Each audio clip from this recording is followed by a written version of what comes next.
Samadhi Bhavana is not the only way to relax, but it is more, so much more than relaxation. It is far beyond anyone's understanding, because it's a miracle more than we can ever know.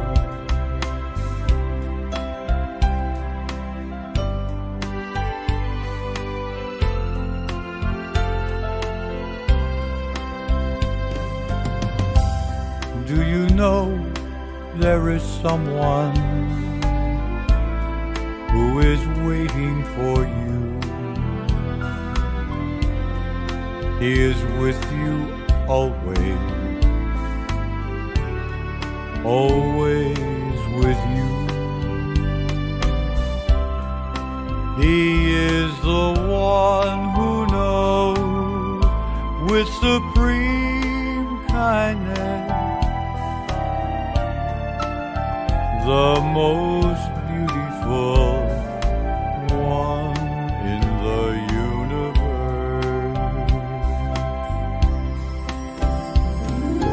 He has the knowledge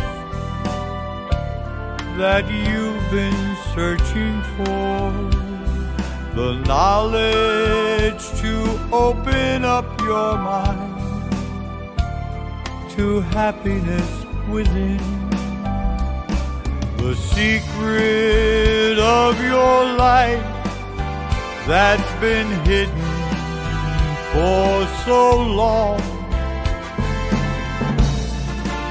It will be clear when you become one with Him. There is no one can do it for you.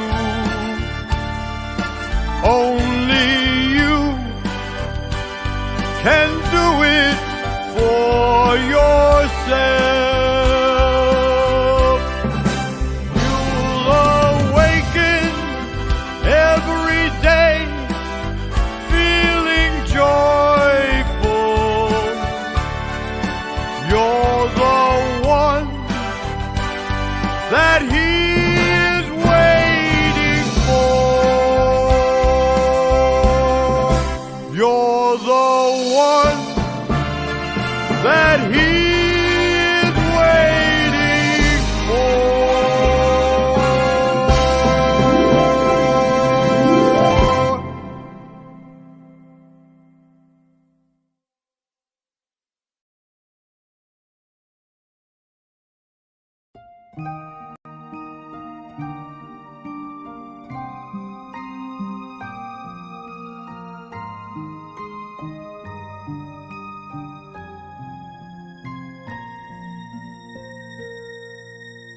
I've been searching for the miracle all around the world. I used to look upon the moonlight and the shining stars as a wonder of miracle.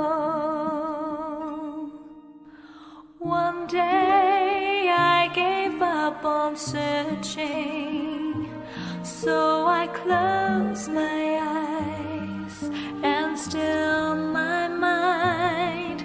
I finally found the greatest miracle inside of me, and everyone. My dreams came true when I found you inside of me.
All right, is that better? Yeah? Okay, good. Thank you. I wasn't sure. I just took it out and put it back in, so I'm glad that works. All right, so we're going to start today off with the quote of the day.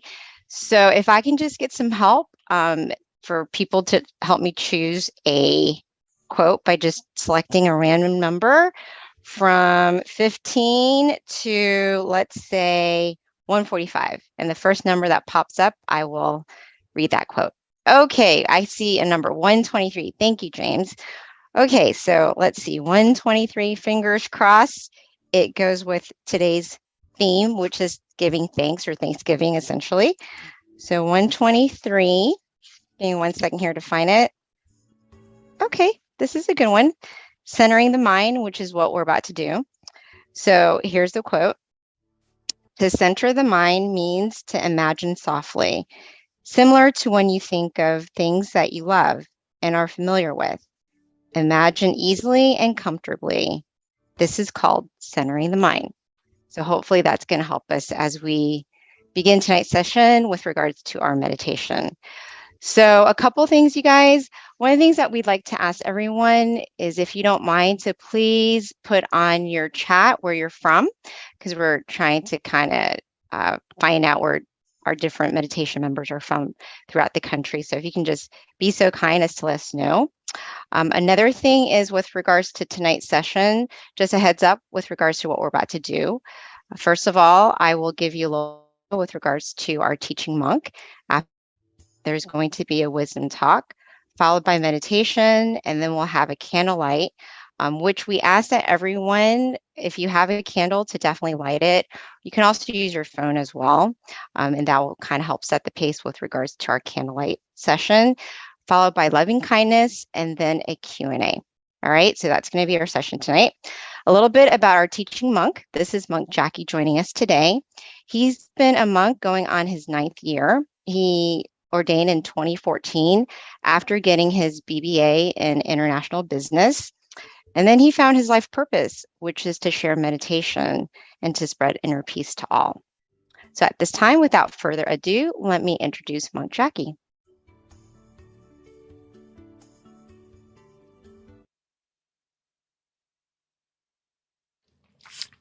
So, good evening, everyone.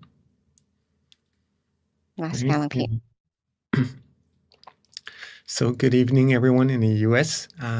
It's nice to get a chance to come here again to meditate with all of us. Hopefully, you all are staying healthy and staying happy in both your body and your mind. And also, greetings to all of us from all across the world, right, joining. So I'd have to say good morning, good afternoon, and good evening in that sense, right, since everyone's joining here.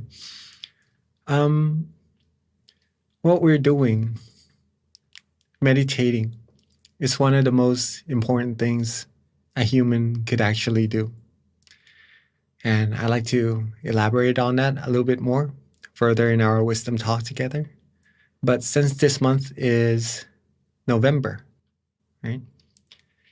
It's the month of Thanksgiving, a holiday season that we all love, right? Getting our families together to sit around, enjoy the warmth, the coziness of having our loved ones together, to enjoy the dinner, talk over all the things that we've been through, and just coming together once in a while just to bring that family air, right? That family atmosphere that we all love. And family is a great thing to have. So let's talk a little bit about Thanksgiving and what's it about and what it could be about as well. Okay.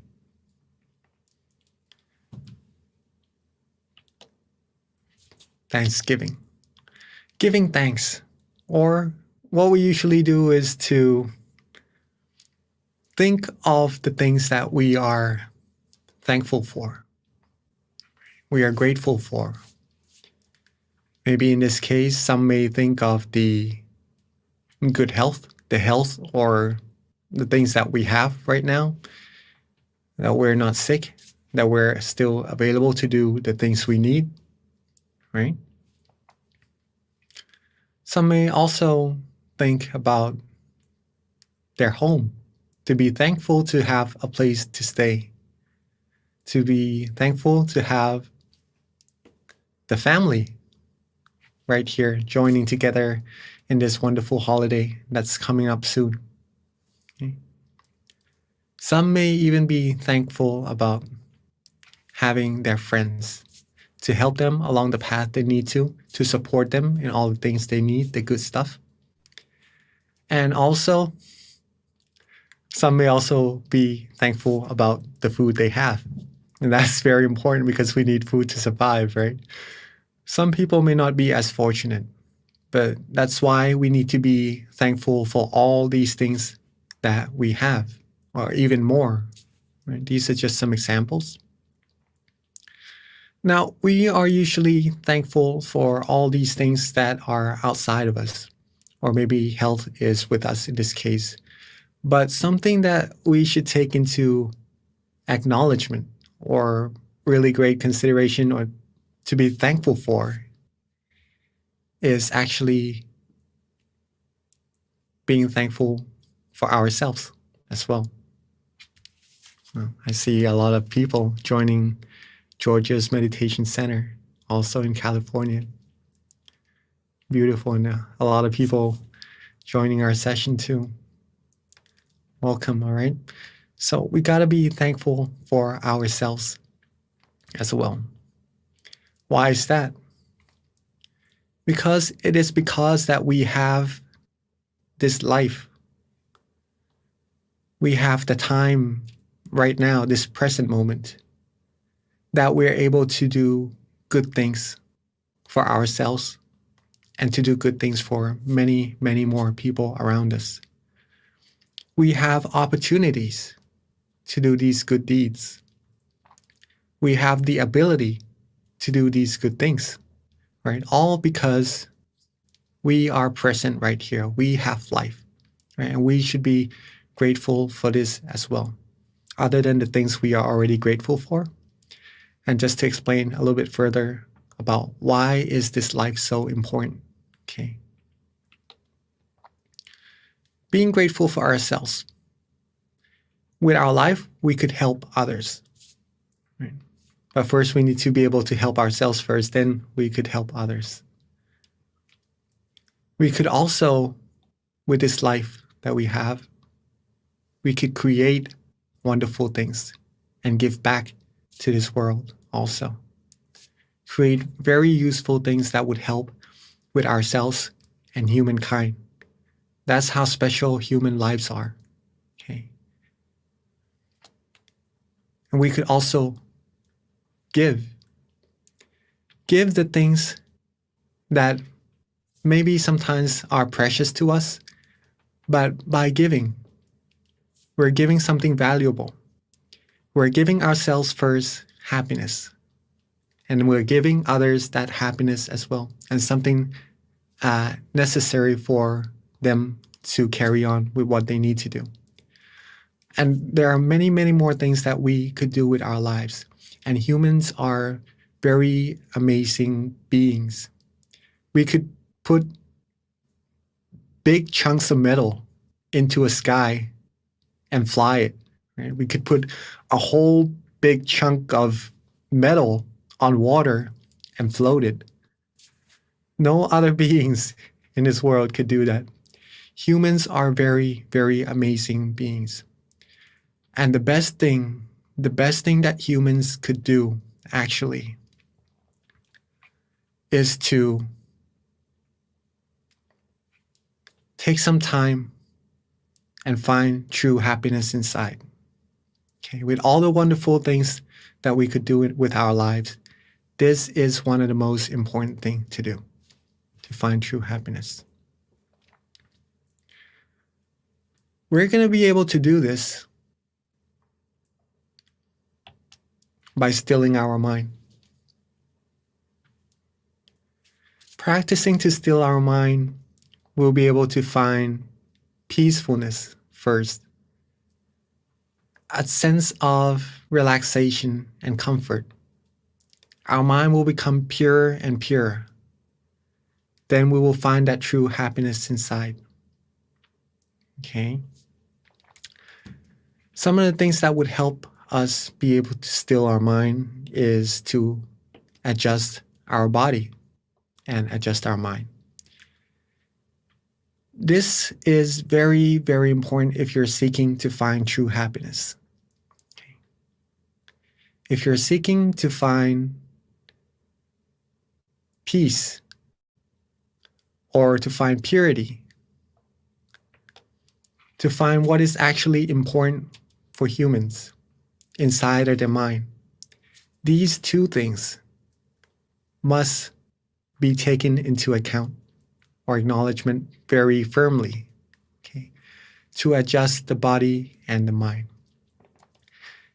If we could get our body and our mind to be, let's go to the next slide, to be relaxed and comfortable. This is the key, right? This is the heart. It may seem a little bit trivial because of the baby and the smile. It may look a little bit insignificant, but just to tell you that this is very, very important, right? These two slides, adjusting the body and the mind to be comfortable. If we could do this, we'll be able to still our mind very easily. And all beings in this world, the ultimate thing, the ultimate seekings of us, right, is happiness. Okay. Whatever we do, whatever we're pursuing, our end goal is pretty much to be happy, and everyone wants that. But we're usually seeking it from the outside because that's the way we know, that's what we know to do, right? We know that the things that we need, the things that we like to fulfill our mind, to make ourselves happy, is on the outside. But not many people do know that actually happiness or true happiness depends on the state of the mind. Whether we are happy, whether we are sad, whether we are angry, or maybe we have some misunderstandings or anything, it happens from inside the mind first. Wars, peace throughout the whole world starts from a human's mind. If we want peace in this world, if we want war in this world, we don't want war, right? But if we want peace in this world, we gotta get the mind to be peaceful. We gotta find true happiness inside the mind first. Each one of us, every single one of us. Then that's how true peace is gonna come true into this world.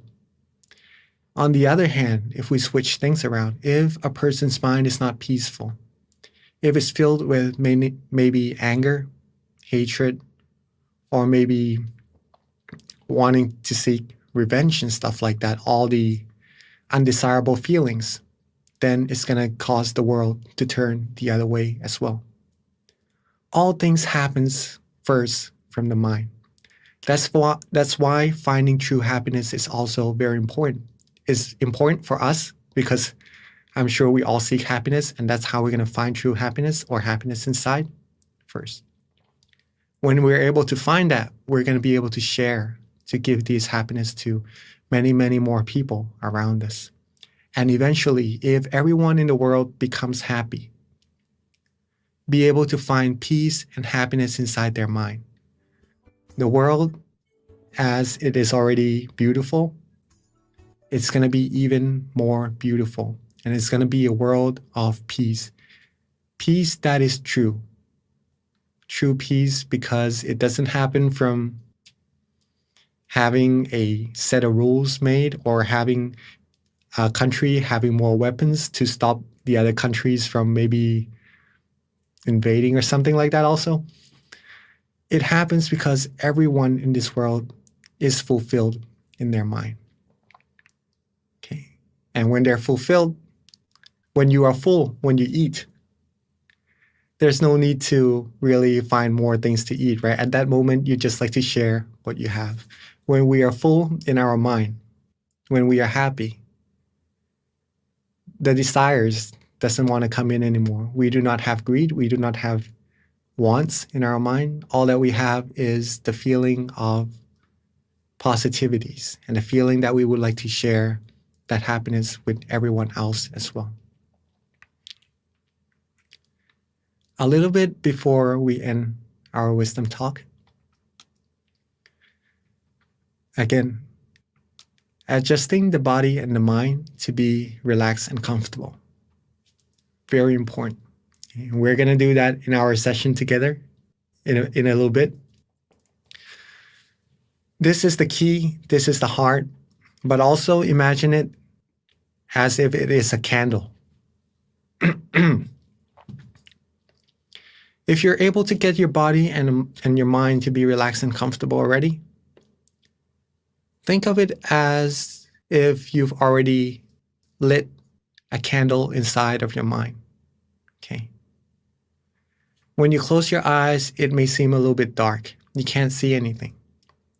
But when you've lit the candle, when you've become comfortable and relaxed, that means your mind has already become bright and light on the inside. Even though it's dark, when you have light, you'll be able to see.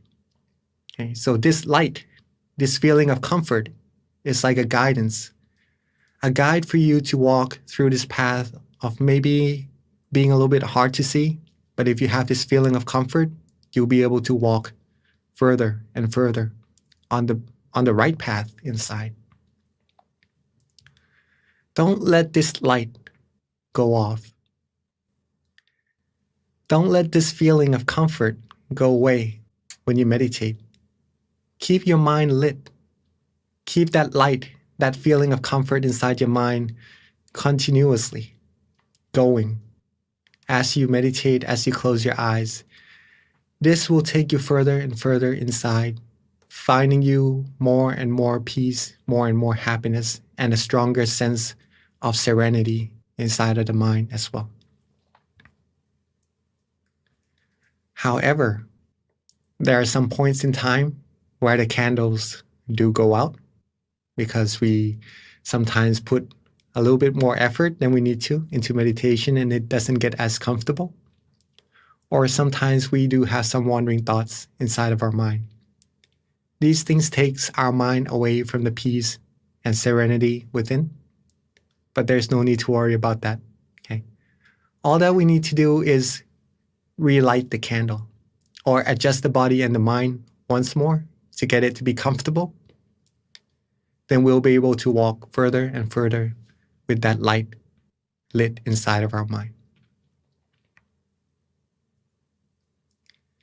This way we'll be able to find true happiness and be able to make this world a world filled with happiness and true peace as well. Okay. Humans are amazing. And to be able to do these things, these wonderful things, is a gift. To be able to learn these things is very we are very fortunate and are very meritorious to be able to know where true happiness is. And I'd like to rejoice in everybody's merit for coming today, to find this knowledge, to practice our meditation together, to find your peace of mind. And hopefully we'll be able to share this happiness with many, many more people around us in our family and our friends and many more across the world as well. So now that we know a little bit about meditation, let's take it into practice together, shall we? Before we begin our meditation though, let's take some time to adjust our sitting positions. Maybe if you need to drink some water, if you need to do some stretches, please feel free to do so. If you need to use the restroom, please feel free to do so.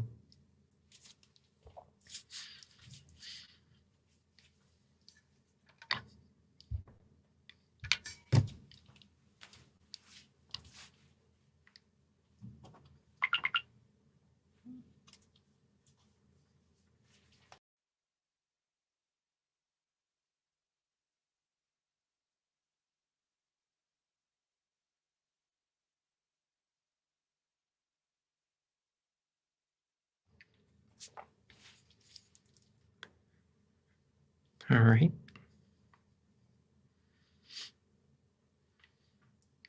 And for those of us who are ready,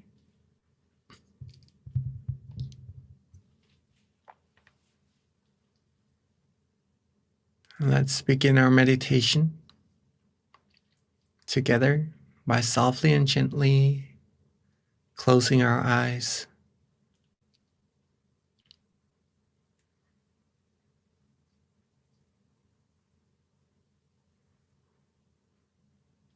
There's no need to rush.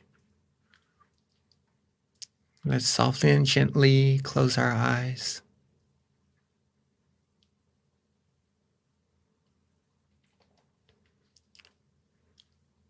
There's no need to close our eyes all the way either. Just enough so that we feel relaxed and comfortable.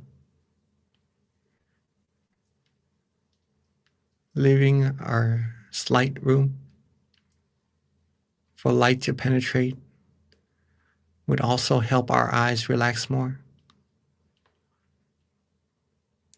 It would help us from putting the extra effort into meditation and to keep our body and mind relaxed and comfortable longer, more proficient as well. So this first step is very, very important. Make sure we close our eyes relaxingly and comfortably, the way we like it and the way we enjoy.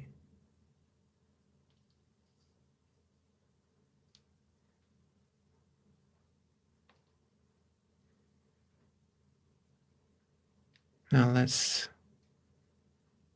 relax our face.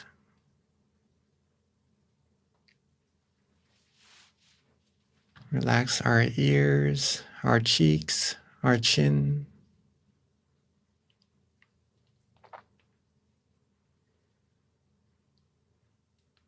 Relax our neck, our shoulders. Our body, our legs, all the way down to the tips of our toes.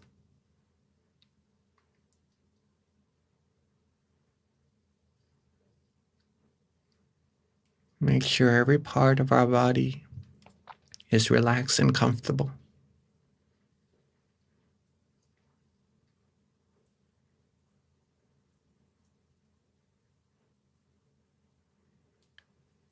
Rest our mind.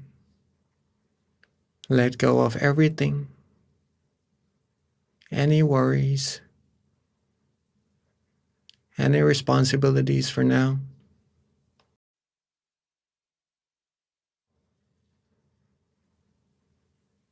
It is a time for us to rest.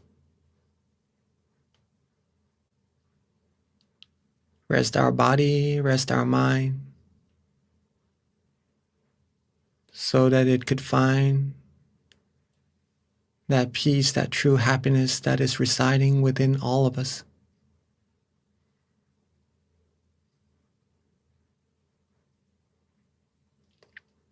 If you are starting to feel relaxed and comfortable, that is a very good indication that you are meditating correctly. And at this moment, your candle inside, the light inside of your mind has already been lit. All that we need to do now is just to relax and just keep this feeling going. Keep on relaxing and don't worry at all about anything.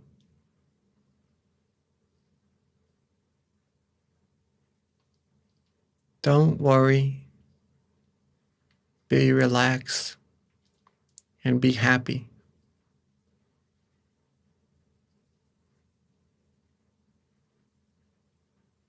Step by step,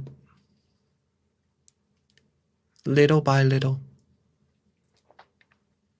we accumulate more of these feelings.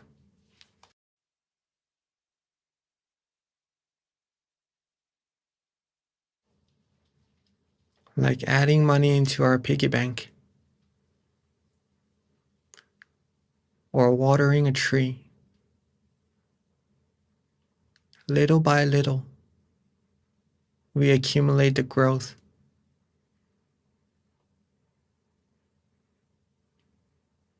And as soon as we know, as soon as we realize our piggy bank or our tree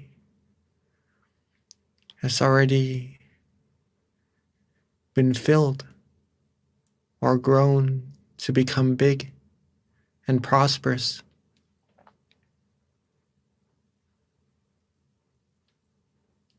and now if we'd like to get anything, to buy anything, or to take fruit from the tree, we'll be able to do so.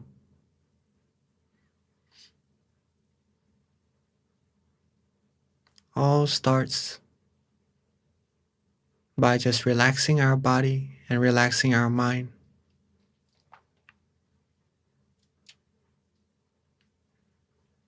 And keep that feeling of relaxation. Keep it going without having any worries.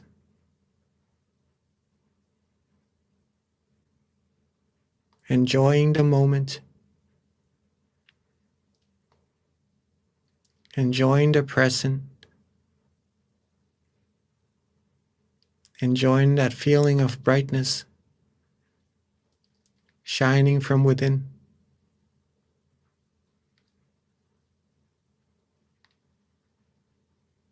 Be with this feeling. It is the most important feeling in this world.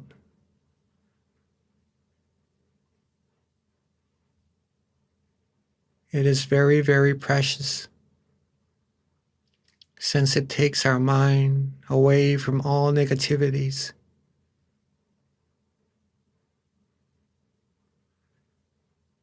It purifies our mind. It cleanses our mind, and it brings towards us a lot more positivities from the things that we have around us.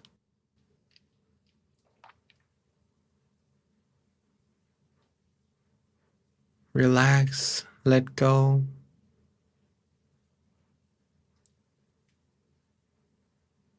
Let the positive energy flow within our mind.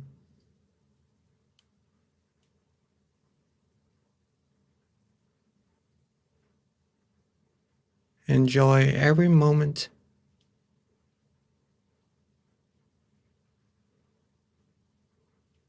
If you're feeling good, if you're feeling right, You feel that you enjoy this feeling of relaxation that you are having right now. And that shows that you are practicing correctly.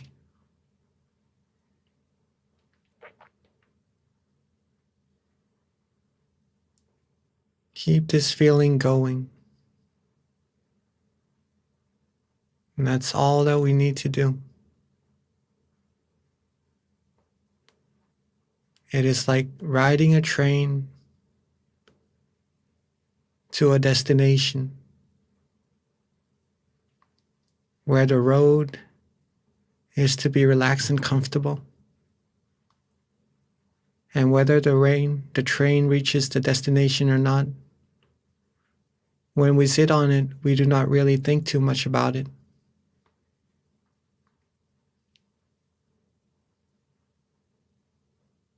We just enjoy the ride as time passes by.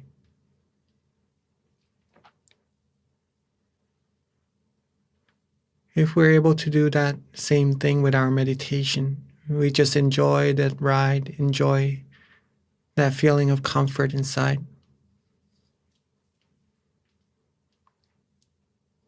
We'll be able to get closer and closer to our destination as time passes by.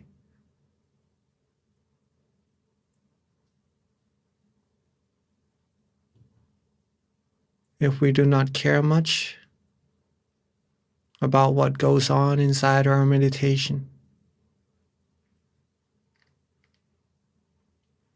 nothing will be able to hold us back from traveling further inside.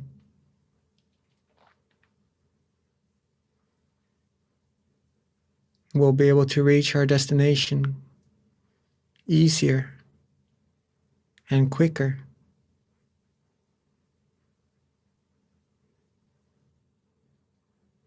Some may start to have some meditation experiences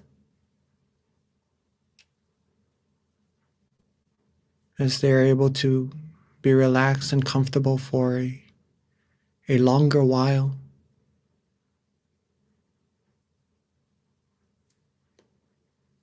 Some may start to feel calm and peaceful, having no thoughts or no worries about anything else at all. Some may start to feel light, feel spacious, feel vast, and feel nice on the inside, almost as if they're floating in space, or their body has become one with the air, the atmosphere around them.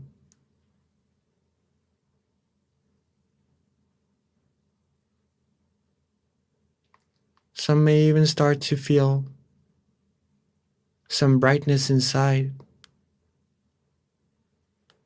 Feel that the mind is flourished. The mind is expanding. It's becoming brighter and brighter, pure and pure inside.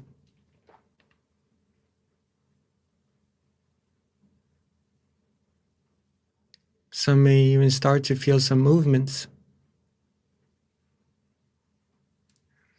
Whatever we feel, if we are still enjoying the feeling, enjoying this feeling of relaxation, whatever meditation experiences we have, don't pay any attention to them. Don't worry. If we're able to stay calm and peaceful, we'll be able to travel within even further and further, finding even more meditation experiences.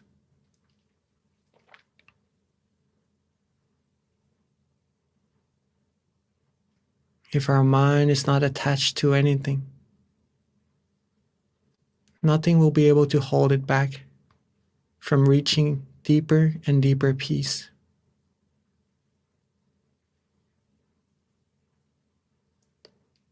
So whatever happens in our meditation, Keep on being relaxed. Keep on being calm and comfortable.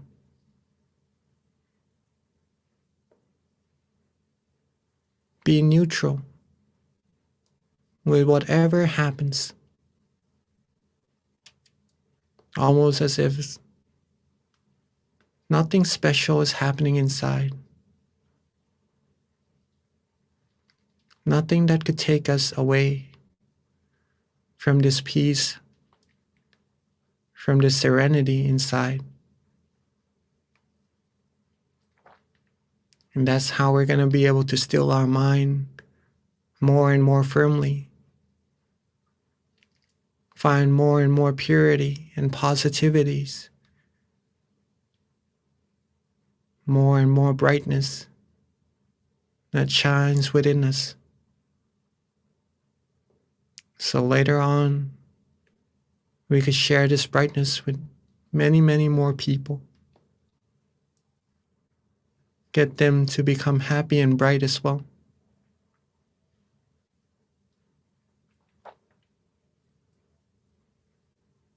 As we are traveling,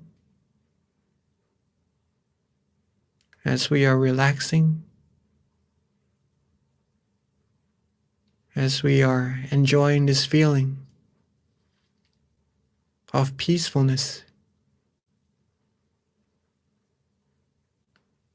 at any moment, if you'd like to use an object of visualization, such as the moon, the star, or even a crystal sphere, please feel free to do so. But to make sure that the visualization goes along with that feeling of comfort that you had earlier, so that it takes the mind further deeper within and helps the mind be even more free from wandering thoughts.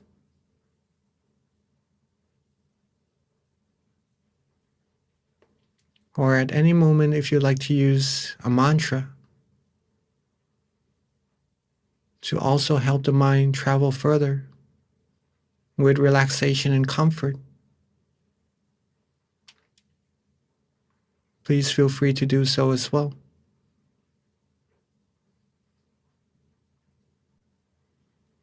Or if you'd like to just let go and don't worry about anything, be relaxed in body and mind and not use any visualization or mantra, please feel free to do so as well. Whatever helps the mind and the body to be relaxed and comfortable at that certain situation in your meditation, that is the right practice, the right technique we should use at that very moment. See what is best for us. And that's the way we're going to learn about ourselves and our mind as well, as we further progress in our meditation.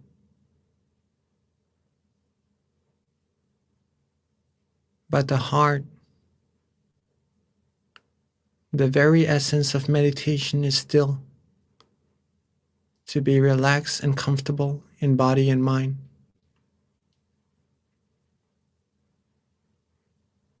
So make sure whatever technique we use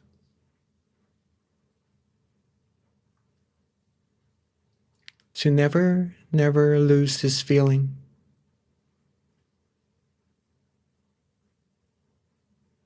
Keep our body light, relaxed.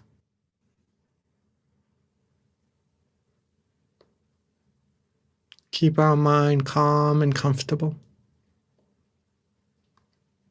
Let go of all worries.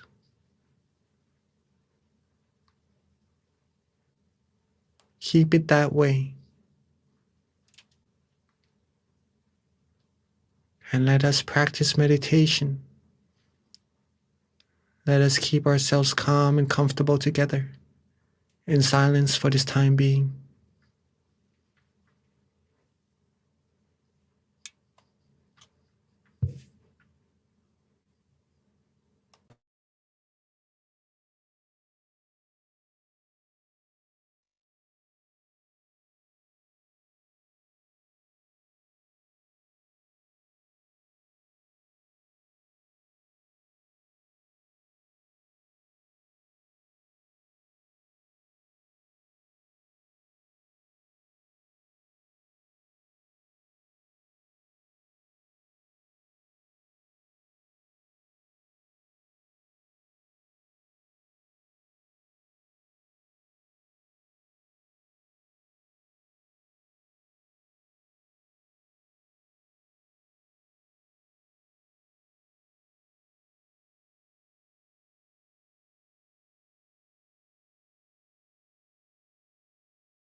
as our mind has now become more relaxed and comfortable.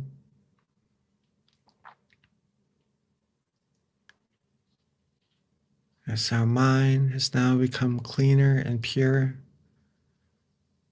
from stilling our mind, from resting our body and our mind together. Let's take a glance at ourselves to see if we are still relaxed and comfortable or not.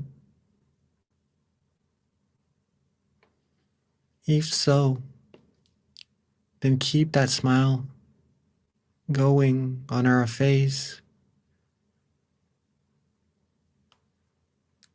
Keep that feeling of relaxation going in our body and our mind.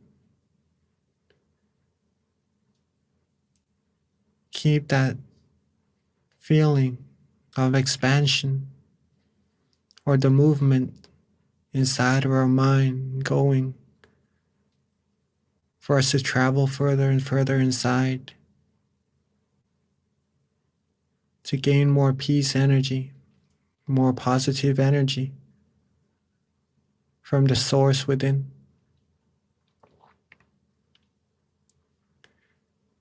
And now that our mind has become brighter, become lighter and pure, let's bring that brightness,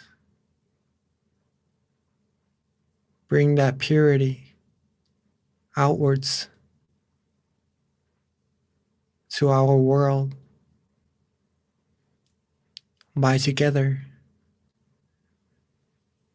lighting our candles that are beside us or in front of us to have it symbolize that brightness, that purity inside of our mind, and to help this world shine brighter and become closer to a world of peace, the world that everyone has true peace inside of their mind. So I'd like to invite all of us, while being relaxed and comfortable, let's light our candles together.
that we have lit our candles, representing our brightness and our purity from inside of our mind outwards and shine for this whole world to see.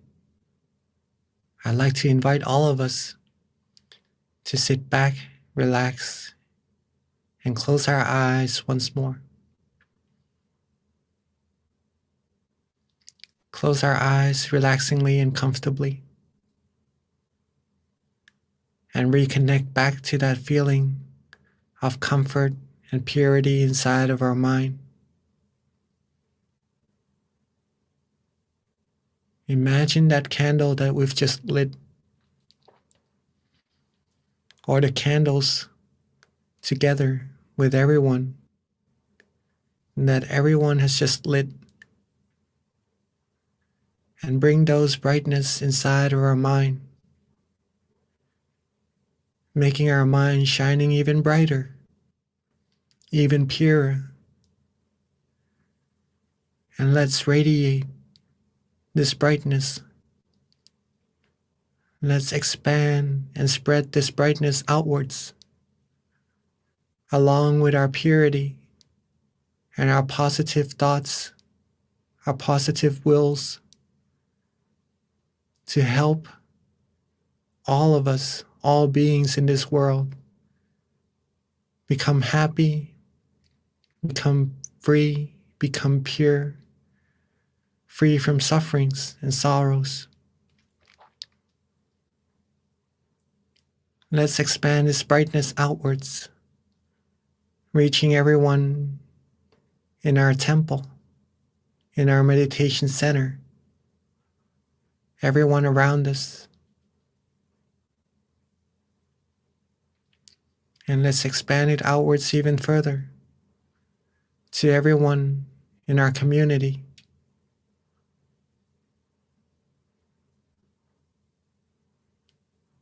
And relaxingly expand our brightness outwards even further to everyone in our city.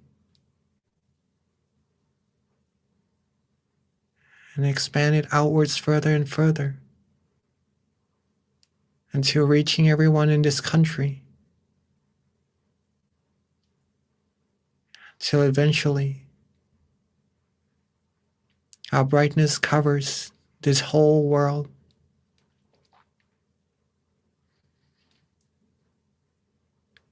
Let our love, our kindness, our good wills, our positive wishes cover up this whole world, cleansing everything, all negativities in its path, making this world clean, clear, and bright, free from all impurities. Let's share our loving kindness and wish for everyone, all beings, not missing a single soul, to always be happy, be free from harms, from hatred, from anger, from wars, from diseases. Be free from all impurities, all negativities. Be loved, be respected, and be protected. Be healthy, be fulfilled in all their wholesome wishes. May everyone have the smile in their hearts, have purity in their souls, have positivities everywhere they look, all around them. May this whole world be a world of peace, a world of love, a world of true happiness.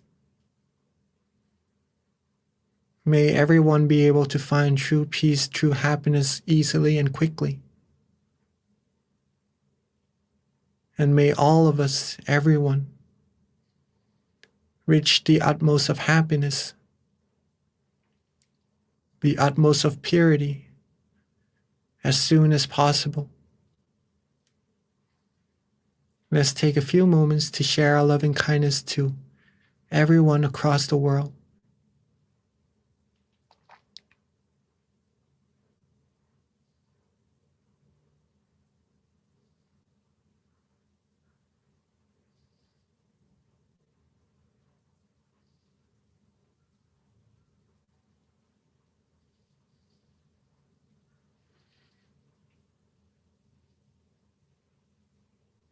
Now that we've shared our loving kindness together with everyone and all beings,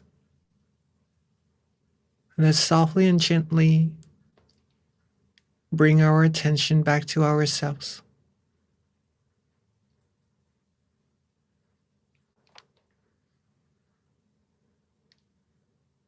Let's softly and gently bring our attention back to ourselves, to where we feel relaxed and comfortable, where the mind wants to rest, and let it rest there.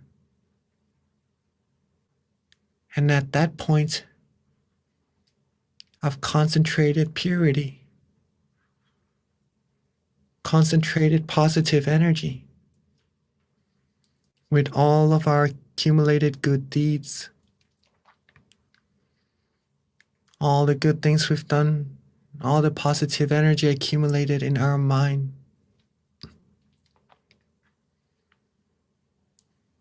let's wish for ourselves to always be happy, always be healthy, wealthy, successful, fulfilled in all our wholesome wishes, free from all harms, dangers, sufferings, negativities, and impurities, free from anyone who would take us onto the path of ruin, surrounded by good, virtuous, wise people that would help support us, help us reach our goal of happiness quicker and sooner, to support us along the road of righteousness always.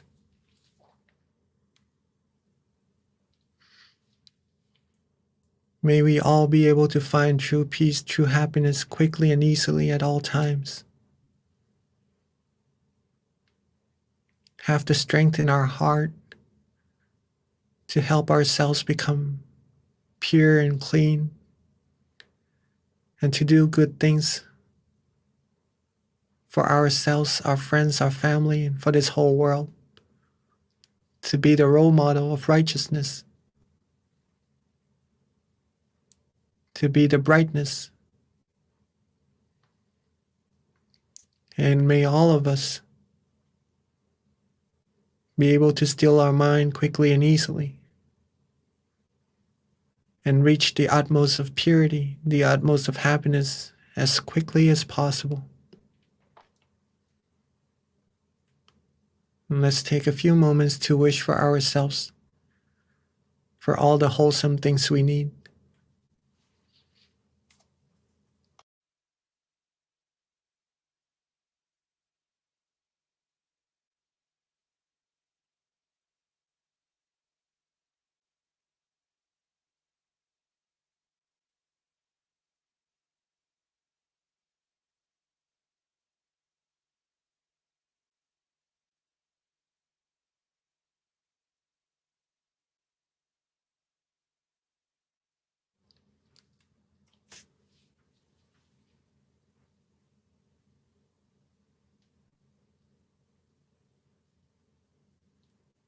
Now that we are coming towards the end of our session together, let's make sure that we are still relaxed and comfortable in our body and our mind. If not, then we could do a little readjustments to get ourselves right where we like.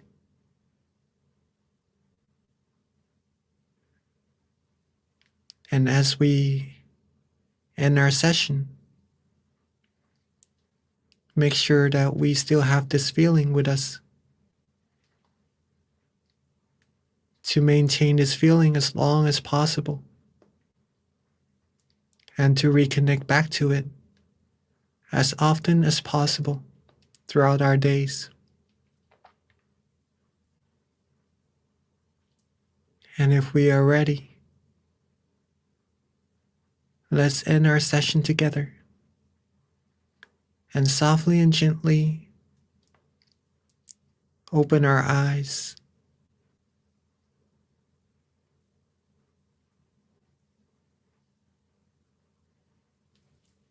And let's softly and gently open our eyes.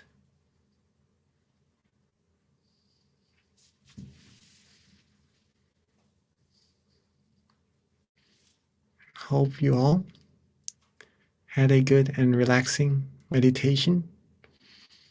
And it's wonderful to get a chance to meditate with all of us.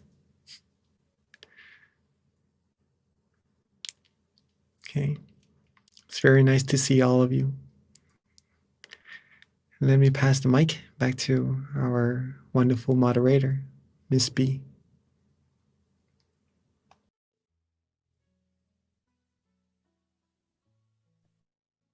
Okay, I'm struggling a little bit today with the mute button. So sorry about that, you guys, but I'm glad it worked. Hopefully you can hear me okay. I'm having some technical issues. That does happen sometimes. Thank you. So this about wraps up our meditation session tonight for November. Before transitioning to Q&A, just a couple of announcements. First of all, we do have a survey that we prepared. So if you are online, please do look at the chat. We've got a little link for you to click so that you can fill out the survey and let us know how we're doing. Definitely the feedback's going to help us have future sessions that we can improve on. If you are not online, no worries. The center that you're associated with will send out the link for you to fill out if you attended the session on site today. Also, please mark your calendar for Wednesday, December 7th.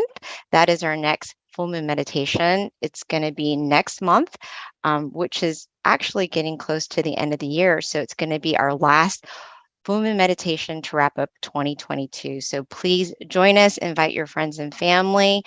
This is such a great way to give yourself thanks and self-love is by spending time to connect with yourself. So please, not only for yourself, but share it with other people and join us next month on December 7th. Write it down and then make sure that you are there. Another thing that you can do just to make sure that you're connected with our sessions is to download our app, MindGem. And actually, there's going to be a link that you can click on as well. And our app, you can use it daily as well. We've got many amazing meditation instructors that are on there so that you can meditate on your own. And in addition, be connected to our full moon meditation monthly as well, since we do send out notifications. In that, you can also see the centers that are close to you, near you, by using the app. The website of MindGem. And if you go to locations, you can find your nearest center near you. Right now, we do have on-site classes pretty much at all of our centers at this point. So just click on the center nearest you and find out the class offerings. Azusa, Georgia meets on-site, Chicago, Alabama, New Jersey, all of the locations. Now, just making sure, can you guys hear me okay?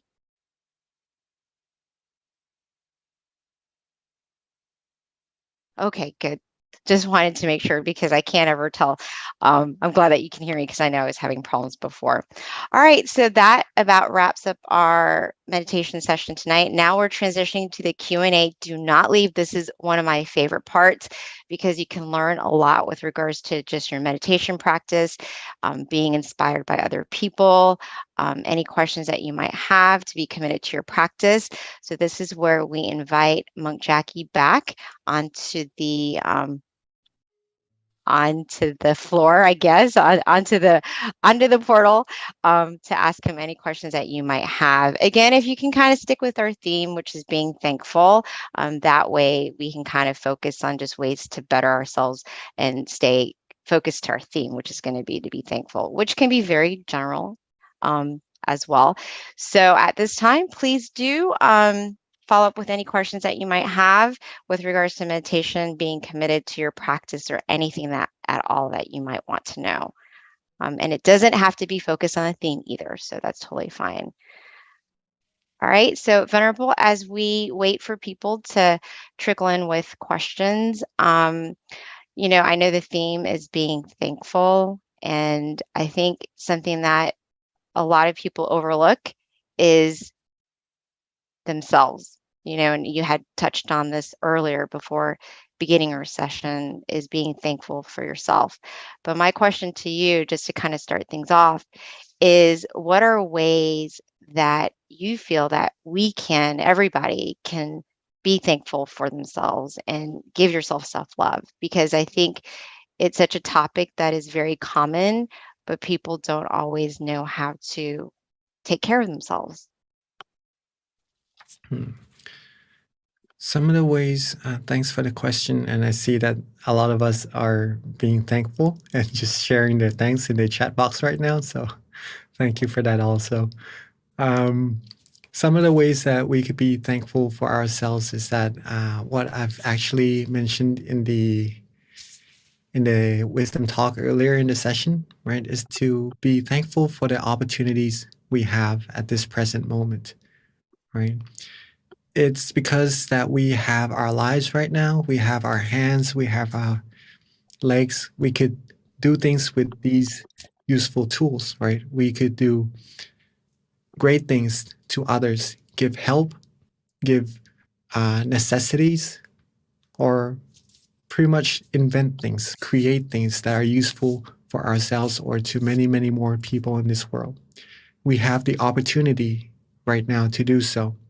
And we also have the ability to do so, since humans are very, very capable beings, right? We could do wondrous things. Our master nun, said that humans are amazing beings because they're able to put huge chunks of metal onto the ocean and actually float the metal, right? Some of the things that fascinates me is pretty much putting metal in the sky, making airplanes, and creating all wonderful things for humankind's sake, right? For everyone to live easier, live more happily. All these things shows how very capable humans are, and that we could, if we wanted world peace, we are capable of doing so as well. So these are the opportunities we have, the abilities we have to do so. It's the matter of if we're going to be doing it or not. So to appreciate our lives, to be thankful for what we have, we could use these opportunities, these abilities to do so, to create world peace, to create peace for ourselves first, and for everyone in our family, and then later on to the world. These are some of the ideas that we could do so, could take into account or take into practice if you'd like to, or if you have some even greater ideas, then please feel free to elaborate on it or maybe to take it into practice as well. Yeah, Venerable. So you do have a lot of people definitely commenting and giving thanks for the session in general. So, there are a lot of thankful people.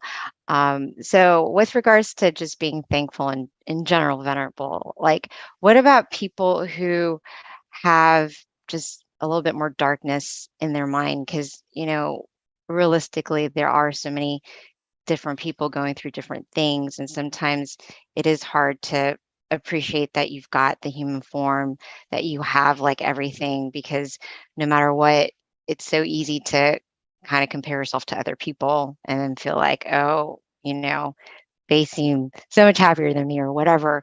So I guess with people like that, how do you kind of help give them a little bit more insight to train yourself to just be thankful with what you have, be content with what you have, and kind of just more focus on your lane instead of just trying to like look at other people.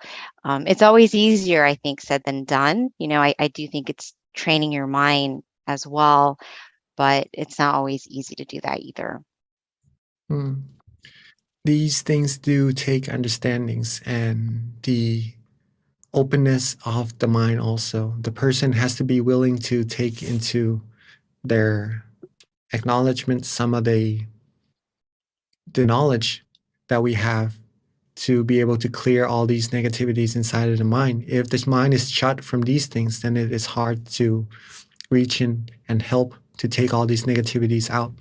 So these are where friends, good friends, come into play very crucially, right?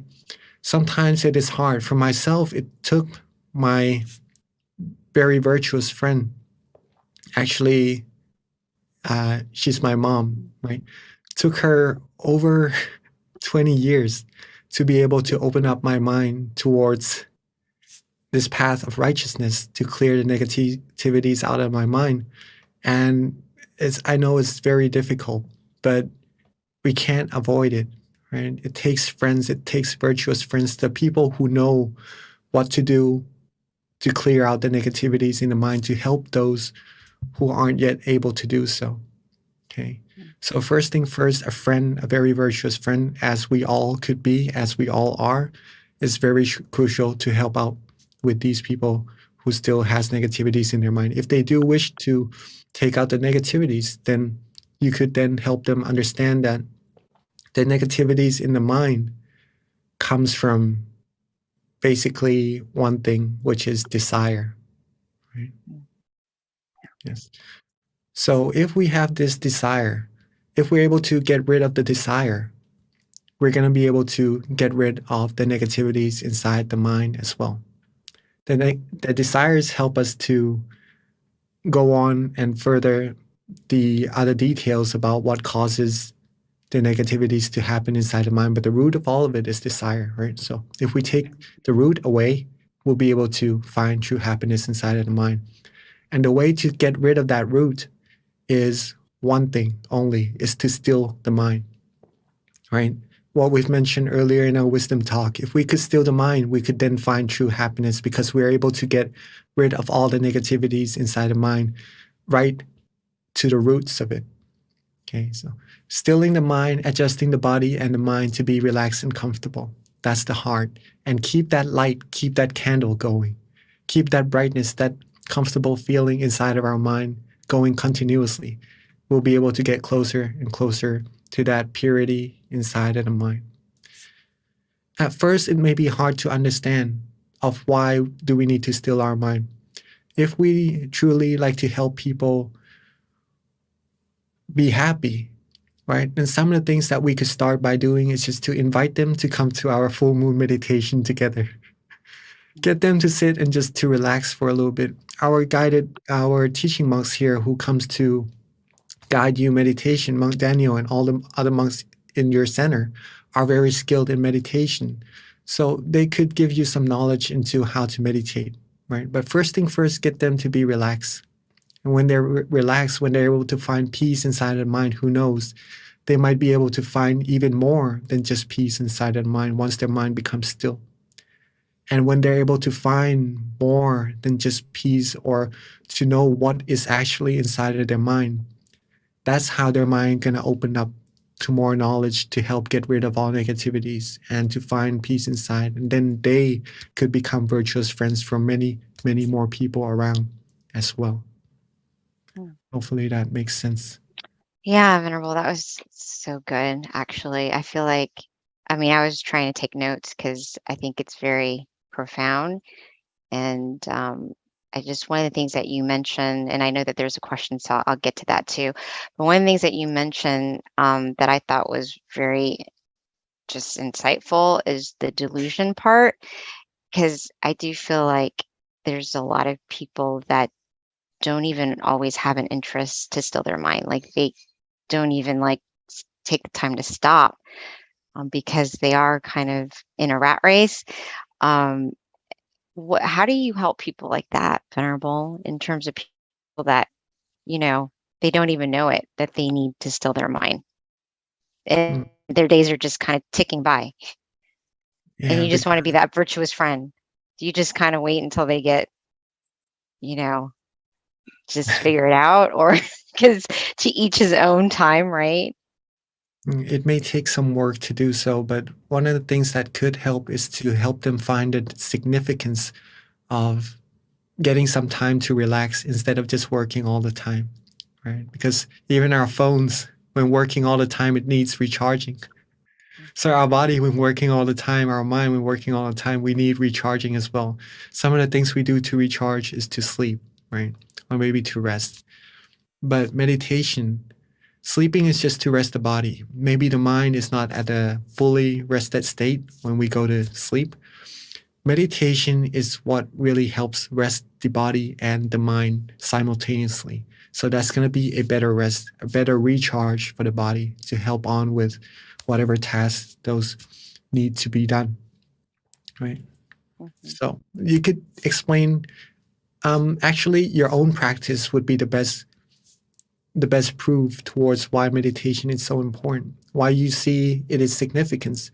You could help share that significance with the people who you wish you'd like to help also. And that's going to be more powerful, right? Because it's from your own practice. So that's why coming together to this full moon meditation to practice, to find your own peace and to find the significance for yourself of why we need to rest and to still our mind would be very beneficial to help others as well. Okay, thank you, Venerable. So we've got a really good question that came from Panavi, and her question is, could you please comment on how the feeling of thankfulness or keeping a gratitude journal can help deepen our meditation practice? That's a very good question. Yes, thank you, Dr. Panyawi, and rejoice in your merit as well. Right? So being thankful, keeping gratitude journal. When we are thankful, it almost as if our mind comes to a state of contentment, right? When we appreciate what we have instead of looking at what we want, our mind can only think of one thing at a time. If it looks at what we have and we are happy with it, that's a state of contentment. And when the mind is content, it is free from desires. It becomes whole, fulfilled, like the full moon in the sky. And at that state, the mind will be able to feel happiness, right? Since it's becoming still. It becomes free from desires or free from moving from one thing to another. When it can become still, it will be able to find happiness and relaxation. And if we're able to keep it that way further and further, that's going to help deepen our meditation practice. And the journal that you keep of all the thankfulness, of all the gratitudes you have, that's going to get the mind used to being at that state of contentment and of relaxation. Right? The more you think about good things, the more you think about positivities, the more the mind will be free from all negativities. It's about habits. Okay, it's about habits. If our mind is constantly thinking about the outside things or maybe thinking about desires, then that's how the habit of the mind is going to be. It's going to be a little bit harder for the mind to become still and to find true happiness. But on the other way, if we train our mind to be content more frequently, to be more thankful, to be happy about what we have, to have gratitude, to have these positive feelings, our mind is going to have the habit of being happy, being still, being relaxed. And that's going to help us further deepen our practice of meditation for sure. And Venerable, that brings up a good point with regards to, can you hear me okay, Venerable? Because I know I've been having problems. Okay, good. It's just been like off and on. So anyways, I'm glad that you can hear me. But, if you can expand a little bit more on the journaling aspect and how it does or how it can improve your meditation for those who, haven't really done it, including myself. I know it's something that has been emphasized, and my question is just, how does it make your meditation better? And is it important? Like, is it something that you would recommend that we do daily to improve your meditation? Yes, of course. Journals are one of the very important things to help us improve on our meditation, right? Since we do have some aspects that we need to have in order to improve our meditation very well. One is to be relaxed, right? To be relaxed and comfortable. Another one is to be conscious or to have awareness in your meditation. Now we have these two things already, and we have consistency to keep this feeling of relaxation going with awareness together. Then that's how we're going to be able to improve our meditation. Okay. Improving the meditation, meaning increasing the refinement of the mind. The only way that the mind is going to be refined is that the mind is happy and relaxed and content. Okay, just the first three things first. The last thing involving journaling is to write down your journal, is because it helps us to observe our meditation of what we do in our day that benefits our meditation, that gives us happiness. In this case, maybe Dr. Panjavi says to write a journal of gratitude. That's going to help the mind think of all the positive things, right? And when the mind becomes happy, relaxed, and positive, that's going to increase the refinement of the mind. That could help also. Some of the other things that could help is that you write down what you did that was good for your meditation. Observe yourself. And if that thing helps with your meditation, do it more, right? Do more of those things. And some of the things that you do in your meditation that doesn't help, or maybe that worsen the meditation, or that you notice that gives you that feeling of slight uncomfort, or whatever you see in your meditation that doesn't really help progress your meditation. Write these things down as well, right? Do not overlook it, or do not just only write the good things. If you know for yourself what is good for your meditation, what is not, then you'll be able to reduce the things that aren't really benefiting your meditation, and only practice more the things that would help improve your meditation. Now, this takes dedication, and it takes a lot of strength in the mind, because sometimes we know some things aren't really good for our meditation, but we still repeat doing it, right? Because it could also be some of the habits that we've accumulated, and it takes a while to change some habits, right? That's normal. That's normal to do so in meditation. It's the process of learning about ourselves, and the journaling, writing down journals will help us to notice ourselves more and to improve ourselves. It's one more step further into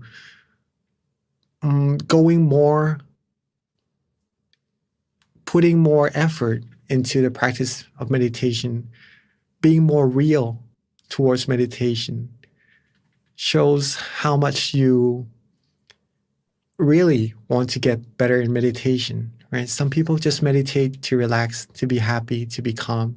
That's good enough. You want to go further, want to go deeper, study more about meditation. That's one step to help you get even deeper, right? Is to do journals. Thank you, Venerable. So that leaves me to the last question, Venerable, which is, when you do meditate, I feel like that is a way that you're giving yourself self-love. You're spending time with yourself, right? My question to you, especially with regards to the journaling, which you've emphasized can help you, what are some things that you should, I guess, focus on when you're writing the journal, like a little template of just how to keep track of your meditation? Is it just kind of like journaling, like when you journal about anything, you're just kind of rambling on, or are there maybe like 3 points that you should focus on each time you write the journal? And I guess that would be a great last question, since it is almost 10:30, and that way we can all try to write it and keep a daily journal ourselves, including me. Okay. Journals are different from each individual. Okay, let's put it that way first. See what suits your meditation at that moment the best. See what journaling styles that would help you, in your opinion, that would help you improve on your meditation, right? But some of the things that I'd like to share that help with mine, some of the things that you could do, okay? Within a session, maybe an hour session, just to make a timeline and to see how much time we're able to be relaxed and comfortable within that session, and how much time that we have lost to having our mind wander off, or maybe having some tension or some sleepiness in our meditation. If we are able to do that, just roughly, right? It doesn't have to be exact until it comes to be a worry inside of our meditation, so that we can't really focus on being relaxed. But if we're able to do that roughly, we'll be able to see ourselves of how much time that we're actually refining our mind, or how much time our mind could be still, and how much time we need to improve or lessen the wandering thoughts or the tension inside our meditation. That's one way to write down your journals about. Some of the things that I also do is to write down how many times I'm able to get to the meditation experience inside of my meditation, right? For example, maybe this session, I'm able to go to the meditation experience that is my goal, right? 10 times or 20 times, right? I'll write that down. Or maybe today I have a goal to do it more times. Then I write down the journals that would help me reach my goal, to see where I am and how much I need to do more to reach that goal. That also helps improve the meditation. If we want to go more relaxingly towards journaling, we could simply see in your meditation of what you did. For example, if this time you close down your eyes, you relax and let go. And just by doing this, you're able to reach your meditation experience or to be happy. Then you simply write that down, what you did, pretty much just to relax and let go. Write that down. Or maybe at some point in your meditation, you're able to use an object of visualization and get in even deeper in your meditation. Maybe you write that down also. Okay. Or if you use an object of visualization and it doesn't help you go deeper, you write that down also. And maybe you could figure out of why does this happen at that situation? Why does this happen in this situation? Then you can contemplate on these things and help reduce the errors, improve more on what is done well, and then that would help you improve on your meditation also. So these are some of the ideas that you could use. Thank you so much, Venerable. I definitely am committed to trying to improve my meditation. So I'm, everything that you're saying, I'm taking very seriously, because I do want to. Not seriously, I shouldn't say that, because you don't want to take meditation too serious. But one of the things is, and I think that this is probably a common thing for a lot of people who do meditate daily, is, you kind of reach a plateau and you want to get better, and of course it's hard when you want anything. So having a little bit of guidance and kind of self-reflecting, I think, is going to be beneficial, not just to me, but to anyone who's trying to improve. So thank you so much, Venerable. All right, so Venerable, at this time, we are wrapping everything up. If you can just give us a blessing before we head out. And everyone, if we can just put our palms together to accept this blessing from our teaching monk, Jackie. All right, so let's reconnect back to that feeling of comfort inside of our mind. And thank you for everyone for joining. Hopefully you all are relaxed and happy inside of the mind and are more pure and cleaner. With all these positivities accumulated in our session, all our good deeds, let them all come together into a clean, clear crystal sphere. And let these merits bestow to all of us the greatest of health, wealth, success. May we always be fulfilled in all our wholesome wishes. May we always be free from harms, dangers, all negativities. When we meditate, may we be able to still our mind quickly and easily. And may we all reach the utmost of happiness as soon as possible.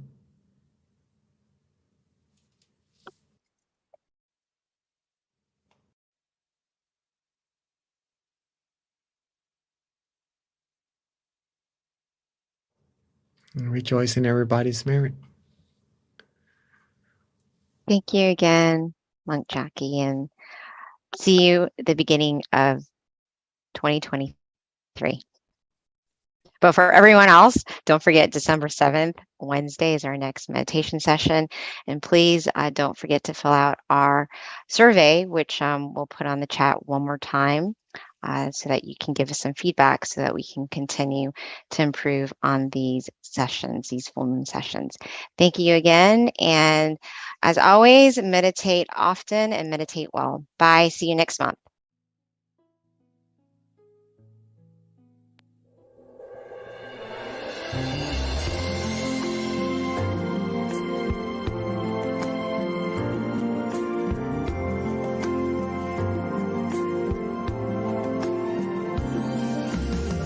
Let's come together to open the new whatever to eliminate all conflicts and differences. It's time for everyone to join hand in hand.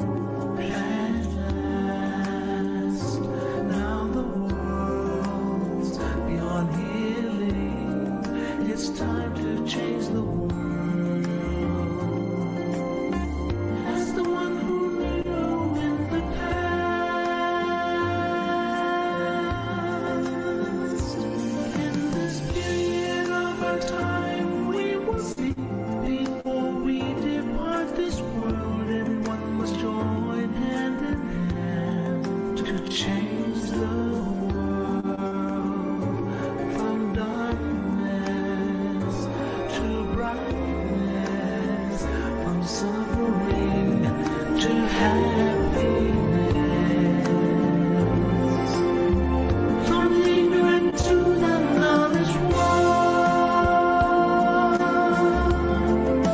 Change the world, we have to do an amazing way. And we have to be happy and cheerful and childlike. Innocence, everyone must join hand in hand. Gently close your eyes, relax, relax. Still your mind at the center of the body and move at the same position of the one who knew from the past. Change the world from the era of darkness to the era of light. From the old era to this new era, the world will be like heaven on earth. No classes in society. Everyone will be really happy.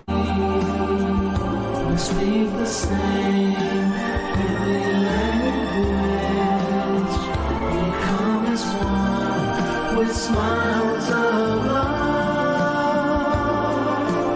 We will be kind, the world will change.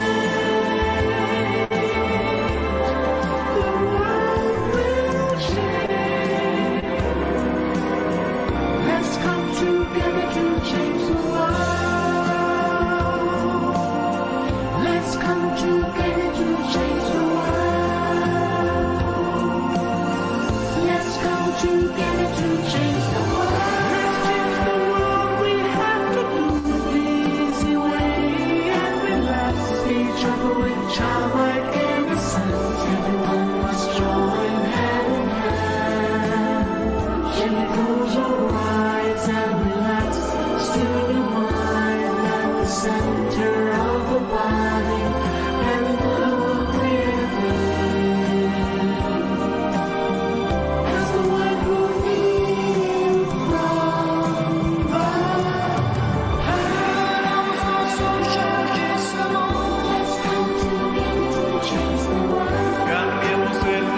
see. I might wanna.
Hi, everyone, and welcome to our full moon meditation. We are so excited to have you all today.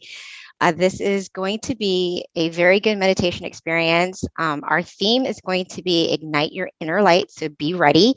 And it is also Equality by Tranquility, which is actually a perfect theme considering today is MLK Day. So with that, I like to go ahead and start off with a quote. And this quote is actually pretty in line with the theme, I feel. So it does have to do with light and brightness. And it's from one of my favorite quote books. It's called Pipo. And this is the quote: "The happy sun. The internal sun will arise when our mind is at a standstill. It will be like a bright object shining day and night. The ordinary sun shines half a day, then fades away. But when we attain the internal sun, our life will never be in darkness. Whatever incident we face, though we cannot change it as we wish, we can overcome it as we connect with the happy sun inside." So that is our quote of the day. And a little bit about our teaching monk, Venerable Jackie, before I transitioned over to him for our guided meditation. Actually, he's going to do wisdom talk first, and then it's going to be followed by a guided meditation. So a couple of points about Venerable Jackie is that he ordained in 2014, pretty much after getting his BBA. And then he started studying meditation and learning more and more about it and how important it is for life, essentially. And with that, he found his passion.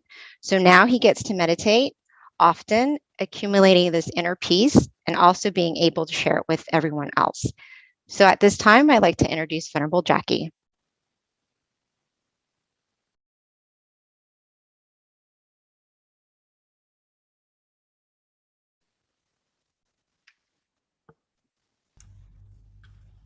Masaka, Pete. Hello. Well, good morning, good afternoon, and good evening to everyone. I see that you are here not only from America, but from all over the world. Well, from Thailand here it's morning time, so welcome everybody. Welcome everybody to this full moon meditation session together. Hopefully everyone is healthy in your body and your mind and is happy to be here, as I am here also, as I am happy to be here also, I mean. Okay. Today's topic is mainly, since today is Martin Luther King Jr. Day also, I believe, in America,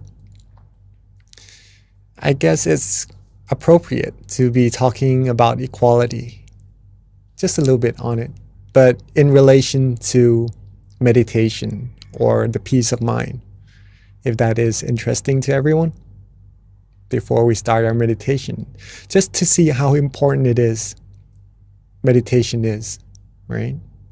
Okay. So first point I would like to make is that we know that we are different. From Canada also, welcome. Shanti. We know that we are different, right? We look different. We sometimes speak different languages, right? I speak Thai also as actually my first language. We like different things sometimes. We have different backgrounds. So differences are there. Like, definitely, we can see them. But we do also have similarities, right? We breathe the same air, you know, we are in the same world. We breathe the same air. We have the same sun for light, for brightness. We are under the same moon right now, tonight, right? We all have our own problems as well to deal with in life. Also, as humans, as all beings, we all seek happiness, right? You may see sometimes people might want to suffer or hurt themselves, but it is because they seek happiness for that. In a way.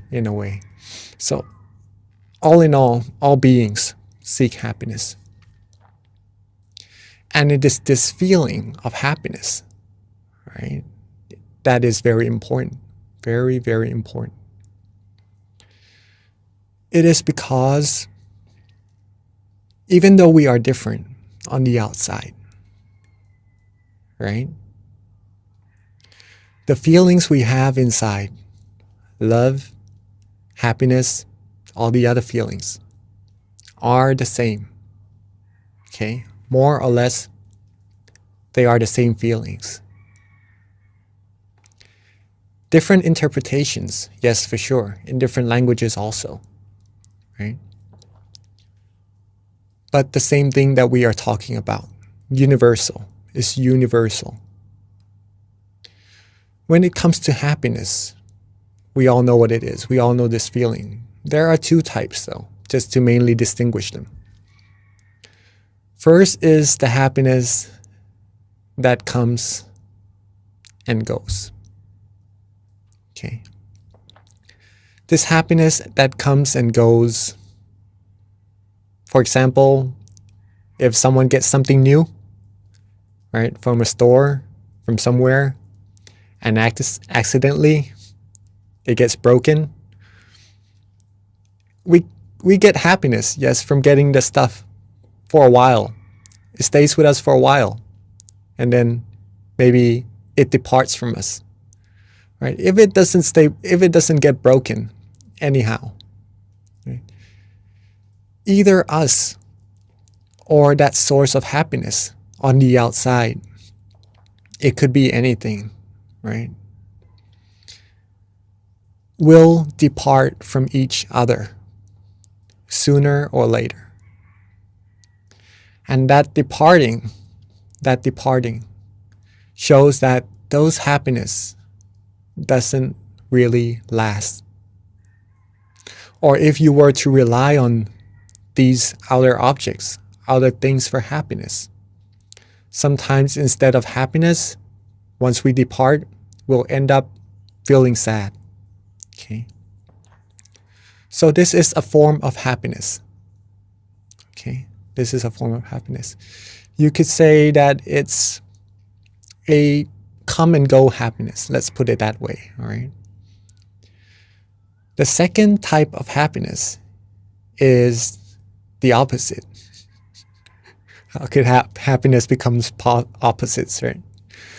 Well, it's the type of happiness that we could always access at any time at all. It is always there waiting for us. Always waiting, always there waiting for us to grab, right? It doesn't go away. It lasts, right? All we need to do is get to it. And that happiness is inside all of us already. This could be considered as true happiness. True happiness. It is easy also to get this true happiness. I will later on meditate with everyone here and actually do the practical part of how do we get there. But I'm assuming that everyone comes to meditate quite a lot already. You already know how to get there, right? But just to do it all with each other again also. Okay. So this true happiness. Every being seeks happiness. But the happiness that they seek sometimes is outside, and that doesn't last. But the happiness that is inside lasts. So this is the ideal happiness that all beings should be seeking, should be getting, or should be acknowledging and really taking into possession of that, right? Since it makes you happy and it lasts. Well, a way to get that. Simple. One is to have awareness. Okay? One is to have awareness. Second is to be relaxed, to have relaxation. Okay. Have awareness. You don't have to really be aware, right? Maybe that would be putting too much intention into your practice, into getting to that true happiness. Just to have awareness, meaning to be awake, to be conscious while meditating, or to know yourself, right? Have awareness and be relaxed, be calm, be rested. Okay. Once these two components come together, your mind will become still. Your mind will become still automatically. There's no need to try to hold the mind still or to try to make it still at all. If you are aware and you are relaxed, your mind will automatically become still. And that stillness of the mind is where true happiness will arise. Okay. Right at that moment. Right? Instantly. So if you are relaxed right now, sitting in your chairs, you have awareness, of course. Right? And just enjoying this feeling of relaxation. When you are enjoying it, your mind will become still. Okay? And it keeps getting bigger and bigger. If you are more and more still and neutral with the feeling, we could do this in our practice of meditation together. But just to say that the stillness of the mind will become stronger and stronger. The true happiness inside will become stronger and stronger also. The taste of happiness will become more and more profound. You receive happiness at this level already while being relaxed. But once you stay calmer, once you stay more relaxed longer, different types of happiness, more and more happiness, more tasteful happiness will arise, thus giving you more profound insights into your meditation as well. Okay, but that's for you to prove it to yourself, right? This shows, what does this show? Right? Everyone seeks happiness. There's already happiness inside of all of us. We all feel the same thing, just different interpretations. Okay, and there is a way for everyone in the world using these two things, awareness and relaxation, just to get there the same way. This could be said as equality of happiness, or the equality of humanity. The equality of humanity. Thus, equality by tranquility.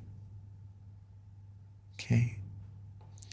If we choose to not really look so much at the differences of humankind, of humanity, but we choose to look at the similarities, peace will happen. And when we are happy inside, when we are fulfilled, when we are content, we will feel love for everyone. We will feel that everyone is equal in happiness. And we will know that this world is able to receive peace, and thus it is a way to world peace. Okay. There's a quote.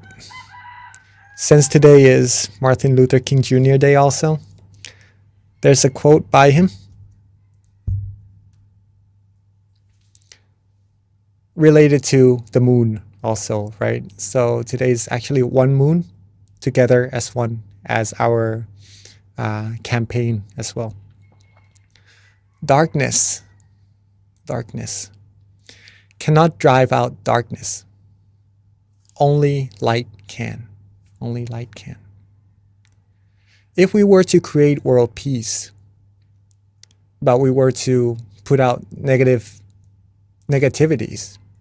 war maybe, into this world, how could world peace really be accomplished? But if everyone in the world can be happy, can find this true universal happiness, equality in all of us, right? That's the light. That's the light within ourselves, within humankind, right? That's the light that can actually, if everyone comes together as one, like the moon, we will be able to eliminate the darkness in the sky, even at night, right? Even in the darkest night. When there's light, we can see. We will be able to bring light into this world and truly make world peace come true. Okay. That is pretty much our talk today. Hopefully everyone enjoyed it and acknowledged how important it is everyone is today. Not to just come here to the session, but actually to the whole world, to create world peace. Okay. But it is a teamwork thing. It is a teamwork thing. It can't just happen with one person. Everyone has to be happy, right? Okay, so I'm guessing that everyone is ready to practice our stealing the mind together. First of all, we all have awareness already. Now the second one is relaxation, right? Make sure you are comfortable in your seats. Make sure you are sitting relaxingly, the way you like it, right? This is all you. It's up to you to make yourself happy. Okay. So once the body is relaxed, then we'll go to the mind. And then when the mind is relaxed, the mind will become still. And then we'll go from there further and further. Okay. So let's take a few minutes to get our body freshened. If you need to drink some water or do some movings, please do. And then once you're done, let's get into our meditation.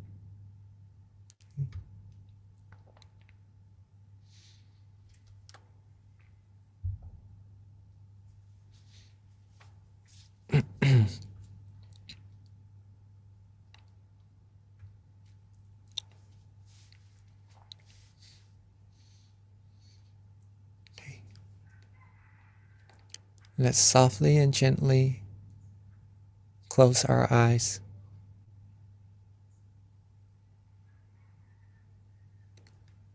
Softly and gently close our eyes. Just enough so that we feel relaxed. Just enough so that our eyelashes touch. It is to relax our eyes and not to worry too much about it. Relax our foreface. Relax our head.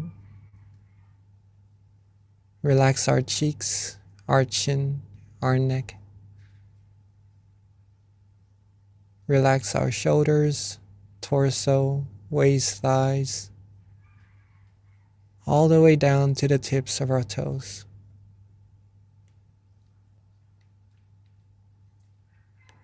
Take our time.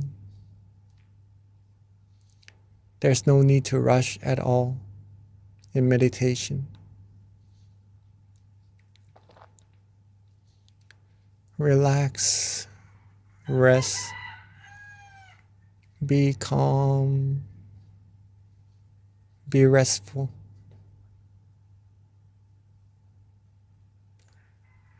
Rest and relax as if we are taking our vacation, taking our time to really take care of ourselves, take care of our body, get the rest that it needs,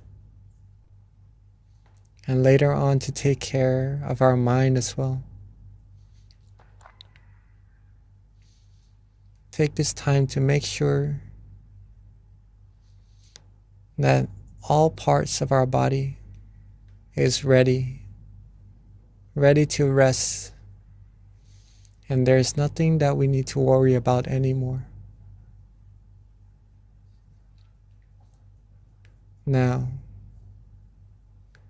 let's let go of all our worries. Let go of all our responsibilities, just for now, so that our mind can be rested as well. Rest and let go. Be free. Be free from all worries. Be free from anything that would give you a burden or give you weight to your mind. Be completely free. Be completely rested. You may start to feel the mind actually moving, flowing. And that's just the mind being free. And when you're able to let go like this, you'll start to feel relaxation. You start to feel inner comfort, peace, happiness, calmness, or tranquility. Just relax and let go, and don't worry about any feelings to come at all. If you don't look for it, it will come to you. All we need to do is just rest. Rest and let go. You'll start to also feel that the mind wants to be at a certain place, maybe right there in front of you, right there around your chin, or maybe around your shoulder, or even at the center of your body. There is a place when you are relaxed, when you let go, when you have no worries, that the mind will rest at. And let the mind rest there. That is good. That means the mind has already come to a point of standstill automatically. Let it be, let it go, let it flow. Enjoy this relaxation. It's this feeling, this universal feeling that is very, very important. Let this feeling, acknowledge it to be the most precious feeling, the most precious possession we can ever have. In order to keep it going, keep feeling this peace, this relaxation, simply don't worry. Don't worry, be happy. Let go, relax. Be neutral, be as happy as you can be. Be as calm, as comfortable, as relaxing as you can be. It's our time to take care of ourselves and enjoy this feeling. The further we relax, the further we let go, the more happiness we will receive. And the further we keep going, the more tasteful, the more meditation experiences we will receive. So let's be neutral. Don't worry about what will happen. Stay calm, stay relaxed, and enjoy this moment. If you wish to use an object of visualization to be a company so that the mind doesn't wander off, then feel free to. If you like to use a mantra as your company along your journey, feeling relaxed and calm, also feel free to. If you just like to be still, don't worry about anything. Not use any visualization or mantra. Also feel free to. See what you like at that moment. Use what you like at that moment. Enjoy the meditation experience.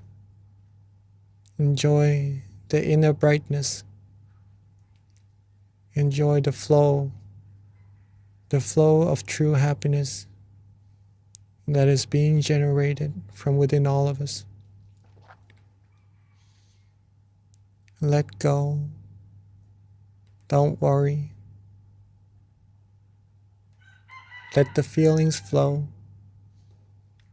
And let's stay still, stay calm. Enjoy this meditation together in silence for this time being.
as we are relaxing,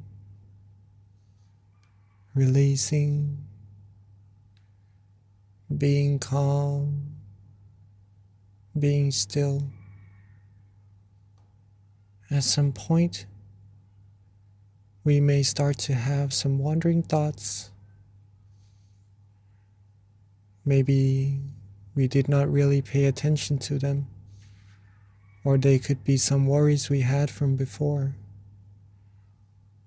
In this case, softly and gently let them go. Don't worry about them. It's perfectly normal. Let them go. Relax our body again. Let go again. Let our mind flow again. Come back to the point of balance. Be relaxed, be worry-free. And you'll get back right onto the road. The middle way, the middle path. Not too tense, nor too loose. Just right. It feels right. It feels precious. It feels good, feels relaxing, feels fresh. That's how you know you're on the road. If you feel any tension or any sleepiness along the road, simply use the same technique.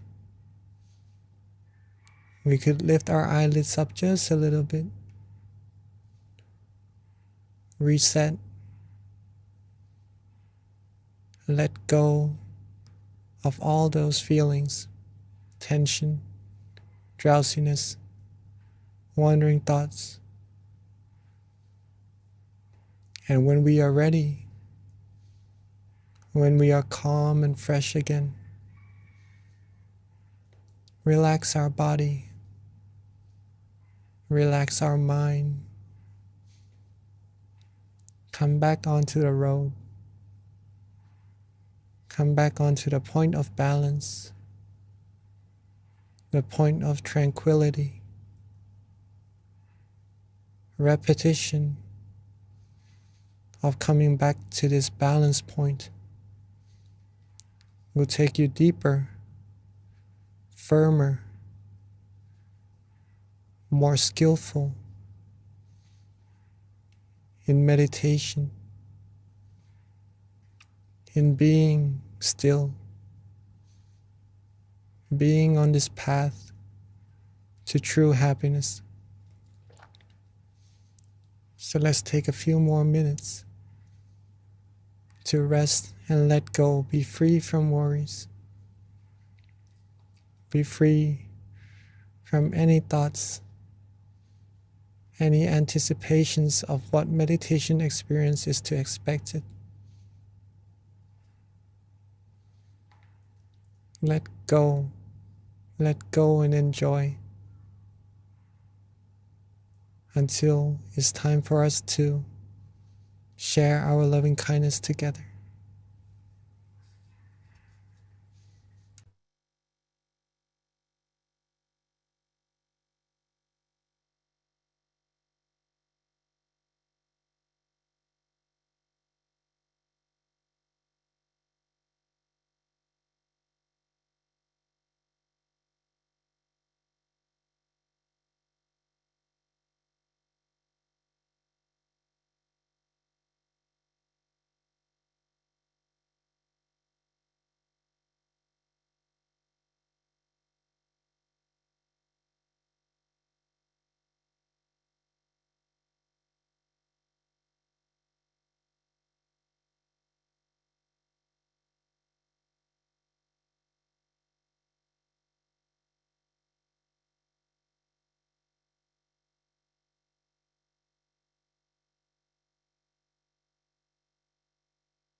as we are now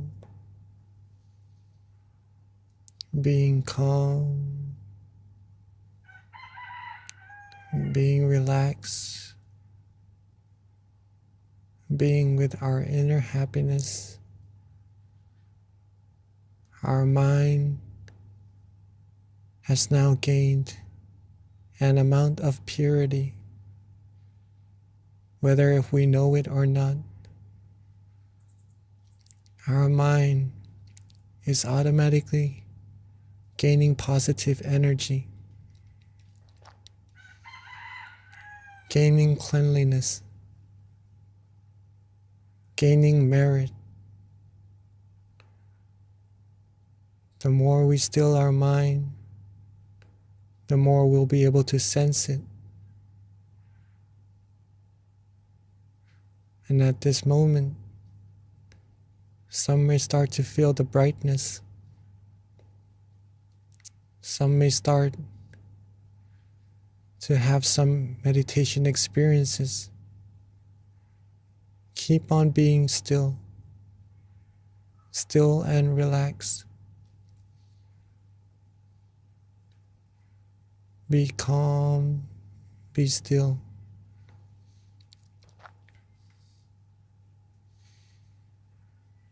As we are about to share our loving kindness to all our human friends and to all beings all over the world, let's take this moment from lighting our inner lights already.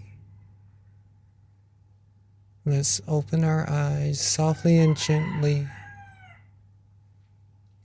maintaining our peace feeling, maintaining our calmness. And if there is a candle in front of you, may you light the candle along with the feelings that you have from the inside, so that the candle may be the representation of the brightness, the feeling of positive energy that you have within.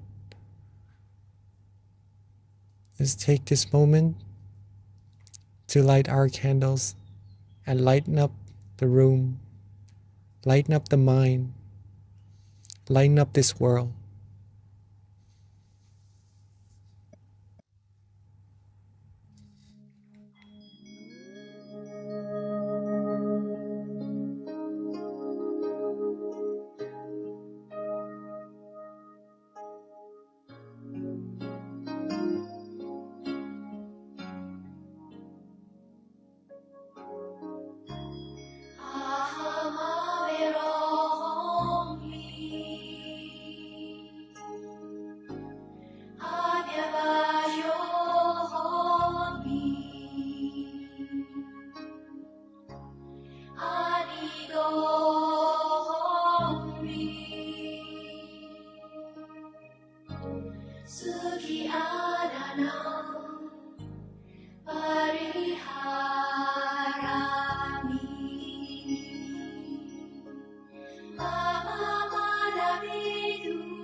Okay, and for those at home, we ask that you light your candle.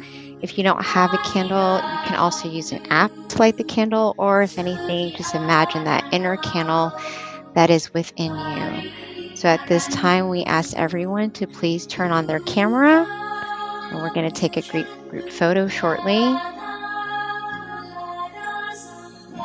Here's my candle right here.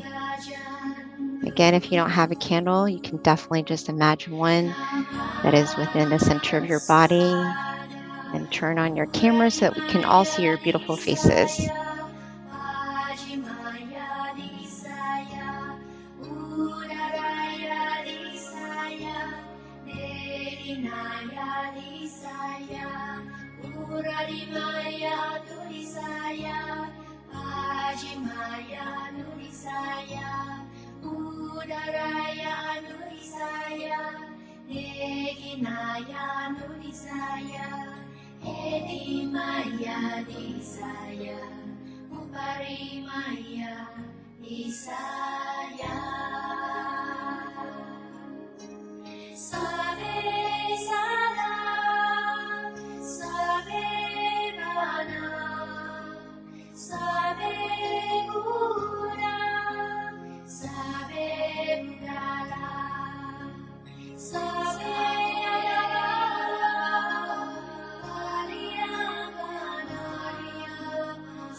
Now, I've lit the candles on the outside as a representative for the brightness within our mind.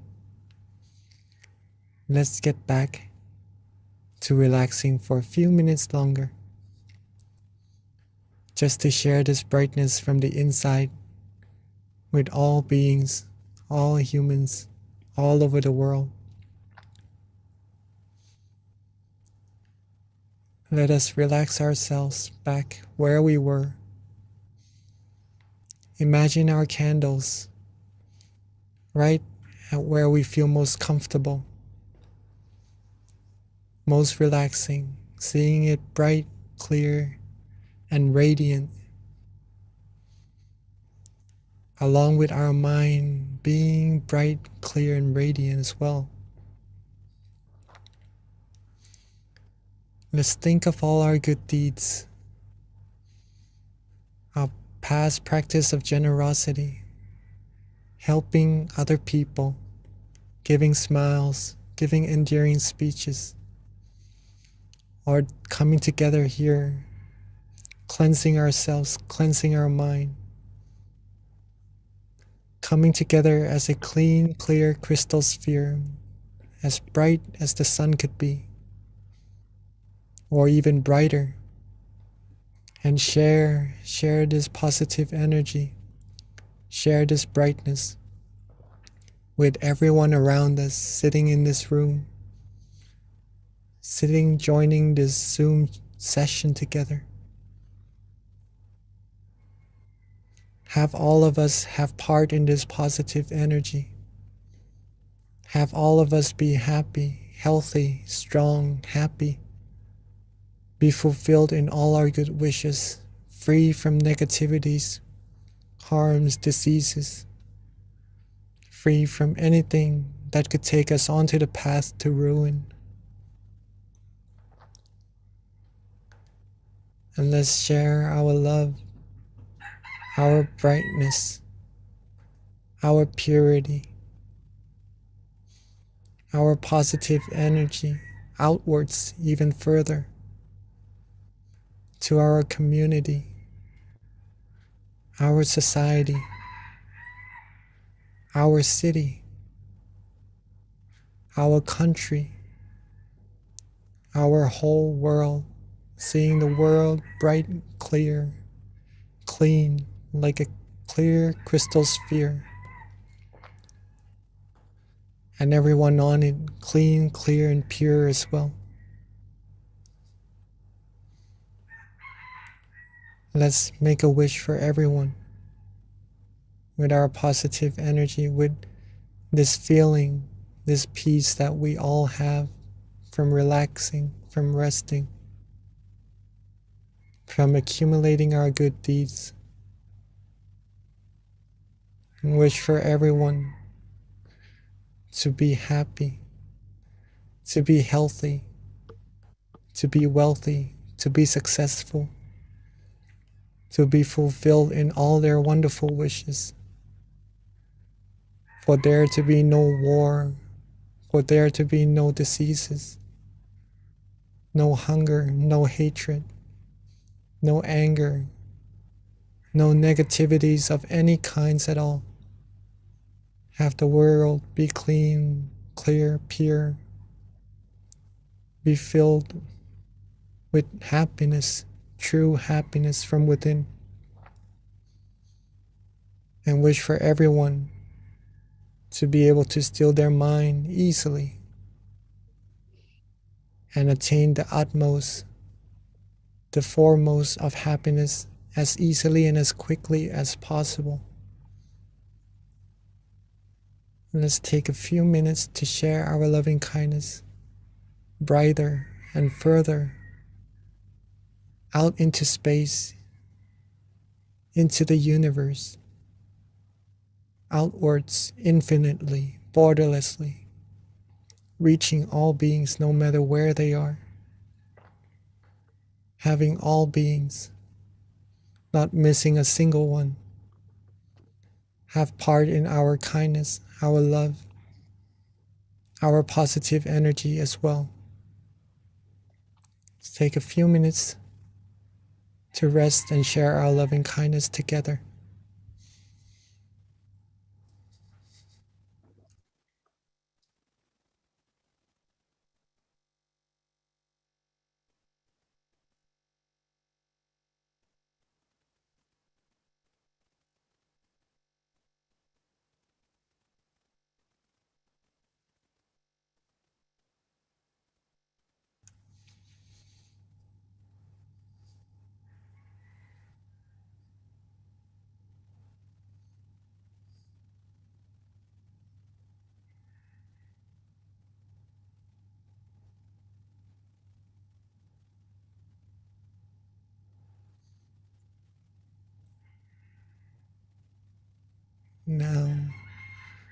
Now that we have shared our love, our purity, our positive energy to every other beings, let's bring our attention, our awareness softly and gently back to ourselves,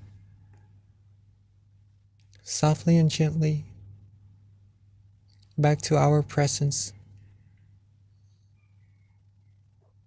wherever we feel most comfortable, whether if it's our forehead,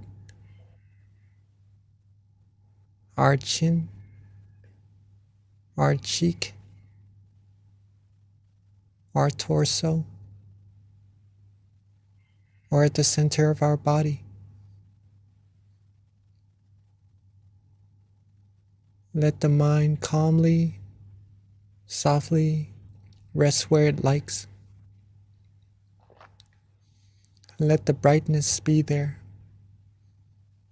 And with the accumulation of all our merit, let's now wish for ourselves, wish for the good things we need,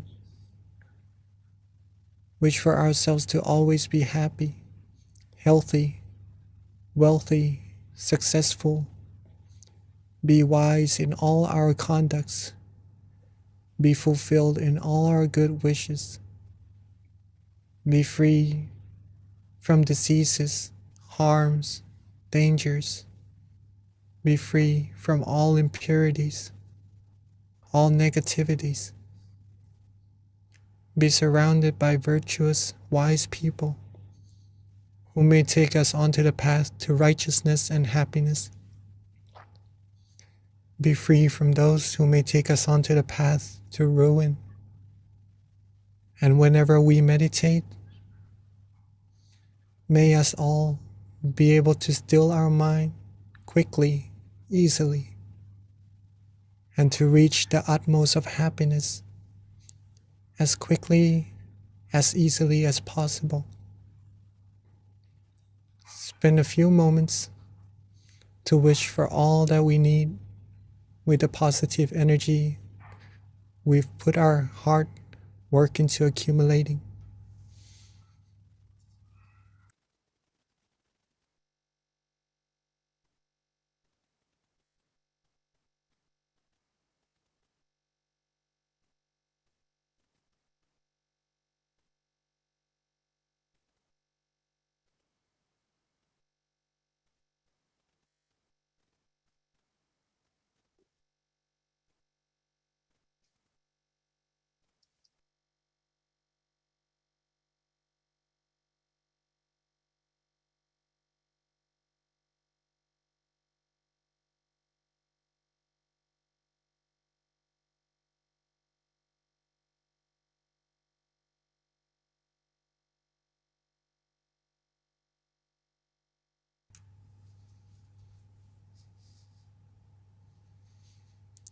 And now that we are reaching the end of our session together, let's recall our calmness.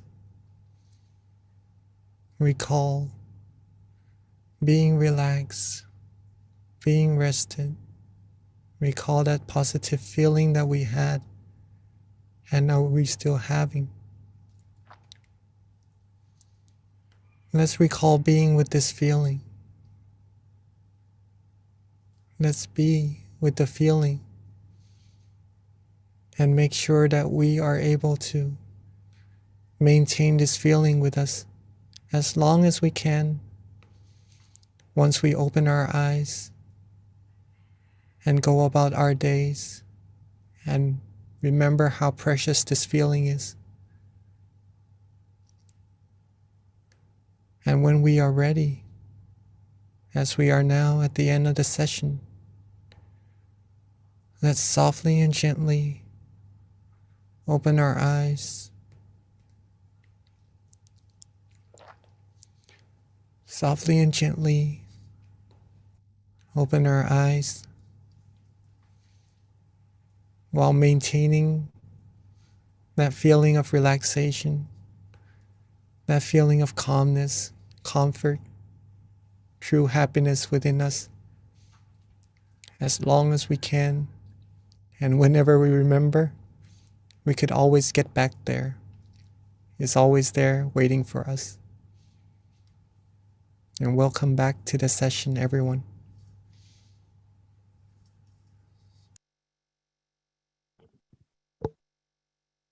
Thank you, Venerable Jackie. That was so lovely, and the blessing was so powerful. So before we transition to the Q&A and back to Venerable Jackie, just a couple of announcements that we need to make. First of all, our next full moon meditation is going to be Wednesday, February 16th. So please mark that on your calendar, invite your friends and family. Let us all be the light together by sharing this light with other people, having people join our call. So please be sure to extend it out to your friends and your family. Join us on the 16th of next month, which is on a Wednesday. Again, that's February 16th. In addition to that, just another thing, the tamagaямeditation.org. This is a great website to learn more about our various centers around the US. That way you can find your local center. It's our centralized website, so please check it out, tamagaямeditation.org. Another website that's very important is MindGem. So if you haven't already, download our app. It's called MindGem. It's a great app. It's got many of our various meditation teachers. Also, another great way to stay on top of our full moon meditations. If you have the app, we do send out notifications through the app so that you can be a part of our full moon meditations and be reminded of the events when they're about to take place. So please download the app if you haven't already. And it's a great supplement in terms of a tool to meditate on your own when we don't have a session or you can't go to your local center. Another thing, we do have our various centers right now that are open and are welcoming people to come meditate with them. To find your local meditation center, you can find it at MindGem on locations. But right now we've got Chicago, which is having classes online and also in person. California as well, which is our Success Meditation Center. New Jersey is also having meditation classes now, both online and live. Alabama as well. Georgia Meditation Center plans to open in March, so please stay tuned for that. So with that, wraps up all of our announcements. And at this time, I'd like to transition over to our teaching monk. This is the best part, so don't leave us. It's the Q&A. You can learn so much, and it really helps in terms of inspiring you to be committed to your meditation practice, learning more about meditation, and questions that other people might have that you might be thinking of as well. So at this time, we do welcome questions. You can easily just put it in the chat and then we'll read it and then have the teaching monk answer. So please, if you have any questions, let us know. Yes. Before, if anyone has to leave, right? Two things. One thing actually, but into two that I would like to share with everyone. Awareness and relaxation. These two things are really important to take away from these meditation sessions, right? It's been probably reiterated so many times. Please, yes, if you could take anything away, these two things would be very precious to have, since it helps you still your mind and it will take you to that refuge, that happiness inside all of us, inside all of yourselves that you already have, right? Awareness and relaxation. Practice that repeatedly, and then you'll be able to come across deeper and deeper happiness also. So rejoice in all your merit for that. If anybody would like to share their meditation experiences or have any questions like Miss B just said right now, please feel free to ask or share your experiences. It will be very beneficial to everyone here as well.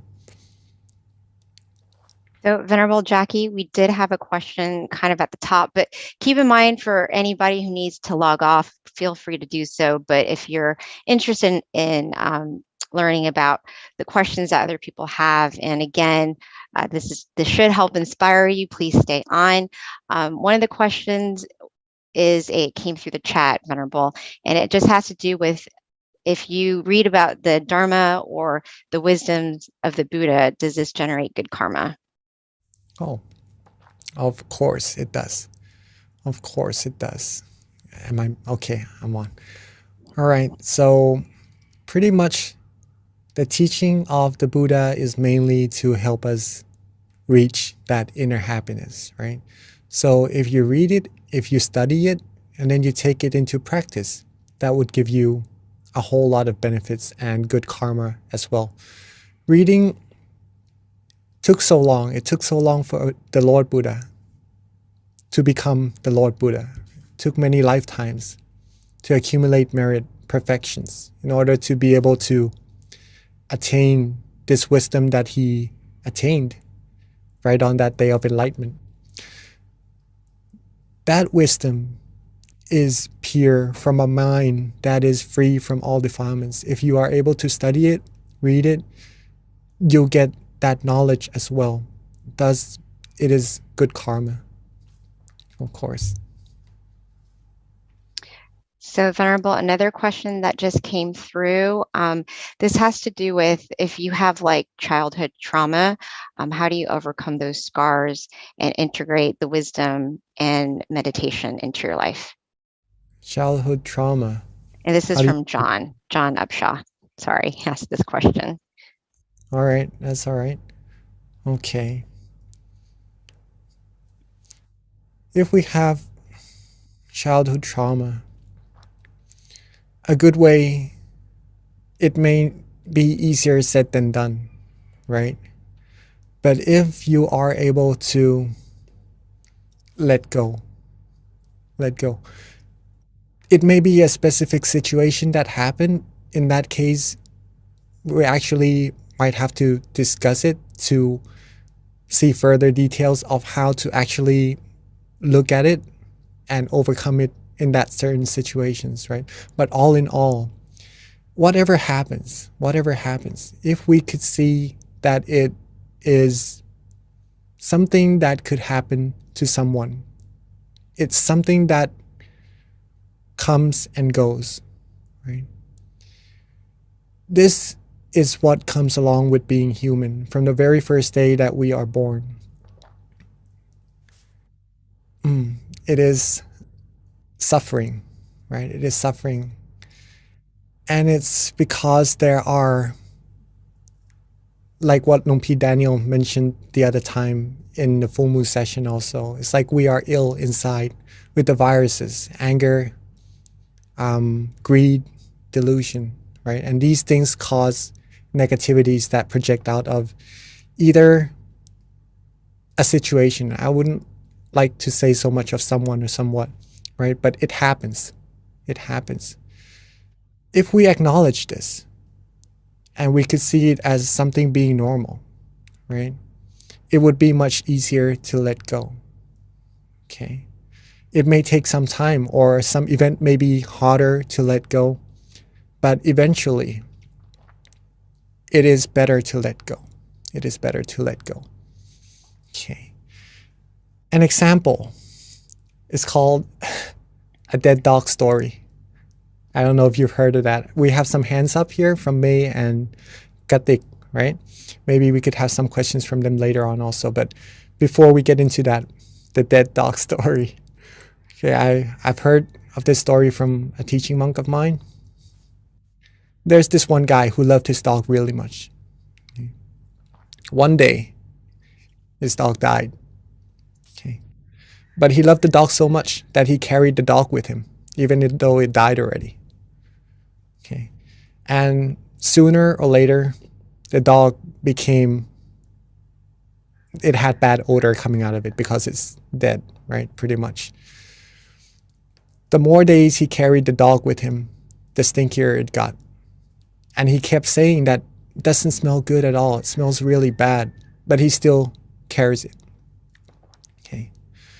The easiest way to deal with it is to pretty much take that very beloved dog of him to bury and get these situations over with, right? Then he wouldn't have to go on and say how bad of a smell it is and carry that burden with him. Okay? He would be free. A good meditation metaphor that I had from another teaching monk of mine is that when you are carrying oranges in a backpack, right? In a backpack, there are good oranges in there, But what happens if there is a bad orange? Would you want to take that and keep it with you? No, right? You would probably just, it would be easier to just throw them away. Just keep the good oranges with you. That is related to meditation, but it could be related to situations in our past also that may cause us some distress or some unwanted feelings. Okay. It is better to just let them go. Sometimes it is hard, but seeing it from a perspective that you're able to do so will help you so much. And that maybe needs some help or some friends who could actually comfort us into doing that. Sometimes we do that. If you can do it alone, do it alone. Let go. Keep going. Keep only the good oranges. Keep only the good things in life. Go further. A good way to do it is also practice meditation. If you practice meditation, just what we did just now, if you can relax, be aware, your mind will come to that place of happiness, of purity. When the mind is there, the mind can only think of one thing at a time. If the mind is happy, all the negativities wouldn't be able to come in. Okay. If you think of the negative things, the negativities will come into the mind, thus making you feel sad and maybe sorrows also. Okay. Come back to that place of comfort, that refuge that you have from awareness and relaxation. Right? Come to the stillness of the mind. Be there. Be there. Then you will receive happiness. When the mind goes off again to think of other stuff that may be unpleasant, reset. Reset. Cut it off. Let it go again. Let go. If we're able to let go, even though it's hard, I can't emphasize on that too much, but if we practice, we'll be able to do it. Come back to that happiness. The more times you come back to being happy, the easier it will become. The more skillful you will become at coming to be happy. The more firm your mind will become at being happy. It will be like a magnet drawing your mind to that happiness, and thus you will feel happy more than the mind going outside and clinging on to things that may be unpleasant. Okay. Hopefully that helps. Hopefully that helps. Venerable, there's actually a very good question that came through the chat. And this is, I think a lot of people might have this issue, so want to hear what your input is. But how do you overcome sleepiness during meditation? Oh, all right. And okay, sleepiness. And this is from Teresa. Okay. Two things first. Check to see if you had enough rest at night. Okay. If you had enough rest at night. If you do, then maybe in the session you will be more fresh. Okay. Number two is usually, as monks, we usually meditate after we eat. Okay. So meals do sometimes play a big part in drowsiness in meditation also. Resting at night, if you had enough, did you have enough to eat or more than a person should, right? If you eat more than what a person should, then a person usually likely becomes sleepy during meditation. So moderation of food and good enough sleep would help with drowsiness. Surely. Some of the few things that also helps inside the session is to reset. If we close our eyes and we start to fall asleep, we wouldn't go to sleep straight away, okay? We wouldn't fall asleep straight away, but we would notice our mind maybe wandering off a little bit, feeling a little bit drowsy first, and then later on going to sleep. At that moment, before going to sleep, if you notice yourself first, then freshen up.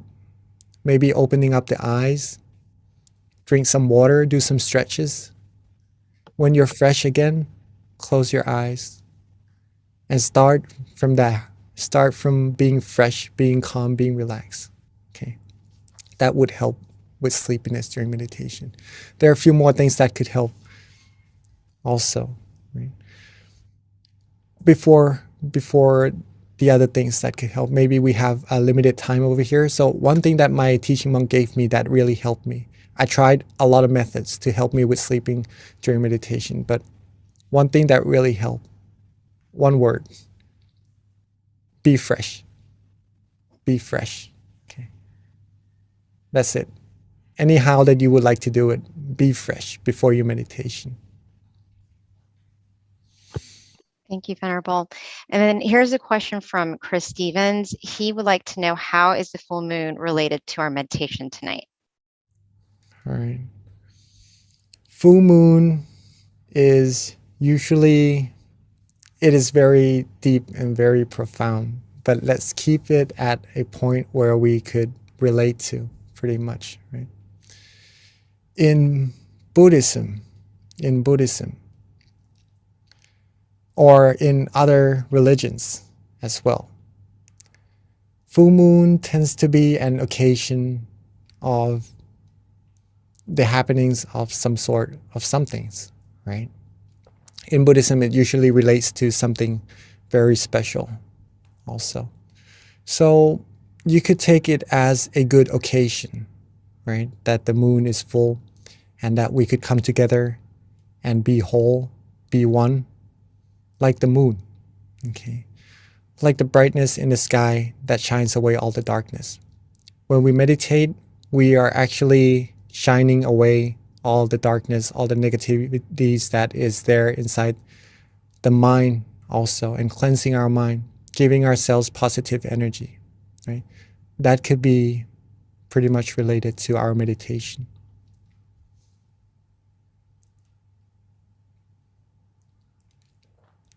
Okay, I think there is a couple of hands raised. May we have some questions from May or Gretik? Yeah, can someone spotlight May, please? Thank you. Hello? Yes. Yes, we can Hello. hear you, May. Go ahead. Yes. Hi. I practice meditation for longer hour, like 5 hours, 6 hours. Then I have more concentration and I can practice deeper. But sometimes when I am in this situation, like I have a lot of changes are happening. Like I can see my sweat poles and all the sweat coming out from each pole, and I can then suddenly there are the blood flowing.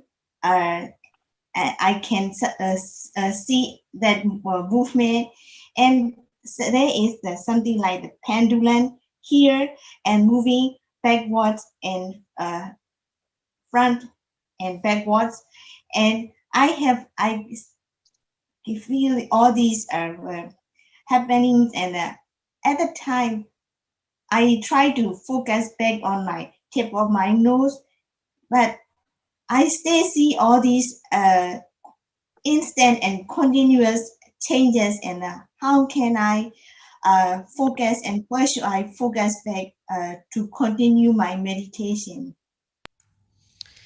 Beautiful. Very nice question. In case someone else also has meditation experiences that they wonder what is there and what's happening and how to go further, right? As we mentioned in our meditation always, is that this feeling of relaxation, I'm not sure if you are able to sense it when you meditate, May? Yes, I do, but only sometimes I have this. I see all these instant and continuous changes, and at the time I don't know or how to continue.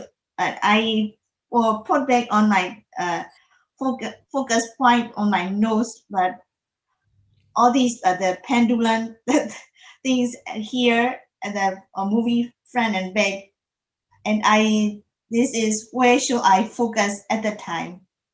Okay, yes. If you can remember the feeling of relaxation in your meditation, right? If Yes. it's at the tip of your nose, if you focus there and you feel relaxed, Yes. that should be where you should be focusing. Okay. Let's put it this way. Let's put it this way. If I close my eyes and I feel that around this area, okay, is where I feel relaxed and comfortable.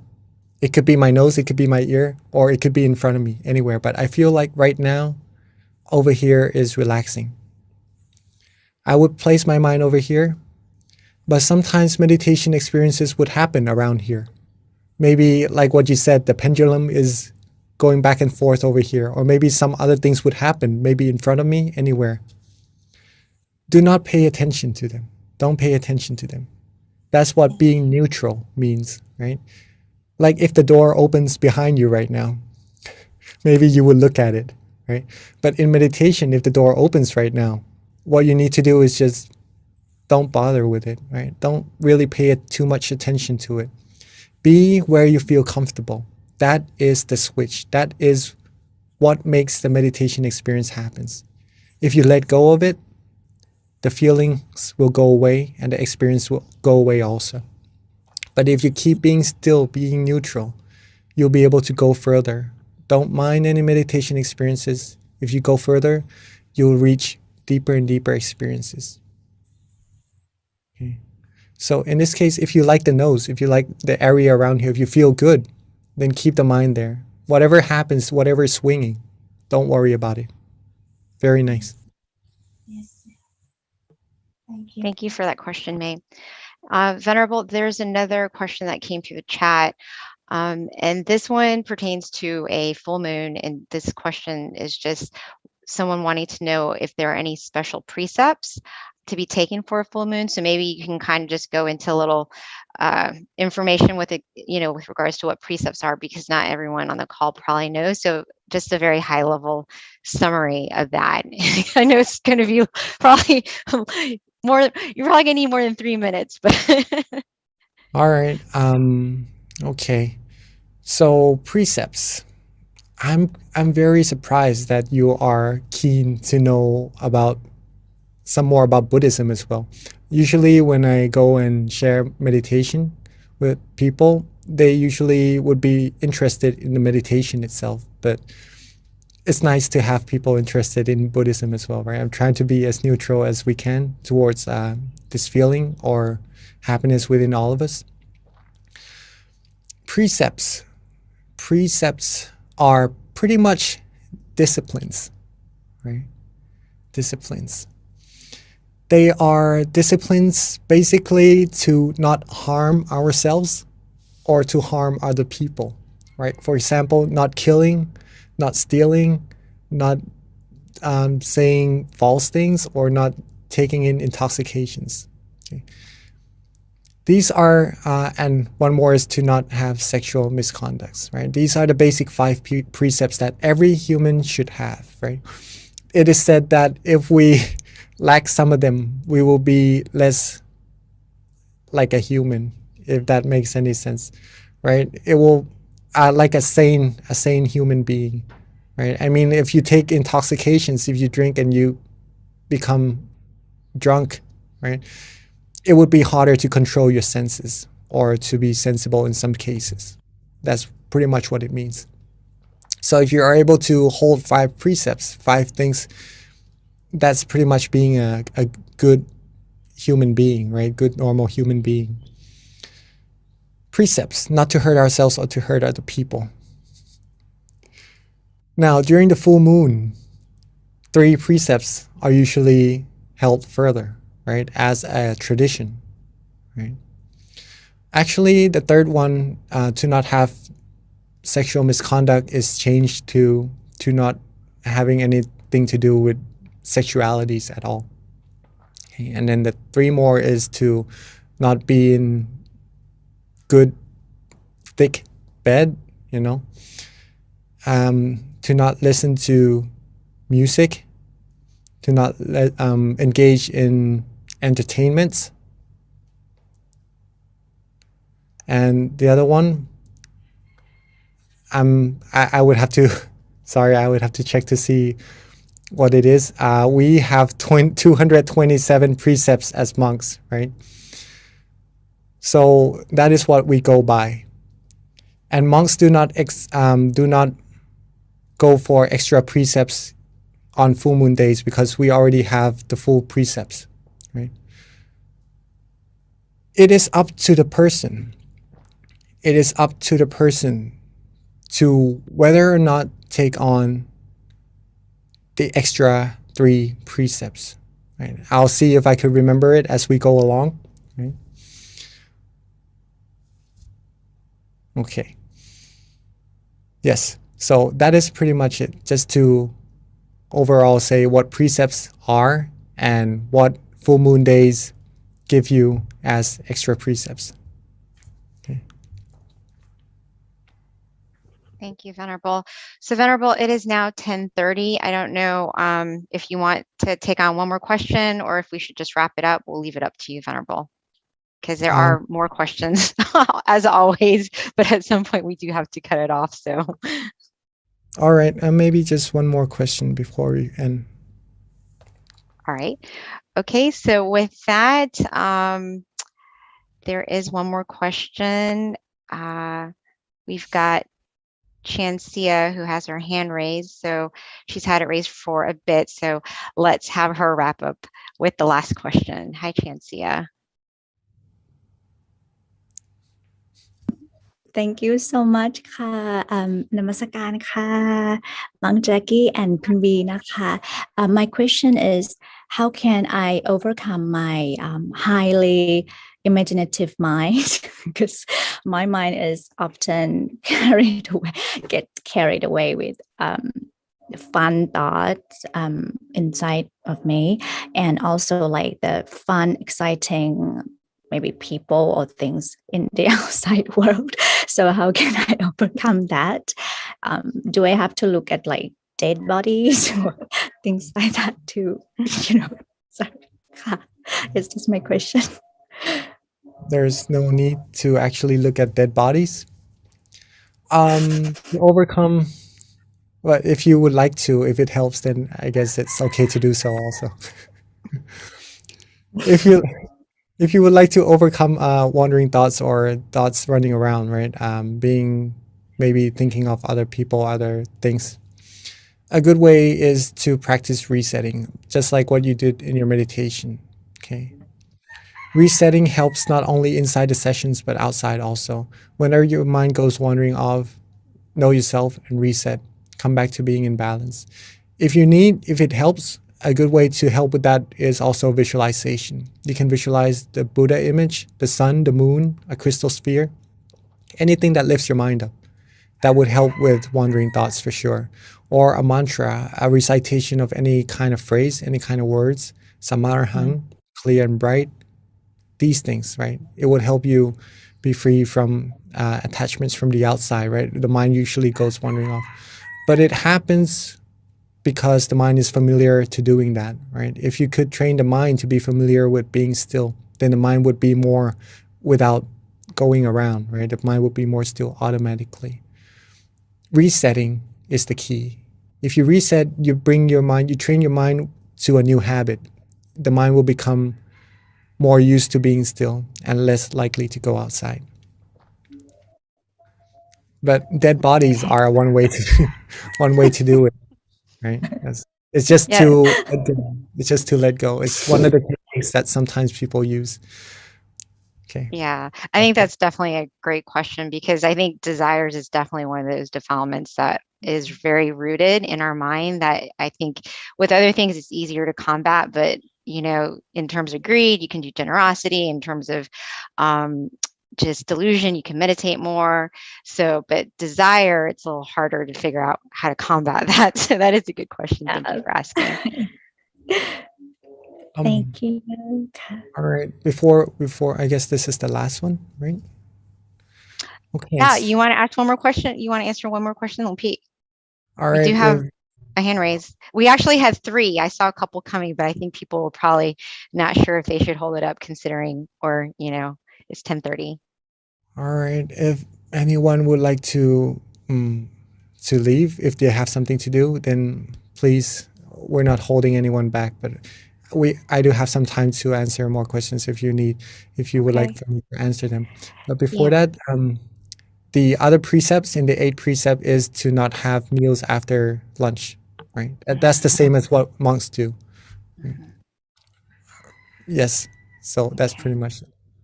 Good, you remembered before we wrapped up the call. All right, Venerable. Now, there were other questions that were also relevant to Buddhism since, we are continuing to stay on. If you might want to answer, I read it had something to do with consciousness, but I think before that, I don't know if the person's still on, so if they're not, maybe it's moot to ask. But there is a Petra who has her hand raised, so if we can spotlight her or just unmute her so she can ask her question.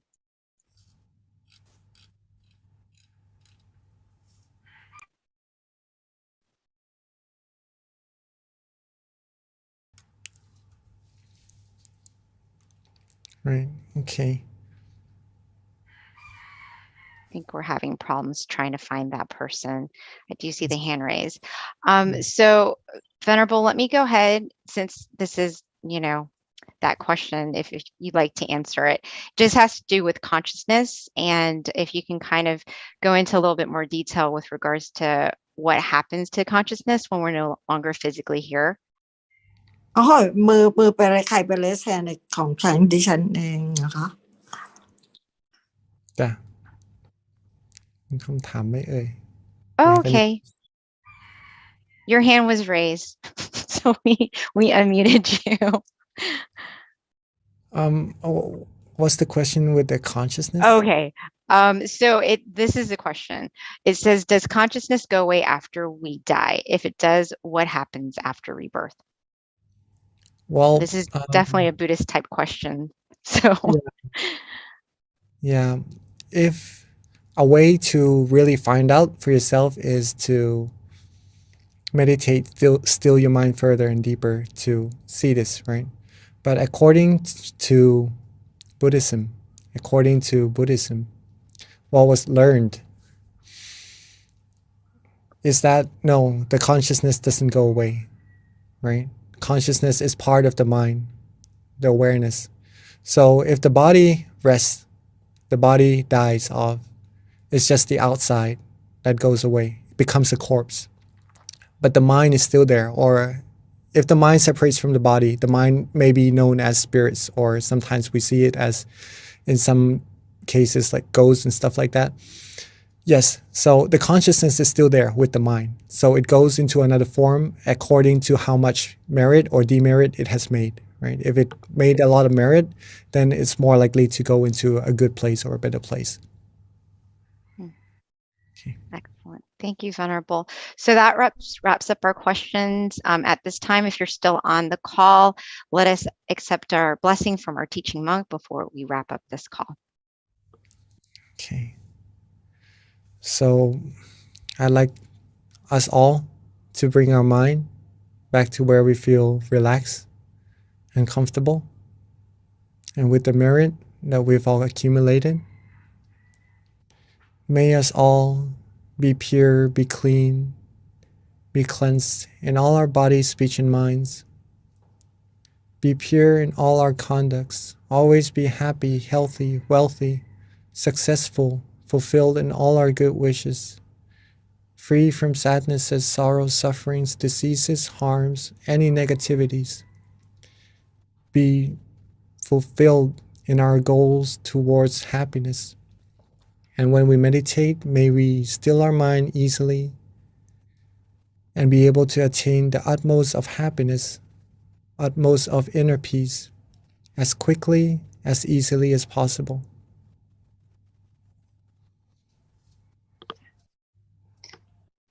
Thank you, Venerable, for that very lovely blessing. Bye, everyone. Don't forget, February 16th, our next full moon meditation.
Hi, everyone, and welcome to our full moon meditation tonight on Universal Love Starts from Within. So we generally start with quotes because, quotes can definitely help inspire you and leave you with food for thought. And actually, I have two because they're so good, I couldn't choose between one. Both of them are going to be relevant with regards to our wisdom talk today. The first one I would like to share, this is actually a new book. I haven't used this yet on these sessions, but this is one of my favorites. It's called Pearls of Inner Wisdom. And this one is so good. It's so good that I actually keep it close to heart. I actually have it written in a journal because I like to reflect on it. And it's called, the quote is, "Change your mind to change the world. The only definitive way to overcome aggression, selfishness, conflict, wrong view, and stubbornness is to uproot the very thoughts of all of these things from the mind by meditating until we can attain inner wisdom from within." So this is very good because if we're talking about trying to change the world, we have to start from ourselves, especially when it comes to universal love. The other one is love yourself, and this is also quite relevant to our topic today. To love yourself is different from being selfish. To love oneself means to purify oneself and to be happy at all times. All things that come to our mind and our five senses, sight, sound, smell, taste, or touch, both good and bad, we must choose to opt for the good and let all be at the seventh base, the center of the body. So both are pretty relevant to our topic today, which is going to be on universal love. And next, I just want to go over a little bit about our teaching monk. If you haven't meditated with Monk Daniel before, you're in for a treat. So Monk Daniel has ordained and he's dedicated to his life to meditation and practicing as a Buddhist monk since 2012. So he's been a monk for over 10 years now. He believes that positive life change begins from within and that everyone can change their outer world by first changing their inner world with regular meditation practice. Another thing about Monk Daniel is that he's been teaching meditation domestically and internationally to monks and novices and people all around the world. So he's very well trained with regards to teaching and definitely inspiring people to find themselves from within. So without further ado, let me introduce Monk Daniel.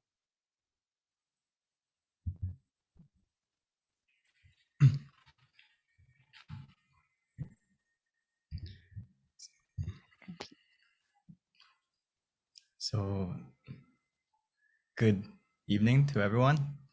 Good morning from Thailand. To see everyone again on this auspicious night on the full moon, which is a very important, special time actually, if we learn more about it. But mainly it's the most brightest night of the month. So there's a lot of positivity, a lot of good energy on this night. Today, I wanted to talk to you about universal love and how we can connect to it through meditation. Especially, we just passed, 2 days ago was Valentine's Day. So happy Valentine's Day to everyone.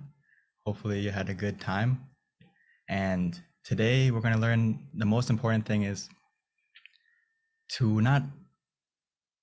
love yourself, to love yourself, as our wonderful host just mentioned with the quote from Luang Por, is one of the best ways is to love yourself. And how to do that is through meditation. This is something that my master Luang Por Tamachio always tells us, the monks, the community, everyone, that we need to make time for ourselves and make time for us to meditate. Because if you truly love not only yourself, but the people around you and everything around you, actually, it will benefit from loving yourself first, which I'll explain a little bit how is that not selfish, right? It may sound a little bit in the beginning, but let's talk a little bit about it. So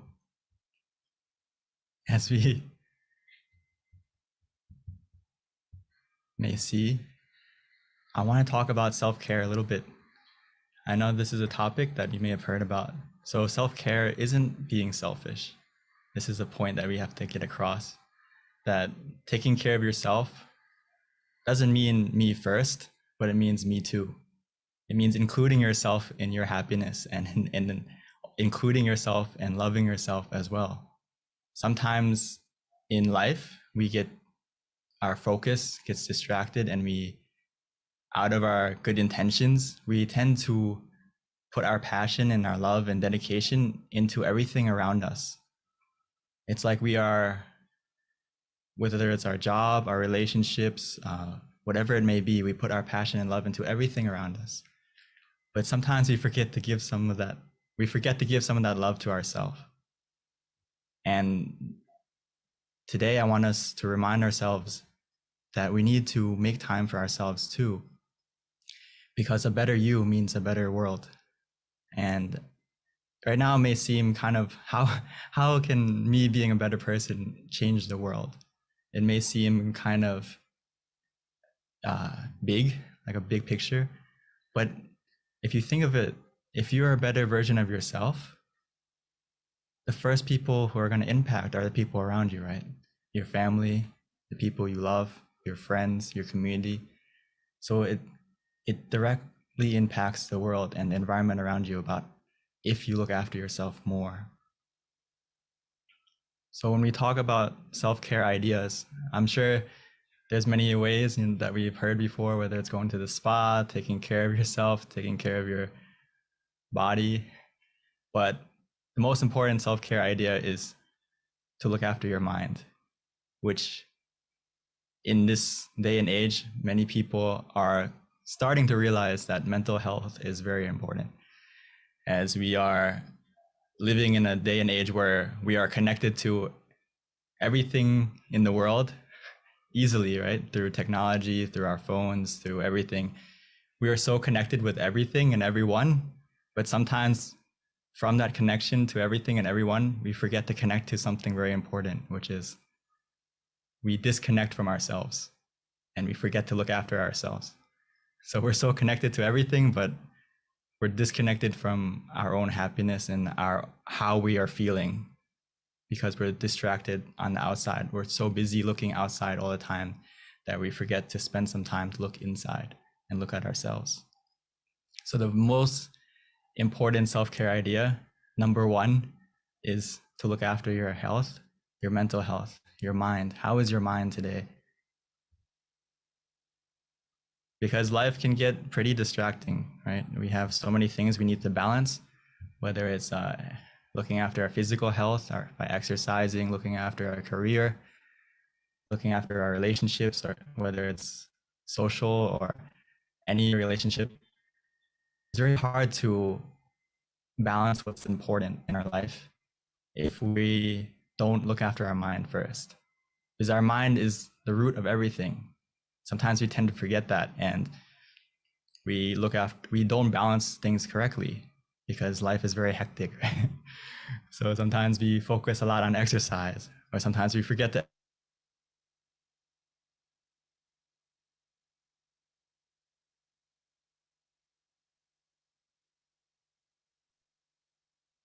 simple way is look after your mind first. Because if your mind is clear and bright, everything in your life is going to be done successfully and easily, whether it's your work, your relationships, everything in your life is going to go into balance if your mind is in balance.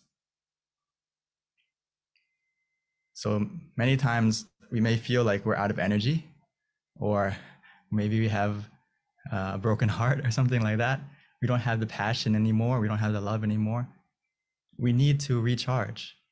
We need to have mindfulness of how we're feeling and be willing to look after yourself. Just like our phones, right? Sometimes we see our battery low, we automatically need to go charge it, right? We see the 10% warning, the 5% warning, and then we're looking for a charger to make sure our phone doesn't run out or whatever it may be.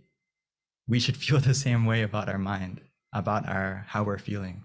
If we feel low energy, we feel unhappy, we feel discouraged, we feel like weak mentally, we need to go recharge ourselves. We need to go refresh ourselves, which the best way to do that is by meditation. So I'm so happy that everyone here is coming to recharge yourself and to make sure that we are full of happiness and love from within. Because if you don't love yourself, it's very hard to love the things around you. It's like we are an empty glass. If you're low energy and you're not positive, it's very hard to be positive to other things and other people around you. So by meditation, it's like we are, every time we meditate, the more we meditate and the better we meditate, it's like we're filling ourselves up. It's like a glass that's full. And actually sometimes it may even feel like overflowing with happiness and contentment and not only love for yourself, but love for everything around you. So through meditation, it's like we're a full glass that we can pour and share to everyone around us after we look after ourselves first. So we need to normalize meditation into our life and prioritize, make it one of the things that we make it a daily habit, just like we look after our physical self, whether it's taking a shower, brushing our teeth. We do these things daily, no matter what. And we need to clean our mind the same way as normally as we would look after our health and our body.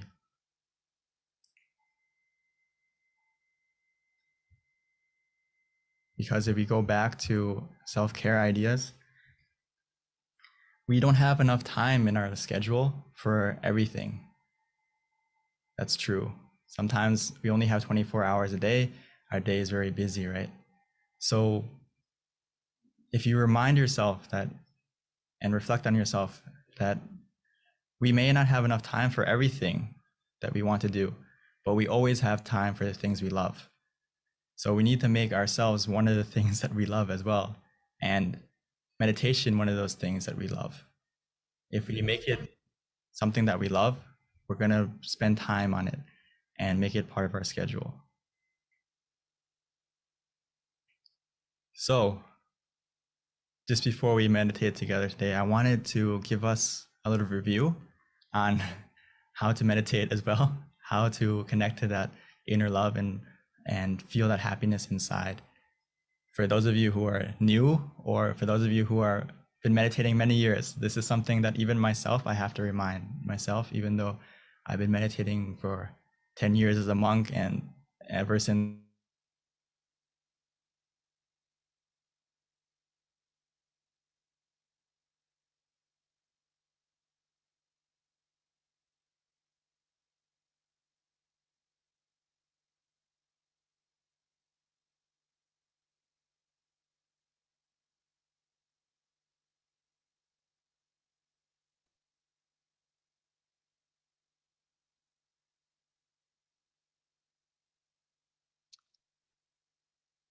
Well, you guys, it looks like we just lost connection, but Venerable Monk Daniel will probably be jumping on shortly. Give him about 3 minutes. But until then, I'll go ahead and just kind of give you a recap with regards to our meditation technique. Definitely, you want to keep your mind bright and happy and joyful as much as possible. Try to recall good things that you've done in your life to kind of help make your mind just refreshed. And then from there, just relax your mind, your body, just some high level recap with regards to our meditation technique. One of the things that we try to focus on, if you can, is the center of the body. And Monk Daniel will definitely give us some guidance with regards to that when he returns. But there are 3 things that we can do when we're trying to meditate. Is first, we've got to clear our mind. Second, from that, relax the body and the mind. And then we want to pretty much trick the mind, because the mind has a tendency to dart from different thoughts or different images. So high level, one of the things that we recommend people utilize to help calm the images essentially is you can anchor your mind with a shining sun, a full moon, which is very appropriate with it being full moon meditation, or just simply relax and keep your mind at the center of the body. In addition to that, you can also use a mantra, and our mantra is Sama Alahang for those who are familiar with our meditation technique. Or you don't have to use that mantra. You can just use anything that makes you feel calm, whatever it is, it should be neutral. So another recommendation would be you can simply just recite clear and bright, clear and bright, clear and bright. Just something repetitive to kind of help tune out the noises in the mind. Or simply we can just relax and just clear our mind from any thoughts and just simply keep your mind at the center of the body. Meditation is very simple. It's just a matter of letting go of your thoughts, which is definitely easier said than done. One of my teachers, Venerable Nalong, always would used to tell us how simple meditation really is. But when we try, it's not so simple, because even though we might look very peaceful on the outside, in the inside, there's just so many thoughts just constantly running through your mind. But with practice, with guidance from our teaching venerables, you will be able to get to that point where you can calm the mind. So that is pretty much a high-level recap of our meditation technique. Venerable Daniel is probably doing his best to get on. We'll just have to wait for him. And at this time, I would like to invite any venerable that's on this call who might like to also give some advice with regards to our meditation technique. I know we've got many amazing teachers on this call with us tonight. If you can add any additional guidance or any advice with regards to adding on to what I just said, that would be awesome.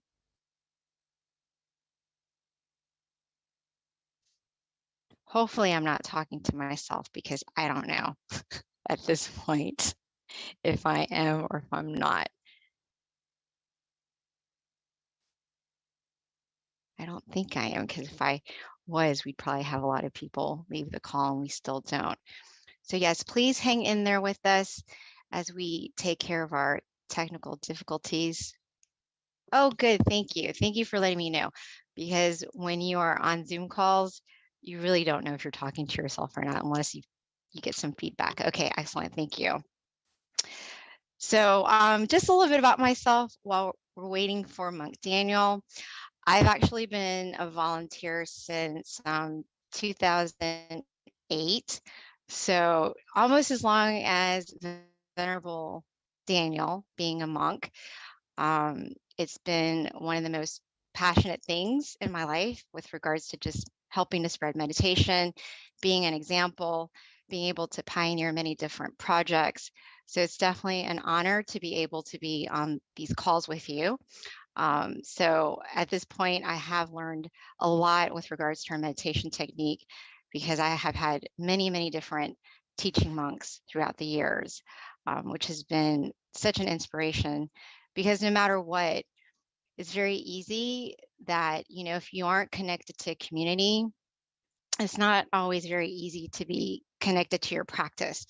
Even though you know how important meditation is, without a community of teachers or virtuous friends, or even meditating together like this, it gets really easy to get distracted.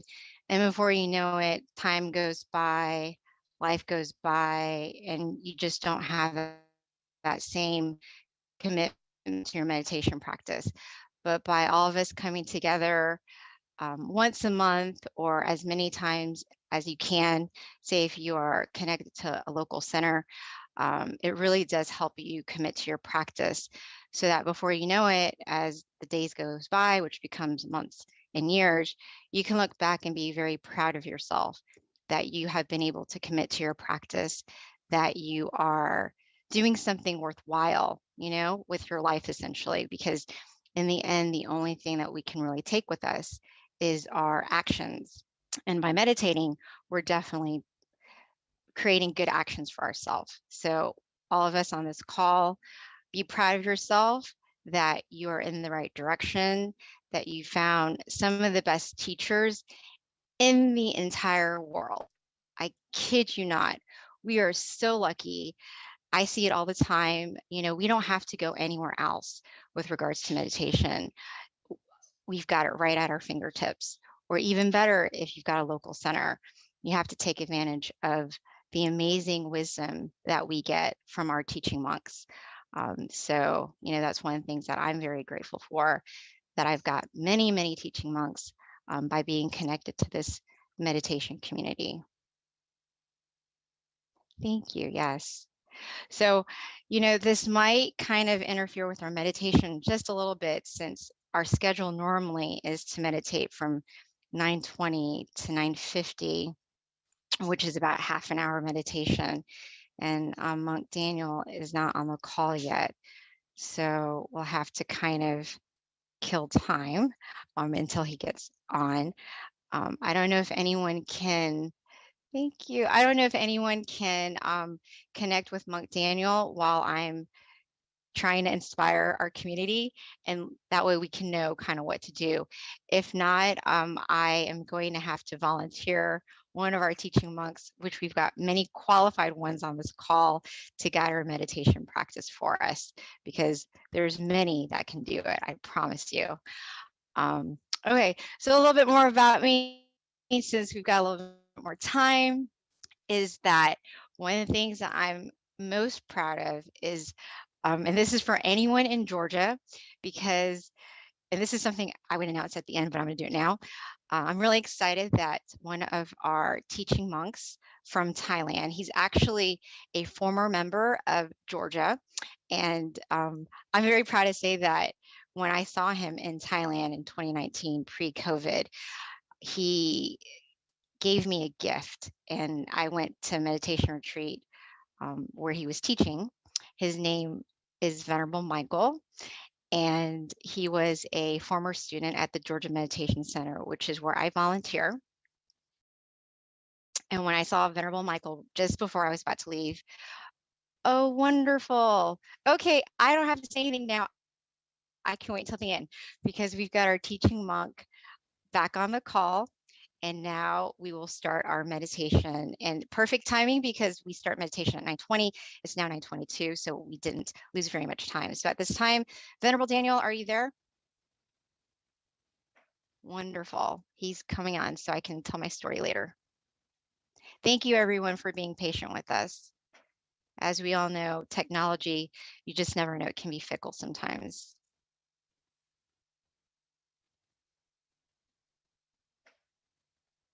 Okay, I think Venerable Daniel is on the call. He's just having a little bit of problems unmuting his microphone. Thank you, Quincy. Quincy's from Canada. He just sent me some positive feedback. Thank you, Daniel. I guess 2 thumbs up for being on the spot, right? These are the things you have to do sometimes. Thank you. Okay, well, Venerable Daniel is joining us. Just give him a couple more minutes. Oh, Deb, I've got all these friends on the call. Thank you, you guys. Thank you. Okay, well, you know what? When Venerable Daniel gets on the call, I will just zip up. But for right now, let me continue, since I was right in the middle of my inspiring talk here. A former member of the Georgia Meditation Center, and like anyone who knows me will hear about him, because I'm so proud of the fact that he was a former student at the Georgia Meditation Center. And when I had the opportunity, oh, never mind, he's back. Thank you, Venerable. I was just creating all these things that I can share with people. I was waiting to be co-host, because I can't unmute myself as a participant. Well, we are glad you're back. Go have at it, Monkey. And you guys will hear from me later. Thank you. We left off on how before we meditate, just real quick, the most important thing is making sure that we are relaxed of both body and mind. So I'll continue later. For now, let's get into the meditation, because we are running out of time a little bit. Sorry for the technical difficulties. the main temple.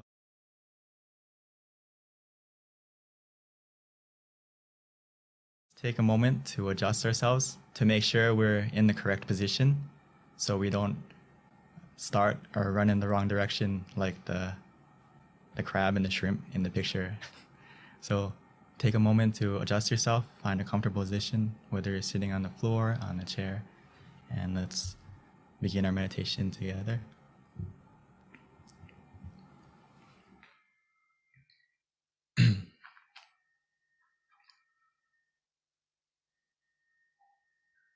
So we should treat every session like it's our first,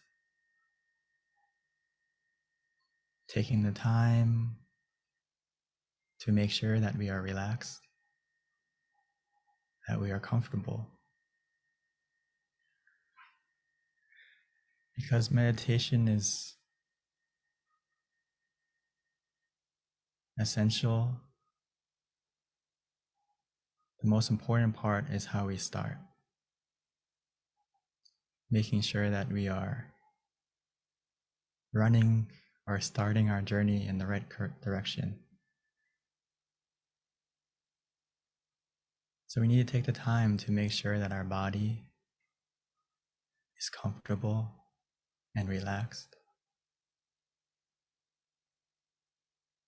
From the moment we close our eyes, softly and gently, naturally, as if we were about to go to sleep. Because now is the time to truly rest our mind and recharge ourselves, both physically and mentally.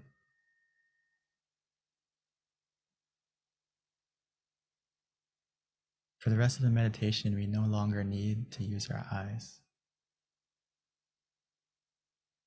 In order to see and experience the meditation, we only need to use our feeling of relaxation and comfort. That's why it's so important to observe and check ourselves physically first, making sure every single part of our body, from head to toe, is completely relaxed and released.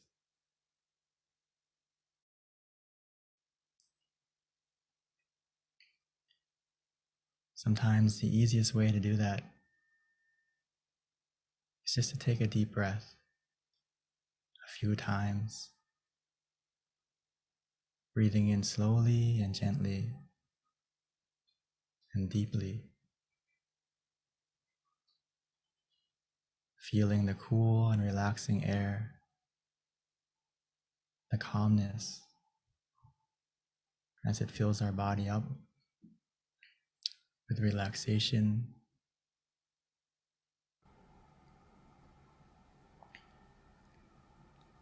Even as we exhale,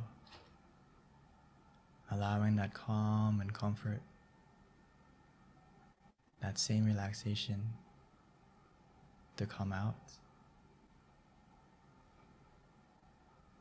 as all the tension and tightness in our body melts away.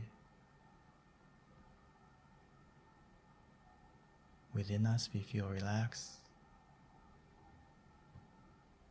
and all around us, we feel comfort, feel safe.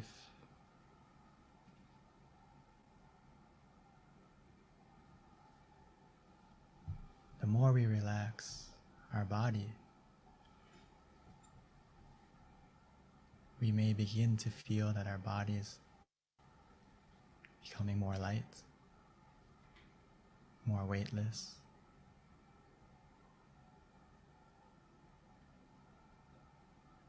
This is the power of simply relaxing. Our mind begins to follow automatically as well.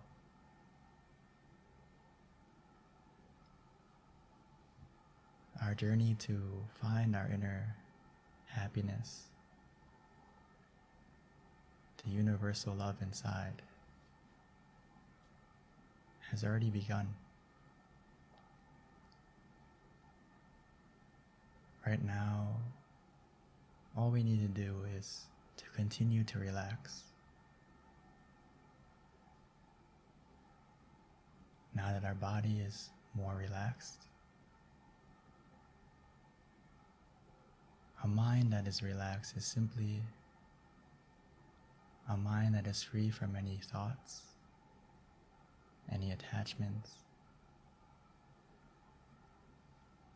So we need to put everything aside, as if we were going on a trip, going on vacation.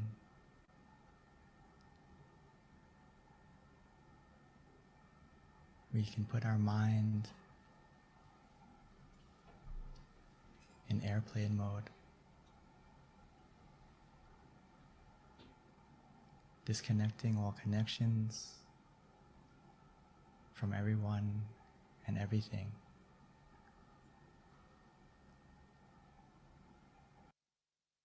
This journey inside, we don't need any baggage. All we need is ourselves.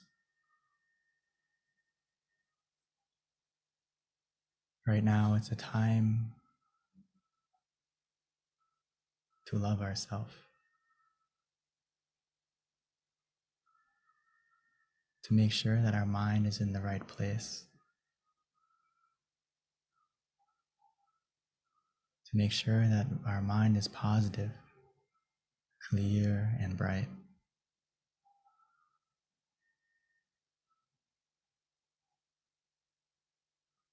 So let's take the time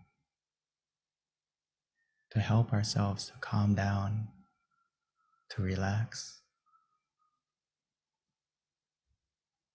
by using whatever method that is easiest for us to use.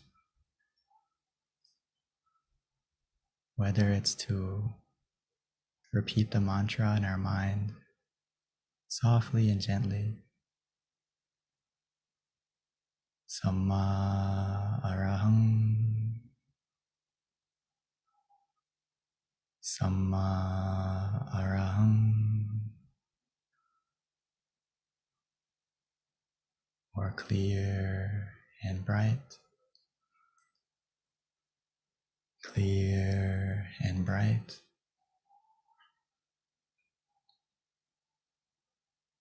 Using the mantra like a calming lullaby, soothing and coaxing our mind to gently calm down, to relax, like a song playing from within.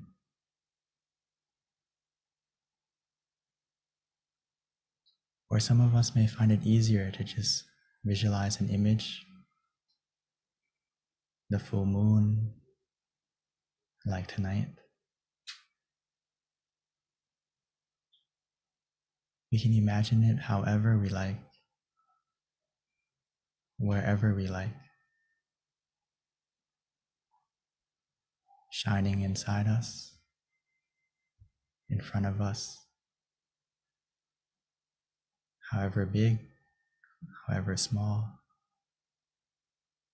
As long as we feel relaxed and comfortable,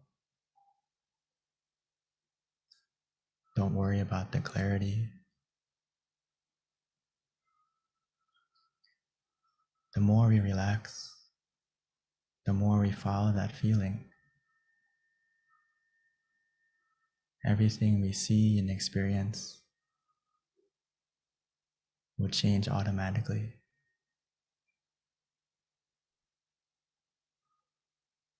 The key to meditation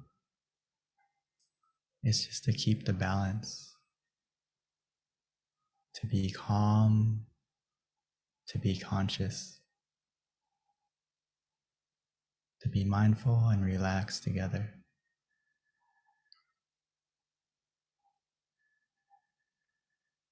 Eventually, we'll get to a point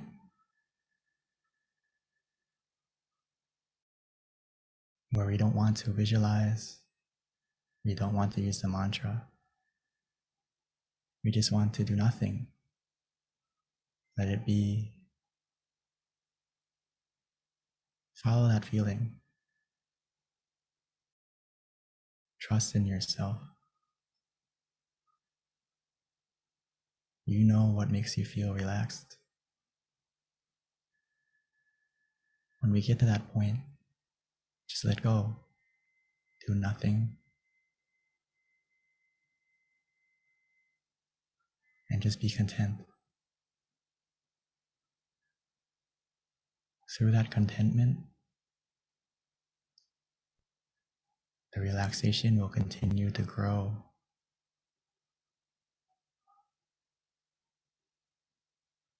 Igniting and sparking our inner happiness within, almost like a small star shining. Eventually, the more we relax, by simply remaining calm and patient, content with whatever happens,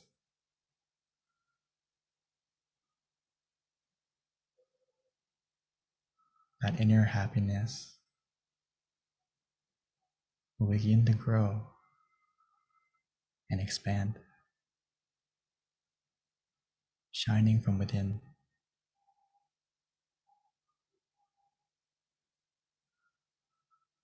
As the clouds in our mind, the negativity in our mind begin to disappear, revealing a happiness, a brightness, a love that has always been within us, waiting for us to look within.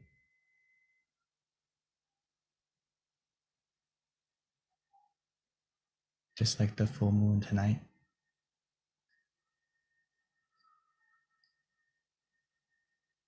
sometimes we just need to wait and let the clouds pass by. Eventually, no matter where you are, who you are, everyone will be able to see the full moon in the sky.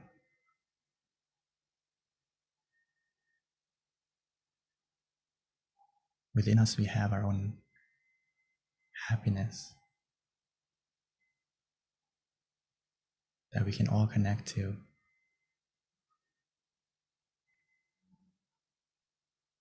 We all have a point of peace, a place that is filled with happiness, and most importantly, a universal love that is pure, that is positive.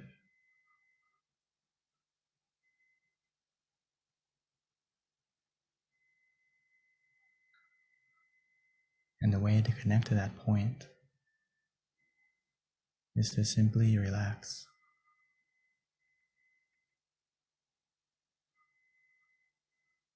Allowing our mind gently and naturally to go to that place, which it will. All we need to do is guide it by staying relaxed, staying content.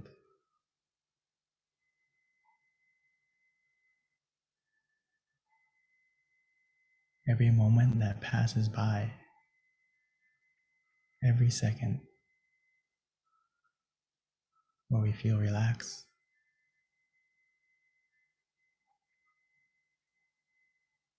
our mind is becoming more still, more clear, more bright, more positive.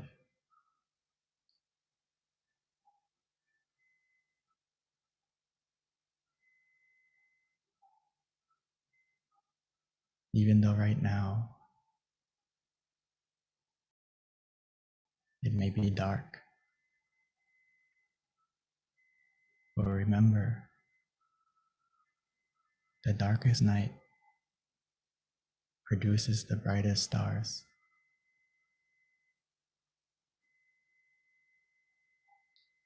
All we need to do is wait, patiently, contently.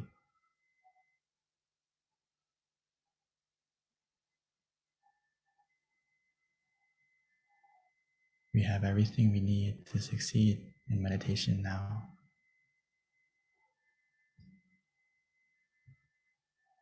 The key is already in your hands, where you feel relaxed, feel comfortable.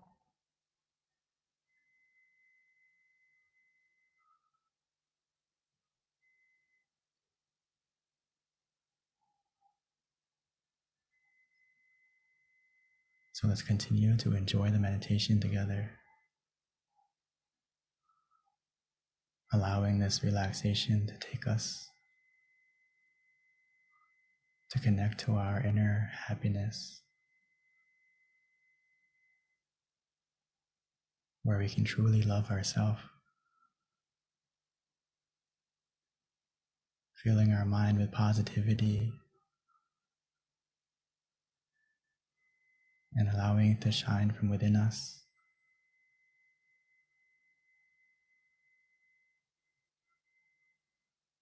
As if we found our inner smile, and that smile will begin to shine onto our face and spread out from within us automatically.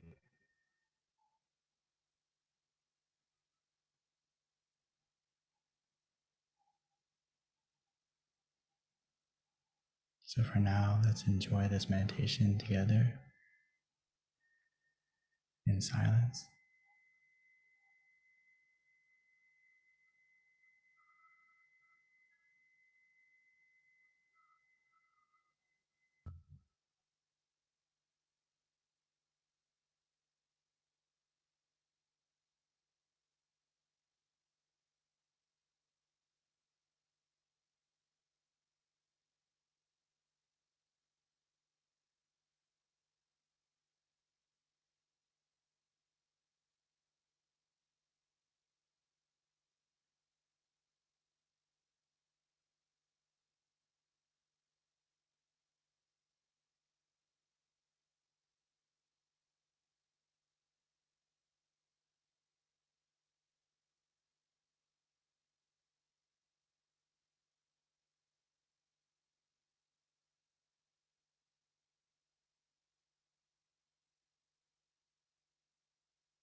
Now that our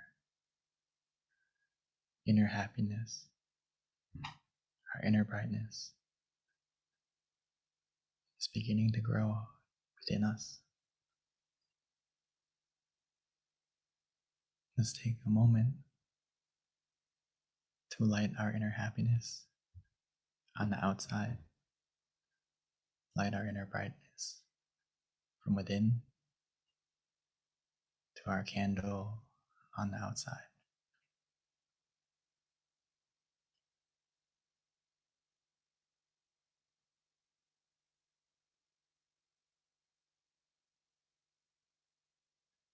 Once you've lit the candle on the outside,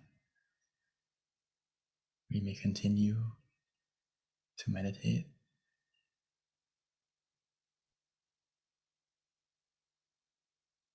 trying to feel and see that inner brightness of the candle, or just simply relaxing, whatever is easiest for us.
Now that we have lit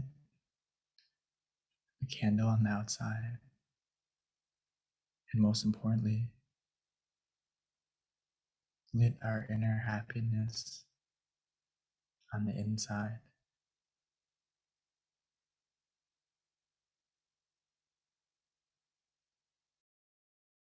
now that our mind is full with more positivity,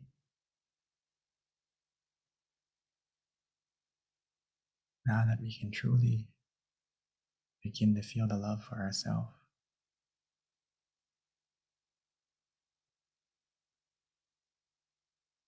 it's a good opportunity for us to now share that love, share our positivity, share that brightness and warmth that we feel from within, like the full moon shining on everyone, everywhere.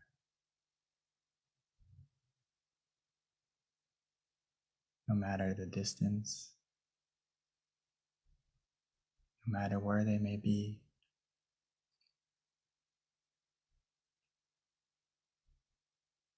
our mind has the power to spread our positivity the same.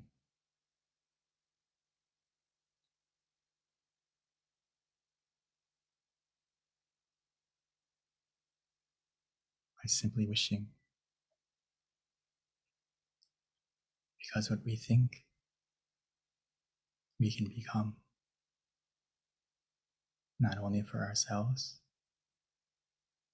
but for the people we love. So right now, let's take a moment to spread our love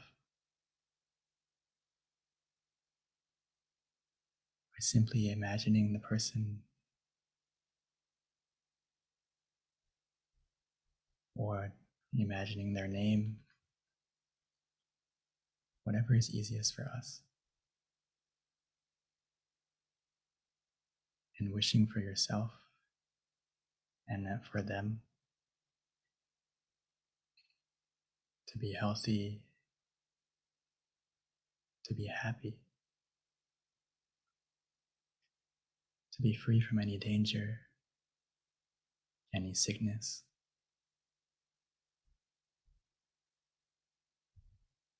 Or if they are suffering or in pain, may they be able to recover quickly.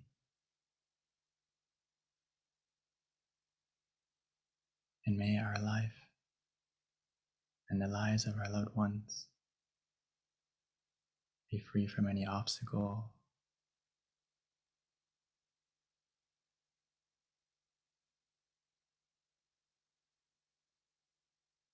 most importantly,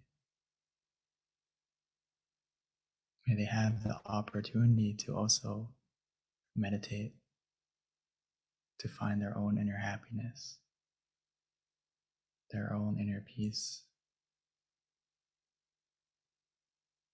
that universal love that's within us, within everyone.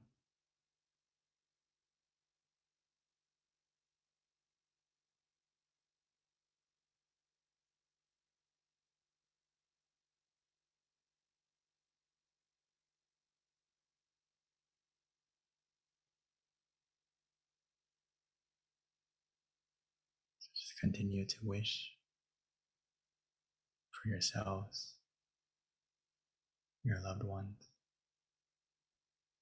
and for everyone in the world.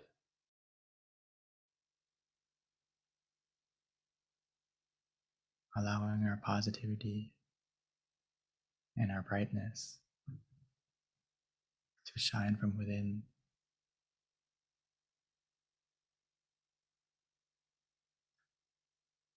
We may not be able to change the world right away. We can help to change the world for ourselves and for the people closest to us first. from one moment of peace, that one moment has the power. From one moment of peace can help to change a day. One day of peace can help to change a life. And one life of peace can help to change the world. It starts from within us and spreads out like a universal, pure love.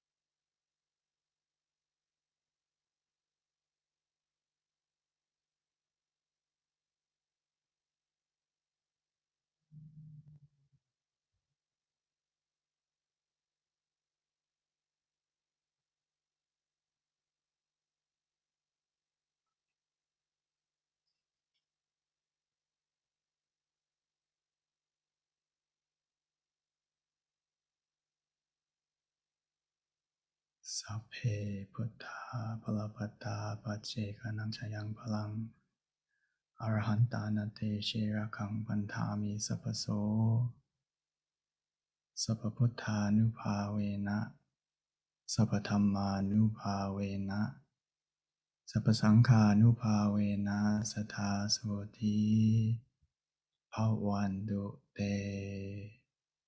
By the power of the positivity generated through this meditation and all the positivity in our life, bless our life with happiness and success. May this positivity and brightness overcome any darkness in our life. And may our life continue to be filled with happiness and positivity forevermore. When we are ready, we may slowly and gently open our eyes.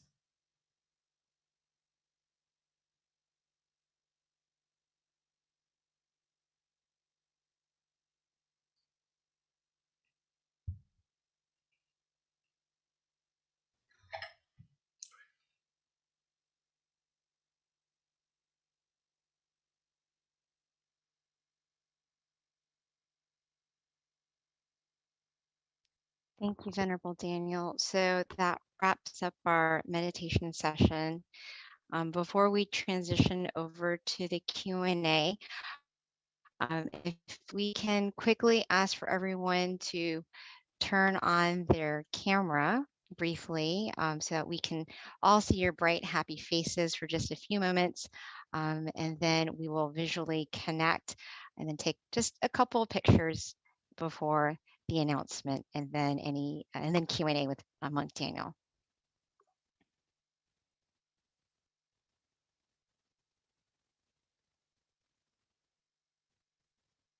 All right. Happy faces. Again, if you can turn on your camera, bright, happy faces for just a few moments. Hopefully everyone enjoyed your meditation tonight. Wonderful. Okay, I think we are good to go. So before we wrap up and transition over to our Q&A, just a couple of announcements that I like to give.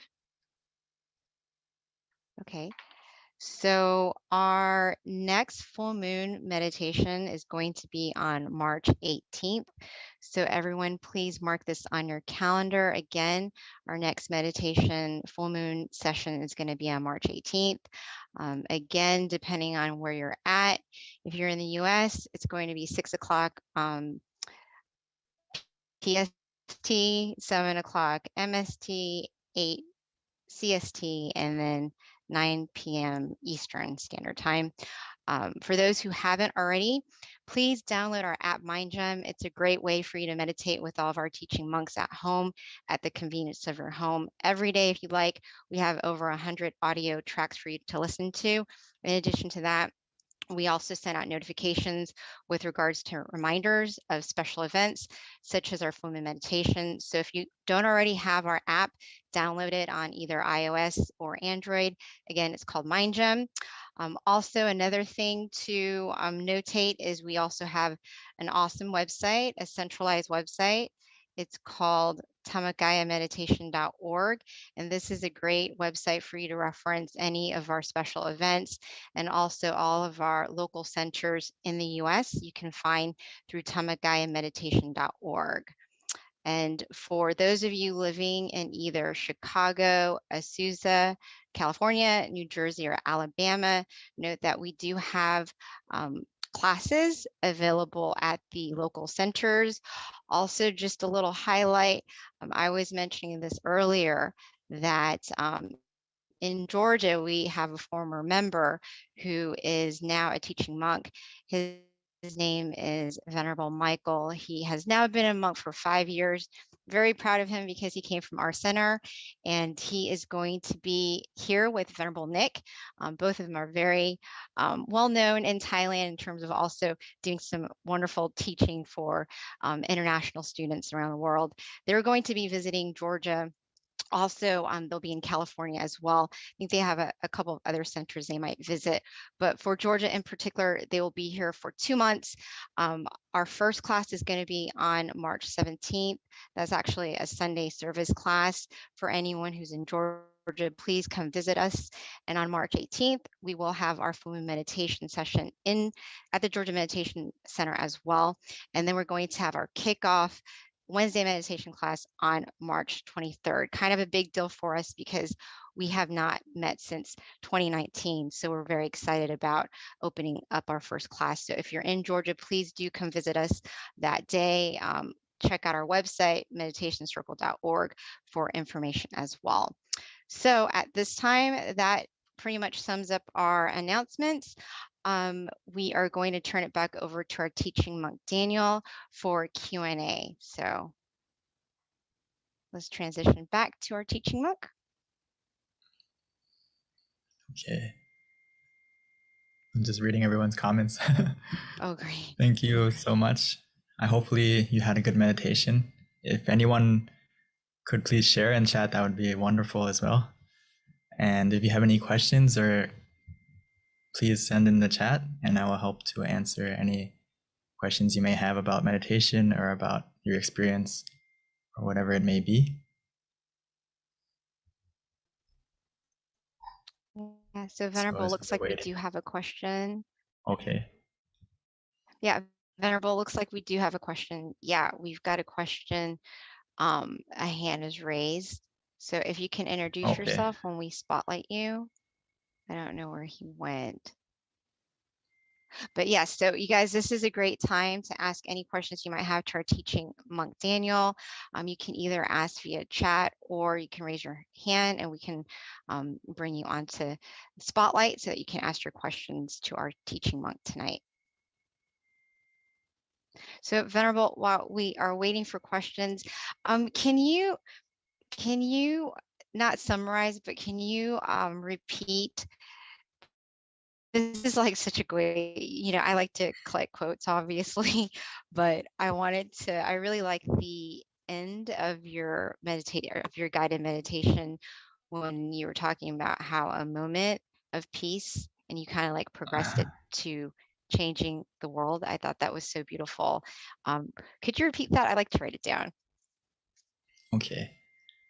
So basically, sometimes before I talked about the quote, but I just want to emphasize that some people overlook that one moment of where our mind stops. And some people, especially people who meditated often, we tend to think that one moment where our mind stops or that one moment of peace is maybe not as amazing as it is. But actually, if we think about it, our whole life, we never stopped our mind. So just one moment of where your mind stops is amazing in itself. And that moment when your mind stops, that moment of peace, is a moment when your mind is free from any negativity, whether it's greed, anger, delusion, ignorance, whatever it may be. It stops and it's replaced by positivity and peace. So that's why I said that one moment of peace can help to change a day. One day of peace can help to change a life. One life of peace can help to change the world. And this idea basically comes from Luang Por. Actually, not basically, it comes from Luang Por. Because Luang Por said world peace through inner peace.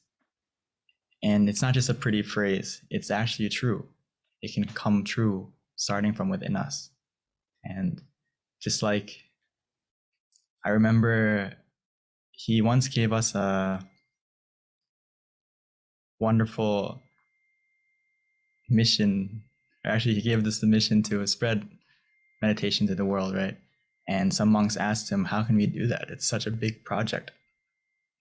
And he said, you start from one person and create an inner peace family, and the inner peace family will spread to the next family, next family, next family.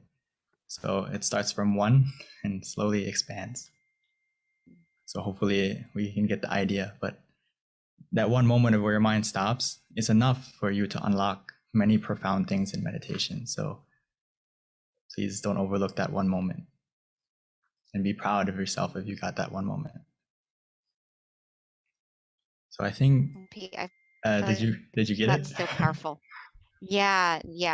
No, I just feel like it's just so powerful. Like when you really break down that, that advice, essentially, how, that one moment and you are that one seed, and how we can all really help the world. When we're talking about universal love, it's definitely very relevant. Exactly. And Lisa that said one world moment, peace through inner peace. yeah, Lisa. that's Luang Por's famous quote, and it's actually very possible.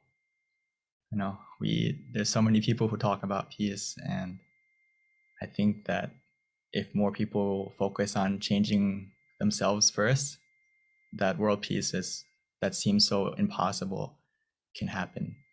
But it starts from everyone putting in the effort to change the things that they can change, which is change themselves first, right? We can't change the environment right away. We can't change policies right away, but we can change ourselves first and change the people. Mm-hmm.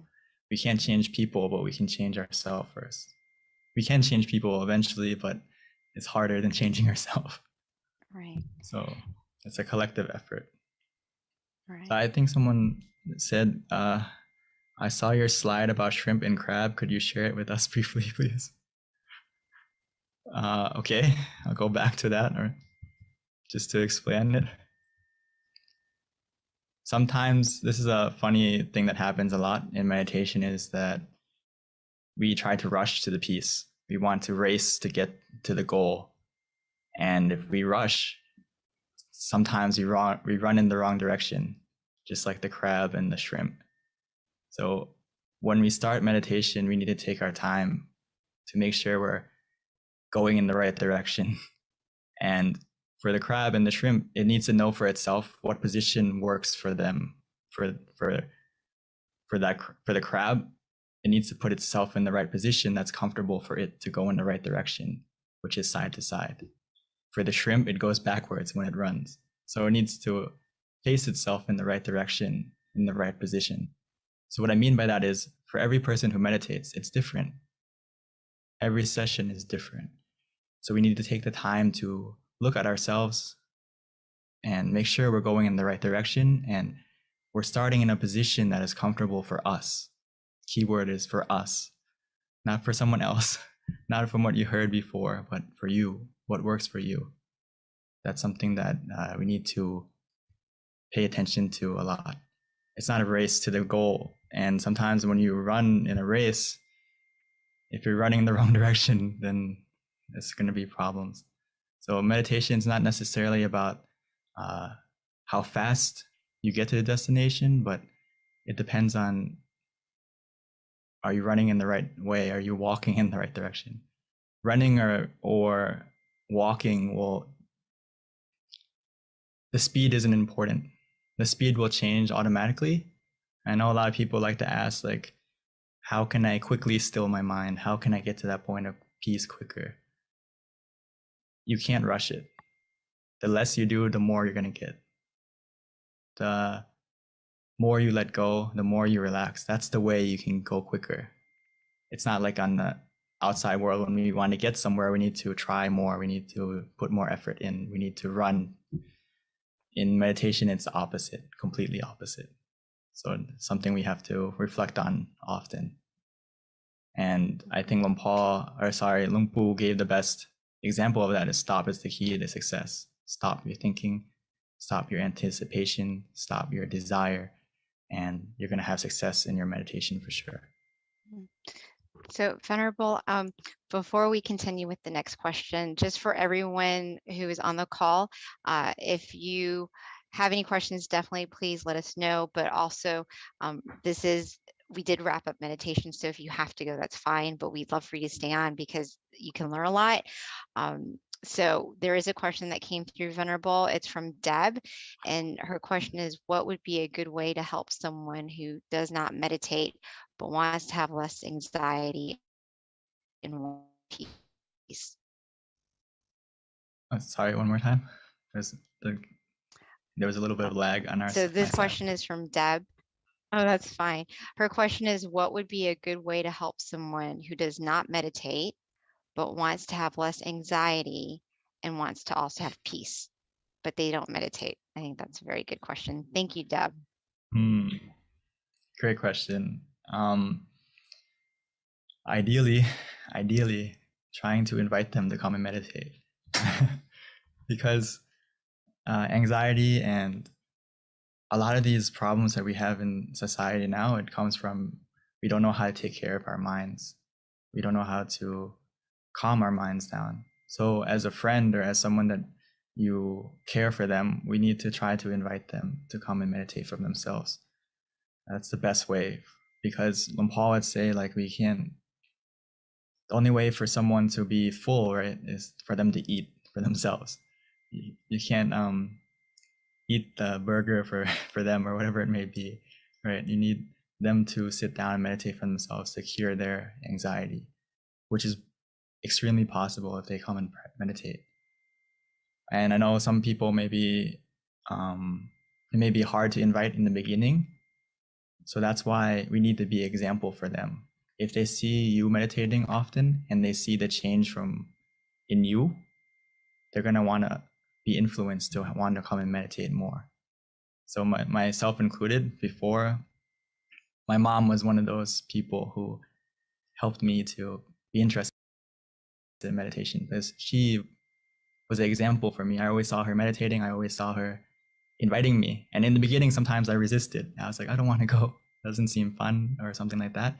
But when I saw how calm my mom was, how peaceful she was, how positive she was, it kind of made me question and want to try meditation for myself. So hopefully that gives you an idea. So please try to invite them to come next time, maybe next session, next full moon. Thank you, Venerable. So Venerable, here's another comment question, but it's from Ravint. And he says, sometimes when I meditate, I try to think about nothing, but it's really hard. He tries to clear his mind. So maybe, how can we help with, or any advice or guidance in terms of how to help clear his mind?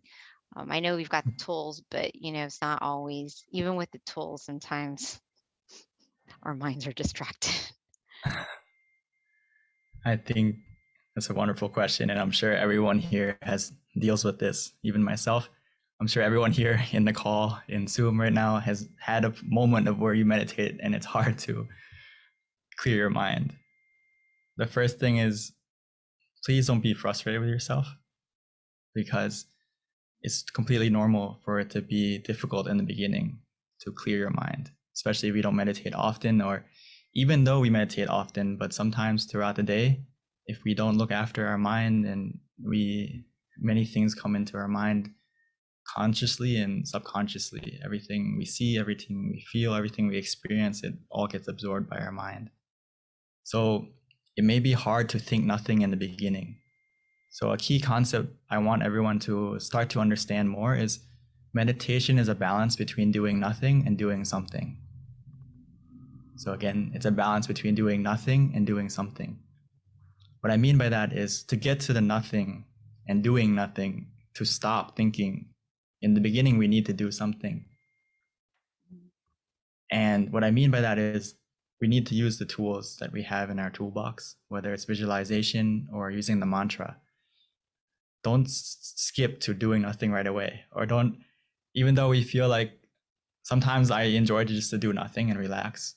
But if I know that my day was very busy, my life is very filled with many things in the past, I need something to anchor my mind. I need something to be a companion. I need something to be a shield to help protect my mind from wandering, from not thinking, or to help to clear. So to get to the nothing part, we need to do something. So I recommend that you don't try to do nothing right away. Try to use the visualization, try to use the mantra first. And eventually you're going to get to that point where you don't want to do nothing automatically. So hopefully that answers your question a little bit. But another thing is, it takes time. It takes time. Remind yourself that it takes time. The way to clear your mind, it doesn't happen right away. We need to be a little bit patient. And just like in our computer, or we delete a file, right? Some files that are big, it takes a while to delete, right? It's not right away. The same thing is in our mind. Some things are deleted quickly and easily, and some things take a little bit of time. But it doesn't mean it's not getting deleted. It just means we need to wait a little bit longer and just be calm, be patient, and it's going to get to that point bit by bit. Wow, Venerable. I've never heard anyone put it like that. That is so profound. Like doing nothing and doing something. I actually really, that makes a lot of sense. Thank you for that knowledge. Just to reiterate that everyone throughout your meditation session has to switch between these two things. That's what makes you a good meditator, is knowing when to do nothing and when to do something. Meaning that when you're off balance, when you're in balance, you don't need to do anything. When you have mindfulness and relaxation together, you feel calm, you feel relaxed, you don't need to do anything at that point.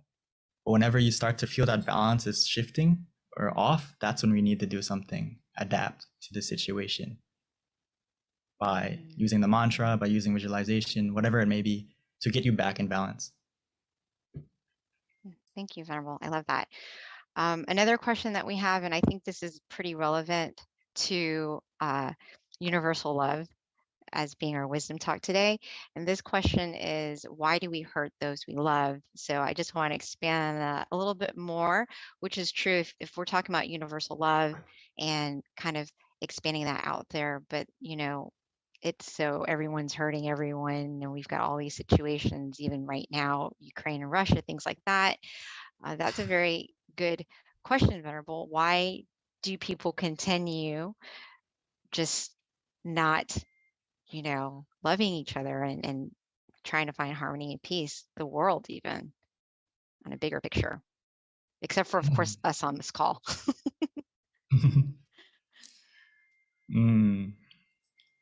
That's why Luang Pu said stop is the key to success in your life and in meditation.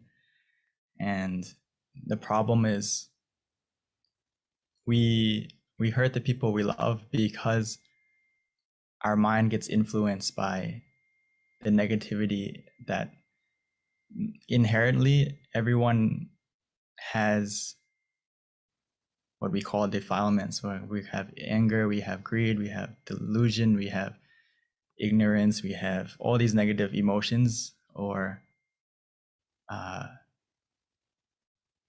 we have that switch to be negative inside of us. And the thing with it is, if you think about it, it's like almost everyone in the world is I would say sick with those things, and we need to keep them in check and keep that negativity in our mind that is always there, possibly able to switch. We need to make sure that we keep those negative emotions at bay. which is why we need to stop our mind often. We need to recharge our mind often to connect to those moments of peace more often. Because every time we connect to those moments of peace within, it's going to lower the negativity in our mind and not allow it to infect our mind, infect our thoughts, infect our words, infect our actions. So that's why we hurt people, is because we aren't mindful of our mental health, and that negativity takes over what we think, what we say, what we do to them. So the more often we stop and still our mind, the more easily it's going to be for us to not hurt anyone. That's why meditation is so important, and why Luang Por would say we need to love ourselves through meditation. And why is that the best way? Because directly we're going to be a better person for everyone around us, and we're not going to hurt anyone anymore. And most importantly, we're not going to hurt ourselves, because we are more connected to how we're feeling, both physically, both negatively and positively, meaning that if you practice meditation more often, you're going to be able to know how you're feeling, be more aware of how you're feeling. And a lot of times when we hurt someone, it's because we let our emotions take over. And sometimes, like speech, it takes a second to say something. And that second that we said something hurtful, it can last a lifetime to someone. And the same thing is true for positive things, right?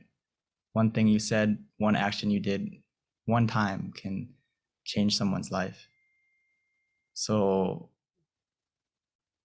we need to meditate and look after our mind to make sure that what we say, what we do, what we think is more positive.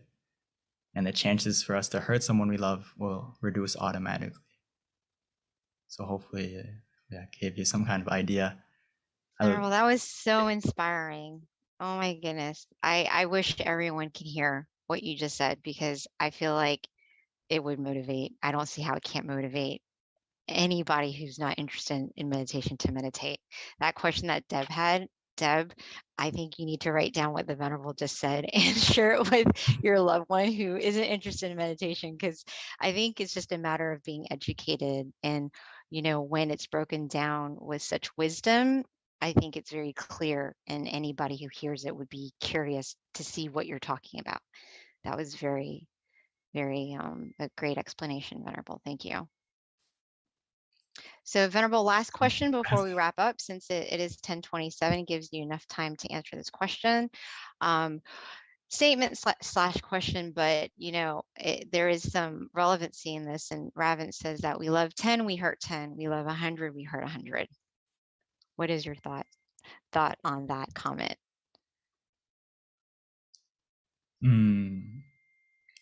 I think it connects to the second part where you say, when we love someone, we expect too much from someone.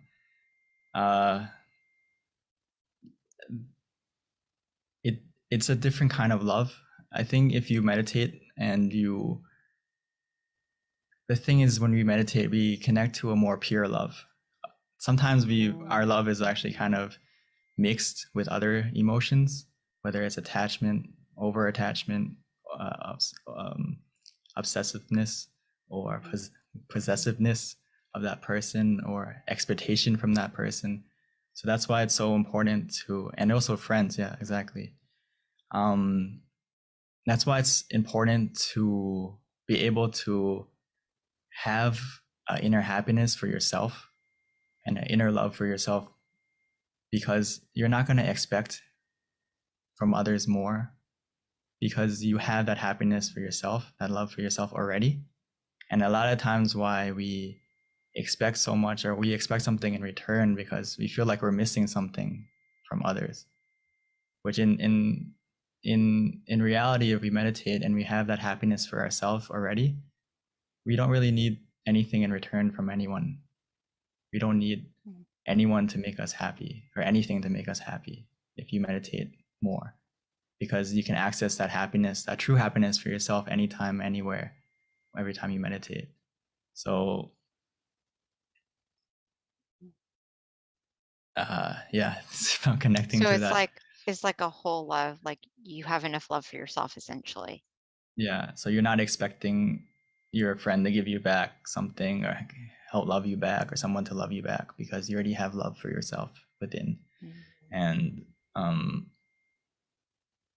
it's similar to giving without expecting anything in return, if that makes sense. When we talk about giving or being generous, the gift of giving is the act of giving in itself. And if you practice that in Buddhism, yeah, you will understand it more, that the joy in, when you help someone, even though maybe they don't give you anything back in return or they don't return your kindness in the end, but you already benefited from it. You already got something good out of that.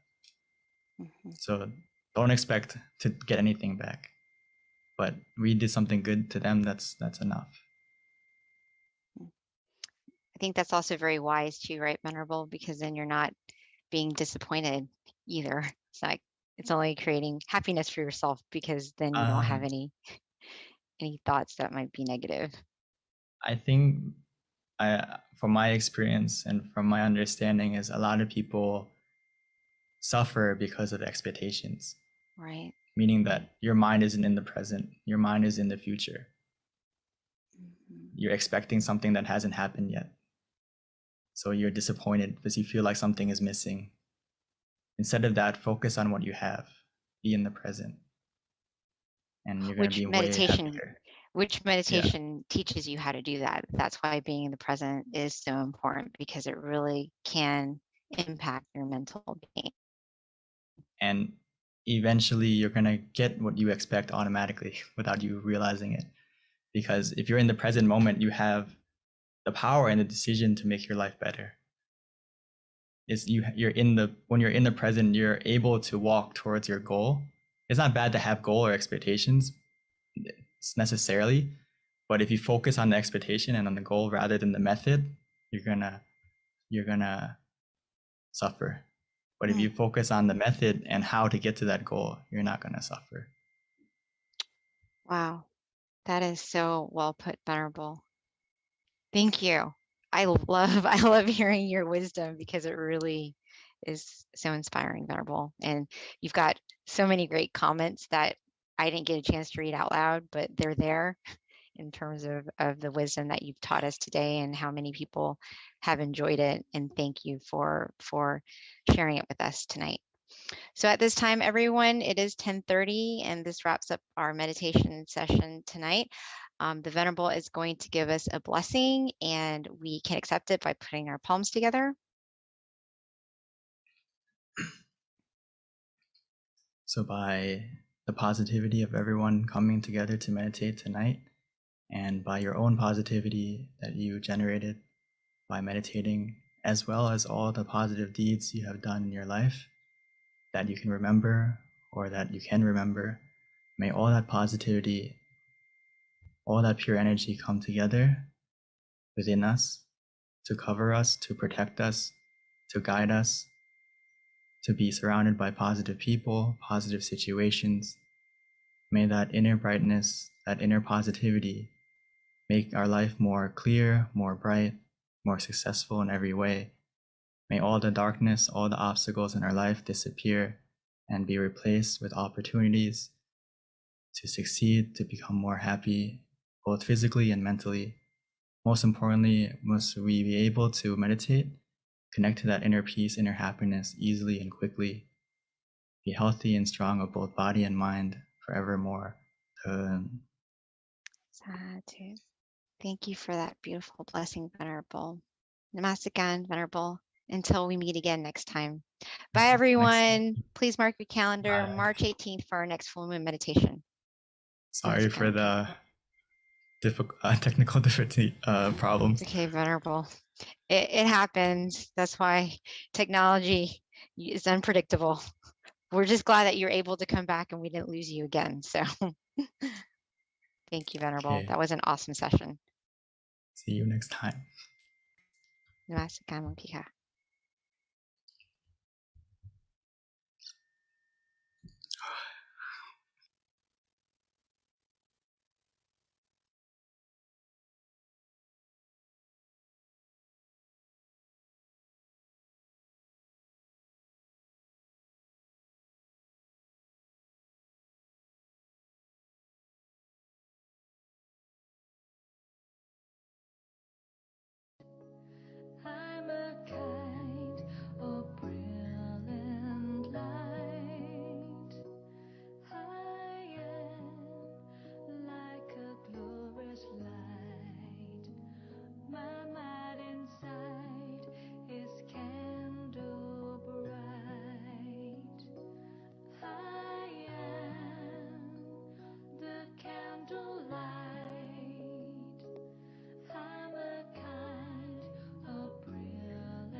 Hello, everyone, and welcome to our full moon meditation tonight. We have a great lineup for you. Our theme is brighten the mind, brighten the world.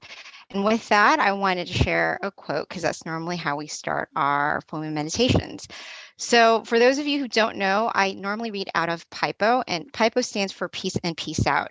And these are quotes from our abbot, Longpa Tamai Chayo. They're very profound, every single meditation practice.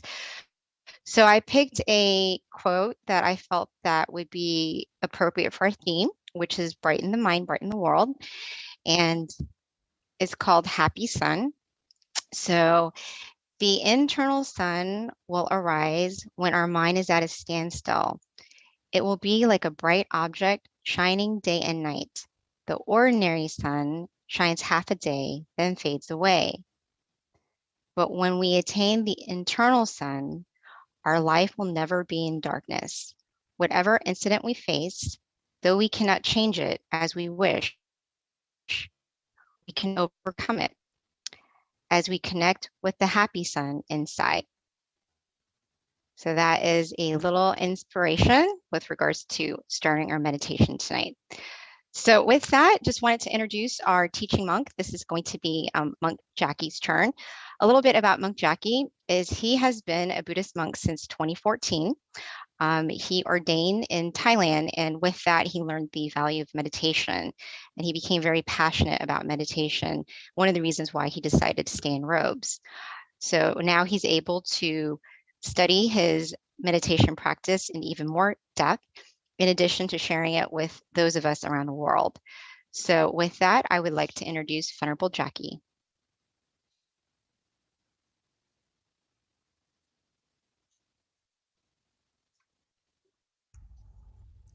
Hello.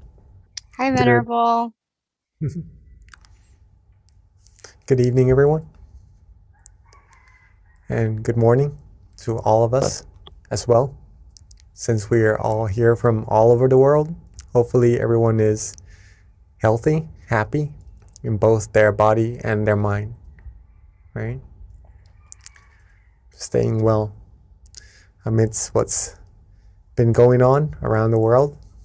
Okay? It's very nice for us all to take this chance, take this good opportunity to come together, to meditate, to pure our mind, to find true happiness, right? To find that inner sun that PB just talked about from our Longpa's quote, our Longpa's teaching, or in other words, our master's teaching. Right? This inner sun, this inner brightness that shines all the time, I would really much like for everyone to experience this. It is something phenomenal. Even though they're covered. As I'm sure it's all covering a smile. As now Venerable Jackie is already here. We'll get more time to talk after. So let's see what is going on. All right. Yes. So, in order to see the sun, what we have to do is simply be happy, be relaxed. Okay? As we continue our meditation, our journey, we'll soon find that there are more things inside of ourselves, inside of our mind, than just true happiness. What Longpa Tamashiyo has just talked about just now in his teaching about the inner sun, and more also to come. That's for us to witness for ourselves, right?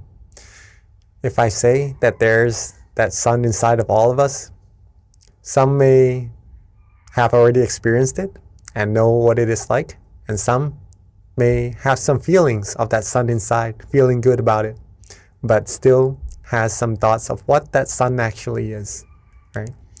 We'll be able to find out by coming here together, okay? All right, just a little bit of sharing before we start our meditation, if that's all right with everyone, okay?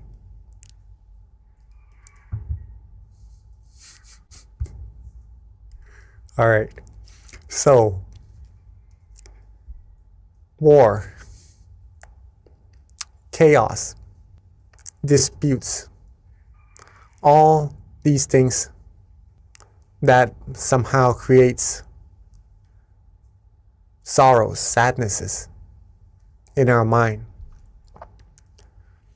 all derives from one same source, right? All derives from one same source. And do we all know what that source is? Weapons? Money? Power? Authority? What is that source that creates conflicts all over the world? Right? Not to be specific or anything, right? Just in general. Well, the source of all these conflicts or these disputes, these commotions, is the mind, right? The mind. The mind of human beings that are involved with pretty much the viruses, not on the outside, but on the inside. The viruses that can't really be seen unless we still our mind correctly and go deeper, having that sun and further on. But that's another topic, all right? But just to show you first that these things, these disputes comes from the mind that is involved with some viruses that's already there inside of our mind, right? To name them: anger, right? Delusion, greed. Greed, anger, delusion. The three musketeers that usually creates problems and is already there inside of our mind. But there is a way to deal with them. We'll go into that later on, all right? So these are the causes. These are the causes. And these things usually bring about the feeling of sadness, right? As a result. Sorrows as a result. Negative feelings to be in general, right? Not what we actually want as humans, or I believe any beings, because all humans seek, what all humans seek, what all beings seek is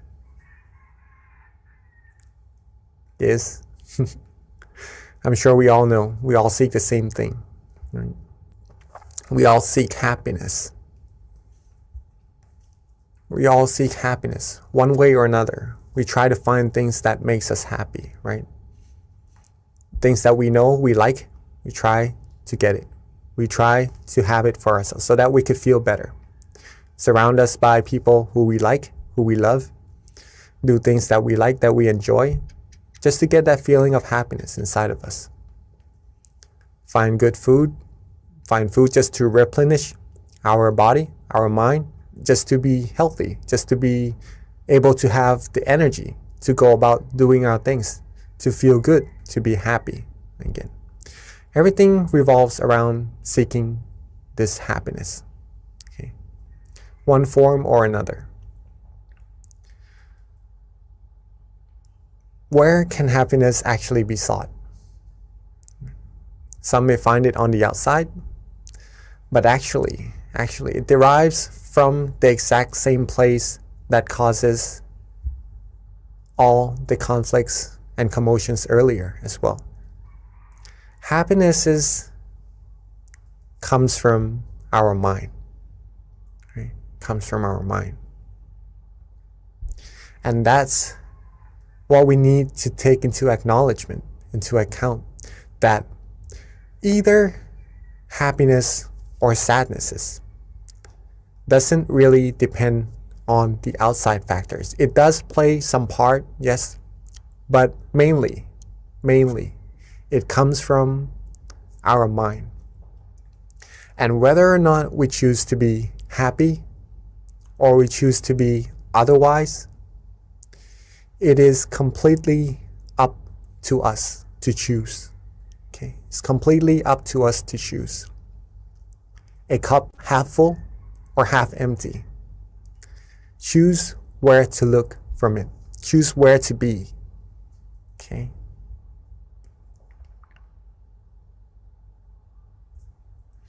Now, let's go back a bit first.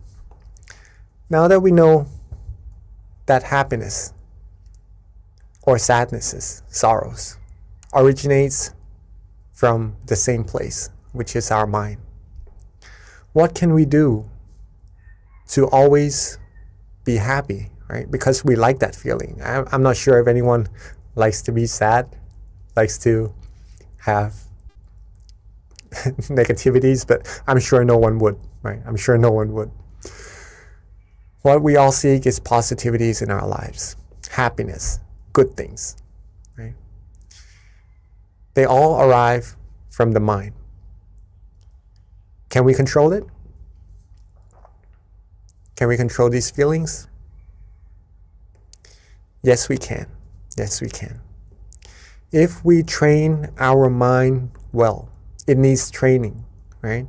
A mind that is untrained would be more likely to be affected by the outside factors. Thus, these outside factors may sometimes bring positivities into our mind, but sometimes it would take out the happiness from our mind as well.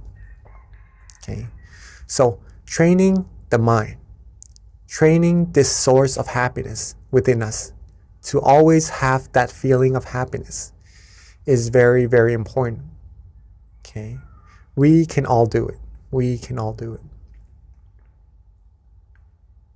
Right?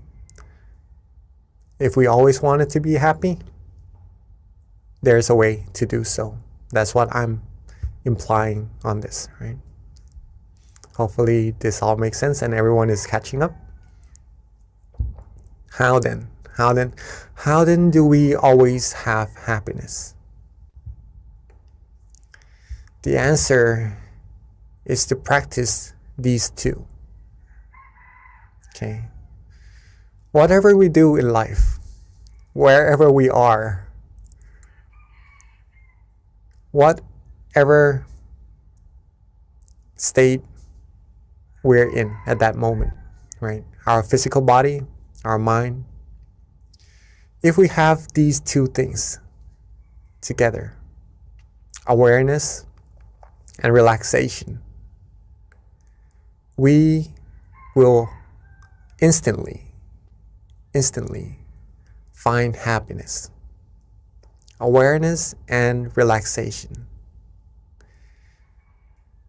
If we have awareness right now, and also if you take a look in the middle of the word awareness and relaxation, I don't know if you could all see, but there is a plus sign, right?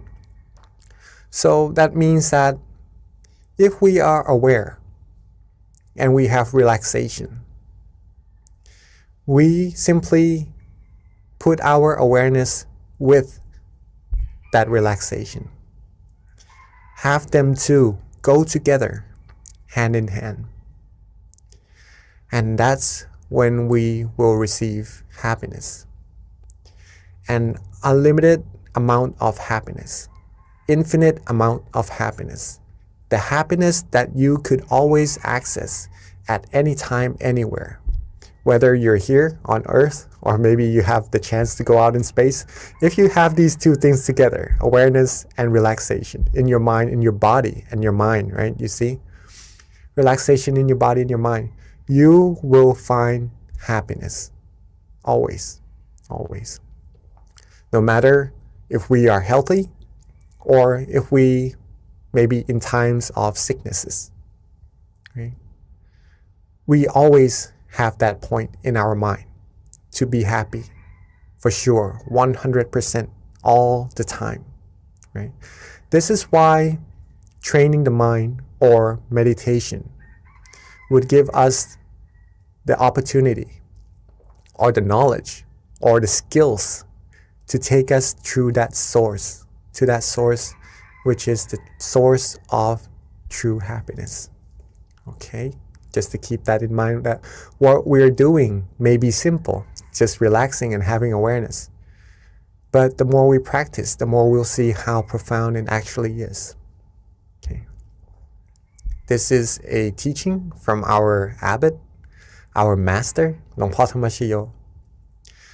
When the body is relaxed and the mind is relaxed, it will be very easy. This it means meditation, or finding true happiness, or stilling our mind. It will be very, very easy if you are able to relax your body and relax your mind. That's it. Okay? As simple as that.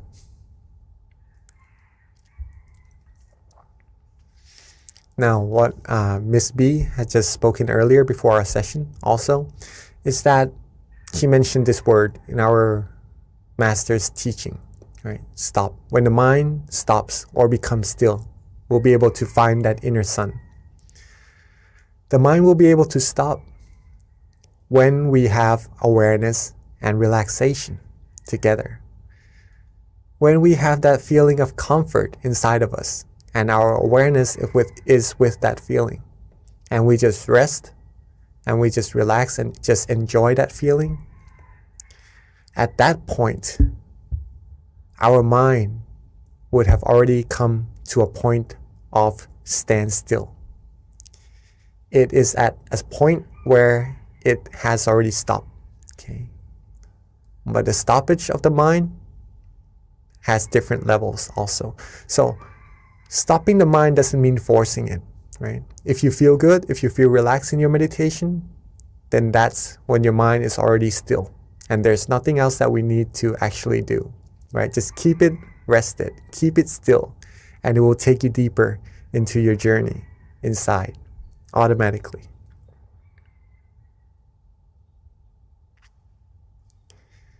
This is a very important sentence from our great master, the one who rediscovered this meditation technique, or rediscovered the middle way, the way to true happiness. He said, stop is the key to success, right? Success in our meditation and success in everything, right? If you want to know what that means, if we have more time, I would be more than happy to explain what it is, right? This is a sentence, a teaching from our great master. Stop is the key to success. If we want world peace, if we want true happiness, if we want to be successful in life about anything, stopping the mind, stilling the mind is the key to success. Okay. Awareness and relaxation in body and mind leads the mind to be still, to stop. And then that stop will bring true happiness and is the key to success. Right?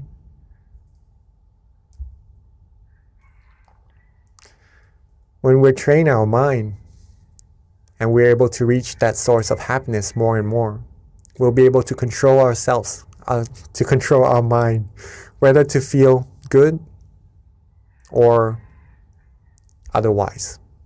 Right? We'll be able to be more in control of what we can, right? Because we can't really control the factors on the outside of what's going to happen. Even our own body, we can't really control it to age or not, to be sick or not, right? We just have to be as caretaking of it as possible. Okay, but to be able to control it, whether or not to age or to whatever happens, sometimes it is beyond our control. What we can train, what we can control though, is our mind. And since we all want to be happy, being aware and relaxed together will lead us to this true source of happiness. The more we practice, the more happiness we will receive as well. not just one level of happiness. It goes deeper and deeper, and you receive more and more until, like the cup half full, half empty, right? We'll be able to fill the cup all the way up to the top, the happiness all the way up to the top, and it will overflow outside until we would feel the true happiness inside flowing out of our mind, wanting to share it with everyone around us, just wanting people to be happy as well, feeling good for other people around us, feeling care, feeling compassion automatically, just from being happy ourselves, right? What we have, we can share. What we do not have, it is hard to share. So if we want to have other people around us happy, have the world be a world of peace, it is very important to keep ourselves happy, or to make ourselves happy. Then we can make others happy as well, help others be happy as well. Like the sun, having so much brightness in it that it shares its golden lights with everyone on earth. Right? Like the moon that shines, especially this full moon meditation, right? Shines, illuminating the darkness in the sky and sharing its wonderful, brilliant light with everyone on earth as well. We will be able to be like this sun, like this source of light for everyone on earth, right? And together, it's not a one-man job, right? If we can all find that sun, that happiness, that brightness inside of our mind, overflow ourselves with happiness, the more we can do, the more people who comes together and are able to find this true happiness. This is a way that we can attain true world peace, right? True world peace. World peace through inner peace. World peace, there's a teaching from my master that I just listened to yesterday, actually, a voice file. He says that, okay, we have a little bit more time. Not a lot more time, sorry. But world peace cannot be attained with fights, with wars, with disputes, right, around the world. The true war is not actually outside, it's actually within us, right? Whether we are happy or not, with that viruses inside of the mind, whether we clear it out or not, the true war is actually inside. If we can win the war inside, we'll always be happy. And if everyone can win that war inside, that's when true world peace will happen, okay? So it's amazing to get to see everyone here come together to practice meditation so we can brighten our mind and brighten the world as well. Hopefully that all makes sense to all of us, and that we all know how important we are to having world peace. And if we are able to do so, once we have our inner peace inside, share it with as many people as we can, our loved ones, so that this world peace can happen as quickly, as soon as possible. Okay. So I guess that's a good amount of talking for today's session. Maybe we start our practice of meditation. See that sun, see that brightness inside of ourselves for ourselves. Okay. So we can practice being the light to this world.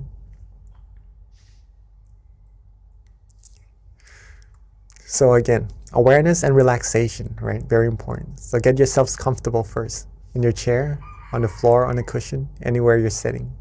Be as comfortable as you like. That's very important in meditation. Maybe drink some water, adjust your body. Freshen up a little bit first. Take our time.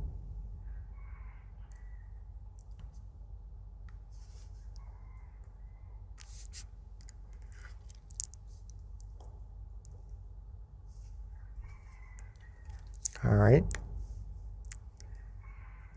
It's just amazing to get to meditate with everyone, see everyone come together, so many people.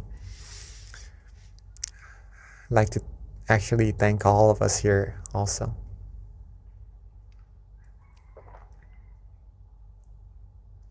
All right, so when we are ready, let's softly and gently close our eyes.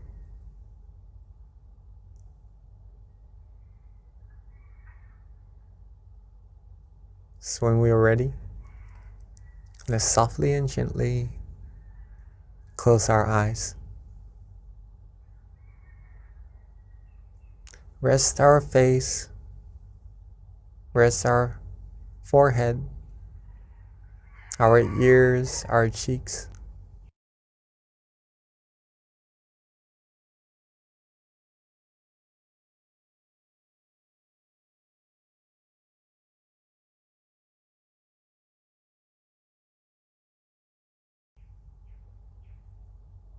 Rest our neck, shoulders.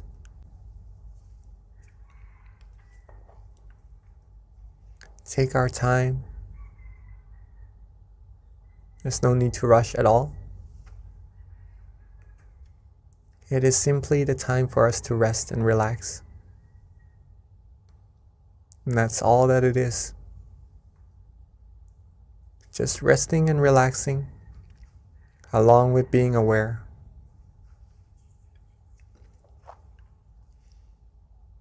If we are awake, if we are aware, that means we are good. And the rest is just being rested,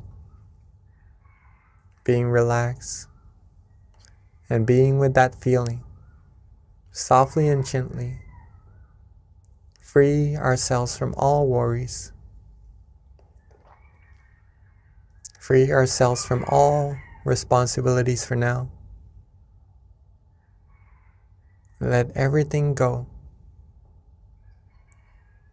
When we are able to let things go, our mind will become light, free from burden, free from weights, and will be free, and we'll be able to rest completely.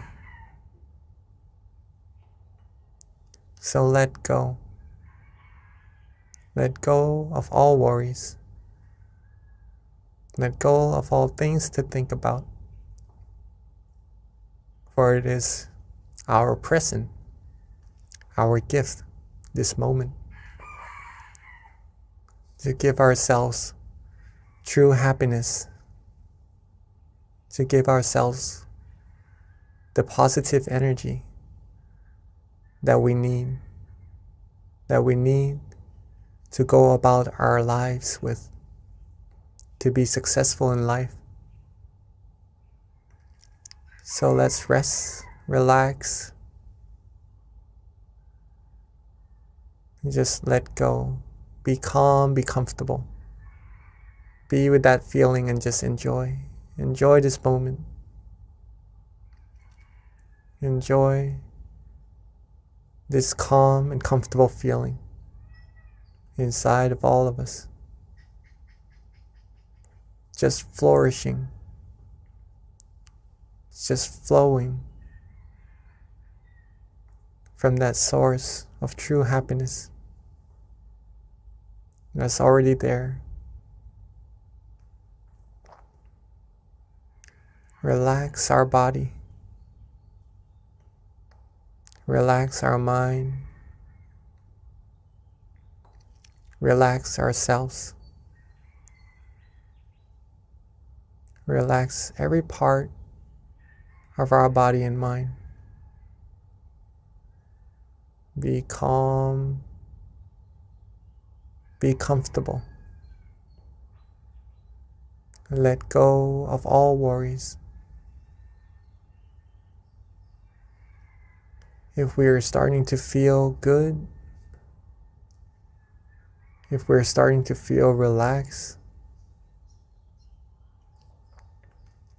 if we start to feel cool, calm, gentle, liking this feeling that we're having at this moment, wherever that feeling is coming from, doesn't really matter right now. If we are relaxing and enjoying this moment, being with this feeling, we feel good, then at this point, you are already meditating. You are already stilling your mind automatically without doing anything. The mind has already come to a point of standstill. And at this point of happiness, this point of tranquility, where our mind feels happiness and relaxation, is where the purification of our mind will take place. Gradually, our mind will be cleansed, will become purer and purer. From our mind, reaching out to our speech, reaching out to our actions, we'll be able to have clearer vision, clearer mindset, be able to speak endearing speeches, do positive actions, create good environment around us, have others around us be happy as well, and just attract positivities to our lives automatically by just being relaxed, being calm, being rested, being with that feeling of relaxation within. Some might even start to feel bright, to feel light, to feel like just really enjoying this moment, not wanting to do anything else at all. And that is really, really good. All that we need to do is the exact same thing, which is to be relaxed, to rest, to let go. Just let our mind sink to that point, that place of clarity, of true happiness automatically, and to rejuvenate us with that positive energy.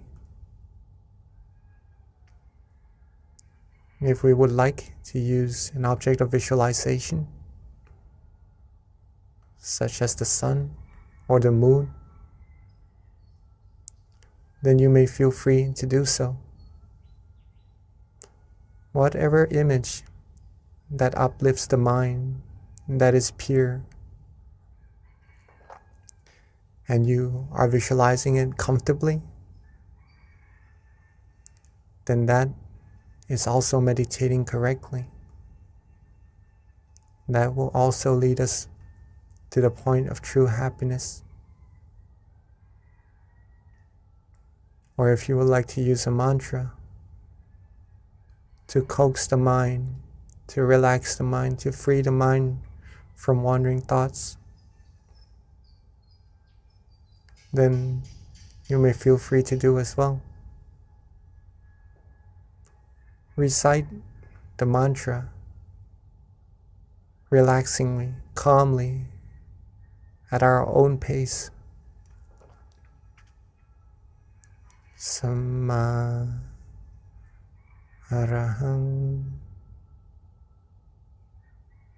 Samma Arahang, Samma Arahang. every recitation, every mantra, let it resonate with that feeling of calmness, with that feeling of relaxation, and just nourish us with that purity from within. Whichever meditation technique we use, let's make sure that we are calm and comfortable and relaxed using it. So let's keep ourselves calm, keep ourselves relaxed. Enjoy this moment. Be free from worries. Let's meditate together in silence for this time being.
As we are resting, as we are relaxing, as we are letting go, sometimes we may start to have some wandering thoughts come inside our mind in our meditation, distracting us just a little bit from that feeling of happiness, that feeling of relaxation inside of our mind. In that case, there's no need to worry at all. Don't worry, be happy. Let the thoughts go. Let them flow for just now. And simply relax, rest, and let our mind come to that point of standstill again, automatically. Reset, readjust, and then restart. Relax again, and get back to that point of comfort again. Let the true happiness keep flowing from our mind. Keep the positivity coming. Keep our mind purifying, and keep our journey in meditation going, so we can reach even deeper and deeper happiness. Reach a stronger and stronger sense of happiness. Train our mind even firmer, even stronger, with that happiness inside of us.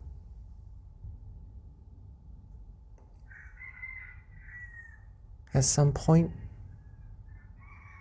we may have some tension as well, or some sleepiness.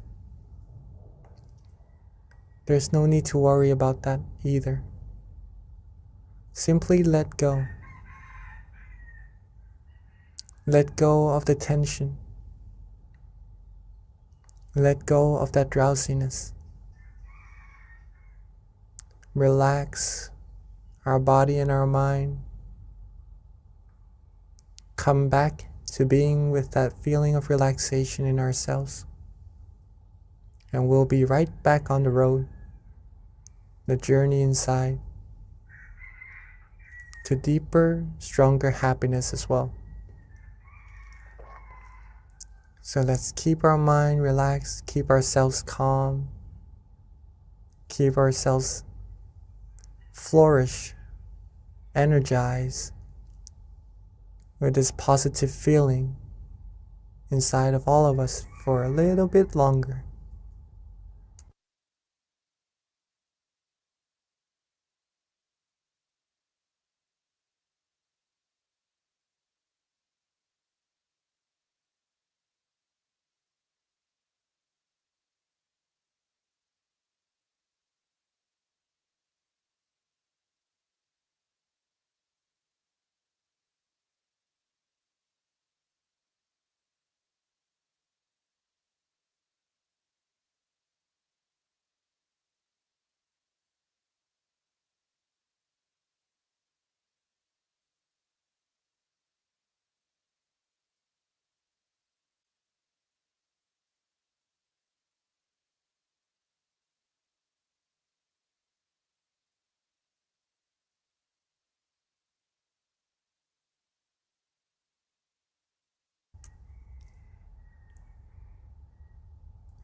Now that our mind is bright, that our mind is filled with the inner light, the inner happiness, from relaxing, from stilling our mind, let us all come together and light the candle to represent our brightness from the inside, shown to the outside, to brighten this world, shine away all the darkness. So while keeping ourselves relaxed, keeping ourselves calm. Let's softly and gently open our eyes. Let's softly and gently open our eyes. And let's together be the brightness and light the brightness to this world. And at this time, we'd like to invite everyone to please turn on their camera. Let us see your bright, happy faces with your candlelight right before you so that we can all connect visually and energetically under one moon and under one Zoom room.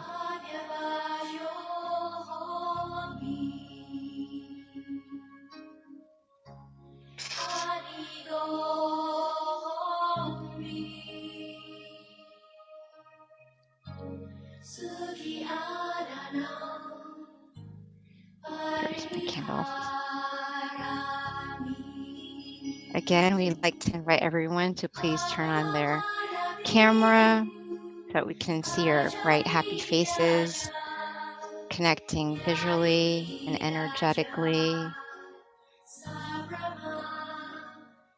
keeping your mind at the center of the body, allowing your mind to radiate with happiness and joy.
Now that we have lit our candles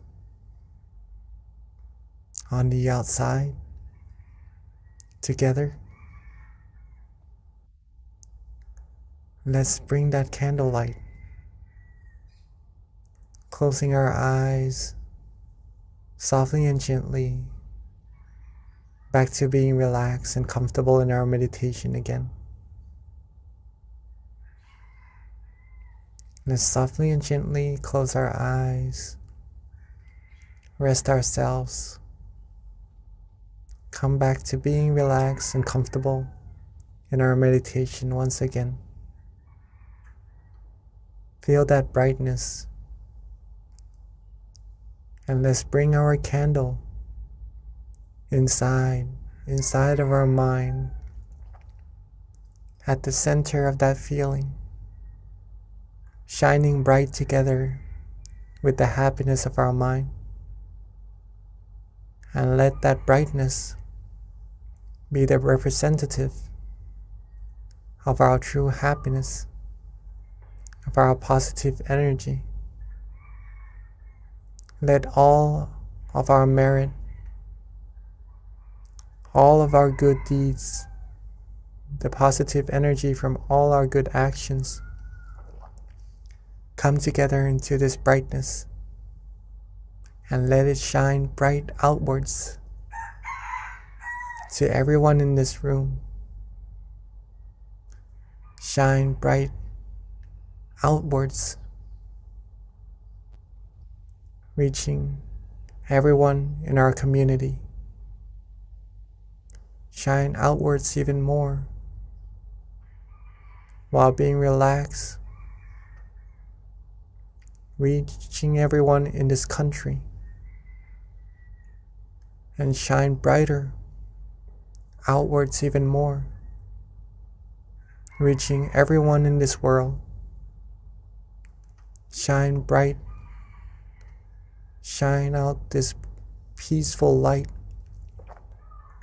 this light of purity, cleansing everyone, everything in this world, seeing the world clean, clear, bright, calm, seeing everyone on earth clean and clear, bright and calm as well. And with our positive energy, our merit, our accumulation of the purity, with this brightness, let this energy be shared to everyone, be shared to everything, wishing for everyone to always be happy, to be able to find true peace, true happiness quickly, be able to be free from all the viruses of the mind, all commotions, all disputes, be free from any kinds of sorrows, sadnesses, be free from any form of negativities. May everyone on earth live a happy life. May everyone on earth be free from dangers, free from harms, free from diseases, free from anything that could try to harm them. May everyone on earth be happy, be healthy, be fulfilled in their good, wholesome wishes,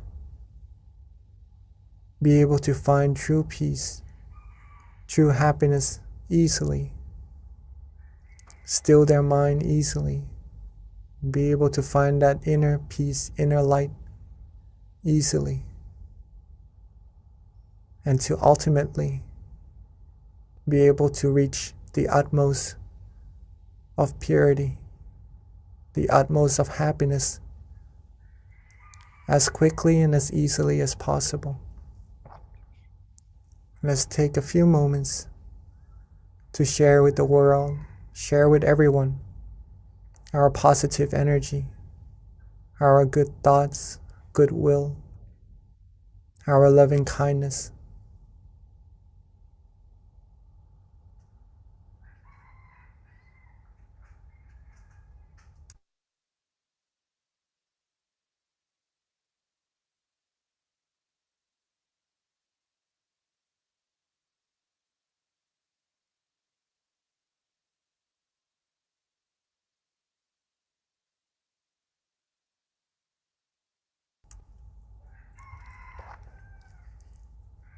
Now that we have shared our loving kindness with all beings together,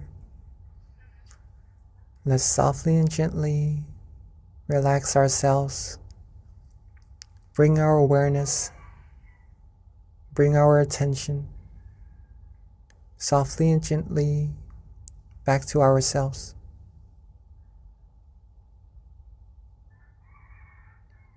Let's relax, be calm, softly and gently bring our attention, our awareness back to ourselves, where we feel it is easiest, it is most comfortable. And at that point of brightness, that point of restfulness, that point of relaxation, with all our merit, our accumulated purity, our accumulated positive energy, let's wish for ourselves to always be happy, always be healthy, always be wealthy, be fulfilled in all our good wishes,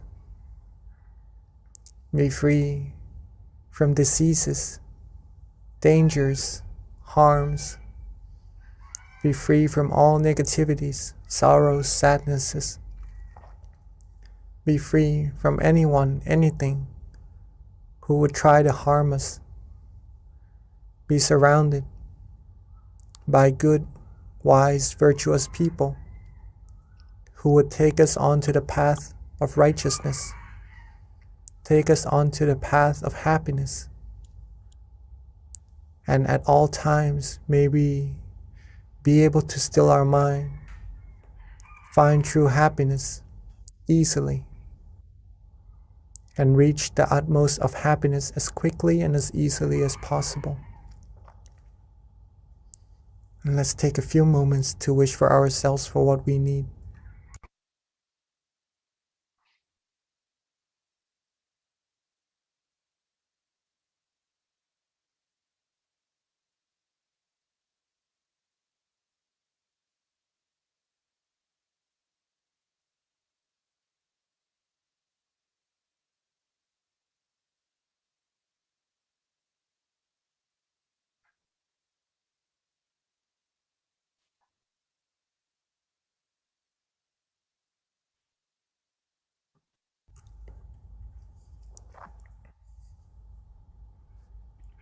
Sapphe Buddha Phalapata Pacheka Nanjayang Phalang Arahanta Nanjate Shena Rakhang Pantami Sapaso Sapaputta Nupavena Sapathamma Nupavena Sapasangha Nupavena Satha Soti Bhavantu Te.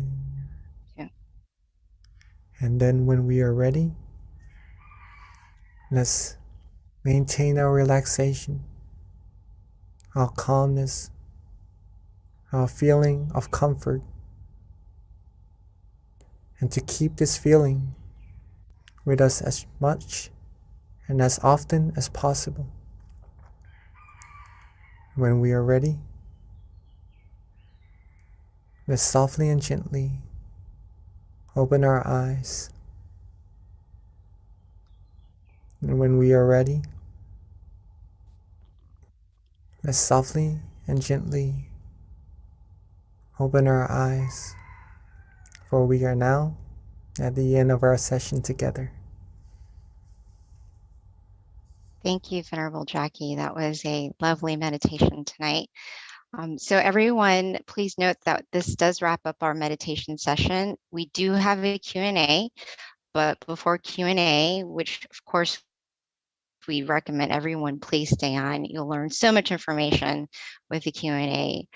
We do have a couple of announcements before transitioning over to Q&A. A couple of things to note is please mark your calendar for Saturday, April 16th. It's going to be our next full moon meditation, and the theme is going to be a better you means a better world, and our teaching monk will be Venerable Daniel.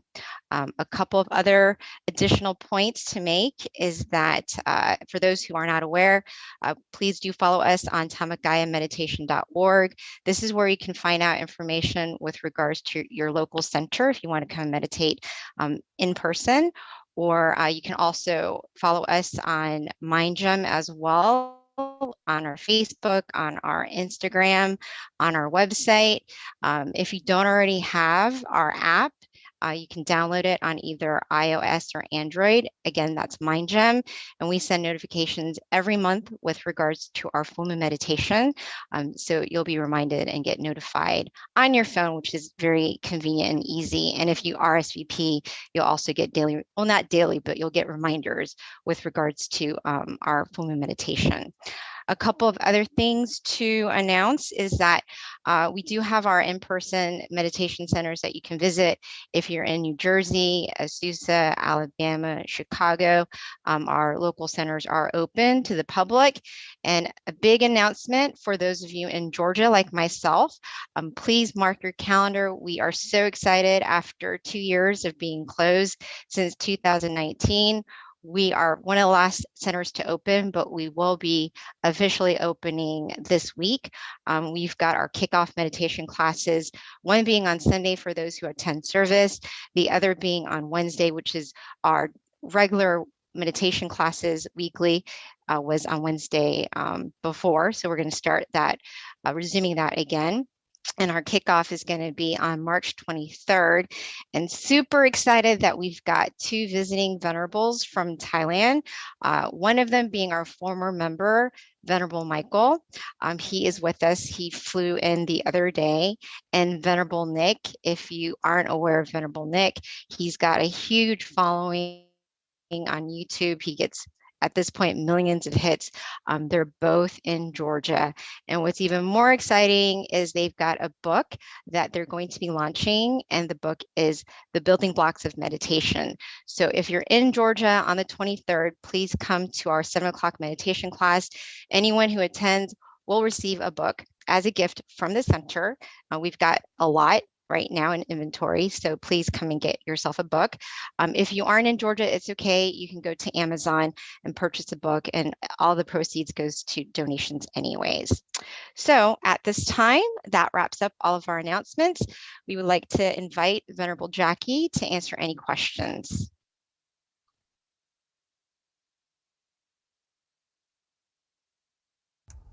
Hello. So Hi, rejoice. Venerable Jackie. Hi. Thank you so much for our MC, Miss B. Very nice, beautiful. Yes, so I would also encourage everyone if you could join the meditation sessions or the sessions with Monk Nick, right? Coming from Thailand, right? Monk Nick and Michael Venerable, both of them are here. Both of them.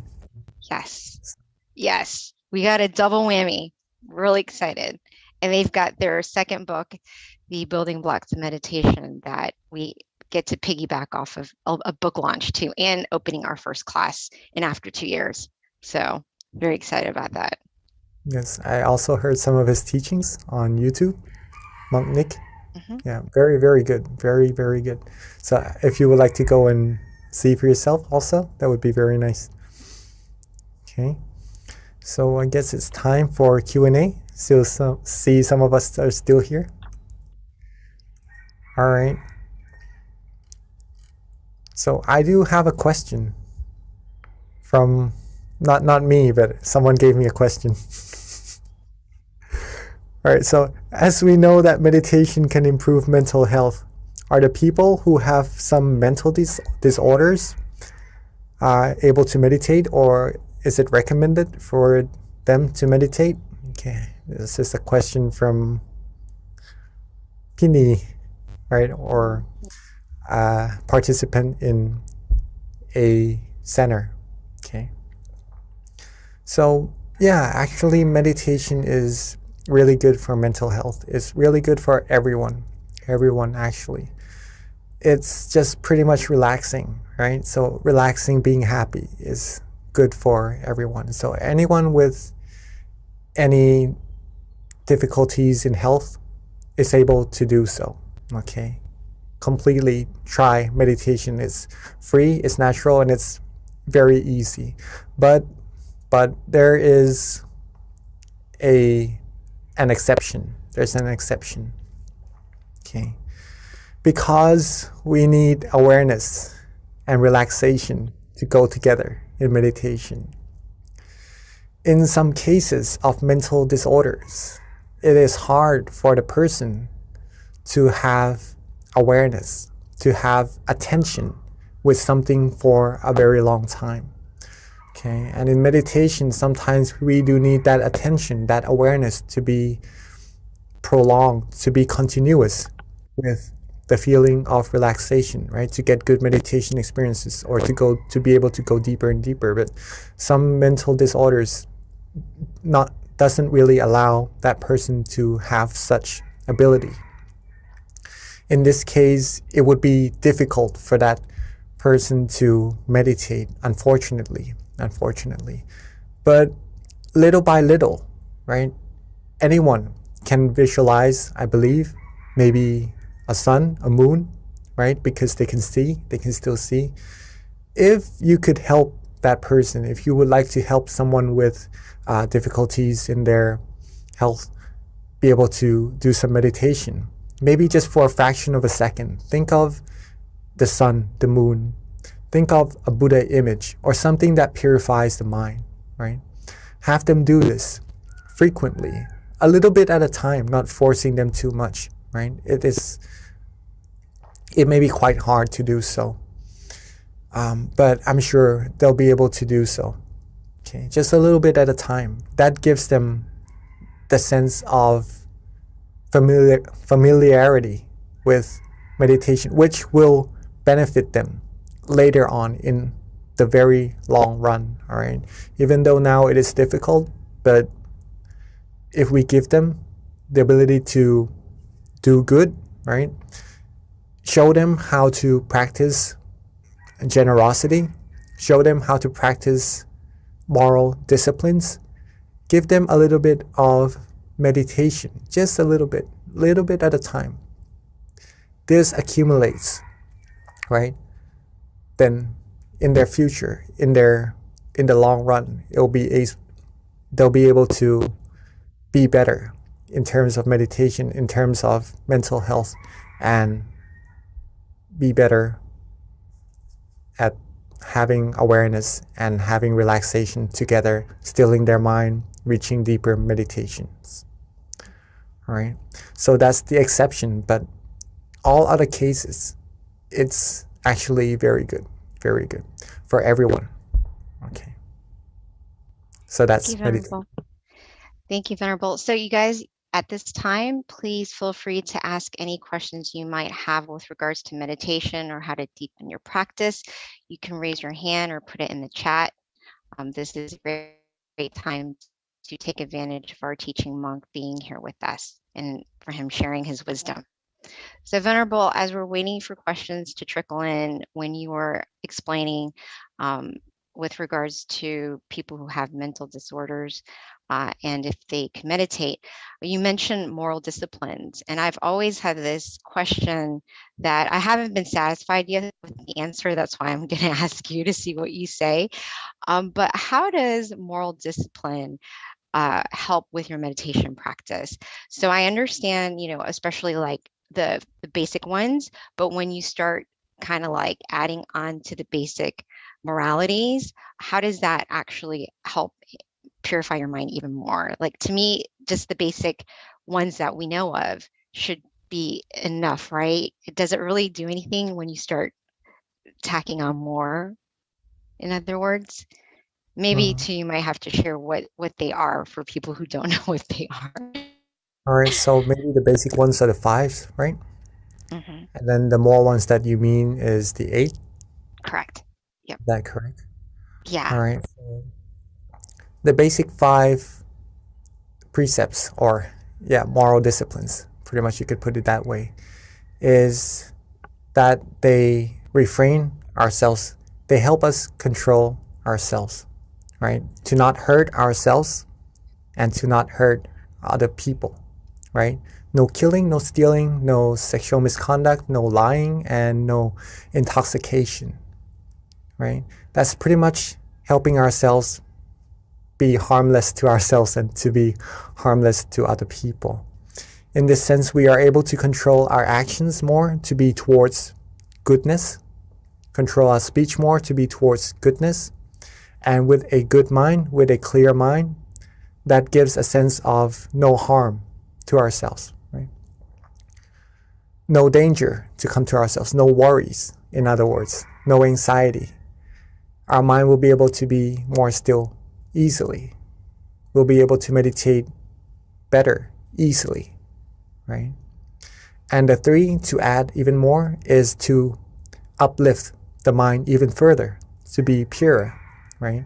The extra 3, no having dinner, no having meals after lunch, pretty much that. No engaging in entertainments, no lying on big beds or very comfortable ones, right? It's just an incentive. It's just disciplines to help us free ourselves from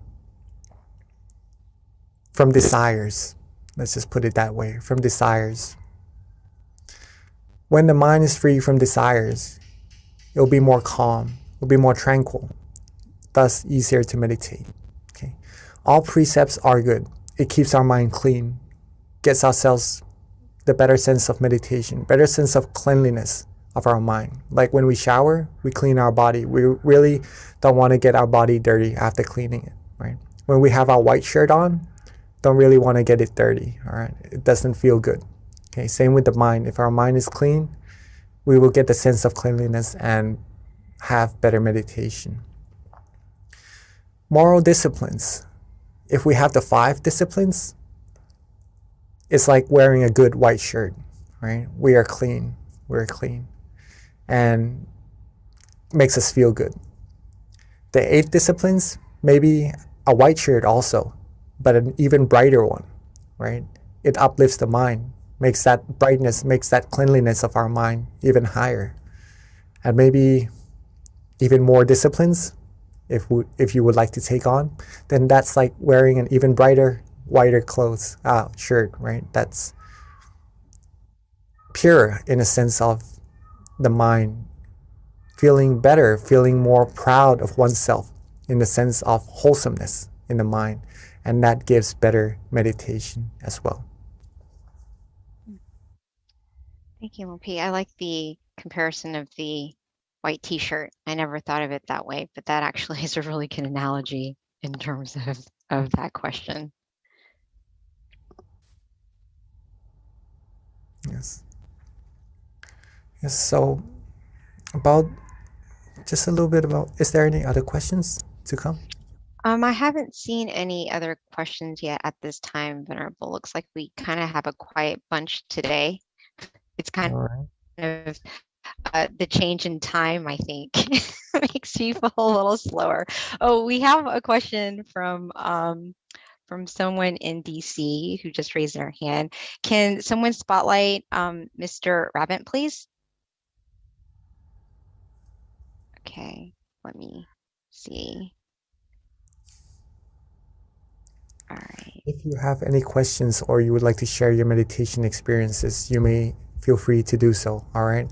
Or what to do in your meditation when you come to this experience or anything. If you have any questions related to that, please feel free to ask, okay? Yeah, so we do have a question, Venerable, just waiting for our technical lead to unmute the person and spotlight him. But in the meantime, Mr. Raven, if you want, you can also put it in the chat too. They might have individuals within the chat room.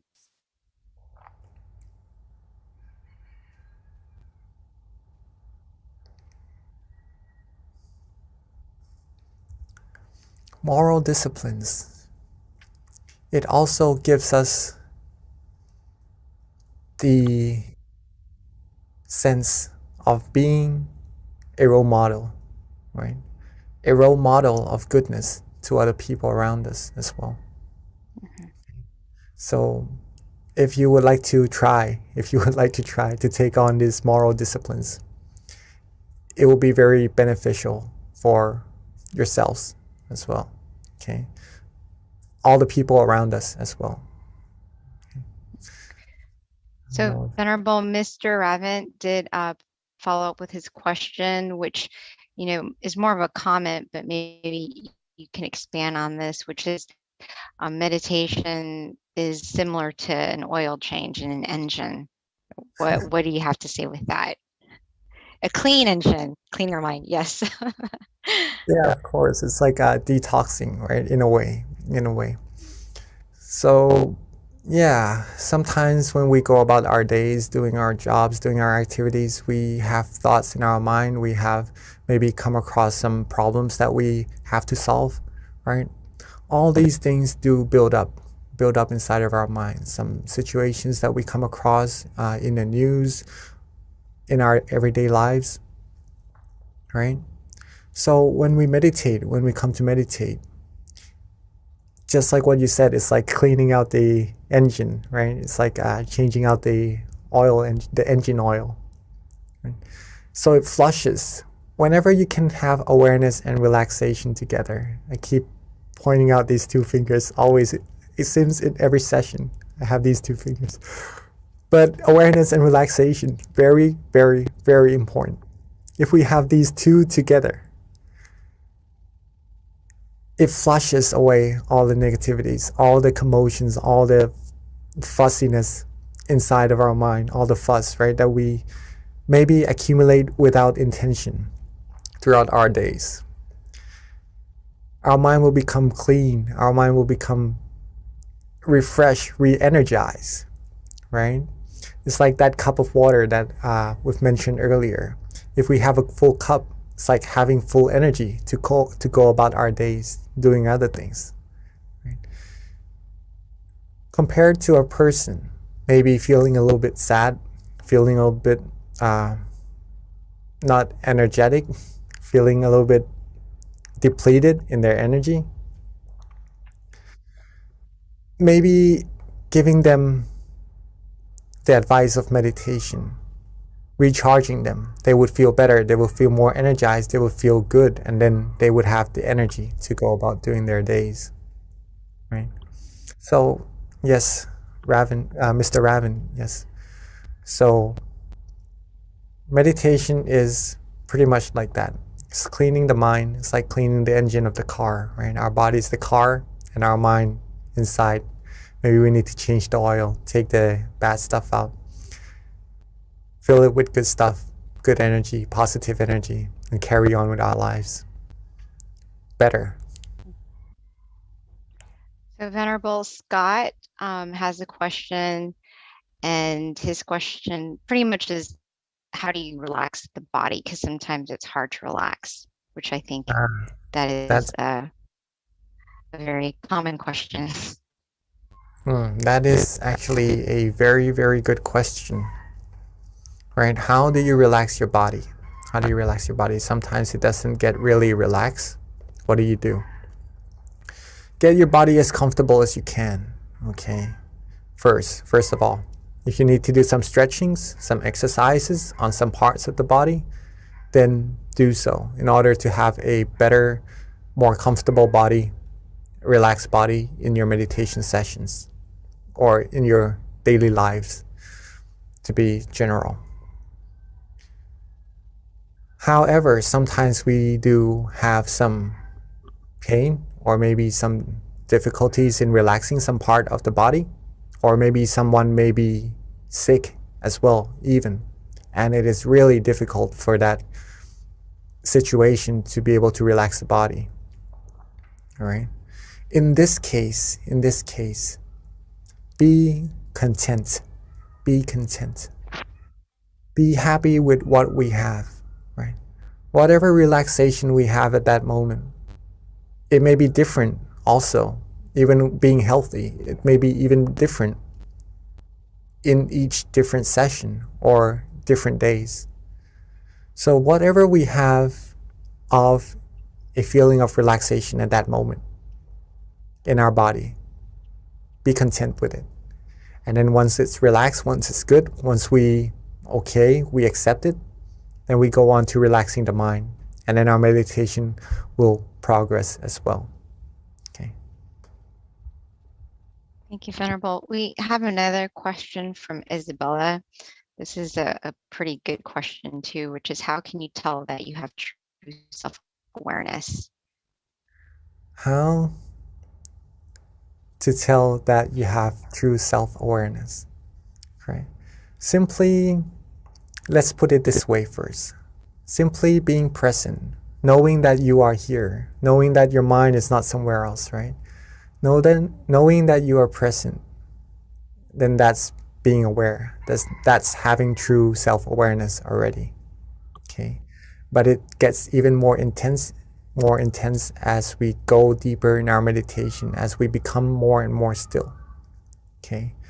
So when your awareness is coupled with being relaxed, and you like this feeling, you enjoy this feeling, you know that you are awake and you are aware, then that's when you have true self-awareness, right? But there are probably different levels of true self-awareness in this terminology inside of our meditation. That's where we need to keep going inside, right? That's pretty much that. So Venerable Scott, thanks you for the question about relaxing the body. He says that it definitely is going to help him. And then here's a more difficult question. This is interesting to hear your point on this, and I could understand with what's going on in the world, this is probably, people are going to wonder, but this is from Pat. And her question is, how does karma work when someone orders others to kill or do harm for that person? That's an interesting question, but yeah, it does happen too. So when it comes to karma, what does that do? Really good. Not really good for the person, I would have to say. Okay. Usually the person doing the initiation would receive worse karma, right? The top person doing the initiation of whatever is done later on would receive the worst karma. If someone sells alcohol, right, the producer would receive the worst karma rather than the people selling them, or because it does bad to the people who are receiving them, right? So the top person is the worst to receive the karma. Not saying that everyone wants to be a good person, everyone wants to be happy, right? But the karma just means action, right? It's just a general explanation for it, terminology for it. There's no meaning of bad or good. But if a person does something not really wholesome and is the top person doing it, ordering it downwards, then he receives the worst karma. On the other hand, if the top person initiates good actions, wholesome actions, that person will receive good karma as the most as well, right? So if we are practicing meditation right here together, okay, we have the brightness and we share this brightness with people around us, and they go to share with more people around them. They go to share with more people around them until we have world peace. All the brightnesses that you share to that first person and share to the others, the good karma you share to all of them will be unto you. You'll receive all of those good karmas. It's like lighting one candle for yourself. But when you light other candles, all the candles that's lit after that, you'll receive that brightness back to yourself as well. Thank you, Venerable. A very simple answer, but it makes a lot of sense. So Venerable, there aren't any other questions, and this is a good one that I kind of thought of as you were answering one of the questions, which is on self-awareness. And I feel like it can probably help everyone on the call in terms of seeing what your viewpoint is on this, which is when it comes to self-awareness, and you're aware of your thoughts and your behaviors, how do you take it one step further and try to change that behavior, especially if you know it's not working for you, more against you, right? Like, let's just say you really want that, I don't know, big house, right? This is just hypothetical. You want that big house and it's creating suffering because you're desiring that house, and you're aware that, you know, you're just craving this thing, and therefore that's why you're creating suffering on yourself. So you're aware of that, but like it's still there, you know? So how do you take it one step further to really penetrate that and try to like detach? All right. Does So my if you want question to, make sense? I guess I'm trying to get a little deeper in terms of how to eradicate some of your bad behaviors and habits, essentially. pretty much is desires, right? To get things maybe sometimes we need, then it's okay if we are looking forward to get that. It's just good passion, good intention to receive that, and we need it. But sometimes we need to work hard for it, all right? But sometimes just again, if it's something on the outside that hurts us, let's just put it that way, right? Because some things we need, some things maybe would hurt us and be less beneficial. Not the house in this case, right? Maybe sometimes we do need a house and we do need to work for it. In that case, we could work for it from a mind that is happy, and that would reach us that success more easily as well. Okay, but maybe let's just some other example of something that we may desire that sometimes hurts our mind. Okay, how do we get our mind to be happy and to be free from actually feeling any negativity from what we desire? The answer is to practice meditation. How do we go deeper? Practice resetting. Okay.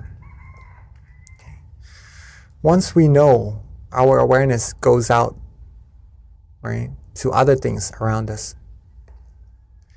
Because if we receive it, if we have it, it makes us feel good. But if we cannot have it, if we depart from it, then it doesn't really make us feel that well, unless we are able to control our mind. If we reset our mind, get our mind away from these thoughts, these desires, right? Come back to being relaxed and aware, okay? Relaxed and aware. Come back to that point of tranquility, that point of brightness inside of our mind. All the bad oil, the engine oil, all the other feelings other than happiness, the viruses, won't be able to penetrate, to come in at that moment. Okay, we will be free from those thoughts that may feel like it hurts us, or maybe isn't really as healthy as happiness inside of our mind at that moment. Does that make sense? Yes, that's great. Thank you, Pete. That makes a lot of sense. So Venerable, we actually have a couple more questions that have trickled through. All right. Okay, let's go on first. All right. So it's, what do you envision when you say world peace, Venerable? A world where everyone has inner peace. Yes. And everyone loves and cares and have good feelings, good thoughts, do good actions to each other. Pretty much that. Right. Thank you, Venerable. And then that comes automatically when we have true inner peace as well. That's why meditation is very, very important. So essentially it is when everyone finds inner peace, then you have world peace, because no one's hurting or harming each other, and we're all trying to elevate our minds. Right, Venerable? Yes. All right, thank you. All right, so here is I guess it's a comment from Josh, and also a question in addition. So he says, during mindfulness meditation, we are told to be aware as if from the third person point of view. During my normal day-to-day, I find myself being aware from the third person as well, but more as if through the judge's eye of another, which brings me anxiety. What can be done to help this? Is this normal, or is this my ego and the solution that comes from within? That's a good question. All right, so mindfulness meditation pretty much helps us observe ourselves on what we're doing actually, and just to try to let go of all things that doesn't really still our mind and go deeper into our meditation. Hopefully that is correct and the same terminology. All right, again, what can be done to help with this? Let go, reset. In mindfulness practice, in any meditation practices, two things must go together. Again, awareness and relaxation, right? If you are having thoughts, if you are having anxiety, maybe the mind is not feeling as relaxed as it should. Okay. In this case, maybe focusing on relaxing the mind would help the mind come into balance. And relaxing the mind in this case is just resetting. Resetting means letting all the commotions, letting all the other feelings besides happiness go. Okay. In this case, it may be anxiety, worries. Let them go. Let go. Let it be. Let it go. Let the mind rest. When we reset like that, the mind gets to rest, we'll be in balance. And at that point, you'll find true happiness again. Oops. All right, Josh, with that. Okay, I think Miss B just got disconnected. All right, so maybe through the judge's eye, we may see ourselves being a little bit anxious, right? If the mind is on the outside, being with other people, being with judgments, being with anxiety, right? Then usually this would happen, right? Feeling a little bit worried. But if the mind is inside of our body, being with that source of happiness, then all the worries would go away. We would have no anxiety. We would have only happiness, and we would be confident of ourselves. We would be calm and go about our days with being confident with this feeling, being able to share this feeling with everyone around us as well. So hopefully that answers your question, Mr. Josh. I'm from Kitty. I think we are in the habit of trying to do so many things when in fact we only need to do nothing. Allow ourselves to just be. Very nice, Miss Kitty. Yes. So in meditation, pretty much, yeah, sometimes we are a little bit worried about what's going to happen, what's going on, and our mind usually goes about on the outside. But in fact, we should just sometimes let the mind rest, let it go, let these things go. Let the mind be calm, be still. When the mind is bright and free from thoughts, free from anxiety, free from worries, it will be able to do things even better, right? Being happy, going about days. All right. I guess it's already 9:30. Yes, thank you, Venerable. Sorry, I lost my connection, but I'm on my phone. So right towards the end, I'm glad I was able to join in. But yeah, it is 10:35. So at this time, let us pay respect to our teaching monk as he gives us a blessing, and we sign off until next month, April 16th. See you then. And at this time, let us bring our palm together and accept the blessing from our teaching Venerable. Right? With all our accumulated merit, our accumulated purity, for all our good deeds, let them all come together and bless us with the utmost of health, wealth, success, happiness. May us all be able to be fulfilled in all our good and wholesome wishes. And when we meditate, may we attain true happiness quickly and easily, and reach the utmost of purity the utmost of happiness as quickly and as easily as possible.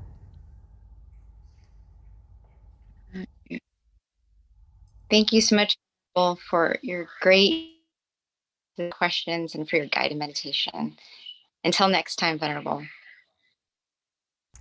Thank you for everyone for joining as well. Beautiful audience. Rejoice in all your merit.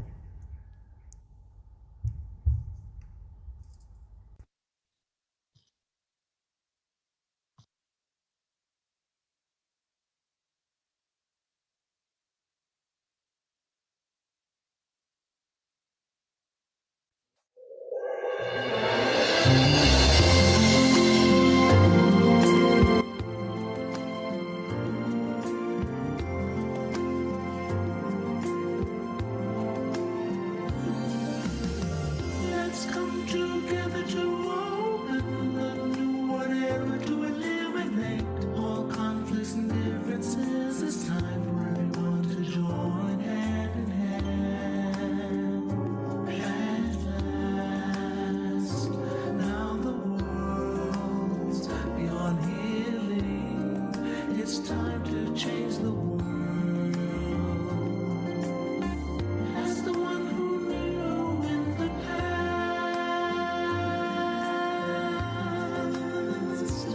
in this period of our time, we will see before we depart this world. Everyone must join hand in hand to change the world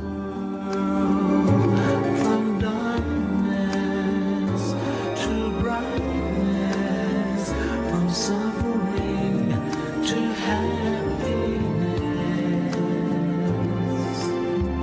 from ignorant to the knowledge one. Change the world we have to do an easy way. Be happy and cheerful with childlike innocence. Everyone must join hand in hand. Gently close your eyes, relax, relax. Still your mind at the center of the body and move within. At the same position of the one who moved from the past.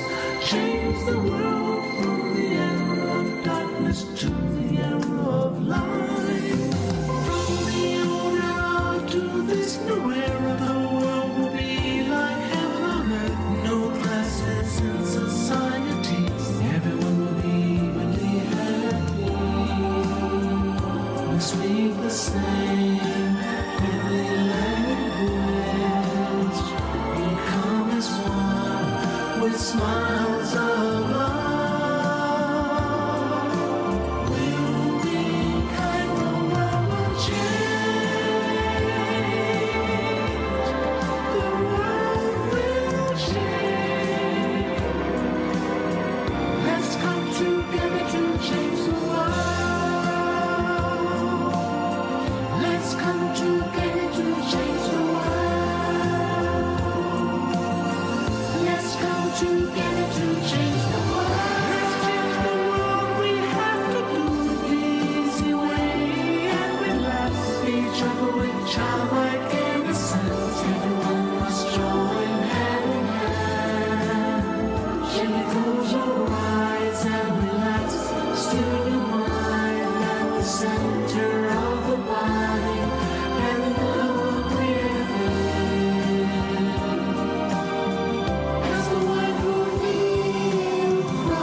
Hello, everyone, and welcome to our April full moon meditation. We always start off with a quote, but first of all, let me introduce myself. Hi, I'm B, and I've been so fortunate to be able to help MC these monthly meditations since the beginning of the year. And what I like to do is we always start off with a quote to kind of help inspire you with regards to your meditation practice. So today's theme is world peace through inner peace. Better you means a better world. So with that, I picked one of my favorite quotes, which is true victory. And this is how it goes. These quotes are actually written by our abbot, Longpa Tamacheo, and they're all very inspiring and profound when it comes to inner wisdom. So this one is true victory. The one who wins the inner battle is the real brave heart, as a true battle is inside, not outside. We have to fight against our own greed, anger, and delusion, as they cause problems to ourselves and the world. If we move through the suffering and darkness that lies within, the world will be in peace and victory will be within us. So I thought that was very relevant for today's theme. With regards to our teaching monk, who's going to be guiding our meditation tonight and our wisdom talk, it's Monk Daniel. A couple of things about Monk Daniel is he actually, at the age of 16, he promised his mother that he was going to ordain. He kept that promise at the age of 20, which when he did ordain, he made a dedication to study, practice, and develop his meditation technique. He's been a monk since 2012 until present. and he's dedicated his life to meditation practice and also sharing this inner wisdom with everyone so they can find inner light within. So with that, today we're going to have a wisdom talk, which Monk Daniel will be giving to us, in addition to a guided meditation. Afterwards, we'll have the candlelight as well, a candlelight offering, in addition to loving kindness, and then Q&A at the end. So Q&A starts at 10 o'clock. We normally do about half an hour, ideally. Hopefully, you'll be able to have really good questions that will help you with regards to your meditation practice, anything that you're wondering about meditation. And I promise you, there is no bad question because everyone benefits. Because if you're thinking it, someone else probably is as well. So with that, I'm going to be welcoming Monk Daniel. He is in Thailand. So let's just fingers crossed everything goes well. We don't have any connection issues. We generally do not, but every now and again we do. So if we do, please be patient with us. But we should be okay today. So with that, Monk Daniel, we are ready for you.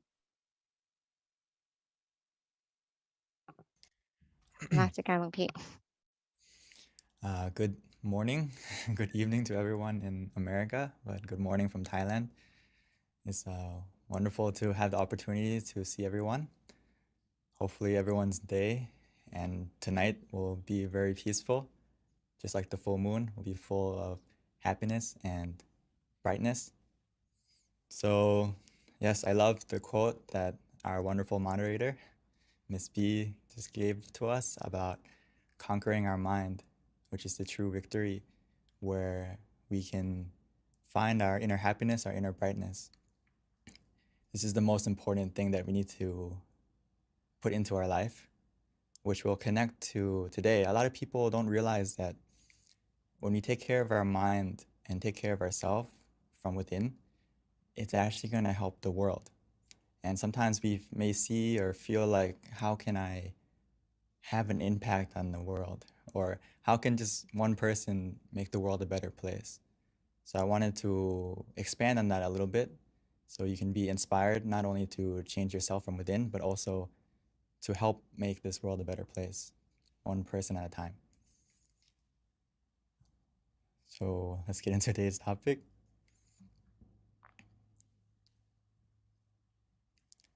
So a better you creates a better world.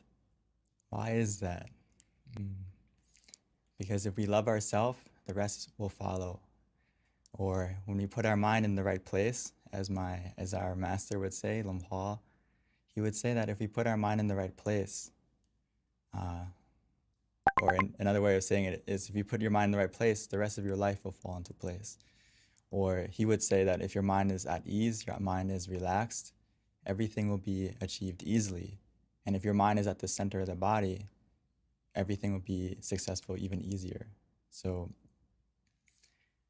this is something that we need to really put into practice, to take the time to check yourself, to make sure that, how are you feeling? Are you ready? Are you positive? And I think today is a great example, or tonight, with the full moon, because it's the brightest night of the month. Even though it's nighttime and the moon is surrounded by darkness, the moon still shines. The full moon still shines. Maybe we may not see it right now if it's cloudy, but it's shining. And tonight is the brightest night of the month. And the reason for that is because, why? The moon shines because the sun spreads its brightness to it, right? I read that the moon is only bright because it reflects the sun at a minimum 3%, but it can still shine as bright as it is tonight. So we can use the moon and also the sun as an example that I wanted to talk about today.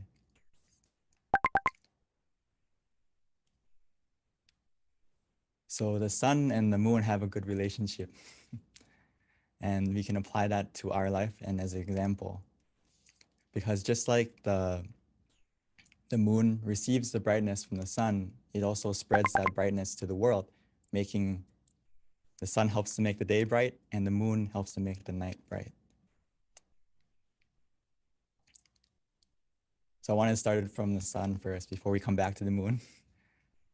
The sun is great because it creates its brightness from within, right? It gets its source of brightness from within. And once it has that source of brightness, it has the power to warm our planet, give it growth, make things grow. Like as we go into spring now, right, with the new season, creating growth, creating warmth for everyone and everything in the world. Not just our world, the whole universe and all the galaxies, the brightness of the sun spreads out.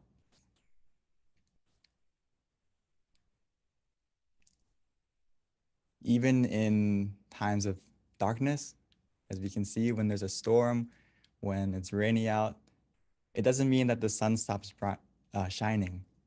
The clouds may be covering it, making us not be able to see its brightness, but it's still shining, no matter the situation, no matter the storm.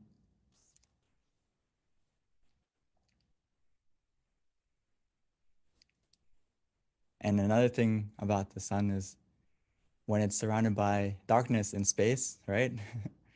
It's surrounded completely by a vast darkness, but that darkness can't overcome its brightness. Actually, its brightness overcomes the darkness and it gives life to our planet and spreads its light throughout the universe. So you may see a pattern here that when you find your own source of brightness or happiness from within, like the sun does, whenever we have obstacles in our life, whenever we have dark moments, which we will all have, when your mind is clear and bright, it can overcome all that darkness. It can overcome all the obstacles that we encounter, as long as we maintain our source of happiness, our source of brightness from within. We can be just like the sun, giving warmth, growth to not only yourself, but also to everyone around you, everyone around you.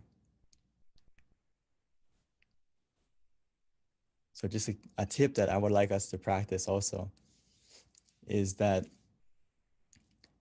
throughout your day or throughout your life, we all encounter negative situations, people, whatever it may be, and that impacts our mind a lot. So what we have to practice after we learn about meditation is to escape from the black clouds and experience your inner sun, meaning that we don't linger in the darkness too long. When you have a negative emotion, which we will all have, and the benefit from meditation is you will develop the habit of letting go and getting out of that bad emotion quicker, being able to be aware and mindful of that and be able to switch modes quicker so we don't linger in the darkness. And just like the sun, even though it may be dark, we can still stay shining. And eventually those black clouds will disappear and we can stay with our inner sun, our inner brightness, our inner happiness that's from within us. So just a tip is don't linger in the negativity. The longer we linger in it, the longer we linger in the darkness, it's gonna impact our mind more and more. So we need to learn how to switch modes as quickly as possible. So the way we do that is we need to harness the energy from within, find our inner sun from within, find that source of happiness and maintain that brightness for yourself and for, not only for yourself, but also for everyone around you.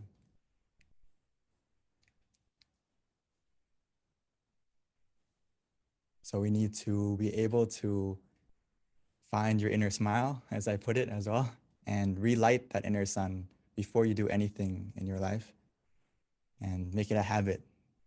A lot of times, the reason why I call it the inner smile, in sometimes our brightness within, our inner sun that we all have actually, it may have went out and we don't have the opportunity to relight it.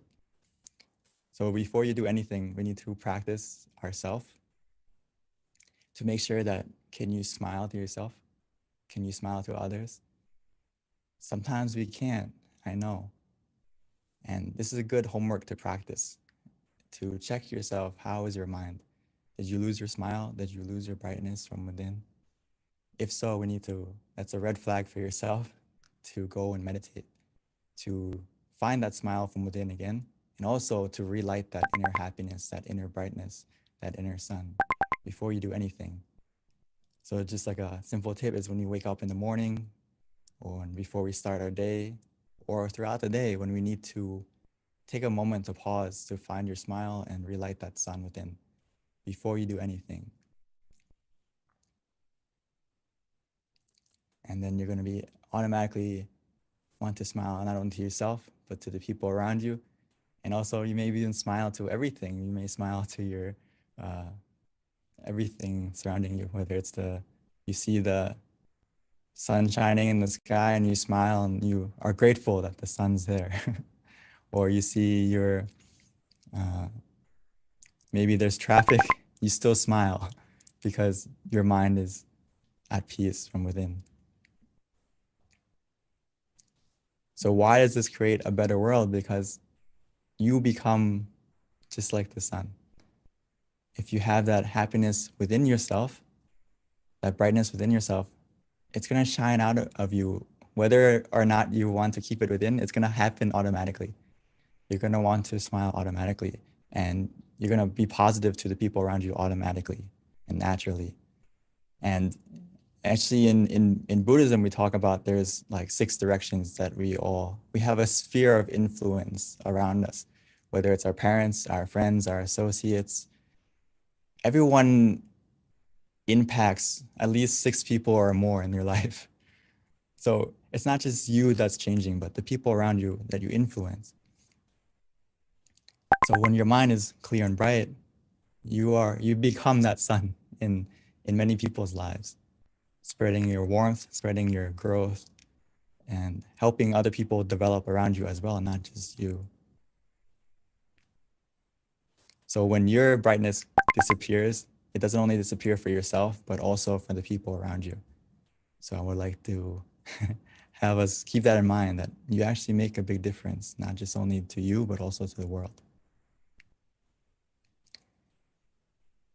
And the thing that we need to realize is that when we still the mind, every time we still the mind, every session that we practice, when we still the mind, it begins to change. It begins the change within us and also to the world. But for us, once we still the mind, what happens is we create a positive mind. We also have positive speech, positive action, positive habit. And through that positivity becoming a habit, it will create a positive destiny, not only for yourself, and help to make this world a better place. Because when you are positive, it's just like Lumpal would say, world peace through inner peace, which means all people in this world have a part to play. It's not just one country, it's not just one person in power. We all have a part to play. And if we all still the mind, it will begin that change. It's something that we all have the power to help to make happen. As we can say that if you have if you still the mind from within, it's going to help to change yourself first. And that brightness will go to others. And bit by bit, that brightness will spread from one person, one family, and then to the community. And it'll keep growing as long as we all take responsibility for ourselves to maintain our mind. Maintain our mind to get rid of the greed, delusion, and anger and other negativities in our minds. Only then can we actually make true change to not only ourselves, the people around us, and the environment. So we need to take it easy and treat meditation just like we would do anything else in our life. Take a shower, clean our body, look after ourselves physically. Now we also have to look after ourselves mentally. And take it easy and do it as simply and as a habit, just like we would take a shower, or just like we would exercise and look after our physical self. Now we need to take a step forward and also look after your mental health.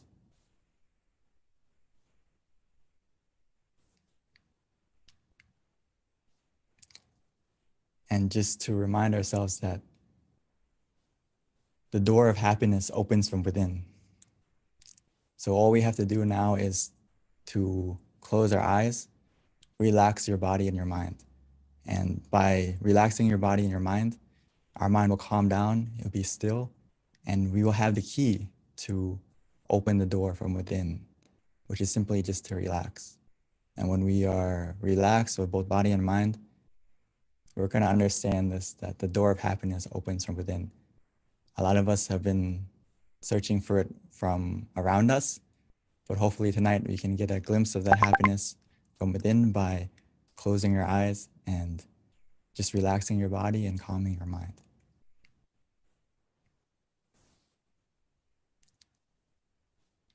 So we can go back and check ourselves right now if we have a low battery or not, or how is our happiness feeling right now? How is our happy meter?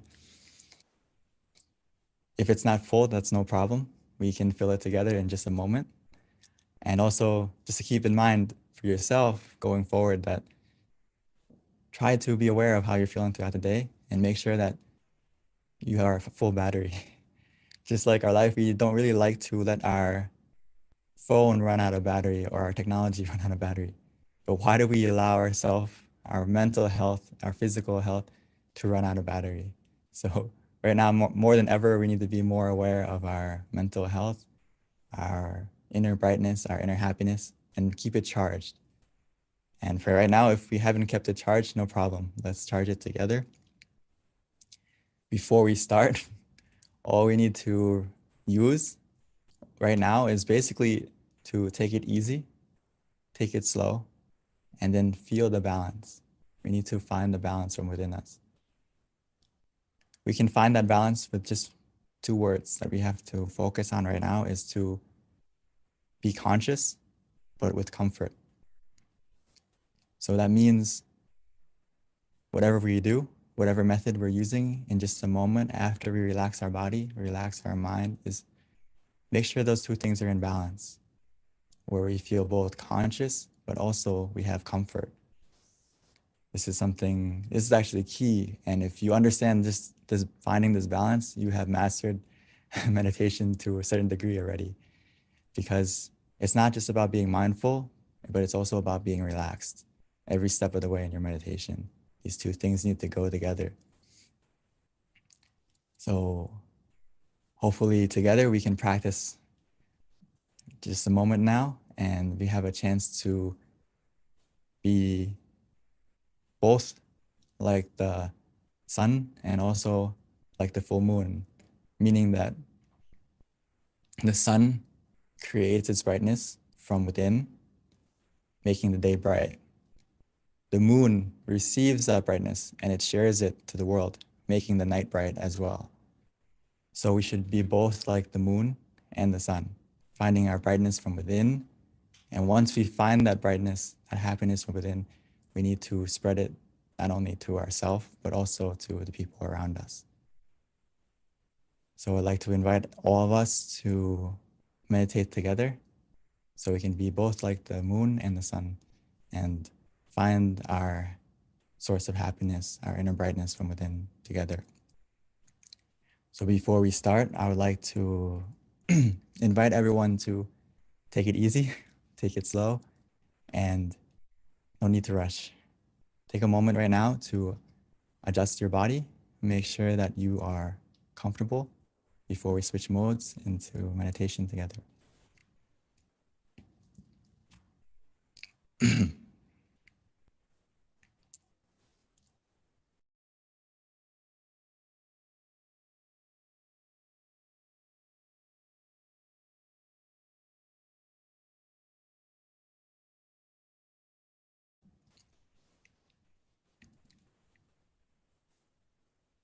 So let's take it easy. There's no need to rush.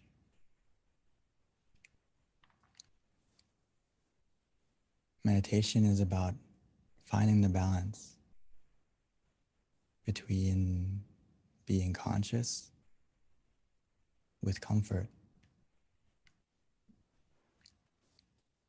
So that starts from the moment we adjust the body right now. Being nice and gentle,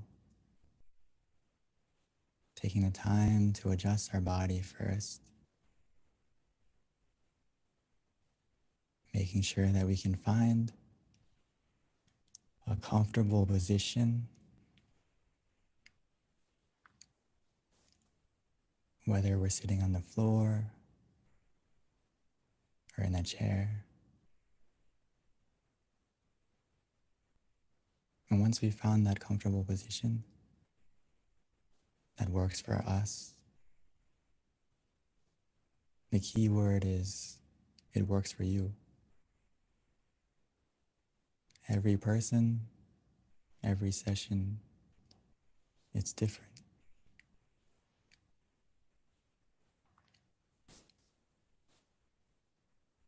Once you feel comfortable, you can slowly and gently close your eyes, naturally, as if you're about to go to sleep.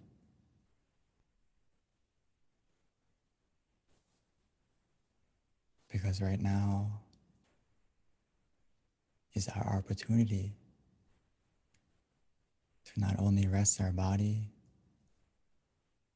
but to truly rest our mind.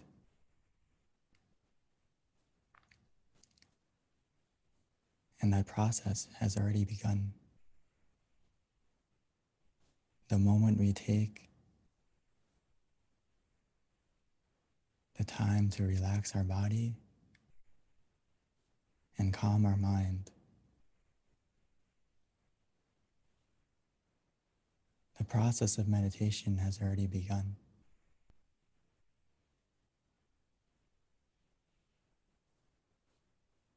Our journey to find our source of happiness has already started.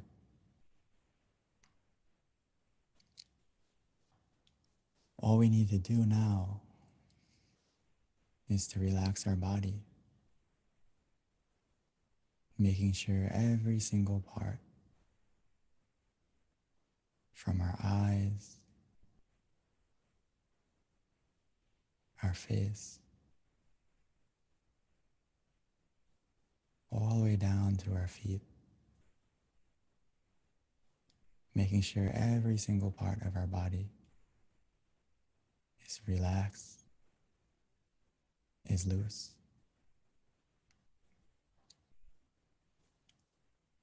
We can simply do that by taking a deep breath, breathing in deeply and exhaling slowly.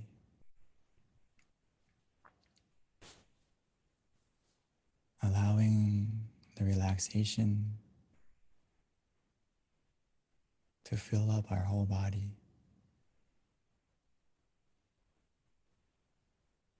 Flowing down from our head and throughout.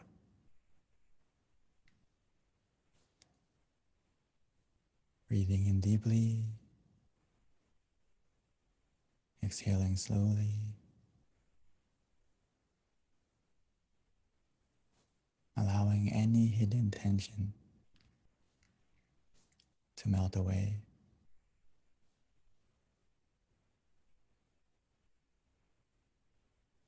Allowing the relaxation to cover us as we feel more relaxed within us.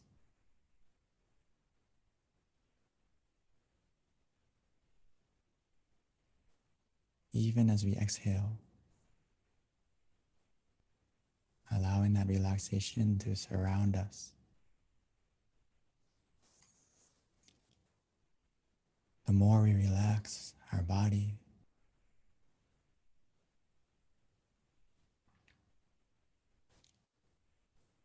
the more weightless our body will become.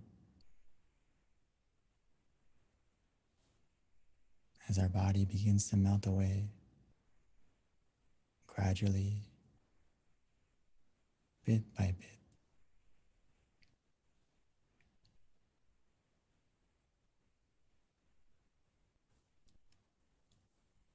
This is the power of simply relaxing. It helps us to let go physically first.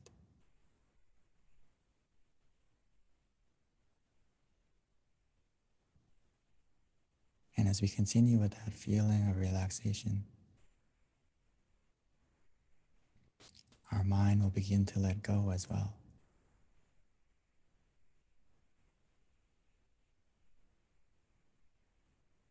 All we need to do now is to allow our mind to put everything aside. Any thoughts, any responsibilities. Just put everything aside. We invest so much time. We have so much love to give to everything and everyone. But now allow yourself this time. Give some of that love to yourself.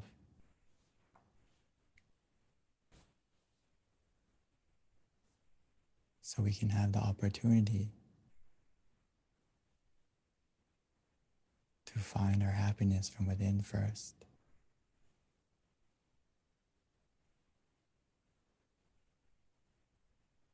Everything that we are planning or want to become better, it will happen automatically, easier and smoother after we make sure that our mind is clear and bright. Just like the full moon tonight, making sure our mind is full of positivity, full of happiness.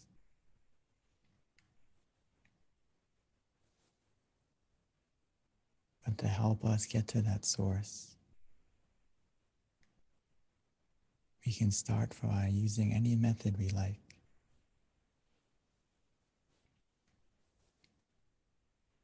By placing our mind wherever we feel relaxed, whether it's inside of us, at the center, or anywhere you like. As well as using a method that is easy for you to use.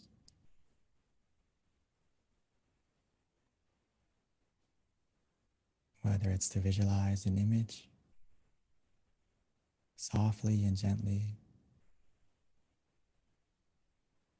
whether it's the full moon, the sun, a star.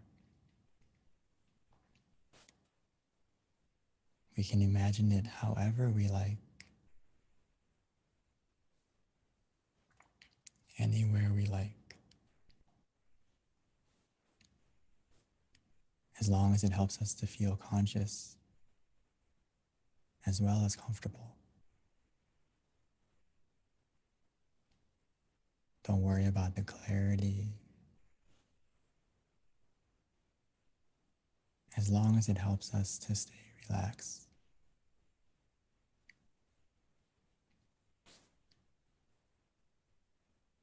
Some of us may find it easy to use the mantra instead, repeating softly and gently in their mind. Samma araham, Samma araham, Samma Araham.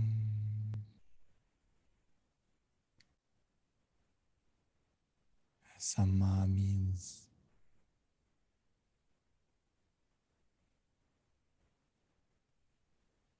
purity. Araham means freedom. So almost every time we can imagine, every time we repeat the mantra in our mind, it's helping our mind to become more pure, more clear, and free from any negativity, any darkness that may be lingering in our mind.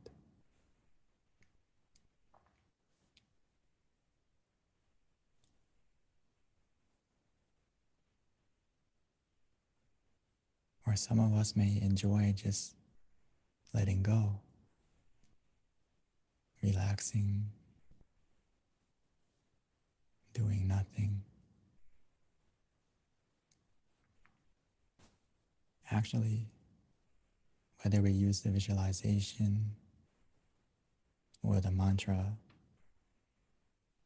we will all get to this point. We'll get to a point of where the mantra or the visualization will disappear on its own. And that's because we've got to the point of where we feel for ourselves,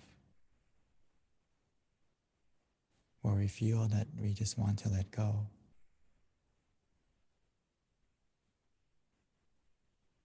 We are free to just be still, to let it be.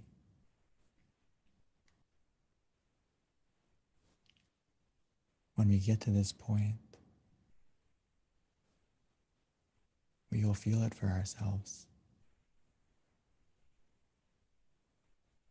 Trust yourself. Trust your feeling. As long as you feel relaxed physically and your mind feels more calm, more relaxed,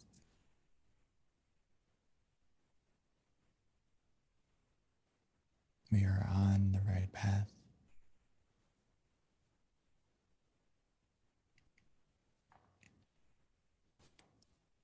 Before we know it, we will get to that source of happiness within us.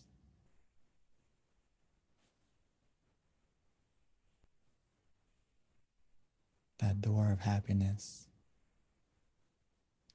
that opens from within.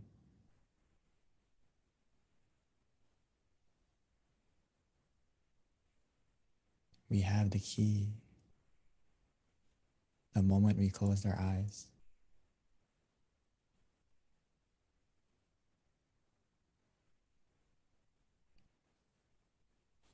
The more we relax our body, the more we calm our mind. Our mind will become still. Our mind will stop. And the moment our mind stops, our inner happiness will begin.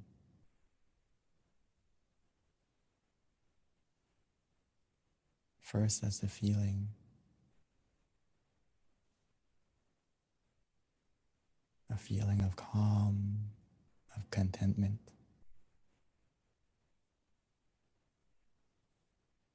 Almost like a spark, like a star.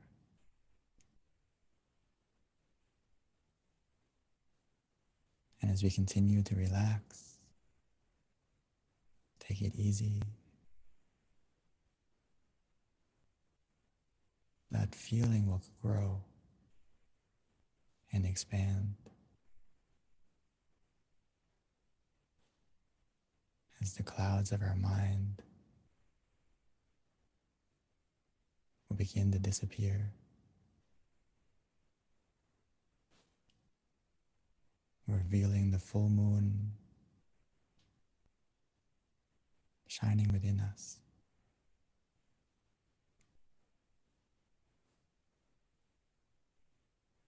It starts from a feeling, and before we know it, not only will we feel it, we will also see it and experience that source of happiness from within more deeply.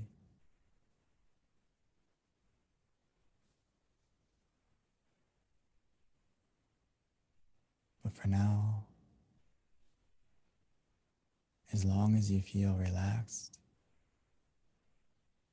we feel conscious and calm together.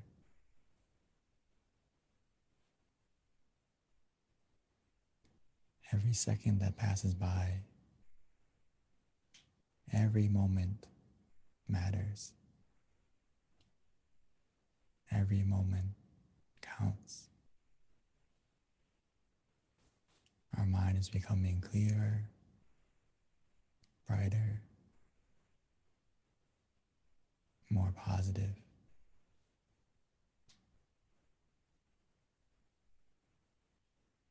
We have everything we need to succeed in our meditation.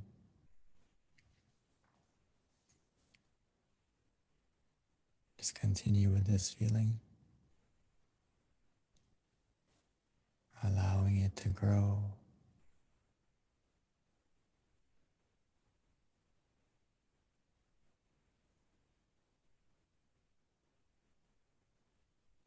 Just enjoy this meditation together in silence.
Now that our mind is more calm,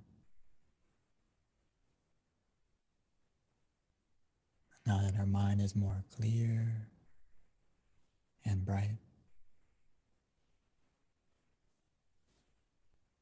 let's take a moment to light the candle. Light the candle in front of us, as now we found our light from within.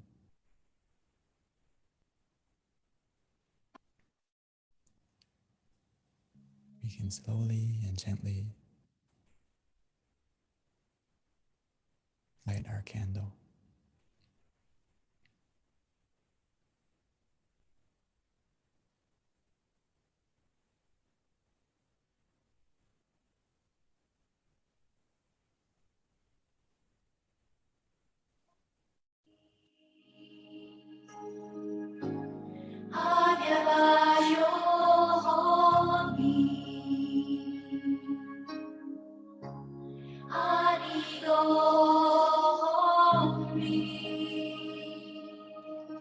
At this time, we invite everyone to turn on their camera, show us your pretty faces so that we can all see each other.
So now we've lit the candle on the outside.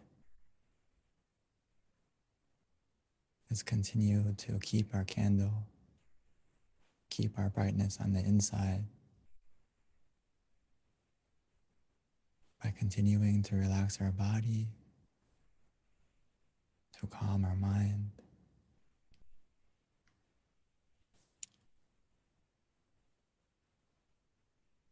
Now that we have found our source of brightness from within,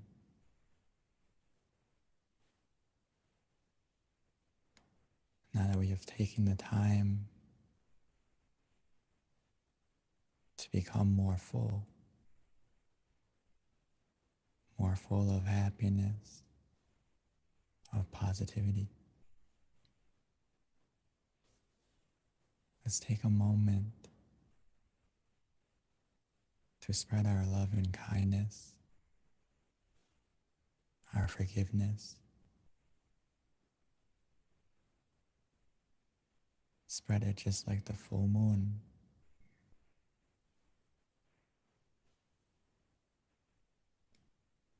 Allowing the darkness to disappear, lighting up the night.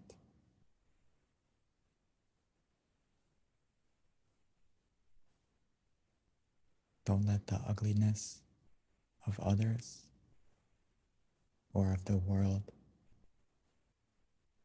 destroy the beauty within us. Now that we have found our inner smile, we should spread it to ourselves,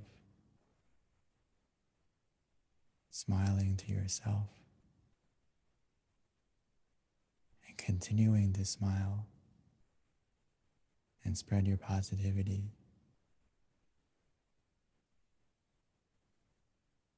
Spread your good intentions by wishing to your family, your loved ones, your friends,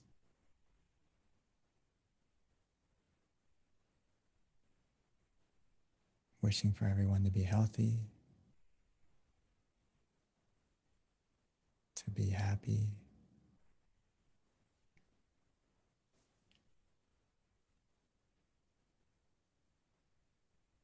allowing the positivity within you to spread out to everyone and to everything.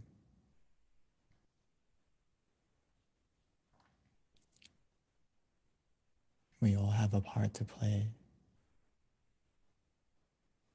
just like all the stars in the sky help to make the night more beautiful.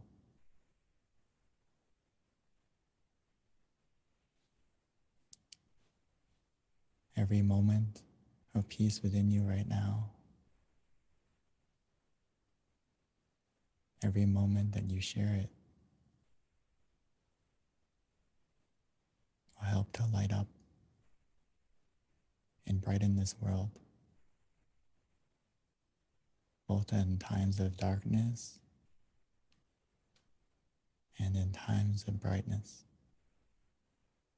to become even more and more bright.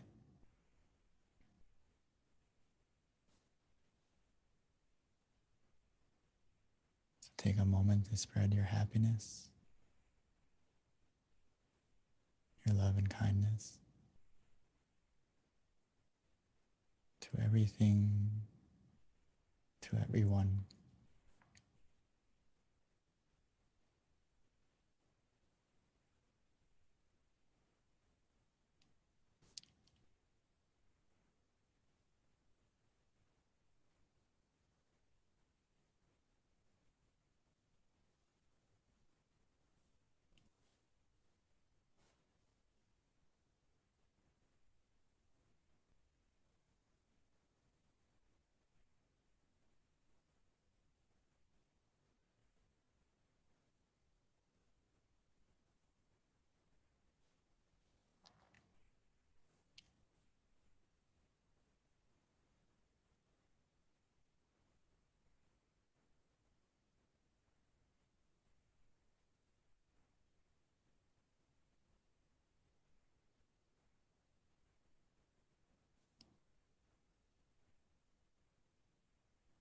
As we spread this positivity, we may not see the change right away, but we'll feel it within us first. And now that our mind is positive, now that our mind is clear and bright, now that our mind is in the right place, everything else in our life will fall into place more easily and more smoothly.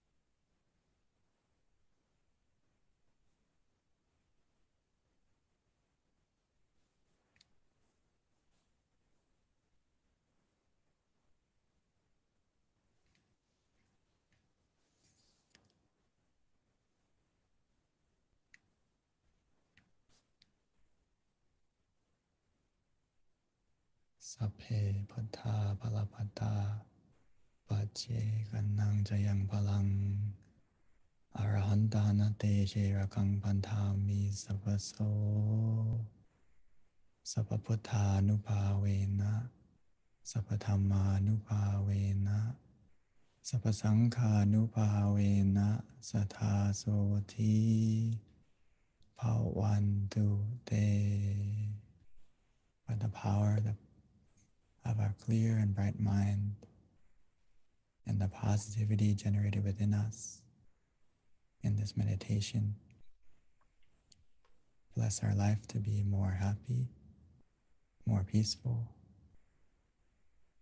And when we are ready, we may slowly and gently open our eyes, opening our eyes to a more better version of ourselves and a more better world.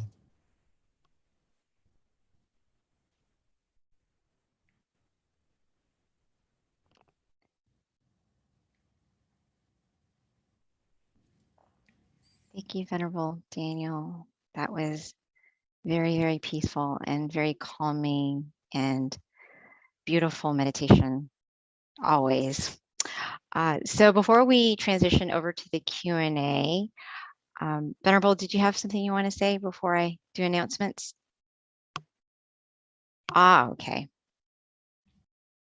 Yeah, just before we continue, as you're also announcing, but as well as I would also like to check everyone, if you are at home or if you're available to, if you can check yourself, how do you feel?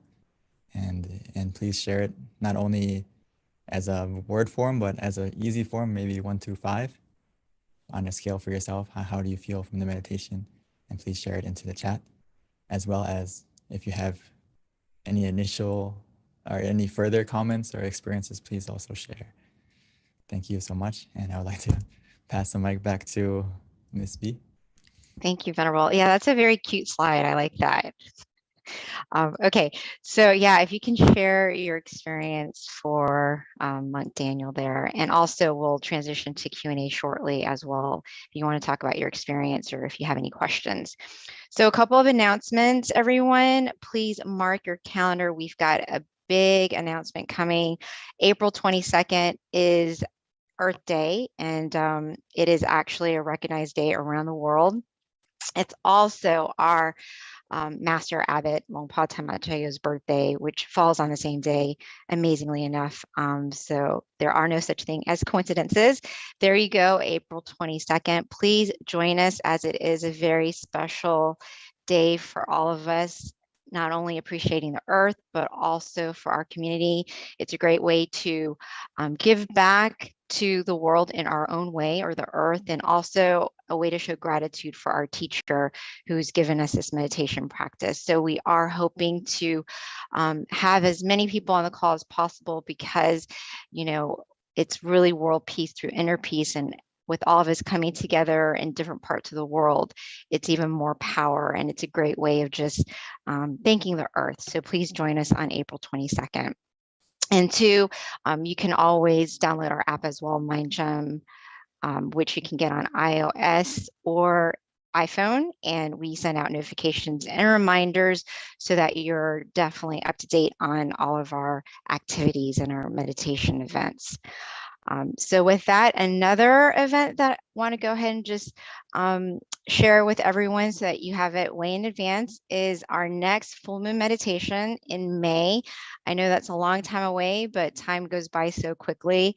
That's one thing that's for sure. And so we'll quickly be getting to May 16th. Right around the corner. So it's going to be Monday, May 16th, again for Earth Day meditation and the May full moon meditation as well. It's the same time zone. We don't change it. So if you're in Pacific, it's going to be 6 o'clock. If you're in Mountain Time, it's 7, Central is 8, and Eastern is 9. So that's an easy way. We keep things consistent. Also, we do have an awesome meditation website for everyone to visit, and this will help you be connected to your closest center. It's tamaggayameditation.org. In addition with just learning more about our meditation technique and meditating with your closest center, you can find out that information with regards to location from that website as well. All right, a couple of other things. Yeah, there you go. All of the centers are there. Most of our centers right now are actually open to the public. So as you can see, Meditation Center of Chicago, Azusa, I believe we've got a couple of different centers that actually have on-site meditation as well for the full moon meditation. So they actually invite people close by to come and meditate and listen to these sessions with our guided monk teaching, but coming together at one location. So depending on where you're at, you can definitely look at the website and learn more about your nearest center as well. And then that pretty much sums it up in terms of our announcements. Yeah, again, we've got 2 websites. One is tamaggayameditation.org, and that will help you locate your nearest center in addition to just learning more about our meditation technique. And then MindGym, there's a website for that, or you can easily just download it as well onto your phone to stay connected to our meditation teachers, notifications, and events. So yeah. And then in addition to our upcoming events, everything can be found on our website and our app. All right. So with that, let's transition over to Q&A with Monk Daniels. We're going to ask him to come back on. And it looks like we might already have a question, which is awesome. So if you have any questions for our teaching monk, this is a great time to ask anything that has to do with your own experience that you want to share, maybe even how to better your own meditation experience. This is definitely a great opportunity to ask his advice. So with that, looks like we do have someone who raised their hand, Mr. Tom Wood. So if we can spotlight Mr. Wood so that he can ask his question, or you can also, oh yeah, can the admin please type out the link for one of our users asking tamaggayameditation. I think it's .org and then mindgym.org. Okay, so is he still there? I think he disappeared. There we go. Thank you, Kunsit. Excellent. So yeah, feel free to either raise your hand and we'll spotlight you, or you can ask your question via chat as well. This is a great time to take advantage of our teaching monk who has a lot of inner experience and guidance for any question you might have.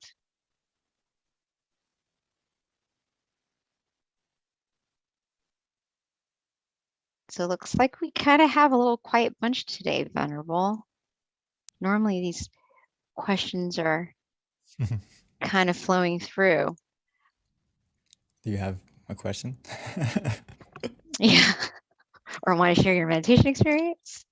Or if anyone would like to share their experience other than the initial 5 or 4, please feel free. So we can check each other and I can help you to make sure your meditation's on the right path, or any tips I could give you as well. But anyway, on this scale, if you have a 3 and an up, you're very good. Even if you felt neutral, that's a very good starting point for anyone who just meditated a moment ago.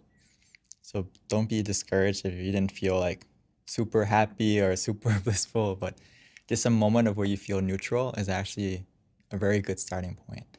And from that neutrality, it means that your mind is in balance, and just stay relaxed, and before you know it, it's going to increase. So, okay, we have a question from... Yeah, so Venerable, actually there was one earlier that they're starting to come through, so I was paying attention.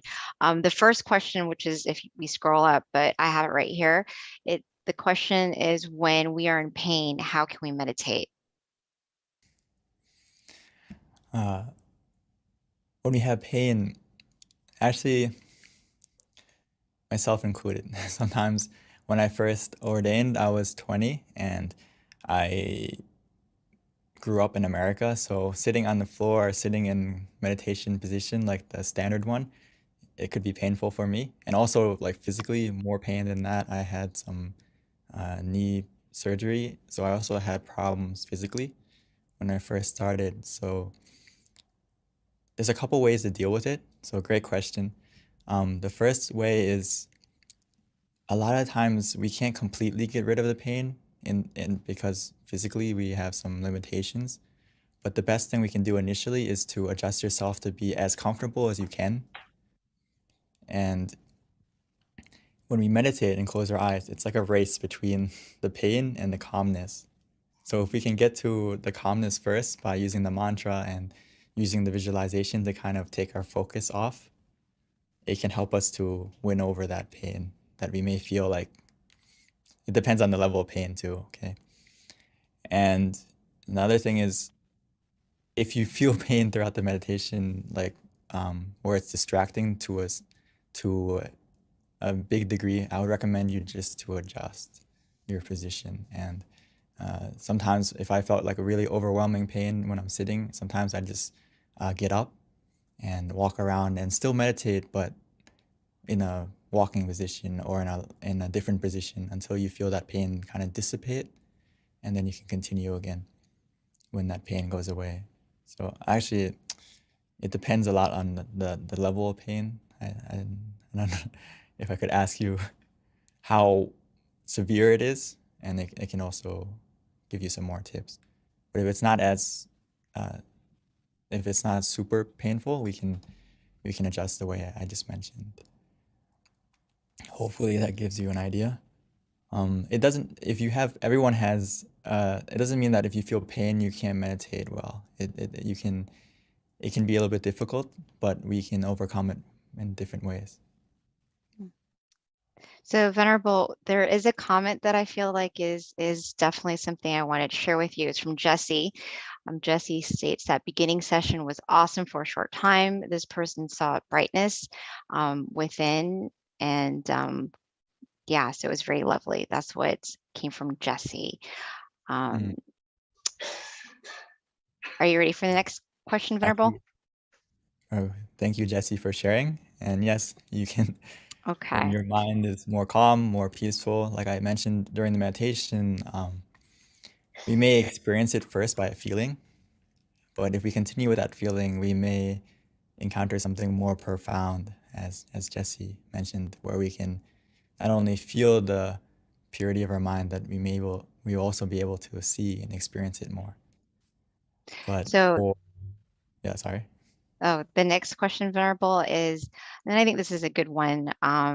Actually, every question is always a good one, but this one is, what can you do when you find that it's hard to motivate yourself to meditate, and you find that it's actually like boring? What can you do to motivate yourself? The thing that I find that if we practice when we practice in the right method, the word bored will disappear.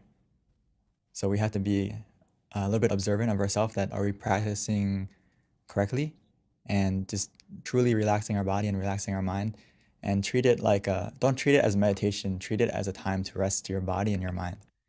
and you're gonna find that the boredom will disappear because we need to rest our body, rest our mind often. And if you don't feel motivated to meditate, I like to think of the benefits a lot to myself. To motivate me to meditate is to think of that, okay, if my mind is clear and bright, I can achieve and do everything more efficiently. So I use that to motivate myself sometimes when maybe I don't have the drive in the beginning, and I try to think of the benefits and how can that impact not only myself, but how can it also impact the people I care about and love. For example, one way I motivate myself is like, we've all made mistakes in the past. We've all hurt the people that we care about, right? And maybe we don't want to repeat those mistakes. And the best way we can do that is to look after our mind. So to motivate yourself to see the impact it doesn't have, not only does it have for yourself, but also the people around you. So that's one way for me to motivate myself as well. Thank you, Long P. I really like that because, I think that's probably a common thing, especially if you meditate daily, that, sometimes you have to really think about the reason why you're doing it to kind of inspire you to do it consistently. And if you kind of see the bigger picture of why meditation is so profound and important, and the more you study it, the more you're going to be committed because, it does start to make sense. One of my teachers used to always say, and it was a little far-fetched at the time, but now I actually agree, he said that you're born to meditate. So if you start to realize that there's some truth in that, you're going to meditate. Yeah, exactly. We need to normalize looking after our mind just like we look after our body. And I think initially it takes a little bit of commitment to do it.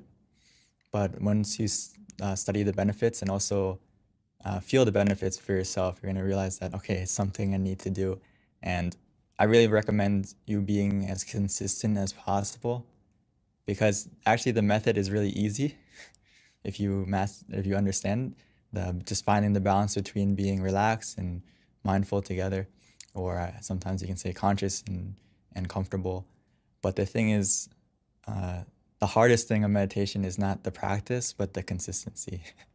And just like exercise, right?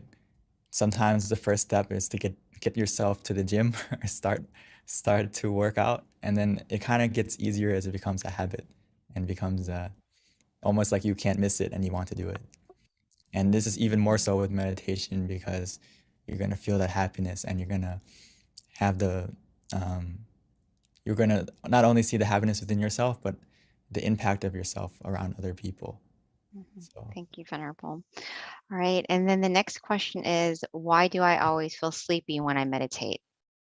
So maybe like how, this can be what this person can do to prevent the sleepiness. Great question. I'm sure everyone here has felt sleepy sometimes during meditation, myself included. So it's not something to be annoyed about. It's just you practice correctly, and one of the side effects is you feel really relaxed. So it's very easy for us to fall asleep sometimes in meditation. So there's a couple of things that generally cause you to feel sleepy in meditation, and a lot of it is physical, meaning that how did you prepare yourself to come to the meditation? Physically, as we go throughout our day, a lot of things that we've measured it down to is basically how late you sleep, how much physical activity you do can have a huge impact on when you come and meditate, are you going to feel sleepy? Also, as maybe not tonight, because, or maybe some of us, if you had a heavy dinner and you come to meditate, it's very easy to fall asleep as well. So these are physically has a huge impact on if you're going to fall asleep, if you feel sleepy. So there's a couple of things I would like you to go and check. Is physically, how is your sleep? Are you sleeping later than 10 o'clock, maybe 11, midnight every day, maybe even later than that? If you sleep late, when we come to meditate, there's a good chance you're gonna feel sleepy as well. As well as how much you eat can have a big impact, or how much physical activity you did. But in the case where you can't control those factors and you come to meditate, what do? We have 3 techniques, right? Visualization, mantra, and just relaxing. So it's about picking the right tool for the right job. So when you take a moment to observe yourself before you meditate and you feel sleepy, I recommend you use the mantra or visualization, or even both, to add more awareness to your meditation. Because you already have the sleepy part, you already have the relaxation part, but you need to add the mindfulness part in that case. So hopefully you got the idea. Yeah, thank you, Pete. That actually makes good recommendation. So this next question is from Charity Sills, and the question is it okay to lie down while meditating? And especially this person, considering there's injuries, or is it more powerful to sit up? To a lot. I think in this case, in general, I wouldn't recommend you to lay down to meditate in a sleeping position. Only unless in this case, like you said, is if you have injuries or you're physically like unable to sit up or to sit up, because in this case, yes, it's okay to lie down, but if we in a normal situation, I recommend you to sit up, just because it helps you to find that balance between being conscious with comfort and being mindful and relaxed together. It's easier when you're sitting in a position or not necessarily lying down, because when you're lying down, just like the question before this, it's very easy to fall asleep. So it depends. It depends on your physical condition. But in this case, please feel free if you are if you have an injury like this. So it is still possible, though, correct, Venerable, to meditate lying down. You just have to be more aware, because if you're not, you're going to fall asleep. Exactly. Okay. This is an interesting question, Lone P. It's a question/experience.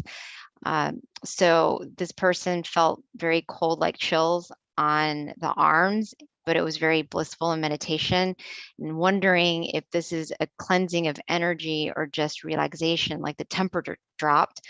This has happened a few times during meditation. Very good example and question. I would like, for those of us in Thailand right now, it's very hot. So if you can get that experience, that's great. You can feel cool and have your own personal Air condition. Right now it's very hot. But anyway, it's a very good experience, okay? If you feel, the key thing is not only with any sensation, whether it's a cold feeling, some people feel warm, some people even feel hot.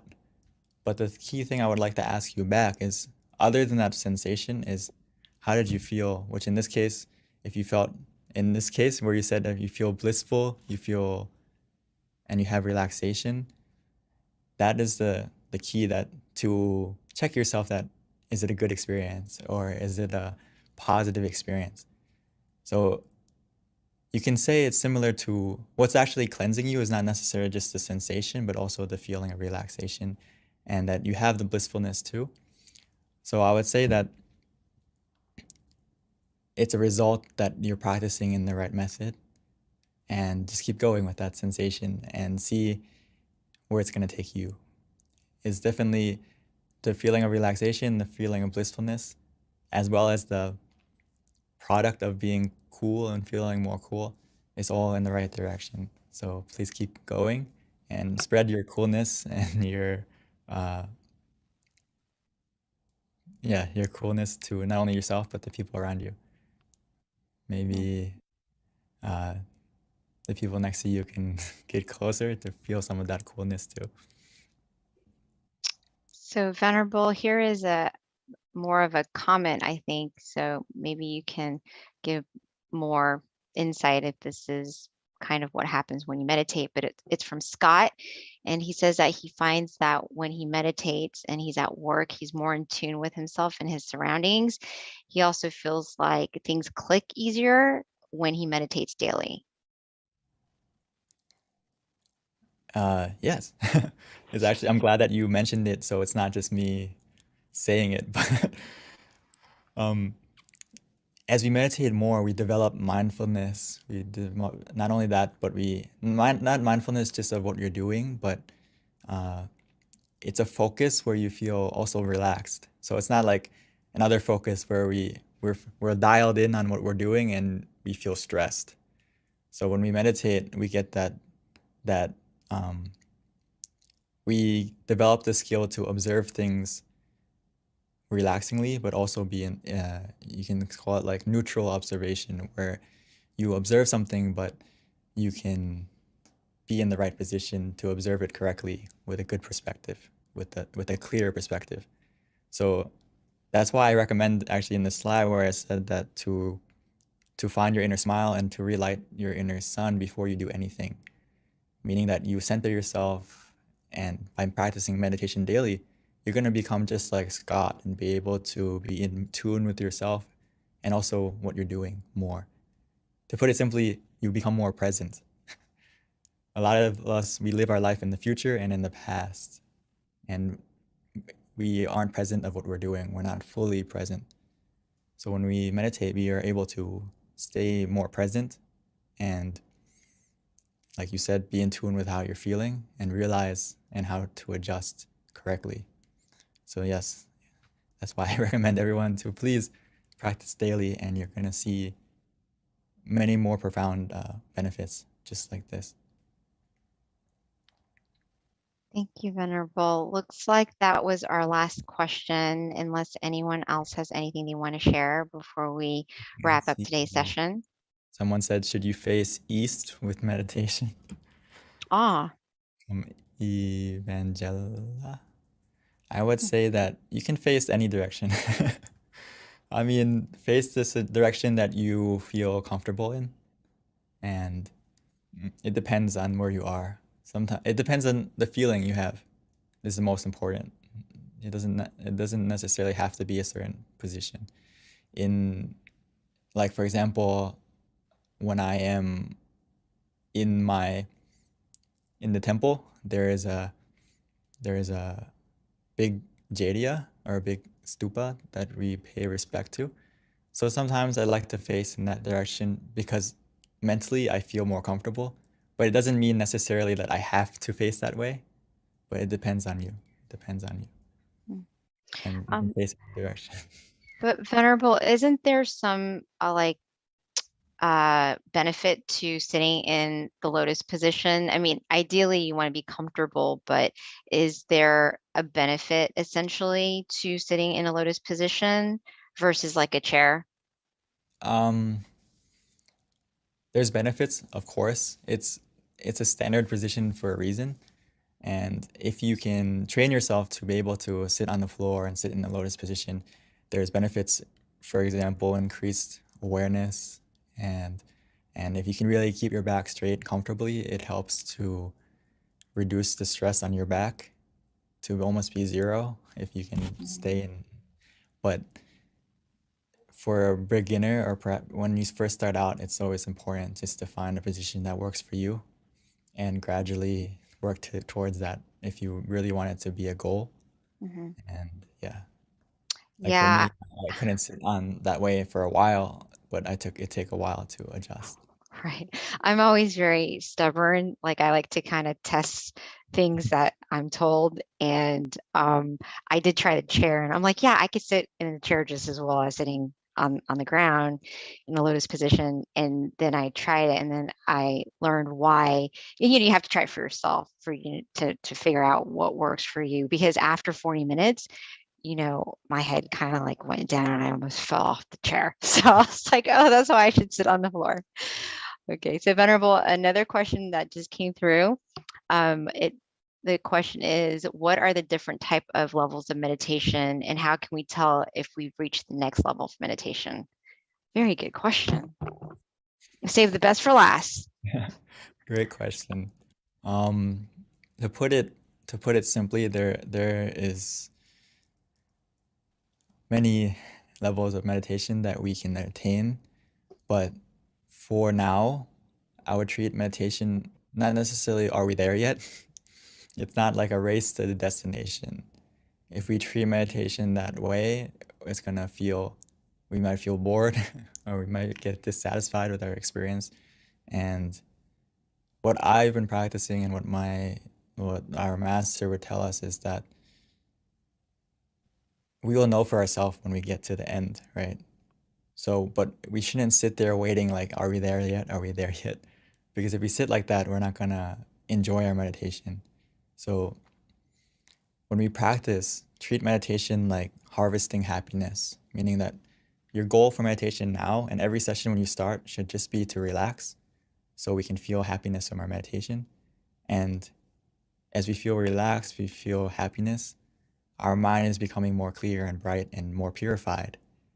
So the main goal to meditate is to purify your mind, to clear your mind and fill it with happiness and purity.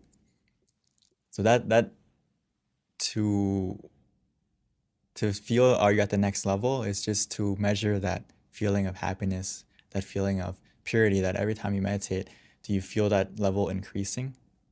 Because that's the foundation that is going to take you to the next higher level of meditation. If you speak it in Buddhist terms of attaining enlightenment or attaining a deeper, as we say, okay, enlightenment is the highest goal. The foundation to get to that is you have to have a clear mind, a pure mind, a happy mind. So let's focus on the feeling first and measure the feeling for yourself. Every time you meditate, do you feel that feeling increasing? If so, that means you're on the right path and you're getting, if you want to call it the next level of meditation, is that the feeling increased. And as the feeling increases, that purity increases, you're going to see and experience the levels of meditation for yourself. As I think Jessie mentioned earlier, she said she can feel and see the brightness within herself.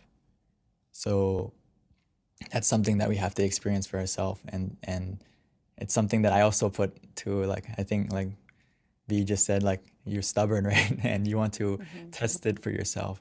So that's the key of meditation, or of anything actually, is to test it for yourself. And you're gonna, if you just follow that feeling of relaxation and purity of happiness, you're gonna be able to test it for yourself and experience it for yourself. And that's the thing, Venerable, is it's great because you have the guidance, and because our teachers tell us all the same things. And then if you test it, then you're like, oh, that's why they say that. It just makes it more efficient when you have the proper guidance. But still, people are stubborn. They want to see for themselves. I would say just for now, your best guide is you can feel for yourself if you're on the right path. Listen to your body, listen to your feeling. If you're meditating correctly, your body is going to react a certain way. And how you feel, you're going to feel a certain way. So if you're meditating wrong, your body is going to tell you first, right? You're going to feel tension, you're going to feel stress, and also mentally you're going to feel that way too. So just pay more attention to yourself, and that can also be a guide, actually one of the best guides, Right. Definitely. To be aware of how you're feeling. And if you feel that balance between being mindful and relaxed or being conscious with comfort, that means you're okay. Everything's okay. But again, one of the obstacles is doubt. Yeah. So that's why it's always good to come and meditate together. And if you have any questions, don't be scared to ask, because sometimes we have that doubt. Are we practicing correctly? And my job is to reassure you, and also the monks that practice, to reassure you that, okay, you're on the right path. Right. And I always learn so much just listening to your answers from the questions, because you always add some sort of insight that I didn't really ever think of. So thank you, Venerable. I hope other people feel the same, but your answers are always very profound and simple, but yet inspiring at the same time. So thank you. So Venerable, that wraps it up. It is 10:32. So everyone, thank you so much. As my teachers like to say, sleep in a sea of merit. We'll see you next Friday for Earth Day meditation. Please join us. It's going to be super special. And then, of course, the following full moon next month on May 16th. Thank you, everyone. Namaskaran, Venerable Daniel. Thank you, everyone, and hope to see everyone in the next full moon. And also on the 22nd. Yes. Namaskaran, Pete. Atu.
Hi, everyone, and welcome to our full moon meditation tonight, our May full moon meditation. The theme today is Wesak Day, which is a day of inner peace. So I found a quote that I felt was very appropriate, not only to honor the Buddha being our ultimate teacher, but all of our teachers, because this definitely is a representation of all good teachers. And the quote is, "A good teacher is like a candle. It consumes itself to light the way for others." So I feel like that's very appropriate, and that's definitely in honor of all of our teachers. So that's a quote of the day. With regards to today's schedule, we're going to have a short wisdom talk followed by our meditation and then candlelight, along with loving kindness and then Q&A at the end. So please stay. Our Q&A is actually one of my favorite with regards to our full moon meditation. I learned so much. A little bit about our teaching monk Jackie. He ordained in 2014. And after graduating, that's when he ordained. He got his BBA. Once he ordained to life, and so he found his goal and his passion, which is to practice his passion, which is meditation, not only cultivating it, but sharing it to others as well. So that's a little bit about Venerable Jackie, Monk Jackie. Before we start, we would like to ask everyone to please share on the chat, just so that we know where people are from, the state that they're at, their city, and their country, because we do have people from all around the world. So it's definitely very interesting to know where you're from. So if you can put that in the chat, that would be very helpful. Thank you, everyone. All right, so at this time, I would like to invite Monk Jackie to start our session for us. Good morning. Good evening. Good evening to everyone. It's morning time here, so. Depending on where you are in the world. Yes. So I'm thinking maybe other people from other places around the world are joining also. So good morning, good afternoon, and good evening to everyone, right? Welcome everyone to our full moon meditation tonight. Okay. Hopefully you all have had good meditation sessions from our past full moon events also. And hopefully this one will be a great one for you all as well. Okay. It is Vesak Day tonight, right? And we would have a little information to share to you about that. But before we go into that and to our meditation, there's something I'd like to share. Okay.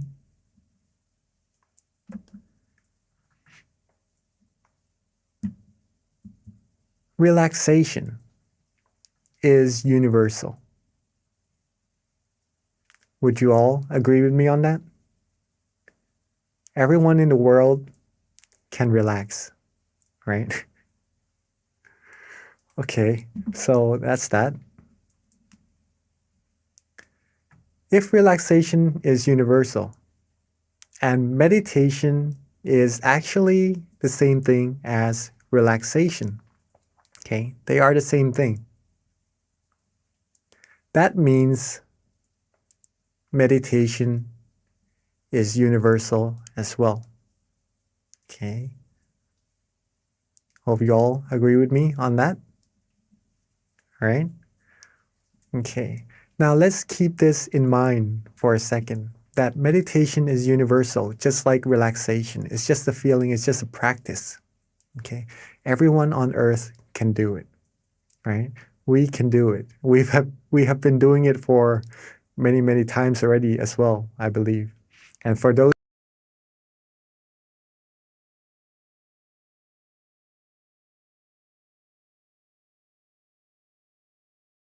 already as well, I believe. And for those who are new, meditation is relaxation. It is very, very easy to do. But the result is more and more profound once you practice it more and more. Okay? Now, meditation is universal, right?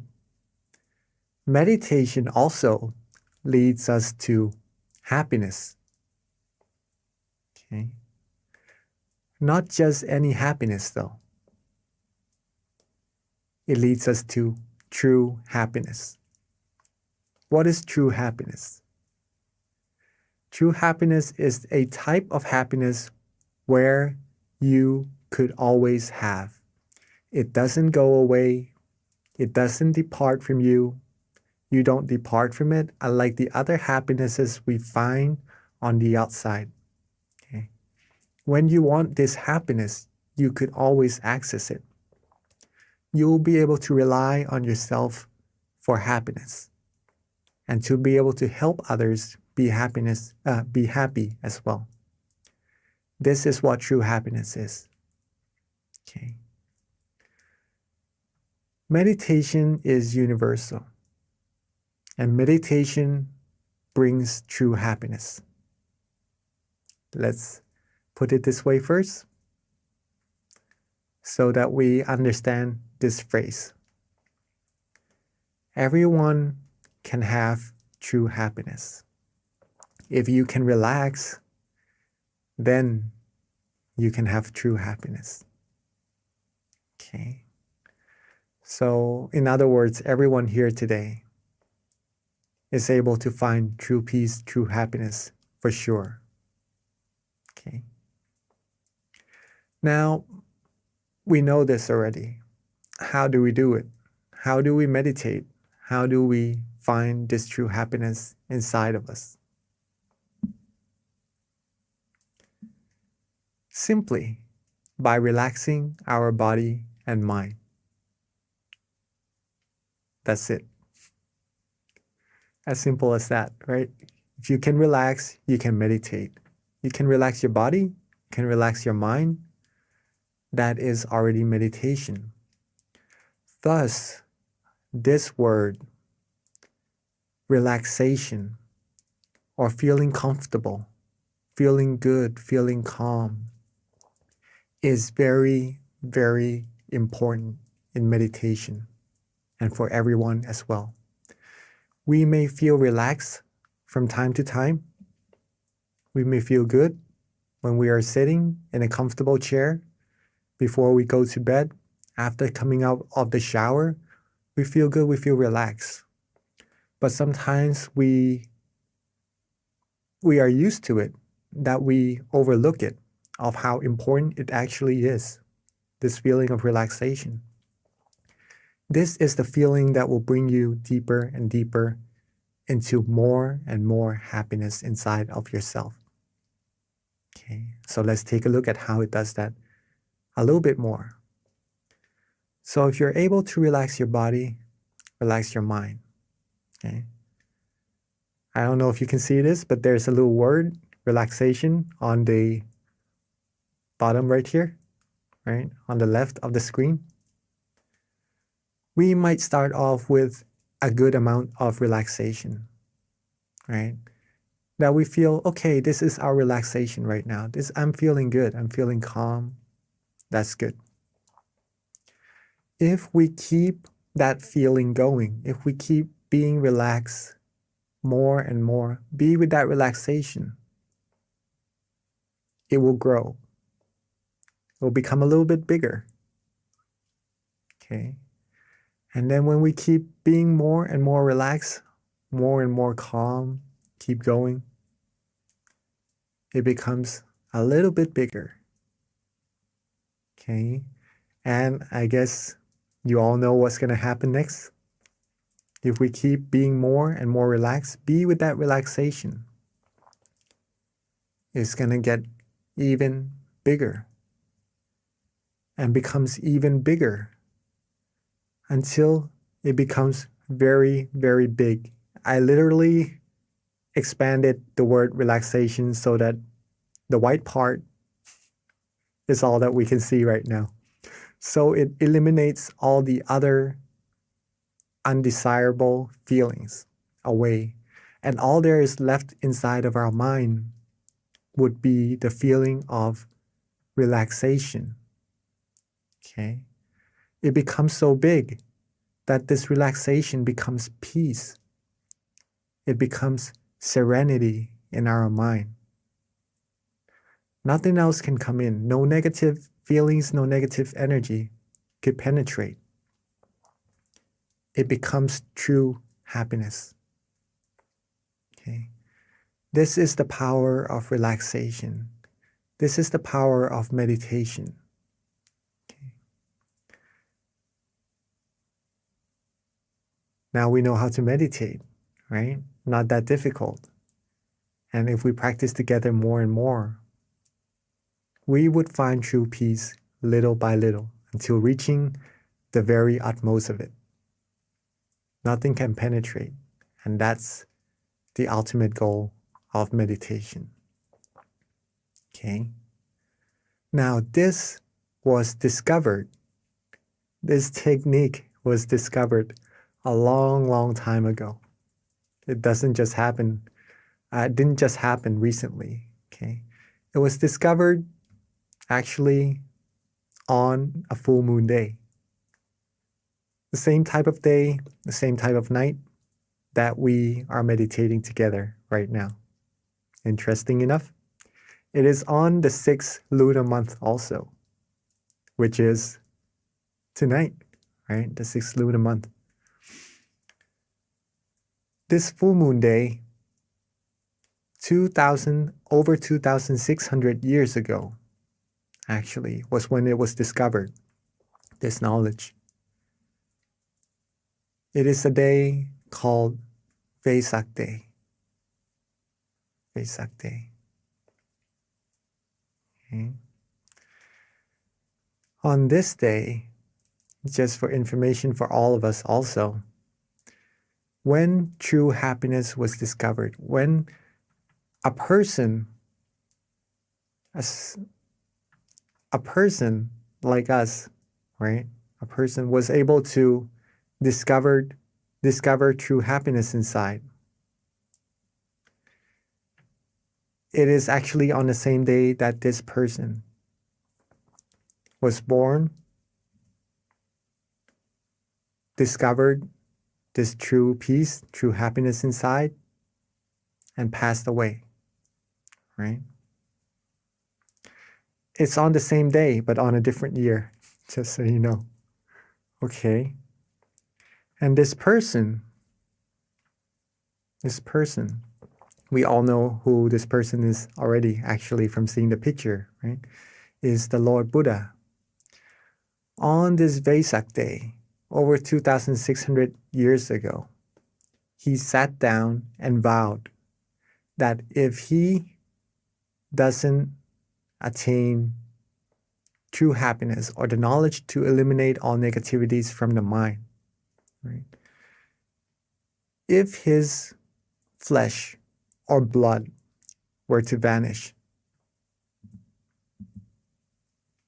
if his flesh and blood were to vanish and all there's left is his skin, his tendons, and his bones, he would not quit until he reaches true happiness, until he was able to eliminate all negativities from the mind.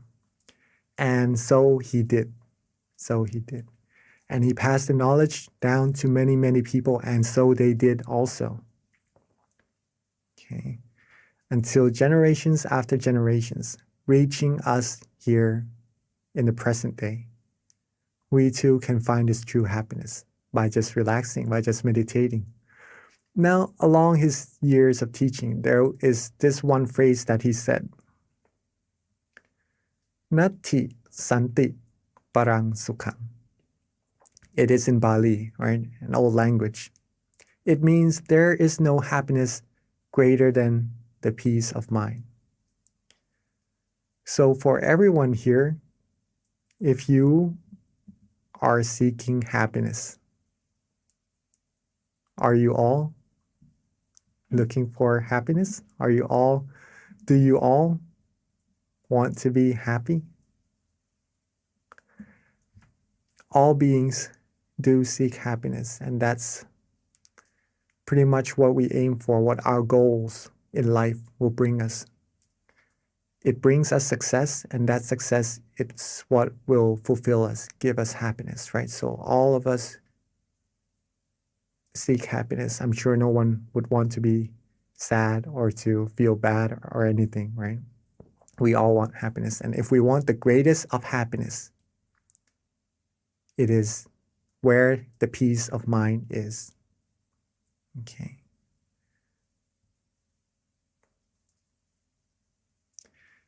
If true happiness is what you seek, if you like to rely on yourself for happiness, you want to help yourself and help other people around you become happy.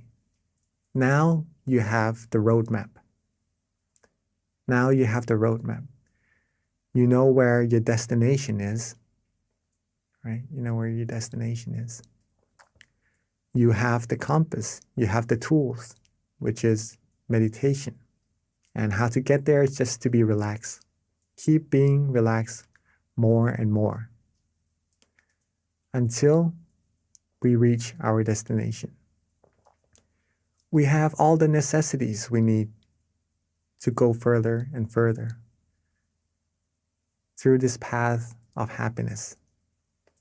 Now, there is still one factor that has to be taken into account for us all to reach our destination.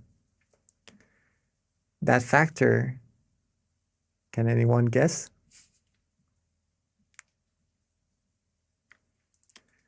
That factor is you. It is all of us. Meditation is not something one person can do for another. It is like eating. If I eat, then I will be full. If you eat, you will be full. Okay? If I eat and you don't, then I'm the only person who will be full. Right? Same as meditation. If you meditate, you're going to be the person who finds true happiness. If you have the knowledge, if you know how to do it, you have the destination, the roadmap, and everything.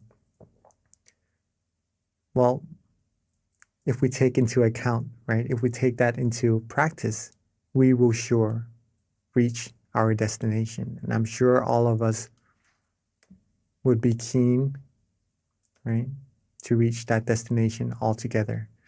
If we can be truly happy inside, if we can find that true happiness inside of all of us, then we could be the role model to other people around us. Remember, at that point of true happiness, no negativities will be able to penetrate. If we could get to that point, more and more of us, no negativities will be able to come in, okay? Not just into our mind, but into our community, to our society. The more we expand this true happiness to the outside, the more we would be closer to world peace, okay? We are simply just being relaxed and just being still, meditating. But the result that arises from this is really profound. Okay. If we can do it first, we could be happy first, then we can share the light with all the other people around us, having everyone be happy and having this world be a world of true peace together.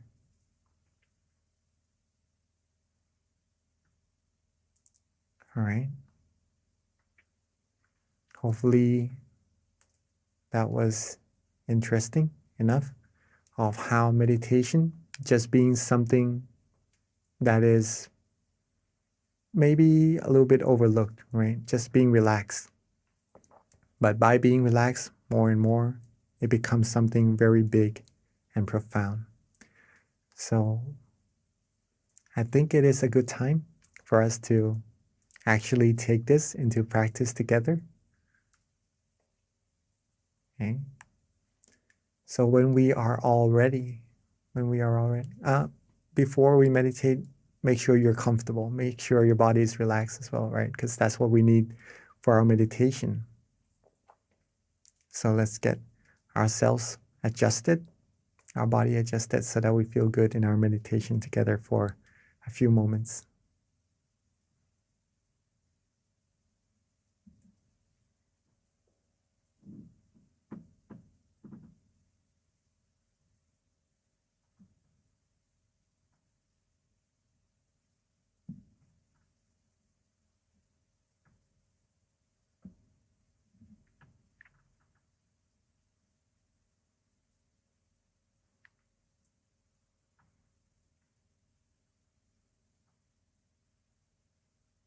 Okay. So before we start our meditation together, let's check our body, see if we are comfortable in this position already. And when we are ready, let's softly and gently close our eyes.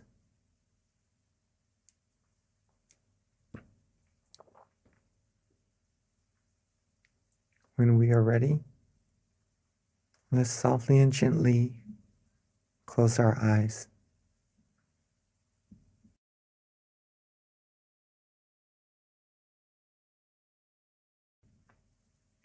Take our time. There's no need to rush at all.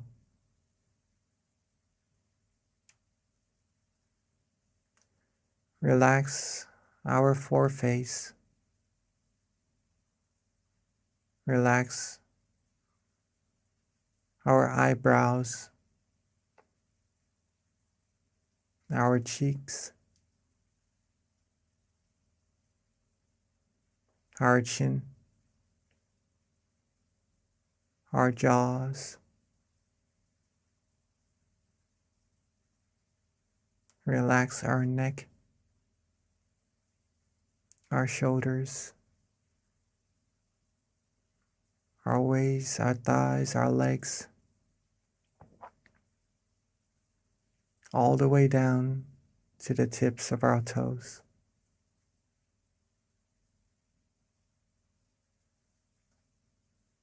Let's take this moment together to relax every part of our body. Take our time so that we feel good for ourselves.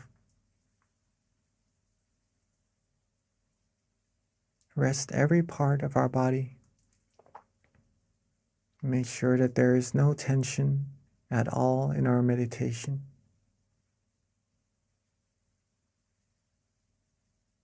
If we feel good, if we feel relaxed, then we are on the right path.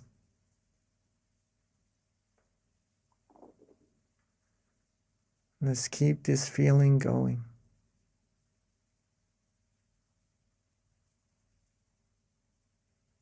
Keep ourselves calm. Keep ourselves relaxed. And let's let everything go. Let all our worries go. Let all our responsibilities rest just for now, so that we can have time to find true peace and true happiness all together.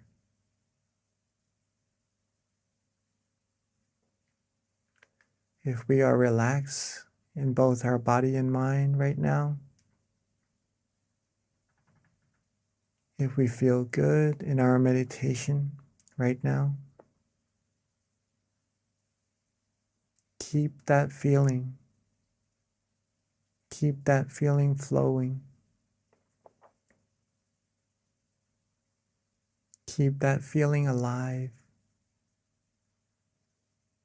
Just like our heart that is beating.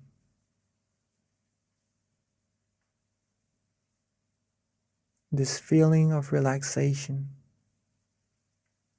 is the heart of meditation.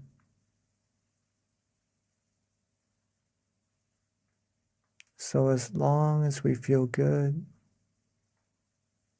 as long as we feel calm,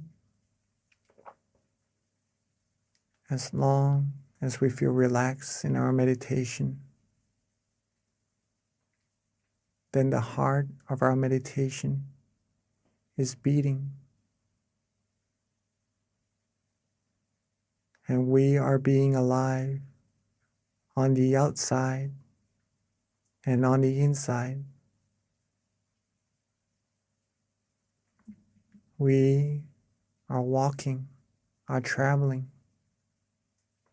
down the path, the righteous path, the path of purity, cleanliness, and happiness. It may be a path that we cannot see right now, but to find that we are on the right path, there's a way to travel, which is to feel.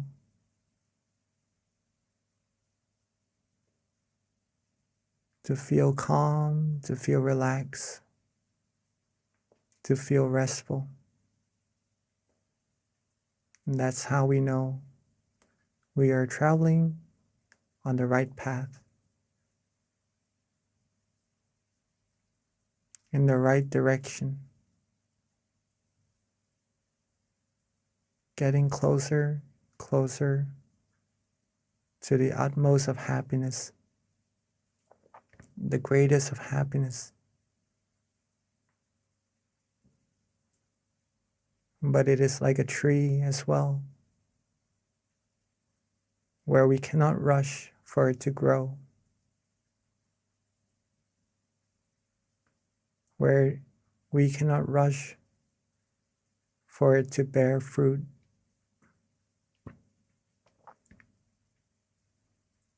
So being calm, being patient, being relaxed along this road, enjoy every second of this journey is what will take us to our destination.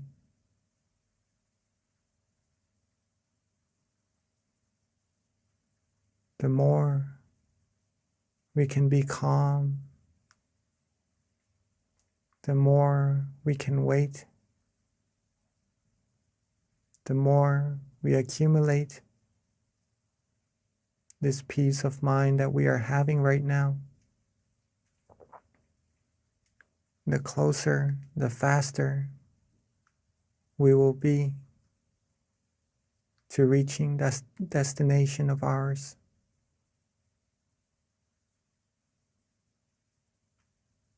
So let's keep ourselves calm.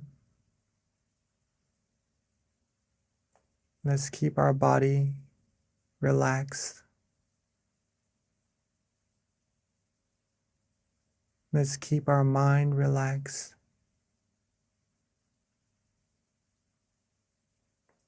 Let's be worry-free. Enjoy this very moment, almost as if this is the most precious feeling we have right now, that will take us to reaching life's most valuable treasure.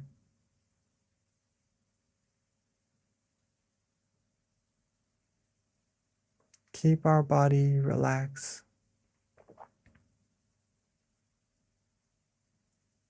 Keep our mind relaxed.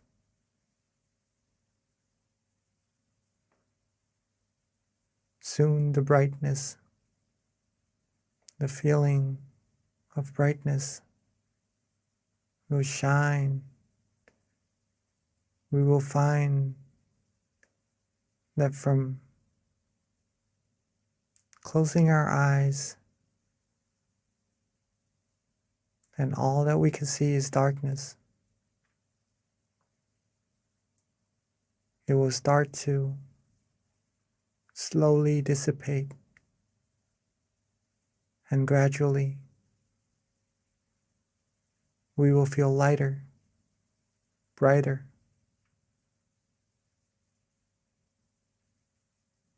Whatever experiences happen inside of our mind, let's just let it be.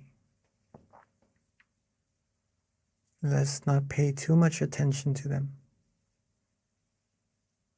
so that we lose our relaxation, the more we're able to relax, the deeper our meditation becomes automatically.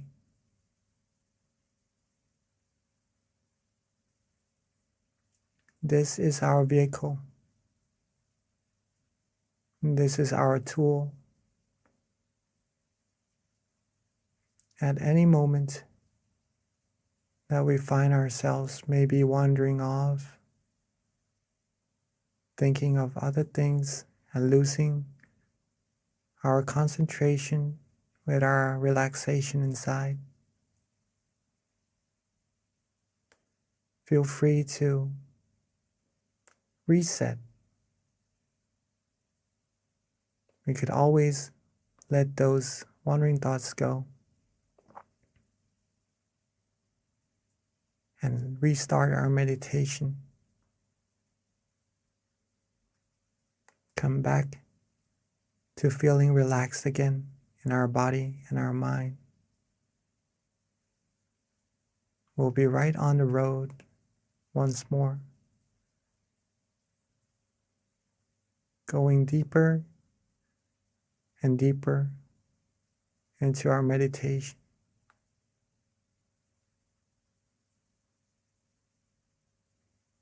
And if we start to feel some tension in our meditation, we could also reset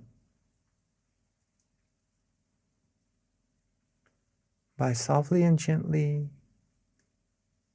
letting those tension go.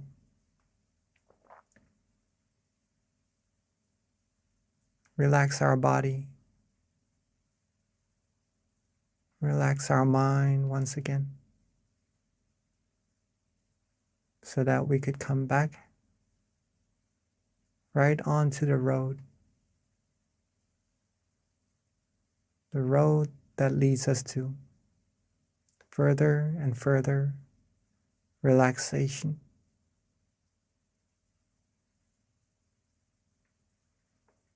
At this point, if you're feeling calm, you're feeling relaxed, then you are already accumulating a good amount of positive energy inside of your minds. All there's left to do is just to be neutral.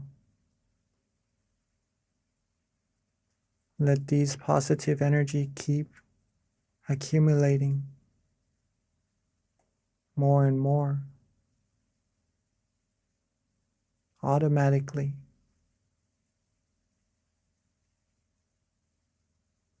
All the wondrous things, all the good things are being bestowed to us right now, just by relaxing, releasing, letting go, whether if we know it or not. You're a being, you are receiving a great amount of positivities. So let's keep ourselves calm, keep ourselves relaxed. Keep receiving these positivities to our lives, to our mind, and to later share with everyone else in the world. Let's keep these things going. And let's relax, enjoy our meditation together in silence for this time being.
as we are relaxing,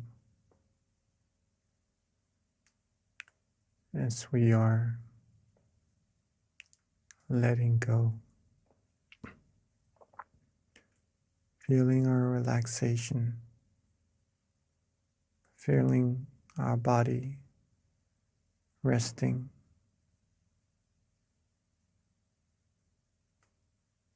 letting everything go,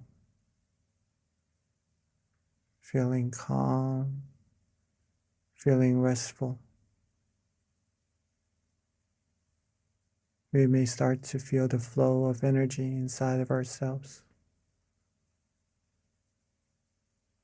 Some may start to have different meditation experiences. Some may feel calm, relaxed, bright, light. All there is to be done right now is to just be neutral. Don't worry about what is happening inside of our meditation.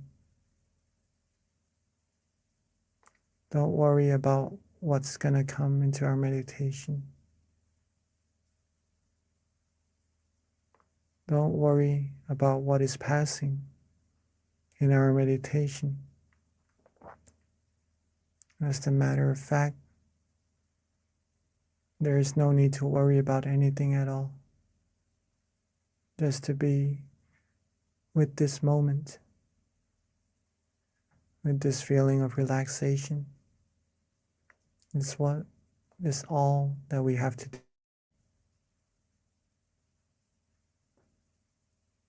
And now that our mind is well abundance of brightness, of happiness, of purity, while being bright and shining on the inside, let us represent this brightness in our mind as a candlelight on the outside by lighting our candles all together. So at this moment, while being calm, being light, being bright, let's maintain that feeling and let's all together light our candles at this moment.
Now that we have represented our brightness from the inside to the outside,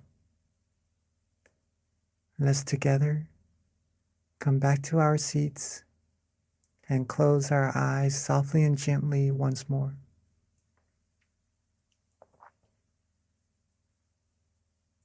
Let's relax our eyes, our body, every part of our body, from the top of our head down to the bottoms of our feet. Let's take our time. There's no need to rush. Get back into that feeling of relaxation we had earlier. That feeling of brightness, that light feeling,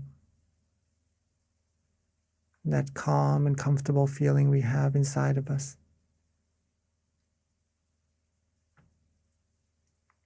And let's softly and gently bring our candle lights inside of our mind.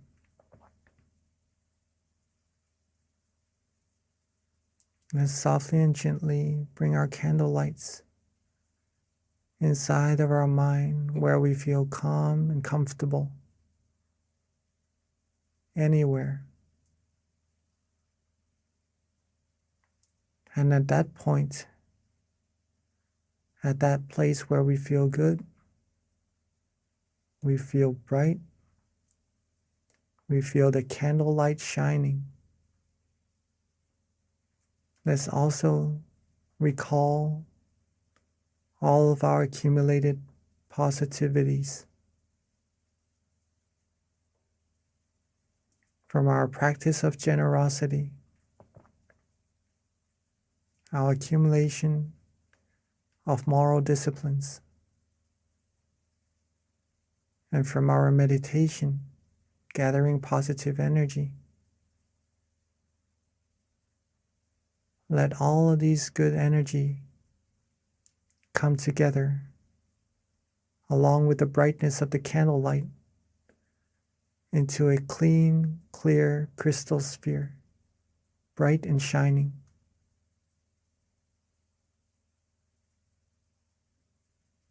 Let's think of our family and friends. Let's recall our loved ones. And let this crystal sphere, this sphere of merit, radiate its brilliance outwards, reaching our family and friends, sharing with them all the positivities we have. Wishing for our family and friends to always be happy, be safe, be successful in all their wholesome goals, be protected from all dangers, harms, diseases, be free from all negativities, be able to find true happiness, true peace quickly and easily, and reach the utmost of happiness as quickly and as easily as possible.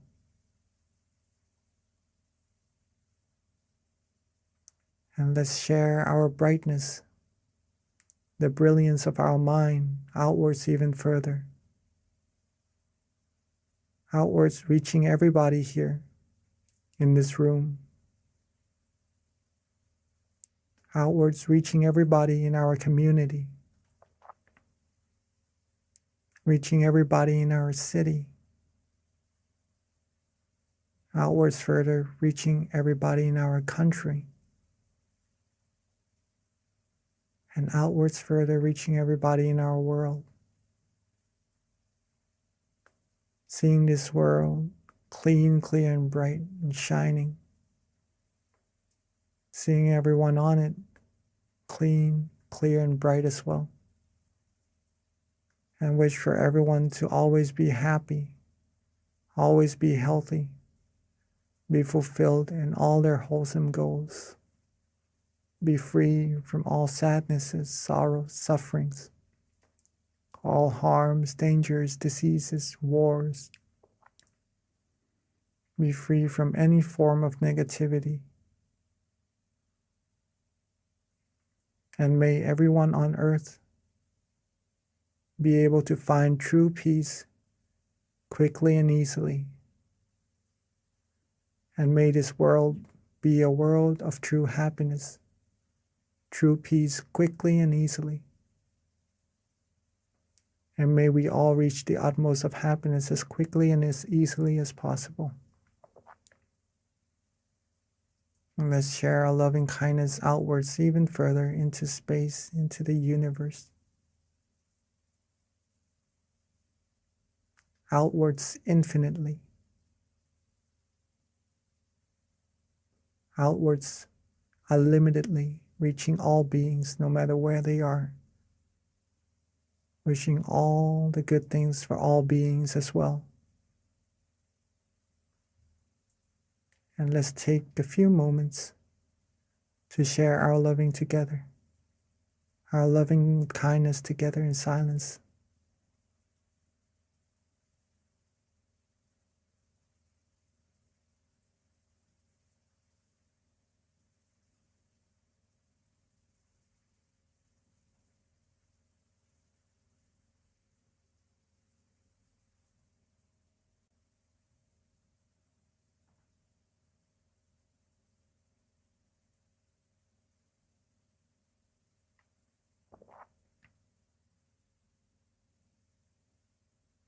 Now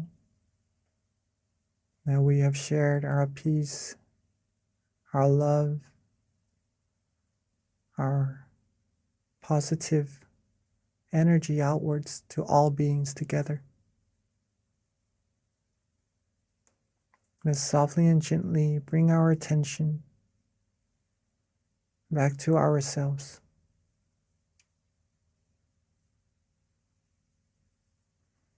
Let's softly and gently bring our attention back to ourselves, to where we feel calm, to where we feel good, feel comfortable. And at that point, with all our accumulated merit, let's wish for ourselves to always be happy, to always be healthy, always be happy, always be wealthy, free from diseases, harms, dangers, free from all worries, all negativities, free from anything that will be able to harm us. And when we meditate, may we be able to still our mind quickly and easily. May we reach true happiness quickly and easily. May we be able to be happy and share our happiness with everyone around us, having our loved ones and all the people in the world be happy as well.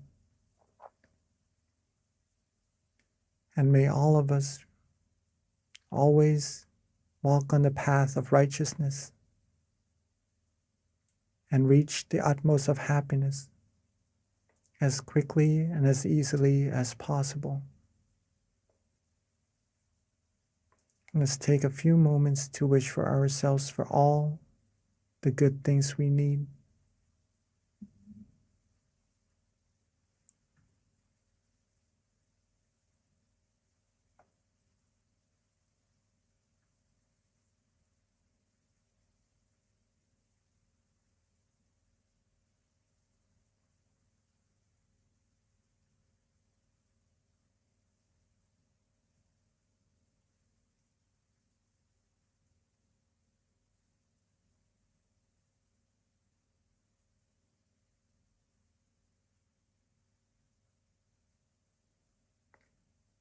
Now that we are coming towards the end of our meditation together,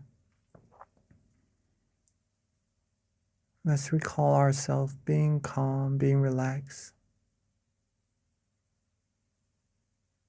Let's recall that feeling of relaxation we have in our meditation.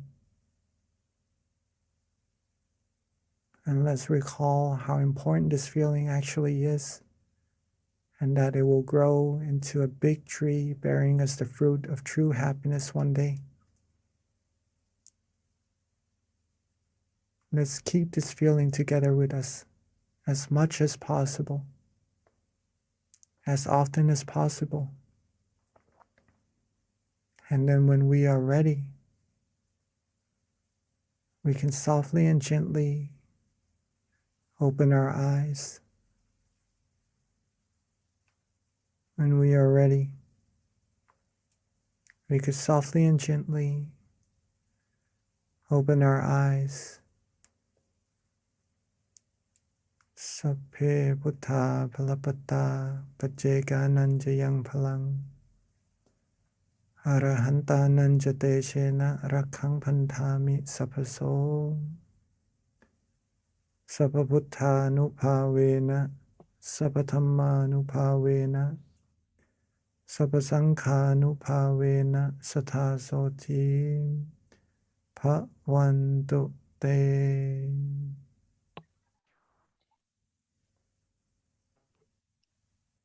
Thank you, Venerable Jackie, for that lovely guided meditation. So before we transition over to Q&A, a couple of announcements. First of all, if you didn't join us earlier in the beginning when we started, if you can share your country and your city, we just like to know where everyone's coming from as we have people meditating with us from all around the world. It's just very interesting to know what city, country, state you're from. Okay, with regards to a couple of announcements that we have, please jot down the next full moon meditation is going to be on Tuesday, June 14th, next month. A couple of other announcements. If you haven't already visited this website, please be sure to check it out, tamagayameditation.org. This is where you can learn of the various centers that we have in the US, the closest center to you that you can go and visit even. We do have guided meditation open right now at our various city centers, such as Boston, Chicago, Azusa, Georgia as well. So yes, you can definitely learn more about that from the website tamagayameditation.org. And those are our various locations with those marks in the states. So yep, and all you have to do is click on the location closest to you and you'll be linked to the website, and that you can learn more information about their local offerings as well. And then the next website is, if you don't already have our app, please definitely download it. It has a wealth of information, guided meditations. It's mindgem.org. That's the website. You can link to connect with us and download the app from the Play Store or the App Store. This is also a great way to stay connected to our notifications, any announcements that we have. Every month when we've got our full moon meditation, there's a notification that comes out through the app to remind you. So it's definitely a great way to stay in touch with us and keep up to date on our announcements. And then lastly, we've got something interesting going on. It is, first of all, we want to invite everyone to upload a picture of themselves in meditation. It's going to be part of the Guinness World Record, where we're going to try to have as many different entries as possible. And then it's open until August 6th. So there's a QR code right there. All you need to do is just upload a picture of yourself in meditation. We're trying to make the most people meditating online, which we have actually broken many different Guinness World Records before. So this is just another cool one that we've got going on.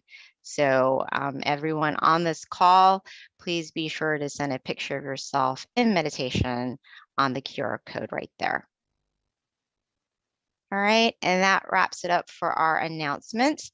So at this time, we're going to transition back over to Monk Jackie and then have our Q&A session. So please, if you've got time, stay with us, but we do understand for those who need to hop off.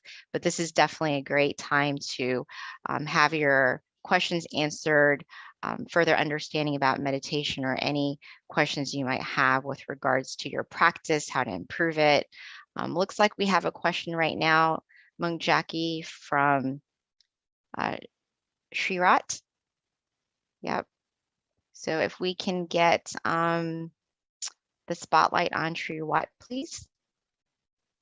And then anybody else, if you've got a question, you can either raise your hand or just put it on chat as well.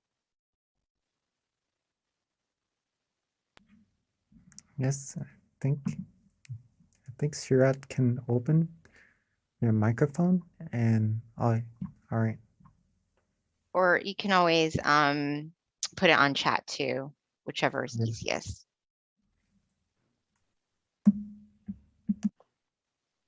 So Venerable, while we're waiting for Shriwat to ask the question or get on spotlight, I do have something that happened to me just as early as today that I think might be interesting to find out what your advice is, or other people might benefit from it too. But yesterday in meditation, I meditate every day, and when I was meditating, I felt very calm and peaceful, and like I was floating, which was really cool because I hear that this is kind of a typical experience in meditation. But then today, when I meditated earlier, I felt like a heavy rock, like a rock. And it was weird because in my meditation, I felt like the rock was round and was like right on my lap. So I don't know if that's, an experience that's typical, or if that's just me overthinking. So I wanted to get your input on that. Does it feel heavy or does it Yeah. feel light? The rock Feels felt heavy today. Yesterday felt very light and floating, and today it was like a rock on my right? lap. And I was like, this is new. Okay. I think That that is was kind of actually odd. quite normal in meditation. Oh, Okay, first of all, very beautiful that you are meditating every day. That is actually what is needed to progress in meditation. No matter what meditation experiences we have, right? Sometimes good, sometimes we feel not as good as the day before. If we keep meditating, we are progressing no matter what. The only way we're not progressing in meditation is that we do not meditate. Okay. Now, sometimes when we have good meditation experiences one time, right? The next time we may look forward to getting the same meditation experience. And there are many reasons, right? That rock is there. Okay. There are many reasons for that rock to be there. So one reason is that maybe we are anticipating a same meditation experience. Maybe we're anticipating that we're doing the same thing, so maybe the same experience should happen to us. And that anticipation from before not having any, right? Now there is a little bit that may cause a slight tension in our meditation. Okay? And that is what is causing that feeling of heaviness, or maybe we could interpret it as a round rock, right? Another thing is that we may have accidentally put some effort into our meditation, And it may be a slight effort at first, but if we keep that effort going, it may be bigger and bigger as well, right? Like the feeling of relaxation. If we start off by being just a little bit relaxed and we're content with it, it will grow and grow and become bigger relaxation as well, right? Same thing with the tension. It may be a little bit, and then it becomes more prominent. What we can do with this is that once we notice ourselves being a little bit uncomfortable in our meditation, it feels a little bit different. It feels skeptical in our meditation. We're not sure if we're doing it correctly or not at all in our meditation. If we have this feeling, reset straight away. Reset straight away. Okay, don't hesitate, don't go further to see whether if this is correct or not, because once we have doubts, that shows that we are maybe going a little bit off course already. Reset straight away, come back to relaxing, do what we like, do what we enjoy. And then when we have that feeling of relaxation, we are certain about that is the right path, that is the right way, and that will bring you further and deeper down the middle path, down the path of true happiness for sure. Okay. Hopefully that answers your question. Yeah, thank you, Venerable. Yeah, the rock and knowing it was round sitting on my lap was a very weird experience I haven't had before, but thank you. So yeah, we do have a question from Ashley that just came through, and Ashley asked if you recommend writing down your meditation experience every single day. Yes, yes. If that is possible, please do. That will help you observe whether what you did today that benefited you. All right. So what you did that was good for you, if you keep repeating that, it will become bigger and bigger also. You will get better and better in meditation. And it will help you observe what didn't really benefit you also. So if we lessen those things, then we will be able to progress in our meditation also. So meditation, writing journals is a great way to improve in our meditation. And that's also recommended by our master himself, right? If you could write after your sessions, right, in every session, that would be even better, okay? But see what works for you, what helps you observe yourself better, and then do that, then we could improve our meditation from there. So Venerable, we've got a question from Miss J, and Miss J is new to meditation, wants to know how she can become better.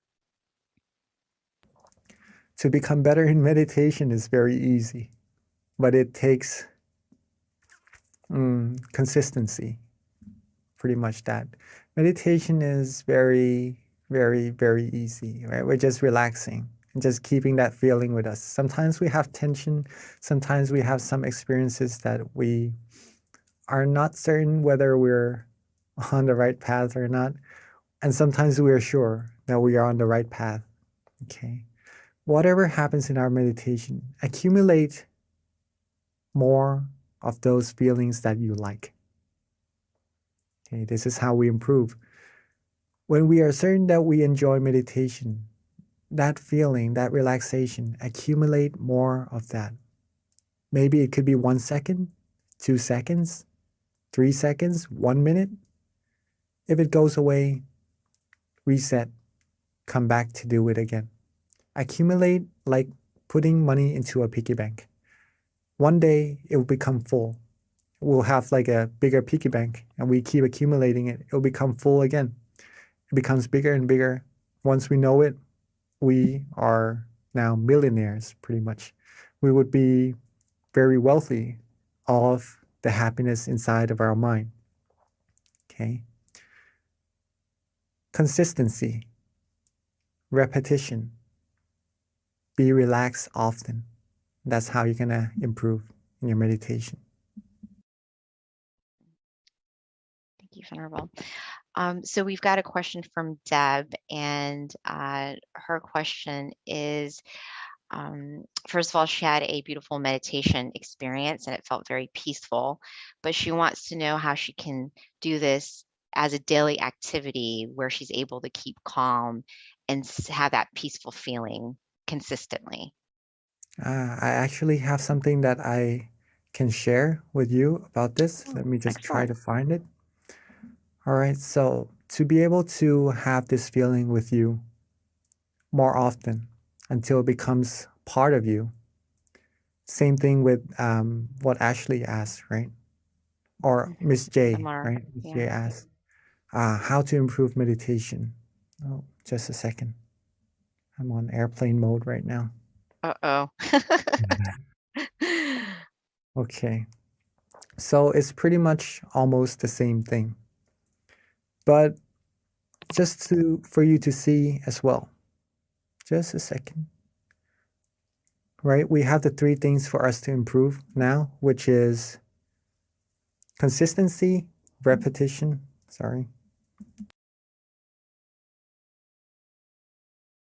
So we have consistency, repetition, and be relaxed often, right? Now, what would happen to our meditation is this. At first, the first sentence, right? When we start practicing meditation, we would have the question of what is relaxation, or we aren't certain what relaxation is. But the more we practice, the more we will be certain that this feeling in our meditation is surely relaxation. Okay? And the more we practice, the more repetition we put into meditation, the more times we become relaxed. Then we become familiar with that feeling of relaxation inside of us, right? It keeps growing and growing. And then at one point in your meditation, instead of trying to be relaxed, practicing relaxation, it will become so easy that it automatically wants to be with you. Right? Your mind wants to be relaxed automatically. When you eat, when you sleep, you just want to be with that feeling without trying to want to be there. It becomes automatic, it becomes natural. It becomes like breathing, right? You don't have to try to breathe. You just breathe normally. It becomes like that. And the way for this to happen is that we have time to meditate in our days. We have to schedule time for it. There is a set of chanting in monkhood, right? There's a set of chanting that is really, really long, the longest set of chanting that we have. And people who are able to do that must pay a lot of attention to memorize this thick amount of chanting, this thick book, right? And there was this one monk who I met, and he was able to do this, okay? He told me, I still remember it, it's a really good saying from him. He told me that if you have passion, then you will have time. Okay, if you have passion for something, you'll make time for it for sure. Okay. So if you like meditation, if you want to improve on meditation, you will definitely have time for it. And a good way to have time for it is to actually prioritize it and make time for it in your day. Maybe Miss B, she meditates every day, right? She would probably be a good role model to how we can meditate every day and incorporate meditation sessions into our daily practices as well. Yes. So that's how we do that. So that's how we do that, and how we improve our meditation until meditation becomes part of our life and becomes like breathing. Mm-hmm. Thank you, Venerable. Yeah, one of the things I feel is very key, and you hear this from every single teaching monk, so there's some truth in it. And not only that, you experience it for yourself, so it's always nice to have monks confirm what you're already doing, but it's definitely little by little. So, the recommendation of meditating initially 5 minutes a day, don't overdo yourself, and then increase it with time to 10 minutes. And before you know it, little by little, at some point you get to an hour, and that's, but you accumulate it slowly. So it's just something that I've heard many times from different monks in terms of your own self-development as well. So Venerable, we've had several questions kind of trickle in. The next question is from Casey, and she wants to know if it's normal that your body feels cold after you meditate for a while. Usually we will feel calm and comfortable. Unless the room is cold, then you maybe feel a little bit cold after the meditation, right? If you have come from a hot place and you meditate, and you feel cooler, right? Then that the physical part of meditation pretty much deals with the outside factors, right? But if you feel cool in your meditation from inside, that is part of the meditation experiences that we would have when we are able to relax ourselves, right? So if you feel cool from the inside from meditation, that shows that you are practicing correctly already, right? It is a coolness that doesn't make you feel cold, right? It is a different kind of coolness on the outside. This type of coolness is like a warm feeling at the same time as well. You feel secure, you feel good, you feel fresh, like a good fresh air that we breathe in the morning, right? It's that type of coolness. So if you feel that, then you are practicing very well. But maybe the coolness from the outside, the physical body, it could be due to the outside factors, if that is so. Got it. So Venerable, next question is from Charlene David. And the question is it okay to meditate lying down as opposed to sitting? Yes, we can meditate actually in every position, right? It's just relaxing. But when we lie down, we usually tend to be more relaxed, right? And then we usually fall asleep after. So we do need some awareness in our meditation with our relaxation as well. That's why we sit, right?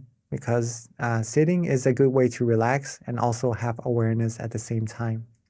If we lay down and we could be aware and relax, then you are meditating. But if you're starting to lose some relaxation, then when you're starting to lose some awareness, then all we have left is just relaxation. And then that's almost like meditating, but we're not actually meditating at that moment. Just to share that with you. Relaxing must go together with being aware also for meditation experiences to happen. Okay. But just to answer your question, whether you can or not, yes, you can. You can meditate before going to bed so you can have better sleep. Okay. But if you want good sessions, good awareness, good relaxation, good meditation experiences in your sessions, then sitting down, being quiet, closing our eyes, isolating ourselves from all the distractions would be of a recommendation. Okay. Hopefully that answers your question. Thank you, Venerable. Another question that came, and this kind of ties into something you were saying with the question you just answered, but it's from Annie, and her question is, what exactly is relaxing when it comes to meditation? So for her, she says that she keeps thinking that while she's meditating, she's supposed to focus. So if she's focusing, then how do you relax too on top of that? It seems like is her confusion. Focusing is good, but you need to have relaxation as well, or else it will be focus and no relaxation at all. If we have no relaxation, it is hard for the mind to become still. And the reason why we want to be relaxed in our meditation is that we want our mind to become still. When the mind becomes still, that's when our mind will travel inside and reach deeper and deeper happiness inside of us. Okay? If we focus and there is no relaxation, we would start to have some tension in our meditation. And that tension doesn't let us meditate for a very long time. Sometimes it would give some people some aches around the eyes or maybe some headaches even, and it halts those from progressing further in their meditation, pretty much that. So balancing between focus or awareness or attention, okay, same thing pretty much, with relaxation is what we need to do in our meditation. This is also known as the middle way, the middle way. Not too focus, not too tense, right? And not to be too relaxed, not to be too loose. Not too tense, not too loose. That's the middle path. That's the path that leads you to true happiness. Thank you, Venerable. So last question is from Kitty. And I guess her question is along the lines of the same thing with regards to being more familiar with relaxation until your body becomes like the body of relaxation. Yes, I think I understand this. Okay, so let me try to explain. Be familiar with relaxation until your body becomes the body of relaxation. Maybe in your words, you may mean the body of Dhamma or something like that. If that is so, that is the path. Yes, until your body becomes the body of relaxation. The more we can be relaxed and focus, right, have awareness, in balance, the more our mind will become still. When we are more used to that, the less our mind will want to travel from this point of relaxation. It just wants to be there, right? It's familiar with that point. Then it travels further, further, further until reaching a certain meditation experience, let's put it that way. Okay. And then when we are used to being at that point, then we would be used to being with that body of relaxation. Let's just put it that way first, right? And then we become the body of relaxation. So, yes, I would have to say yes. Okay, thank you, Venerable. So it is a little past 10:30. So at this time, there are no other further questions. So let us all pay respect to our teaching monk by just putting our hands together as he gives us a blessing. And don't forget our next month full moon meditation, Tuesday, June 14th. Thank you. Namaste Kalompi.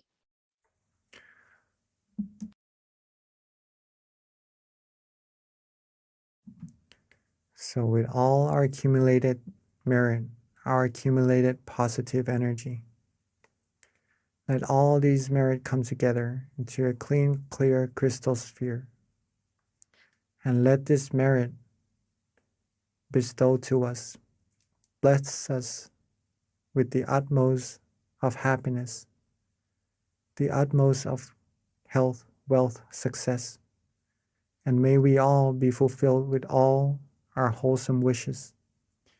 When we meditate, may we all be able to attain true happiness quickly and easily, and reach the utmost of happiness as quickly and as easily as possible.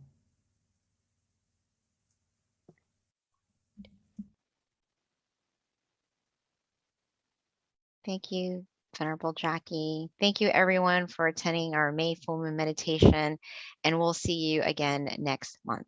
Until then, meditate well, meditate peacefully, and meditate every day. Thank you.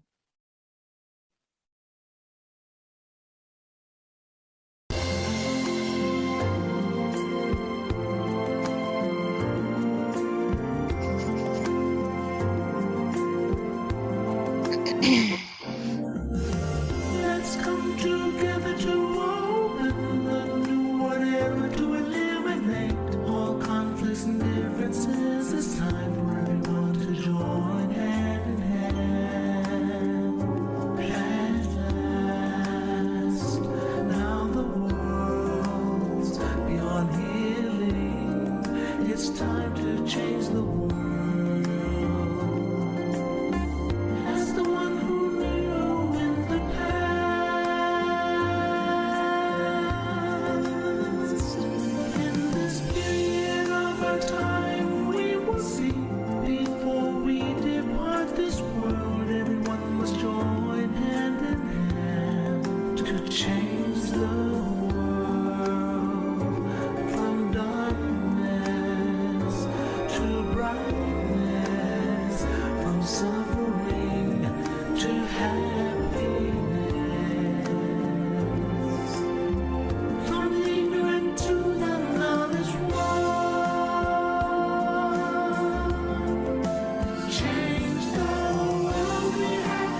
same every language.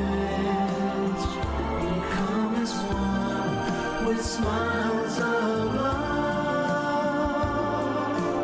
We'll be kind of will change. The world will change. Let's come together to change the world. Let's come together to change the world. Let's come together to change the world. Let's change the world. We have to do it the easy way and relax each other with childlike innocence. Everyone must join hand in hand. Gently close your eyes and relax. Still your mind at the center of the body and look within.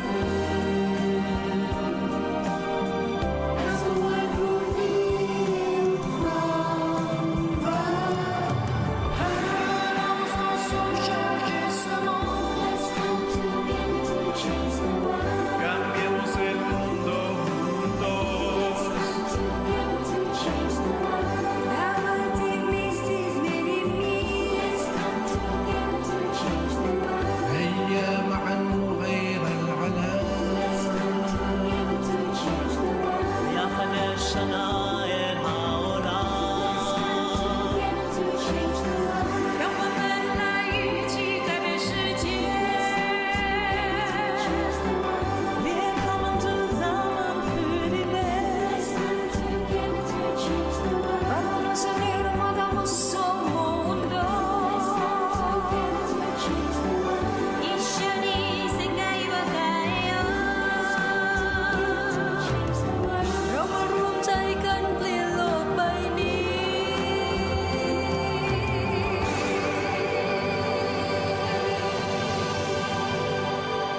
everyone, and welcome to our June full moon meditation. So excited to be here today and to have you join us. So, first of all, can everyone hear me okay? Before we start? Yes? Okay, excellent. Thank you. All right, so before we begin, we always start off with a quote and then an intro with regards to our teaching monk, which is Monk Daniel. So I'm going to read one of my favorite quotes for you. It's just such a profound quote. It's very simple. It comes from this book, Pipo, which is actually Peace In, Peace Out. So this is one of my favorites. It's called See Yourself. And I think it goes with our theme, which is gratitude. Because, you know, the most important person really to have gratitude for is essentially for yourself, because we have to be kind with ourselves. We have to love ourselves and nurture ourselves. So seeing yourself is very important. So with that, when you sit with yourself, within yourself, you'll begin to see yourself within yourself.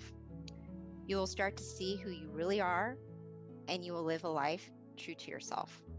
And that is why meditation is really important, because this is actually quite true. And with that, let me tell you a little bit about our teaching monk today. So Monk Daniel, for those who haven't meditated with him before, he is simply amazing. One of my favorites. Actually, in all honesty, all of the monks are my favorites because we've got such amazing monks here at Dhammakaya in general.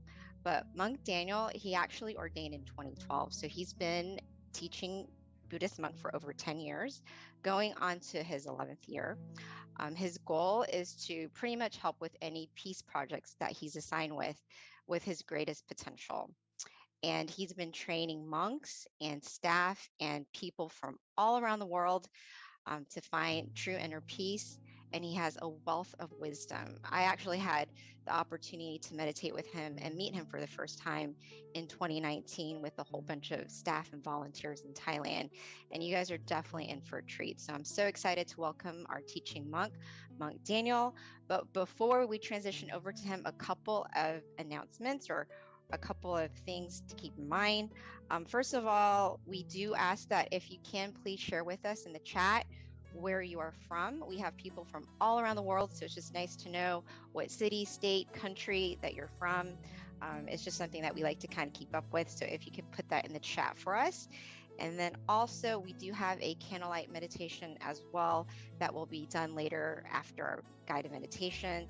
We do ask that you have your candles ready. If you don't have a candle, that's fine. Simply, you can use your phone. There's an app in terms of a candlelight, and you can use that as well.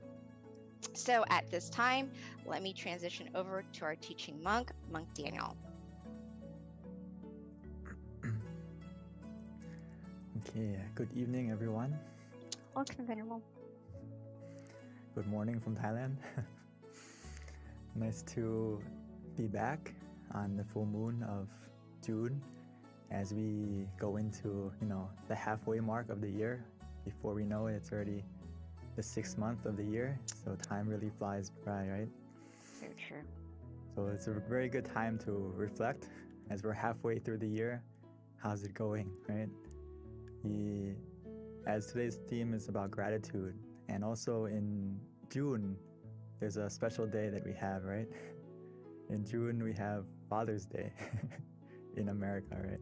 So not only should we have gratitude for our parents and especially our father in this month, but we should have gratitude for something very important that they gave us, our parents, our father, and we got the most important gift the moment we were born, which is life. So this is why which connects to the quote just a moment ago from our lovely moderator, from Ms. B, about having gratitude for yourself, having gratitude that you have life. This is the most precious thing we have, right? Time, and we have life. So we still have an opportunity to make things better. We still have an opportunity, as my master would say, Lumpur, is have opportunity to train your mind, to get to know yourself, understand yourself truly, and acquire this true happiness that's waiting for you within you. So this is something that is so precious, even though not everything is perfect, but we still have life to make things better. So this is something that we should be so grateful for, that even though then it's something that we practice as a homework from Lampal, is like when you wake up in the morning, the first thing you should do is reflect and meditate for a moment and just appreciate that I have another day, I have another morning. You know, every morning we're born again, we have another chance to keep doing good and another chance to cultivate our mind, to unlock that hidden potential within you. So I'm very happy that everyone's here tonight on full moon, because we can be just like the full moon and shine. Even though we're surrounded by darkness, we can be the full moon and shine to illuminate that night, make it, you know, such a beautiful and auspicious time. We can be just like the full moon. And today I just wanted to go over some basics about meditation for those of us who are new, and also for those of us who aren't as new, but we always have to remind ourselves, because you know, the foundation is easy, but sometimes it's so easy that we overlook it and we forget to do it. So, but first, like I said, something we should practice every morning when we wake up is our first blessing of the day is that I woke up today. So instead of hurrying up to, you know, turn off the alarm clock and rushing to get ready to go to work or to start a day, start your day peacefully and calmly, and just sit up, and before you get out of bed, start your day in a positive note and reflect on how lucky you are to have another chance, another opportunity. So it's the first blessing to be grateful for, right? We have another day. And why is it so grateful? Because we have another opportunity to not only go through our life and do everything, but one of the things that we should love and take into consideration is to practice our mind and to cultivate our mind to become, as the Buddha would say, it's so important. And he would say that whatever precious jewel there is in the heavenly worlds, there is nothing comparable to one who is awakened. So we have this precious like jewel within us that we can attain, and it's not just a physical jewel. It's a happiness and something that's so precious that we can attain within ourselves. So every day that we have another chance to train ourselves and meditate, we can get to this precious treasure that's waiting for you inside, which is just being able to control your mind, be able to be in control and understand yourself. This is something that we need to focus more on in life, because the stillness of mind can become our miracle. We just need to look within. And a lot of times in life, we are always searching for something on the outside to help us to be our miracle, or depending on something or someone to come along to make our life better. But actually, if we practice the stillness of mind, we can become the miracle we need for ourselves and also for the people around us. We just need to look in the right place. So for all of us here, all like almost 300, 400 of us, you are looking in the right place. You are starting in the right place to meditate and to still your mind so you can find that unlimited potential that's waiting for you inside. So just like today, it's the full moon, right? The full moon is a good example, because when we meditate, it's very important to do something, which is what? To adjust your body and adjust your mind. That is this foundation that we have to always do, and sometimes we kind of rush through it. So I can't emphasize enough that we need to always adjust our body, adjust our mind to be relaxed and comfortable, suitable to meditate further. So just like the full moon tonight, if you want to see it clearly, we can't focus on the moon and move it to get it clearer to us, right? We can't get the moon close to us so we can grab it and try to get close to it to see it clearly. We need to use the right tool and we need to adjust the telescope correctly so we can see the moon clearly. If we want to, look at the details and see it more clearly than we can see with our eyes. So the same thing is true in meditation, is we don't adjust the picture or we don't adjust the experience that we see. We adjust our body and our mind so that the picture we see or the experience that happens will become clearer not just visually, but also the feeling will become clearer. Does that make sense? So don't try to skip the steps. If you want to see the full moon, we need to use the right tool. Use the telescope to see it clearly and adjust the telescope to see it clearly. So every time we meditate, it's the same. We need to adjust our body and adjust our mind, not skip that step. Otherwise, the experience or what we see or what we feel is not going to get clear. The feeling and also the image isn't going to be clear. So we always have to adjust at the right place. Adjust your mind, adjust your body. So Paul would always say this, and I can't, if you understand this quote, you basically master meditation because this is the heart of it. Is Paul says that meditation practice is about finding the point where one feels just right, where one feels comfortable, where one feels content.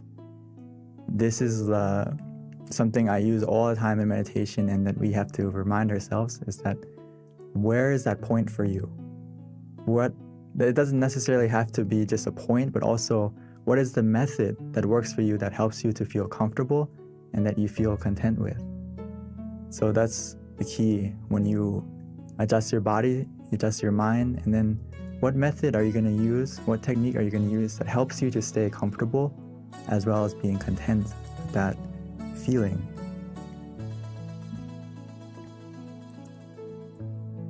So as we find that point of where we feel comfortable, where we feel relaxed, where we feel physically and mentally comfortable, and we stay at that point contently, what's going to happen is your mind is going to slowly declutter itself. It's going to slowly delete all the clutter in your mind. And it's going to take some time, but as long as we stay there contently, calmly, patiently, and just enjoying the feeling of relaxation, every second that passes by, it's deleting the bad files. It's deleting the negative emotions in our mind, bit by bit. So just stay at that point calmly and contently, and your mind is actually healing itself every second that you stay at that point.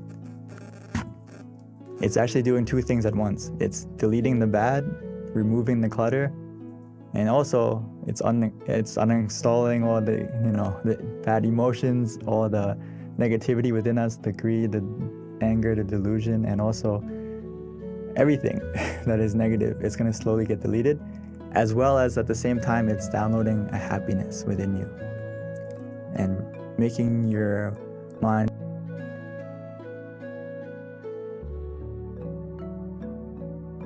filled with happiness and peacefulness.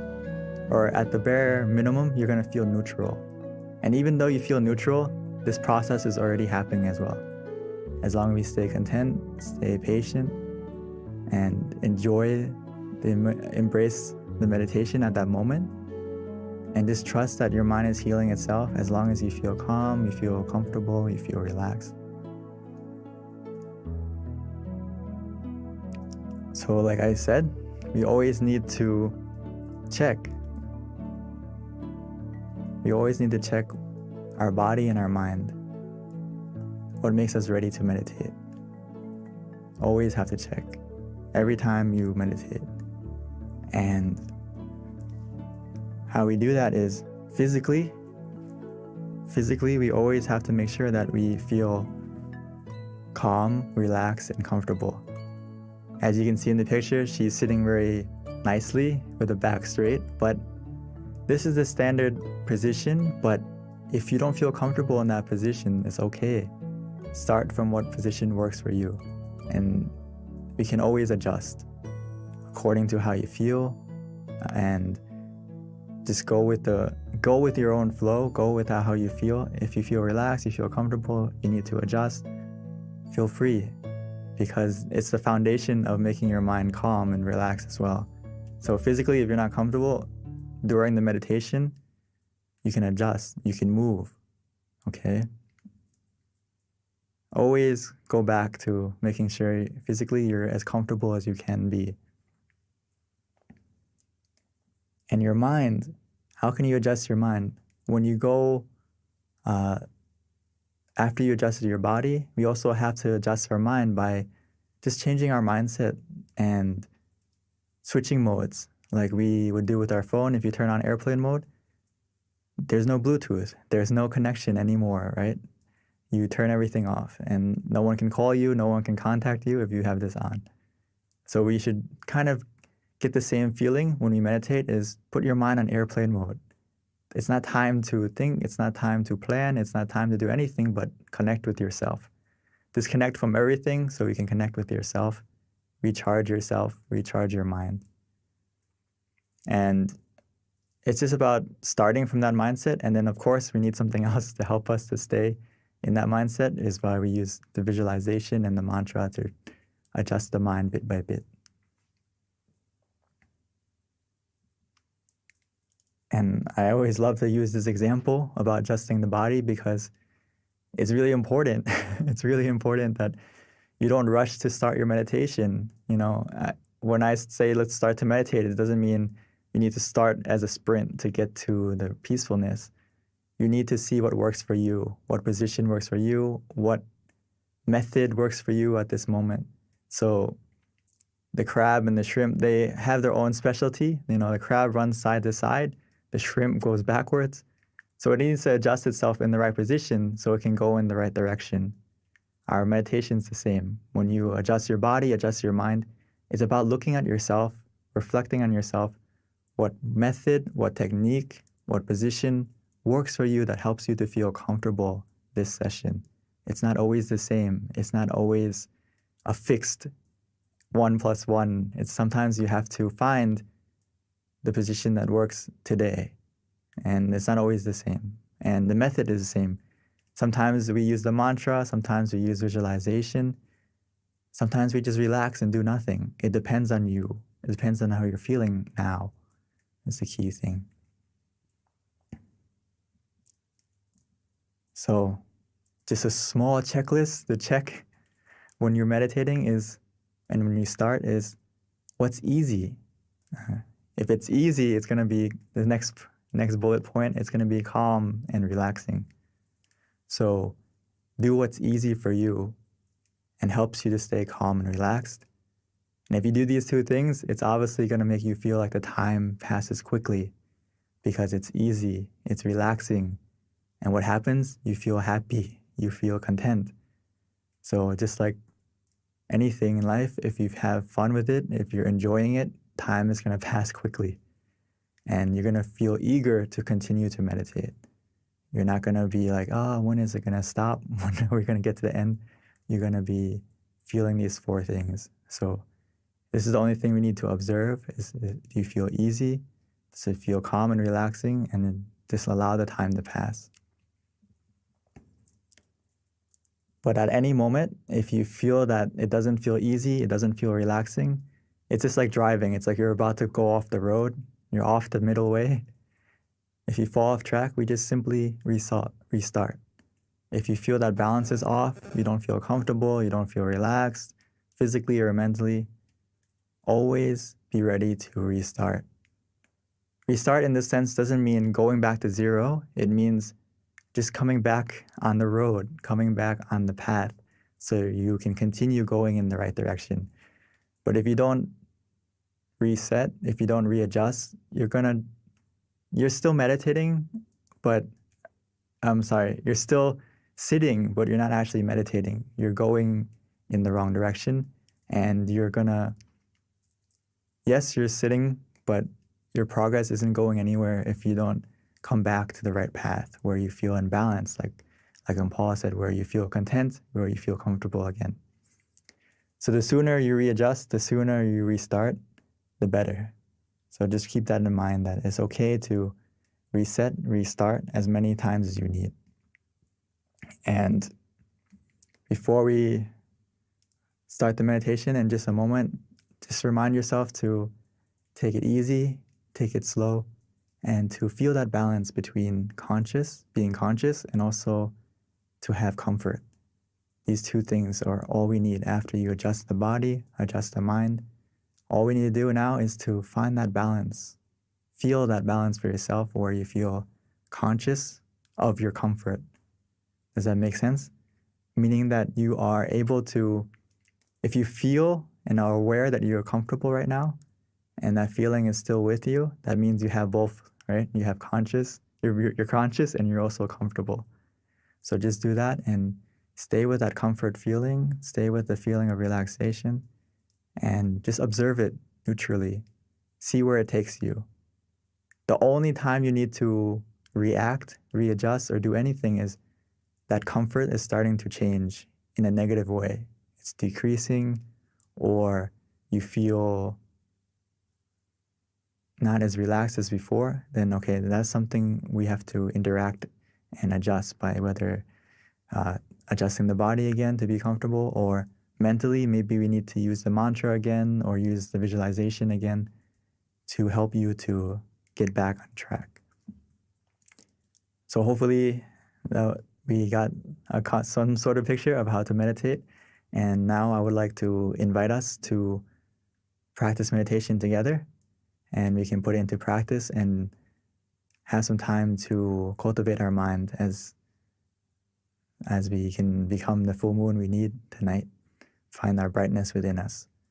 So I would like to invite everyone to prepare yourself to meditate. And if you need to adjust your body, you need to take some water or freshen up, stretch a little bit, please feel free.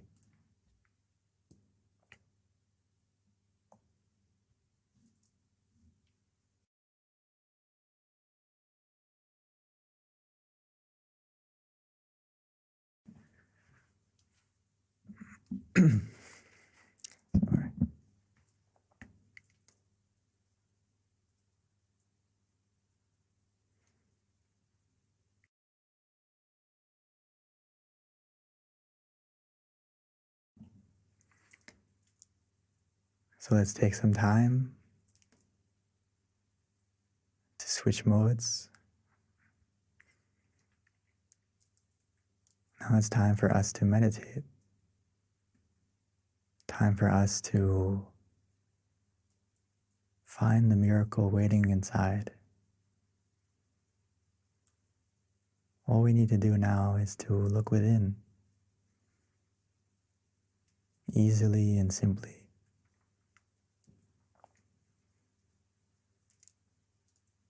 So let's take our time, take it easy. No need to rush. As we softly and gently, naturally close our eyes, the same way we would when we go to sleep.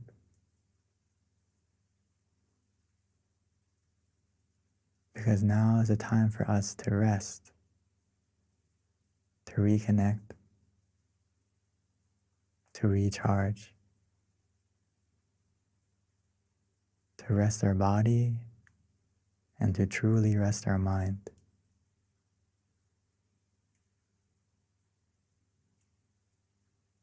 And we can do that easily and simply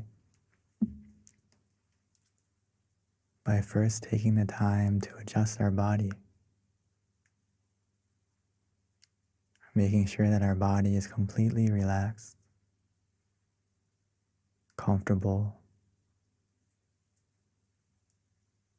by finding the position that works for you. Whether you're sitting on the floor, in a chair, wherever you may be, take a moment to check yourself. Finding that position that feels good. feels relaxing.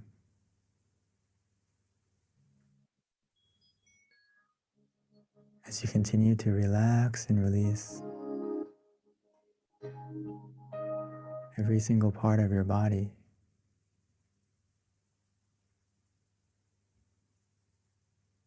making sure that every single muscle from your eyes, your face, your shoulders, arms and hands is relaxed and released. Our back, our legs, all the way down to your toes.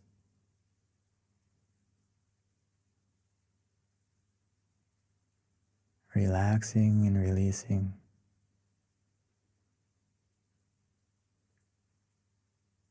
Sometimes it's easy to relax and to let go by taking a deep breath, breathing in deeply, exhaling slowly, bringing your mind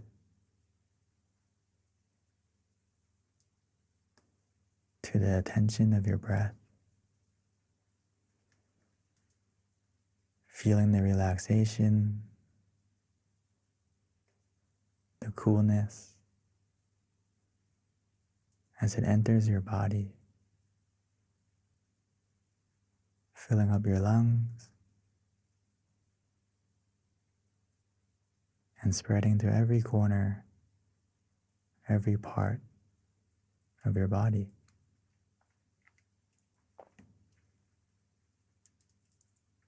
Even as we exhale, allow all the tension, all the tightness to leave, to melt away, to fade, leaving only relaxation and comfort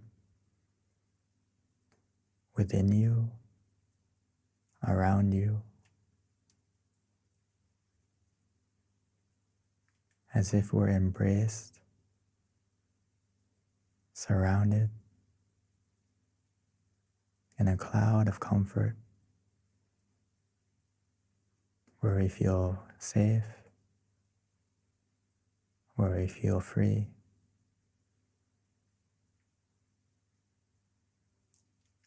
And just continue to relax, to release.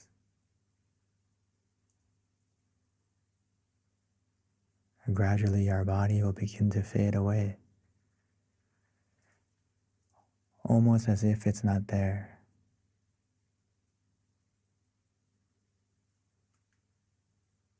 This is the power of simply relaxing, where we feel comfortable physically and mentally.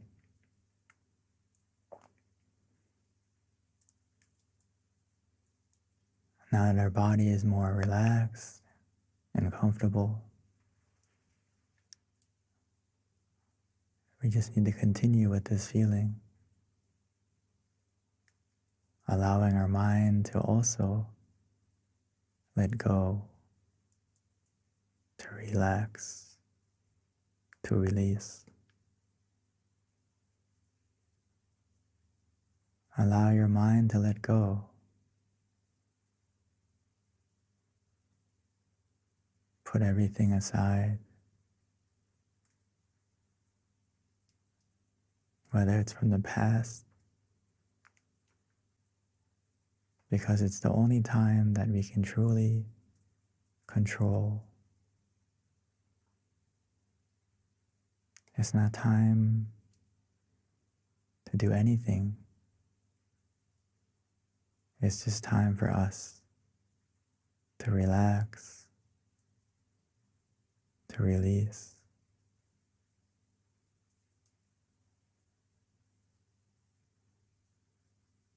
Allow your mind to be free.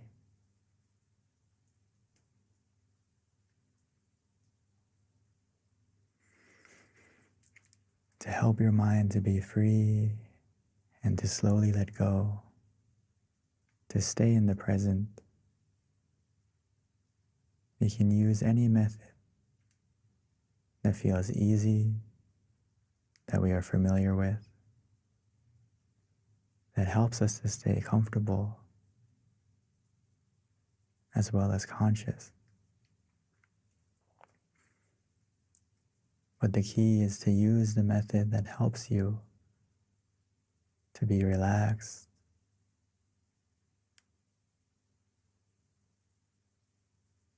so whether we use the mantra Samma Arahang, Samma Arahang, Samma meaning purity, Arahang meaning freedom. So every time we repeat that mantra, allow it to resonate, allow it to help our mind to become more clear, more free from any distractions, as it helps our mind to be calm, comfortable, present.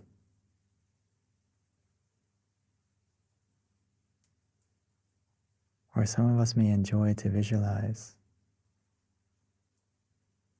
especially tonight. We can imagine the full moon,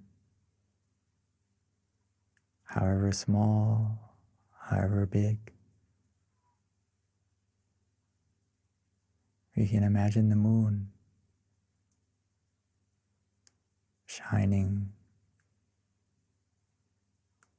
even though it's not clear, as long as it helps you to be calm and comfortable. It's not about the clarity of the image that we imagine. It's about the feeling. You can imagine it anywhere, any way,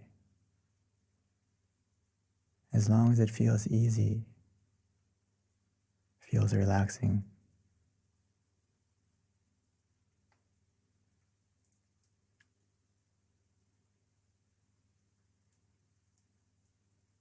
Or for some of us, we feel ready to just do nothing, just to relax, allowing that relaxation to take us inside, as if the relaxation and comfort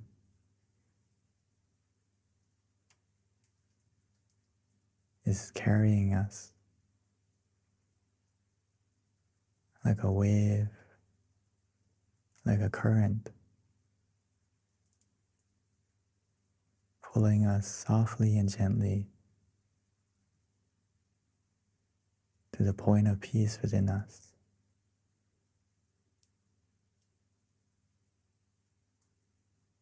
Within us, we all have a point of peace,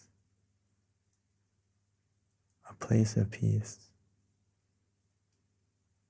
that our mind can go to, that our mind will go to automatically and naturally, as long as we maintain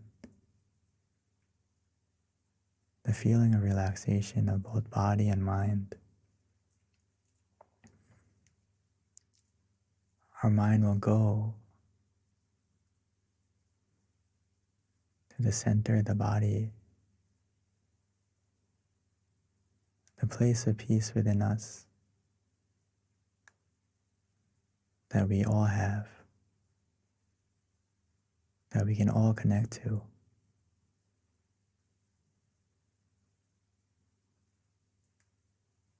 It's located within us. at the center of our abdomen, 2 finger widths above the navel.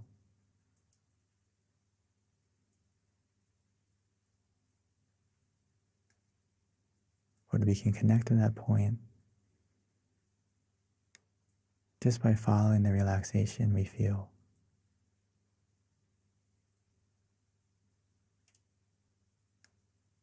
The relaxation of both body and mind will be our guide.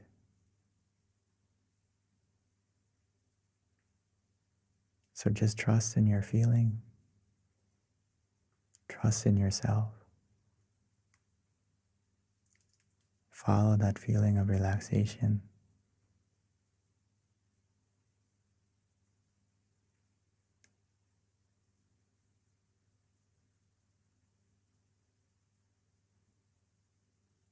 As long as we stay in balance, where we feel calm and content, comfortable and relaxed, our mind is becoming clearer. Our mind is becoming brighter. As bit by bit, gradually and naturally, our mind will heal itself.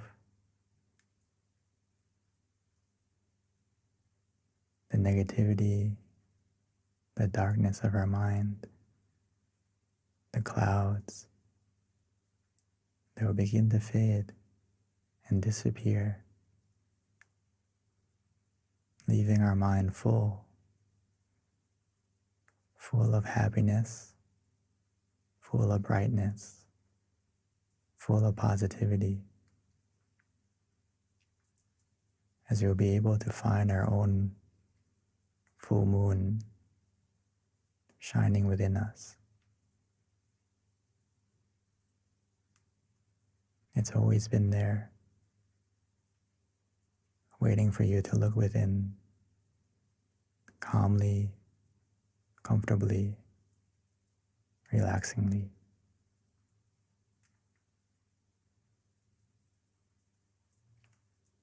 So let us enjoy this relaxation together, allowing it to grow, allowing the meditation to be the wind of clarity, pushing away the clouds so we can be able to see our full moon. Not only see it, but most importantly, feel it. The happiness within us, the contentment that can only come from a mind that is still.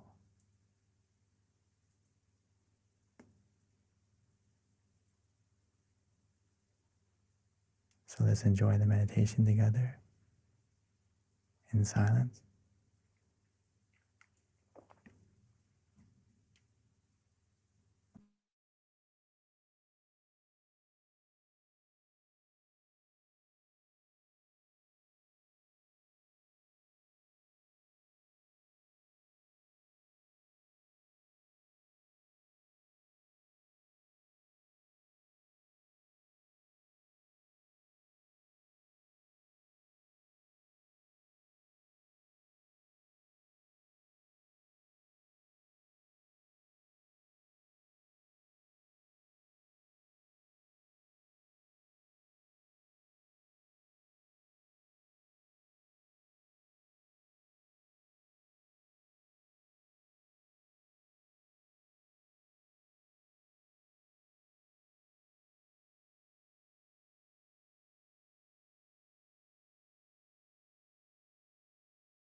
Now that we have taken the time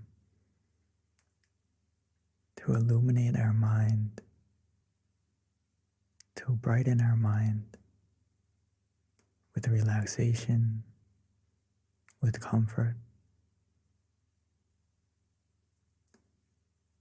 Now that our mind is bright, clear, let's take a moment to light our candle.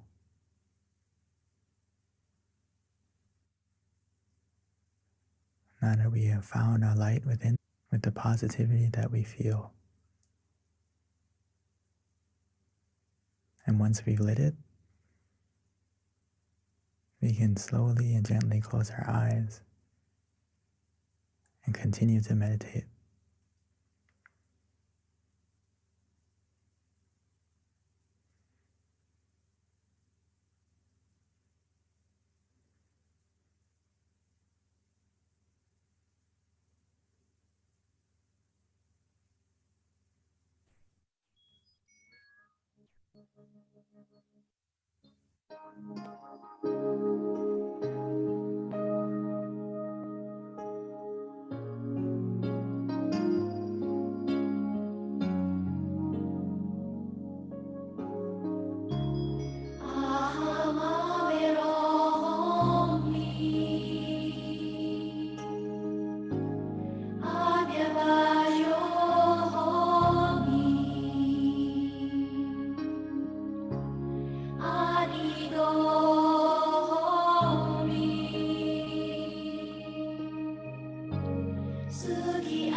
Sugi